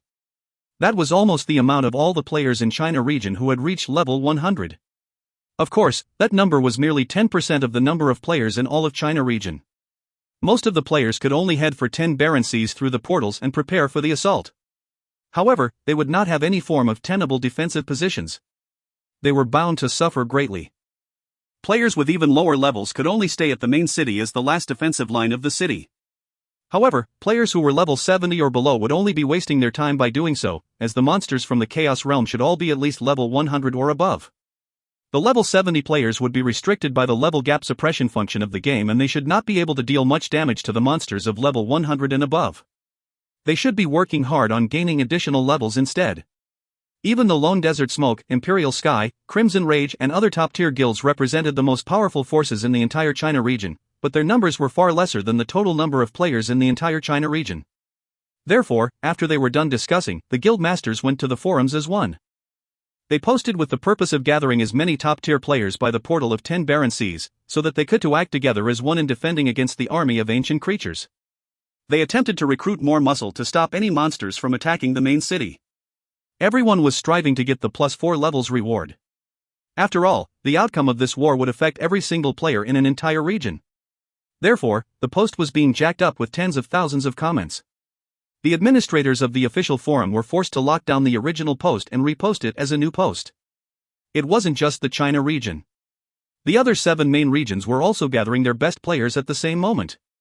The outcome of this war would become a decisive factor for every single region. It all came down to how they would handle the battle against the hordes of ancient creatures. It would determine the very standings of the different regions. The most unlucky region was naturally the Japan-Korean region. As their territory gateway had already been conquered by Zhang, they had no tenable defensive positions whatsoever. They could only crouch behind at the portal of 10 barren seas. It was a ridiculously sad case for them, as they had already lost their first line of defense even before the hordes had arrived. Every guild had ceased their attempts at clearing the hardcore mode of the Dragon Throat Fortress, as they were getting ready to face the hordes in a legendary battle that had yet to happen before in history. Players with inheritances had reserved their inheritance transformations so that they could transform in 3 days' time. Meanwhile, the system had given players 3 days to get ready, ensuring players with inheritances could grab the opportunity to go all out and unleash their full potential. Since Wei Yen Air, 100 Shots, Lost Dream, and Galileo had already acquired their very first pieces of their inheritance fragments, the 4 of them had begun their search for the remaining pieces of their inheritance fragments elsewhere. However, 3 days did not seem to be enough for them to collect all the fragments of their inheritances. They would also have to complete the quests for the inheritances in order to acquire the inheritance. Therefore, the 4 of them stood no chance at all at showing off their inheritances in 3 days. Zhang Yang took his cobalt helmet and the Guet shield over to the identifying shop to be identified. Even though he could equip the helmet, he had not reached the required level for the shield just yet. He must first reach level 110 in order to equip it. However, it would be impossible for him to reach level 110 in 3 days. Zhang Yang had another secret weapon. He still had the expedition army of White Jade Empire that currently stood guard at the Winst Castle. So, he decided to move the troops back to Morningtown. After all, that large army belonged to the China region. So there was no reason for them to look after the territory gateway of the Japan-Korea region for them. Rakovich was truly cooperative. After Zhang Yang told him everything that was happening, he immediately mobilized his entire army to Morningtown via the teleportation circle. Rakovich had also informed Zhang Yang that he had reported the situation back to Queen Serena. Queen Serena might send more troops over to support the defense at Morningtown. Anything that should be done or could be done had already been done. All they could do now was to wait. 3 days of the in-game time was just 1 day in real life. Although players could feel that the time was ticking by really slowly, in reality, 1 day could pass in the blink of an eye. Server announcement: the ancient creatures have begun their invasion of the world. Right after the server made the announcement, countless monsters emerged from Baroque Island. The hordes of monsters were divided into 8 different forces as informed earlier on by the system, as they started to advance towards the 8 territory gateways. The Comaro Islands were the territory gateway of the North America region. The players of the North America region were the first to encounter the assaults of the ancient creatures' army. However, it did not take long before the other regions like Europe region, South America region, and Australia region began to face the terrifyingly massive army of the monsters at their own doorsteps. When it came to Winst Castle, the monsters went straight through it straight without facing any form of resistance. The other 7 territory gateways were already engaged in a fierce battle with the ancient creatures. Zhang Yang stood on the castle wall of his own territory while observing the battle. The defense of Morningtown had been leveled up to level 4 at the moment. The defense and the magic defense of both the city gate and the city walls were as high as 8,000 points. The HP bar for each of them had reached up to 100 million HP.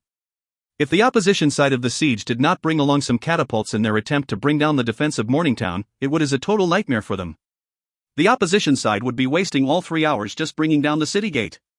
However, Zhang Yang's confidence was shaken up a little when he saw the massive horde of ancient creatures that covered every inch of the entire land, outside the walls of his territory. Upon entering the 10-kilometer mark from the territory walls, these Zergerd beasts started to slow down. They began to enter a disciplined formation while marching towards the Morningtown. Looking at the number of the monsters marching towards them, anyone would feel a chill up their spines. What a massive horde we are looking at! Greensleeves Prince said softly as he gazed. At the far side of the battlefield. His eyes were filled with hope and expectancy instead of fear. After all, this was just a game, not a real scenario. The larger the number of the monsters they face, the more rewarding it would be for them. Of course, it would also be natural for the battle to be even more difficult. We have no room for optimism. One sword stroke was looking worried. The number of the monsters seemed to be a little too much for them to handle. Even if there were over 200,000 NPC armies standing by in the territory waiting to support them in battle, their numbers would still be not enough compared to the massive army of the ancient creatures. Woo! The strange sound of a clarion was projected over a brief moment. The monster hordes began to charge in increasing speed. The appearance of these monsters was beginning to become clear to the players. These creatures were totally different from those giant cockroaches that Zhang Yang saw 3 days back in the cave. The massive army of monsters before them were beast monsters. They were humanoid in shape, and were about 2 meters tall. In fact, instead of beasts, they looked more like wild dogs that could stand humans. Their mouths dangled open to reveal their rows of sharp teeth that were as long as half a foot. The sides of their mouths drooled. With their 2 claws in front of their bodies, everyone could see the reflection of the moonlight on their sharp claws. Anyone would feel a chill up their spines upon taking in the sight of those claws. Zergerd Beast, Elite Beast. Level, 105. HP, 100,000. Defense, 1,100. Melee attack, 6,884 to 8,864. Note, the lower-ranked members of the Zergerd race. Of course, the low ranking would only be by Zergerd race standards alone. Beware of their claws. Those claws can easily slice through and crush rocks. Although these were all level 105 elite tier monsters, their HP bars were not as abundant as they had expected. 100,000 HP was no longer a high amount of HP to most of the players at the current stage of the game. After all, the expedition on the Dragon Throat Fortress had been going on for many days. Many guilds had also managed to clear the first 3 to 4 bosses in the hardcore mode. Most of them also possessed at least a level 100 Violet Platinum tier equipment. But the number of monsters was a little daunting. "It seems like we're going to have a hell of a time ahead of us," everyone whispered to themselves. Boom. Boom. Boom. Upon entering the 1 kilometer mark from the territory walls, the Zergerd beasts started to accelerate. It was like countless kangaroos leaping and charging towards the territory at an incredibly fast speed. Their ability to leap was astounding. They could leap over 100 meters. The Zergerd beast army was so densely packed that the entire land was covered in dark shadows. They instantly touched down directly in front of the territory walls. The battle has commenced. If you find any errors, ads pop up, ads redirect, broken links, non-standard content, etc., please let us know. Report chapter so we can fix it as soon as possible. Chapter 568, Sword of Purging Devourer, a shock to the world. Chapter 568, Sword of Purging Devourer, a shock to the world. Translator, Endless Fantasy Translation Editor, Endless Fantasy Translation. Zhang operated the magic cannon himself. Beams of blinding lights blasted from the cannon barrel and smashed in the midst of the clumped-up, massive army of the ancient creatures. Every single one of the Zergerd beasts that stood in the range of the beam were vaporized. There was nothing left of them. This magic cannon is indeed a powerful weapon for sweeping up a large horde of monsters. Unfortunately, this magic cannon could only fire a maximum of 10 shots in a day. It did not matter if they were in a territory conquest or otherwise, the limit of shots would still be 10. Upon leveling up the territory's defense to level 4, Zhang could finally place 4 magic cannons on the walls of Morningtown. That being said, they only had a total of 40 shots from the magic cannons per day. Although the number of shots was still far from enough to take care of the Zergerd beast army, Zhang consoled himself by saying that if he were to fire off 40 shots a day, he would definitely die of exhausting. So, by comparing himself to the 4 magic cannon, they would perform to their utmost best till the end of their days. Let me do it. Let me do it. Wei Yan'er could not resist the urge of playing with the magic cannon anymore. She quickly asked Zhang to hand over the controls to her. Zhang laughed and said, "What sort of cannon are you playing with?" Wei Yan'er did not get the hidden meaning that Zhang tried to imply. She had already taken over the magic cannon in excitement. She aimed the muzzle of the cannon at the closely packed monsters and let out a series of blasts. In just an instant, countless Zergerd beasts were taken out by the repeated blasts from the magic cannon. They were basically reduced to dust by a single blow. The little brat was truly enjoying the moment. She let off the remaining 35 shots from the magic cannons out without any consideration. As she couldn't get enough of the fun yet, the little brat complained, "What a useless bunch of magic cannons. They could only fire so few shots?" Han Shui giggled as she gazed at Zhang. She seemed to be thinking of something else. After being tormented by blasts of magic beams, about tens of thousands of the Zergerd beast were blasted into pieces. Unfortunately, the number of monsters the little brat took out was merely an insignificant number when compared to the total number of monsters that were about to invade their territory. Other than that, the monsters that were killed by the magic cannon blasts did not drop any loots at all. In other words, although it was really fun to kill the monsters with the super powerful blasts of the magic cannon, there was nothing to be gained. Kill. The monsters had reached the walls of the territory. These creatures that looked like wild dogs had incredible leaping ability. With just a single leap, they could already cover half the height of the wall. If they could assist each other in jumping into higher heights, then they would have jumped over the walls of the territory. However, players were already stationed on the walls. They started to fire away the moment the monsters arrived at the wall. There were tankers stationed right on the front lines of the wall. Just in case any of the monsters really did jump onto the wall, these tankers would be able to push the monsters back off the wall with their shields. Other than that, there were also other melee-type classes like Thief and Berserker supporting them. Meanwhile, the range-type classes were lining up from the rear as they unleashed their AoE attacks upon the monsters right below the walls. They did not have to worry if their attacks would hit or not because the monsters were so closely packed together. Any AoE attacks that they simply released would hit not only one, but a whole bunch of the monsters. The battle had temporarily turned into a stalemate. However, these Zergerd beasts were not merely an army or morons who would just attempt making their way through the walls by jumping over them. Many Zergerd beasts had diverted their attention to breaking down the city walls and the city gate with their sharp teeth and sharp claws. They were attempting to bite their way through into the territory gateway. Although the defensive HP and the magic defense of a level 4 castle defense were decent, they would not be able to hold long against tens of thousands of crazy wild dogs biting and gnawing at them. The HP bars of the city gate and the city walls were reducing so rapidly that it pained Zhang Yang very much, but after all, that gate and walls would require a substantial amount of money to rebuild later. The cost of repairing them would depend on the amount of damage they sustain. The more damage taken, the more money he would have to spend to repair them. If these walls and the gate were to be completely destroyed, Zhang Yang would need to reconstruct everything from the scratch. Reconstructing and repairing were two very different things. The money involved would be completely different. If repairing a 99% damaged city wall requires 1 million gold coins, reconstructing a new city wall would require 2 million gold coins. Furthermore, repairing any defensive facilities would be forbidden during a battle. It could only be done after a battle. Even if Zhang Yang was willing to take out 1 million gold coins at the spot, he would still not be able to repair the damage done to the defensive facilities of his territory. That was just the way the game is designed. Sigh. If only that forbidden scroll had not been used for some meaningless purpose. Han Yingshui suddenly brought it up. Zhang Yang and the others immediately turned their eyes over to Wei Yan'er. They looked at her until she felt uneasy and self-conscious. Then, she acted innocently and said, "Why are you guys looking at me like that?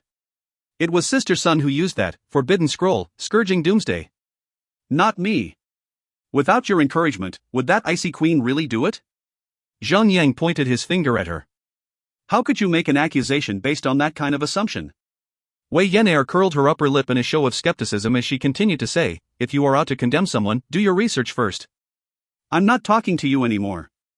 Guildmaster Zhan Yu. The city wall is about to collapse." Snowseeker came up to Zhang Yang from not far away, with a worried face. No one had ever thought that the monsters would be so numerous. They first thought that they had the advantage over the terrain. They had believed that they could have held the monsters outside of the wall for a longer period of time. But they were wrong. No one had ever thought that the city walls would be collapsing so soon. That's about right. Be prepared to charge with all your might. Zhang Yang raised the sword in his hand high up in the sky. The only way of securing the chance of picking up the insect shells that are dropped from the monsters would be by getting within melee range as they die.